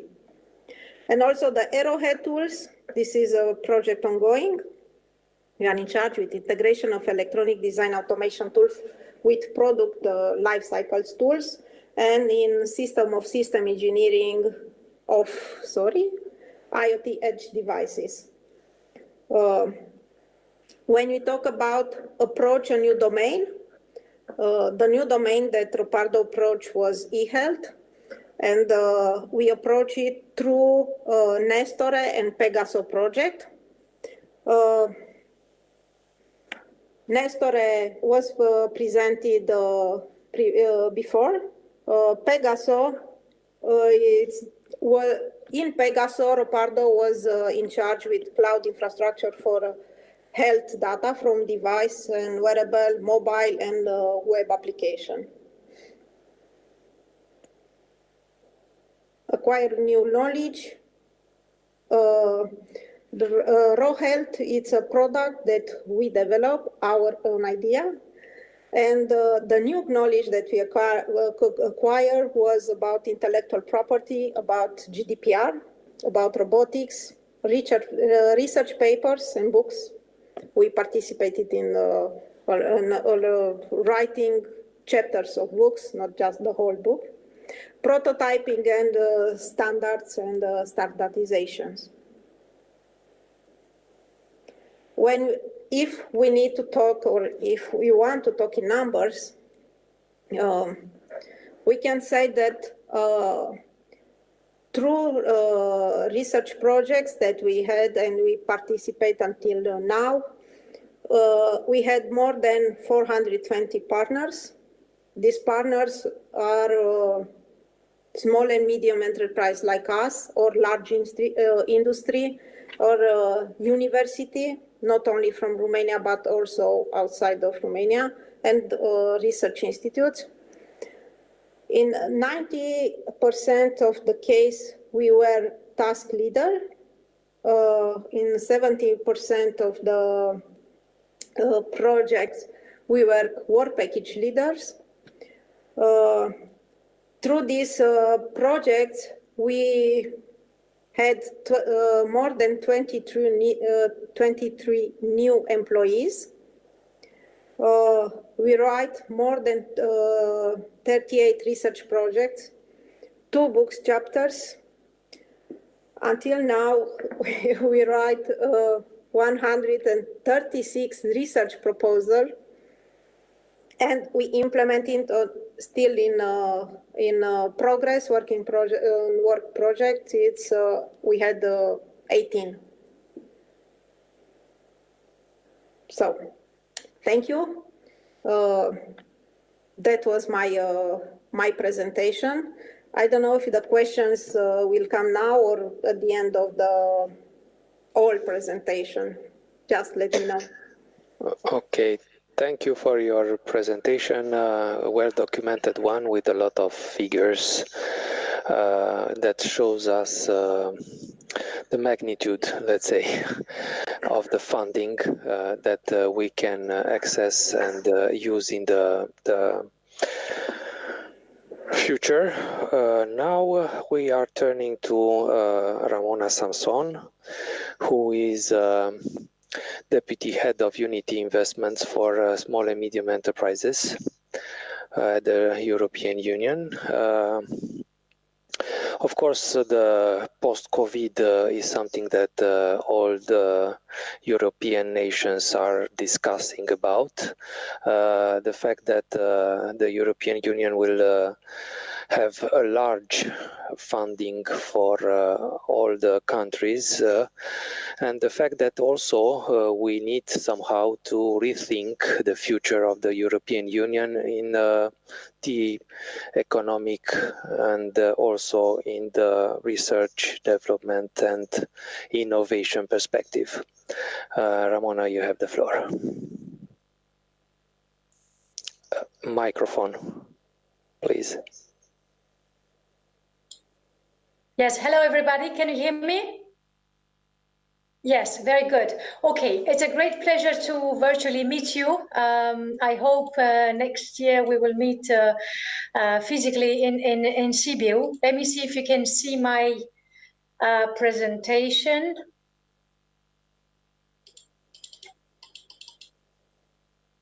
Okay.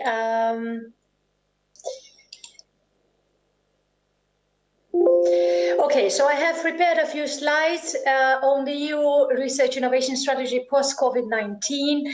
Indeed, the COVID-19 crisis and how to adapt and respond to this has been dominating our work in Brussels for the last couple of months.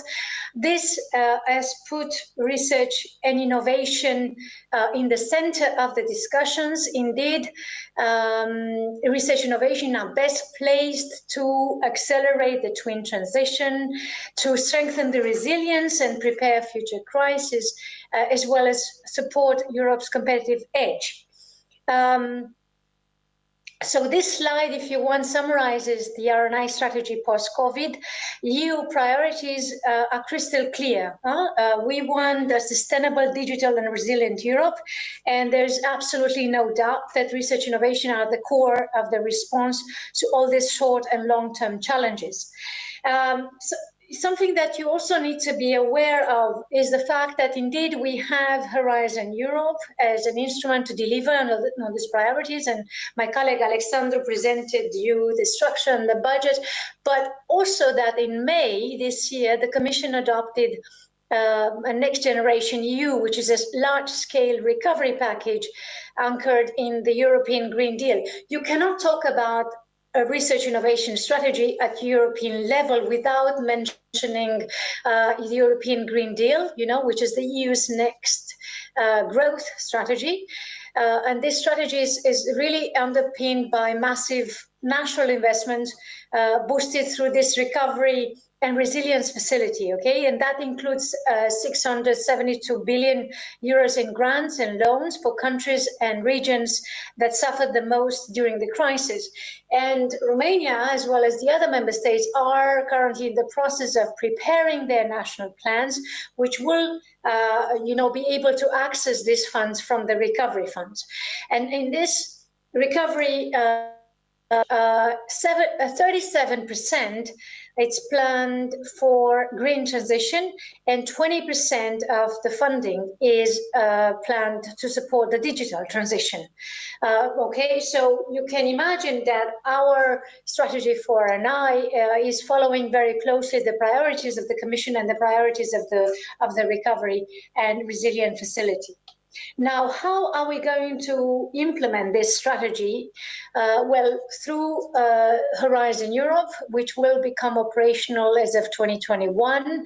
The latest news on the multi-annual financial framework negotiations put Horizon Europe at 91 billion euros, including, this is why I mentioned Next Generation EU, including 5.4 billion euros from Next Generation EU. Okay, and this 5.4 billion will be spent on health, cluster, clinical trials, vaccines, treatments, translation of research into public health, on climate, energy and mobility, as well as digital industry and space, but also promote a recovery consistent with the European Green Deal and on the European Innovation Council. Okay, these are the 5.4 billion. Now, this only represents the dark blue, if you want, slice in this circle. The other, so 23.3 billion is dedicated to excellent science. 47.2 billion euros is dedicated to Pillar 2, Global Challenges in European Industrial Competitiveness, and 11.9 billion euros is dedicated to Pillar 3, European Innovation Council, and the ecosystems and the EIT. Now, you also need to know that Horizon Europe will include a budget of 3.2 billion euros dedicated to widening part and ERA. And if we have time, I'm happy to go into more detail what changes on widening and why is it important for Romania, because as my previous colleagues mentioned, it is very important that we increase participation to Horizon Europe also from Romania. Okay, something that was not covered by Alexandru is this new approach to partnerships. So we know that the biggest novelty of Horizon Europe is the missions and the European Innovation Council. I will stop a little bit on the partnerships because Mihai is focusing his presentation on the European Innovation Council. So the partnerships, what we've done with this new generation is basically to simplify the whole architecture and toolbox. If you look at Horizon 2020 partnerships, it was, it's so complex. We had 120 networks. Now, this 120 networks have been reduced to 49 partnerships. Here's the list. The presentation will be shared, so don't try to read. It's a very small letters. You have a portfolio of candidates for partnerships that can take two forms. One is co-programmed. These are the public-public partnerships, and the institutional partnerships. For example, the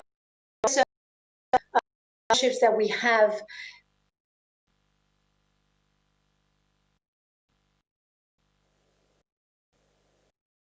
are. So, for example, if I were you, I would look from the, let's say, from the researcher perspective to the ones on artificial intelligence, data and robotics. Or on the medical, on health side, I will look at the, health initiative, personalized medicine, and so on, antimicrobial, So this is the slide with the list of partnerships. Some of them have a predecessor, others are completely new. Involve participating states. All industry partnerships start in 2021. We'll wait for the adoption of Horizon Europe. Negotiations are still ongoing before we can propose for these partnerships. Now, what are the steps towards the first Horizon Europe work program? Because you probably know that the way we spend the money is through work programs, which set out the priorities of the calls for proposals. So if you want to participate in, let's say, future calls, in the area of health, for example, I would have a look at the work programs in the cluster health and see what are the priorities, and what are the figures that will be published for calls. So we had behind us, of course, exchanges with member states and stakeholders, and the publication and the establishment of the mission boards. We had the Research Innovation Days in 2019-2020, which obviously discussed a lot of novelties of Horizon Europe. And what we, today, for example, we just published publicly the strategic plan, integrating Commission priorities. And adoption of Horizon Europe work program is obviously in the making after the reassurance of budget drafted on the basis of strategic plan. In 2021, we will have adoption of the first Horizon Europe work programs and the start of Horizon Europe. So for you, I think what is essential is to really have a look at the work programs for your area, and to see when and what are the calls focused on, and how you will and when they will be published, and what is the budget for each of them. This is the link to the Horizon Europe program. The latest news is that the first calls will be published as of March 2021. So there is a lot of work to be done for us in preparing, preparing the IT systems, and you probably know we're also in the middle of a big decentralization of the projects to the agencies, which will be reorganized as of 2021.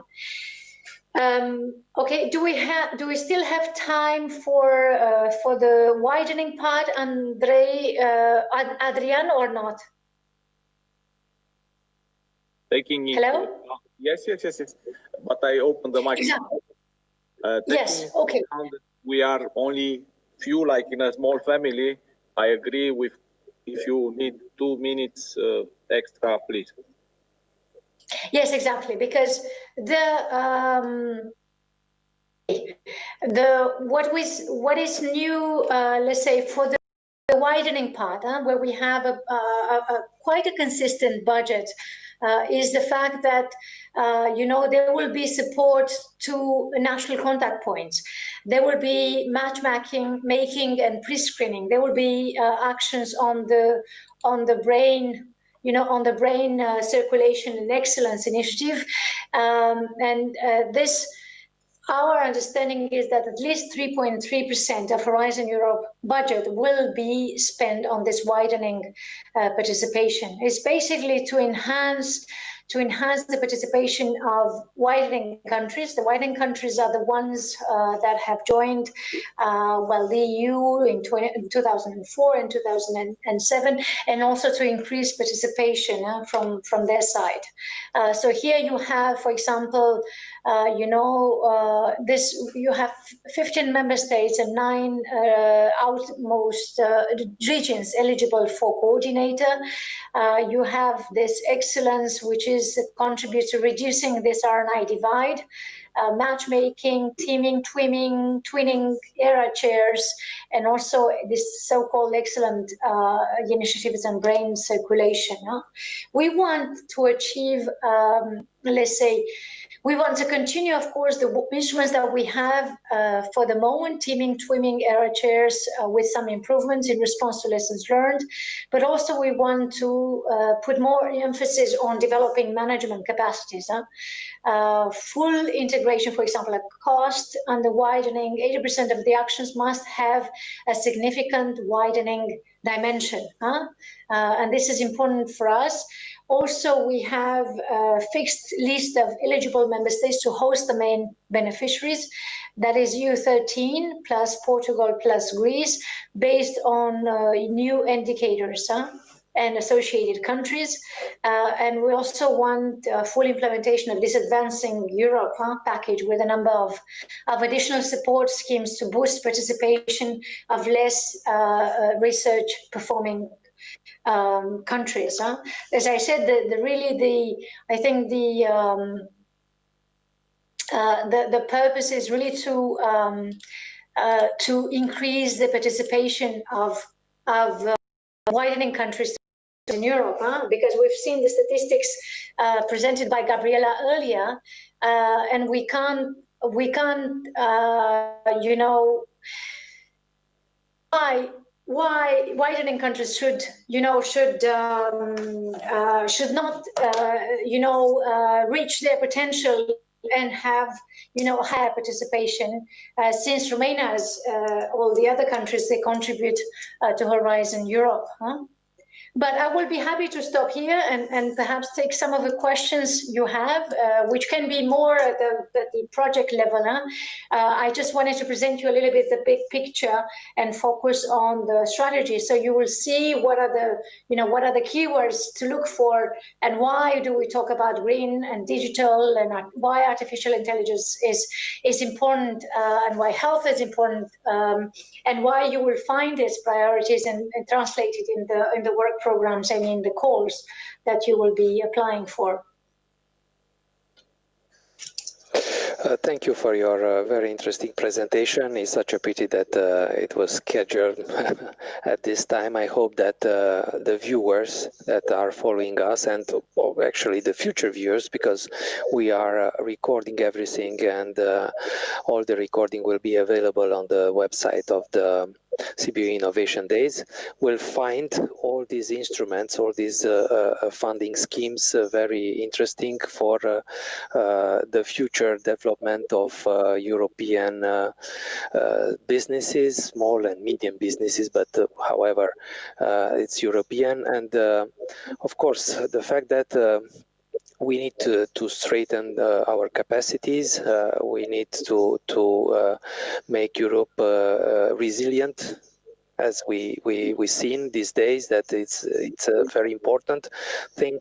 Also, the fact that we need somehow to make ourselves more independent from the rest of the world and the rest of the economies. And I think that now we have the wisdom to do that, and it's helpful that the European Union will have all these programs. And of course, we will make the passage, a quick passage to Mihai Sfințescu, that we are welcoming back to our conference. And we will have a presentation regarding the European Innovation Council programs in the same strategy. Thank you. Let me try to put it on.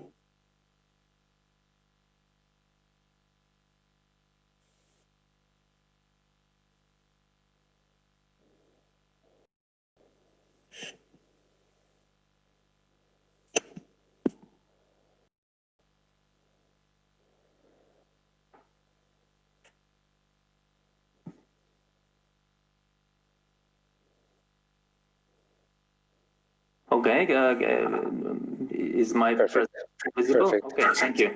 So I will, after the very interesting presentation from Ramona, I will now present specifically the EIC programs. I'll have to go very quickly through the slides, because we have quite a few programs, and we need to be quick. So first of all, there are two big programs under the current EIC organization. One is the Pathfinder, and the other is the Accelerator. It's important to know that the Pathfinder is addressed to researchers and technologists, and the Accelerator is addressed to startups, SMEs, and entrepreneurs.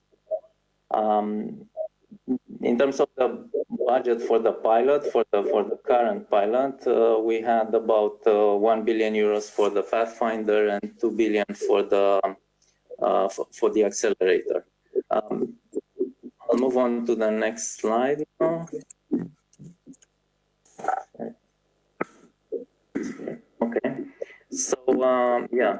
So on the Pathfinder, we have a program which is called FET Open, which stands for Future Emerging Technologies Open, and this addresses high risk and high impact interdisciplinary research. To apply, you need to present a 15-page proposal, and you can apply for up to 3 million euros indicative. The consortium has to include minimum 3 partners from 3 EU or EU countries or EU associated countries. Then we have another program called FET Proactive, which addresses the new technological paradigm, and here it's a top-down program with some predefined areas, and then for instance for this year we had future technologies for social experience, measuring the unmeasurable, which relates to nanometrology, and digital twins for life sciences. You can apply for up to 4 to 5 million in a period of up to 4 years, and a 30-page proposal, minimum 3 partners from different member states or associated countries. Then we had another program called Environmental Intelligence, which has 2 main components: new techniques for creating and using dynamic models of environmental evolution, and radically novel approach is resilient, reliable, and environmentally responsible in situ monitoring. Project up to 4 million in 4 years, 30-page proposal, again, minimum 3 partners from different member states or associated countries. Then we have FET Proactive, which addresses transition to innovation activities. It turns promising results into breakthrough and disruptive innovation. At the end of a typical FET Open or FET Proactive project,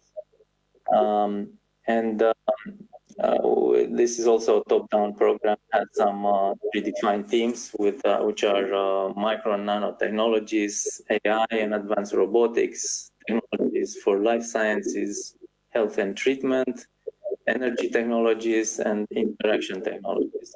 The project can last up to 12 to 24 months, and the budget can be 1 to 2 million euros. Finally, we go to, not finally, but we go now to the Accelerator. So that's the other section which addresses again SMEs, entrepreneurs, and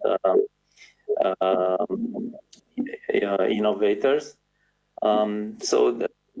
This is a development actually of what was called previously the SME instrument phase 2. And we target in this program individual SMEs with high risk and high growth potential, which aim to create new markets.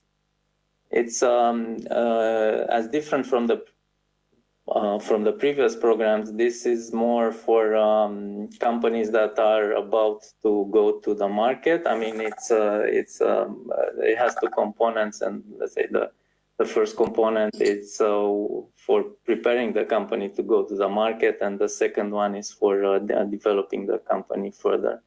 It includes grants of 500,000 to 2.5 million euros, which can be 70% of the total cost of the project. And then there is this equity option, which we call blended finance, which means equity investments by the European Commission through a dedicated fund of, and that can amount to 15 million. There is this is a chart which shows how you can apply and what the process is. So you'll see that the grant agreement is concluded quicker based on a two-stage selection. So it's a selection based on written proposals, and then the second one with a jury in Brussels. Of course, currently that's done via video conferencing. And then also the jury makes investment recommendations to the EIC fund, but then the fund also has to perform this due diligence, and then its own investment committee approves the equity investment. The principle for the accelerator pilot is to crowd in private investment. So throughout the process, we want to have venture capital funds or other private investors participate in the investment. It's as I said before, it's a separate agreement to the grant agreement, and also EIC takes a relatively passive role in the daily management of the company. So it will support the management, but it's not the objective to interfere with and create too much burden for the management to deal with EIC. I mean, our objective is to support innovation and innovators. So and that's what the fund does.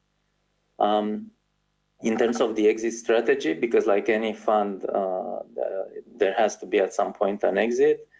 This fund will seek private investors to buy the EIC fund shares if the consent from the company is received. So in other words, also the EIC can help the company to get a better exit. And finally, there is another program, FTI, Fast Track to Innovation, which addresses fast go-to-market of an industry-driven innovative concept to grow and scale up. It's grant only. It's bottom-up, similar to the accelerator, and here you need to have also consortia of 3 to 5 members from 3 EU or associated countries members, and also you need a mandatory industry involvement. Just a few more words maybe about the accelerator. Accelerator is also bottom up, so people can apply with their own idea. We don't have predefined teams. However, starting with this year, we have a dedicated call for the Green Deal. And it might be that in the next program there will be also some predefined teams, but we'll have to wait a bit to see the details of the new program, which are still being discussed. Also, the EIC program has these big business acceleration services for both Pathfinders and Accelerator, but only for SMEs. So there is some free coaching which is available to the successful applicants. The mentors are in fact paid by the commission, so there is some free mentoring that the SMEs will benefit of. In addition, as Ramon also said, we have these events like corporate days and others that help innovators to market their product and meet relevant industry leaders. this is these are some links where you can look at for, I mean, depending on the interest of everybody, there are various programs. And that concludes my presentation. I'll just flip through some examples of what we did at the EIC, which including a robotic hand here. So thank you, and happy to take questions, if any.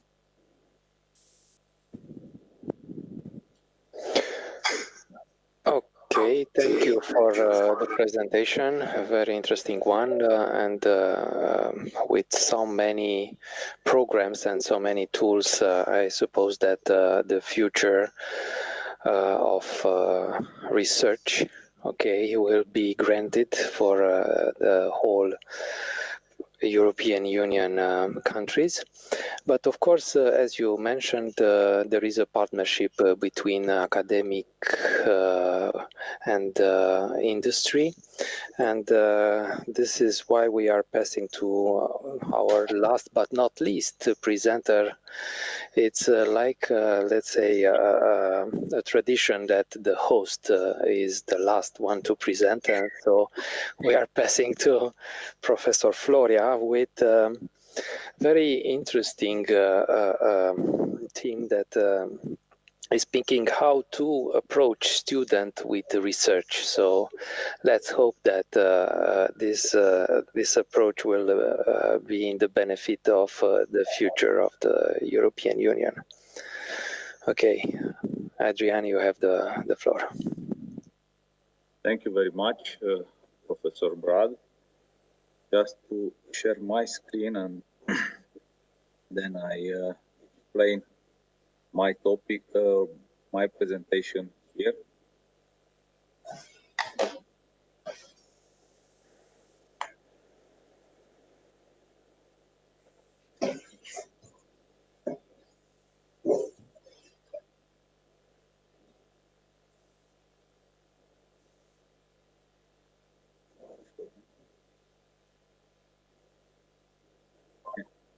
See my screen?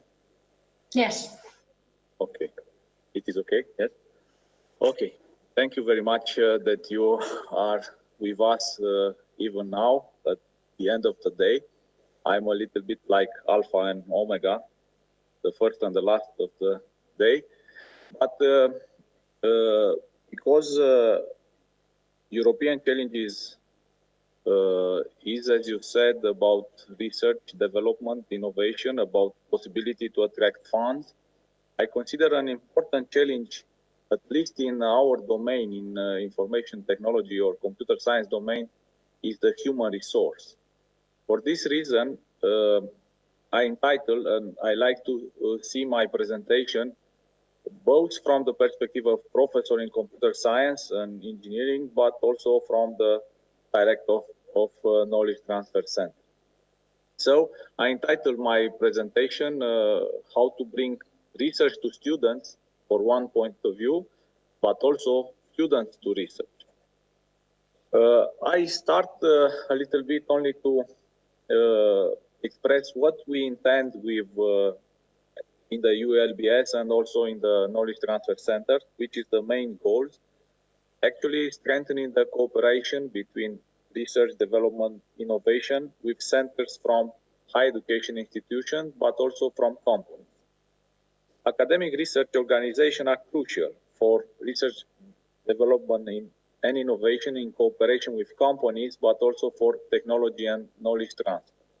What we intend with this event, actually, we consider a unique chance to discuss how research and innovation could create benefit for the future of Sibiu.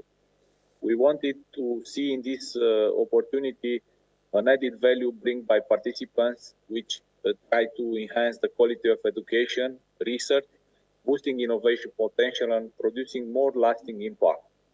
Pure research, pure education and pure innovation is not going to be enough. Actually, R&D and I must fill the gap and address global society challenges, energy consumption, climate changes, population and brain migration. What are the challenges and objectives, in my opinion, about research development and innovation? The challenges.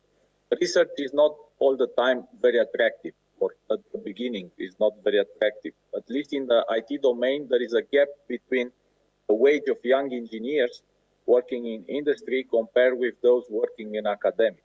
The PhD is difficult and requires at least 3 years. You need to publish, to disseminate your results. The PhD is actually a prolonged identity crisis. More than that,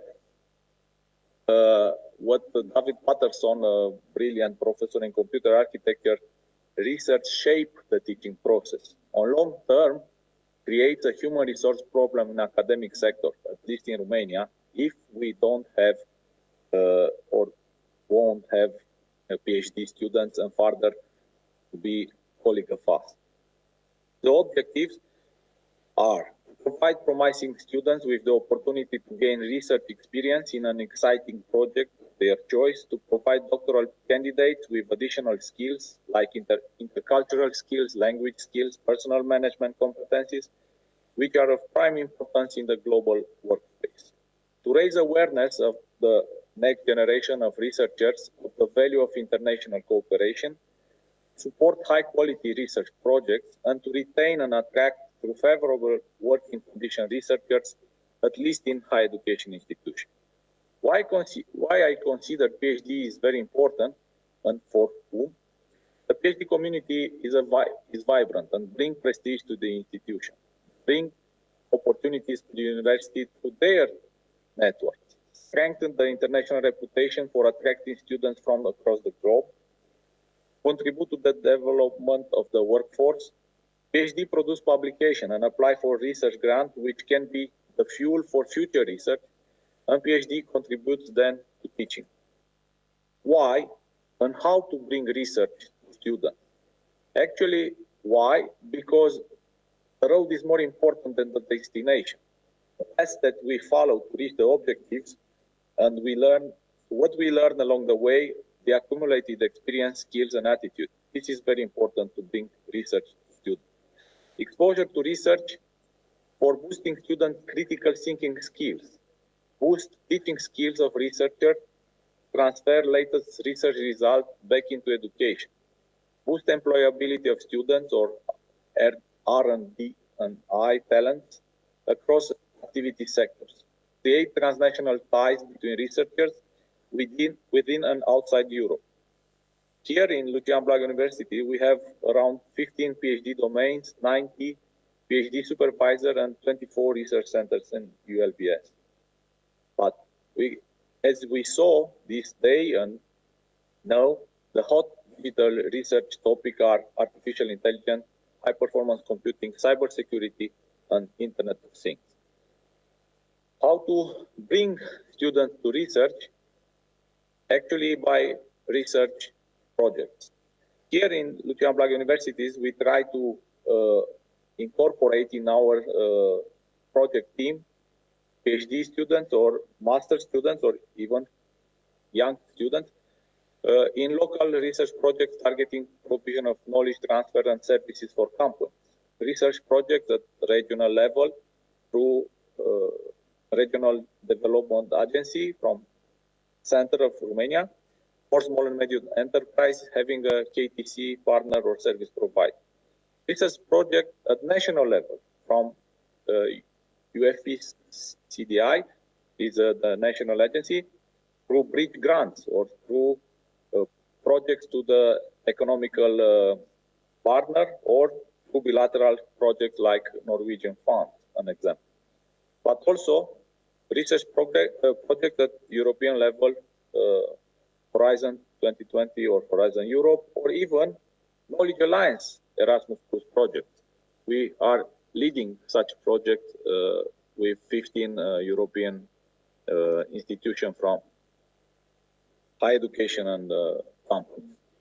Bringing students to research, for this example, in Lucian Blaga University and Knowledge Transfer Center, this autumn, we evaluate and actually we develop a program for 6 grants of Excellencies, around 150,000 euros in 3 categories split for national science or engineering sciences, for social sciences or humanity sciences. Here we'll work in 26 months, actually, young researchers together in led by professors, of course, but they are they intend to attract other funds to cover this quantity of money. Of course, how to bring students? Actually, providing external mobilities, grants for master student, PhD, to participate also in events, scientific events, internship, training courses, competition, or what is similar in Europe, high peak organization, high performance embedded architecture and compilation, provide collaboration grants for PhD students for 3 months, for junior or postdoctoral researcher, 5,000 euros for 3 months in order to make school or to go in the companies from partner companies. Of course, Erasmus projects for bachelor or for master and doctoral level, when they can work in Horizon funded research team, or Erasmus mobilities for PhD candidates or staff members in order to exchange the experience and to learn from other partners between 2 days until 12 months. Of course, network-wide trainings in Horizon Europe for PhD students or staff exchange could be such a solution. Of course, we need to do our best to attract the next human resource for the future, to fulfill what, what possibilities that you show us before. Thank you very much. I wanted to not be so long. And of course, if there are some questions, we are happy to answer. Thank you very much. Thank you, Adrian, for the presentation. We can appreciate that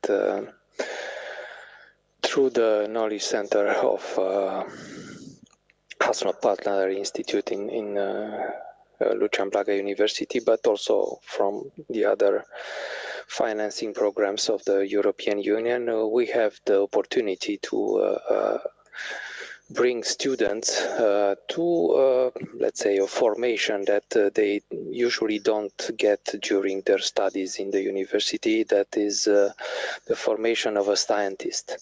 Because at the end, in order to have research, in order to have innovation, we need to have a formation, and this formation is for a scientist that actually the university doesn't recognize as I don't know, potential formation. So you are right. These days, due to the fact that the industry is offering high wages for computer science students, as in the case that you have presented, the research is not an attractive domain. So this is why maybe many companies are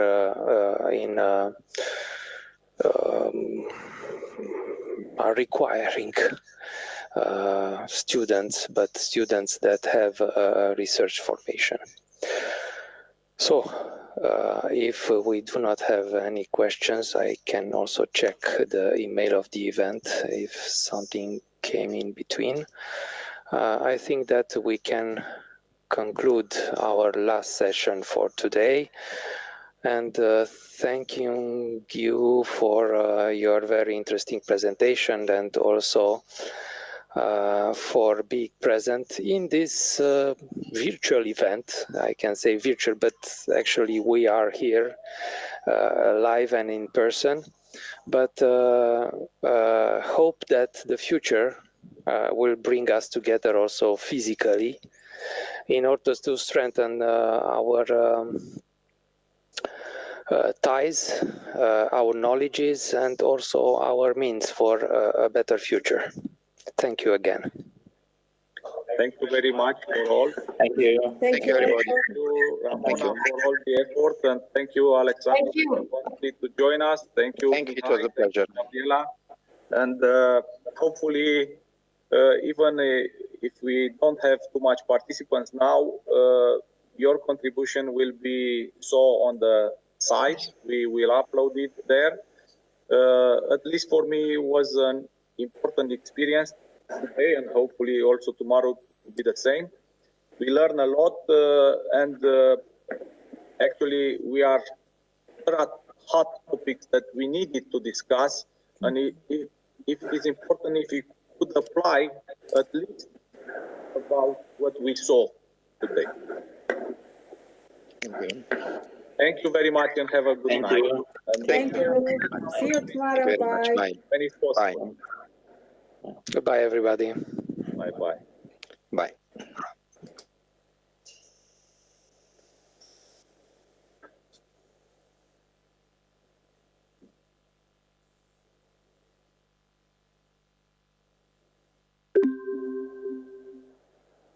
O întârziere de 22 de minute.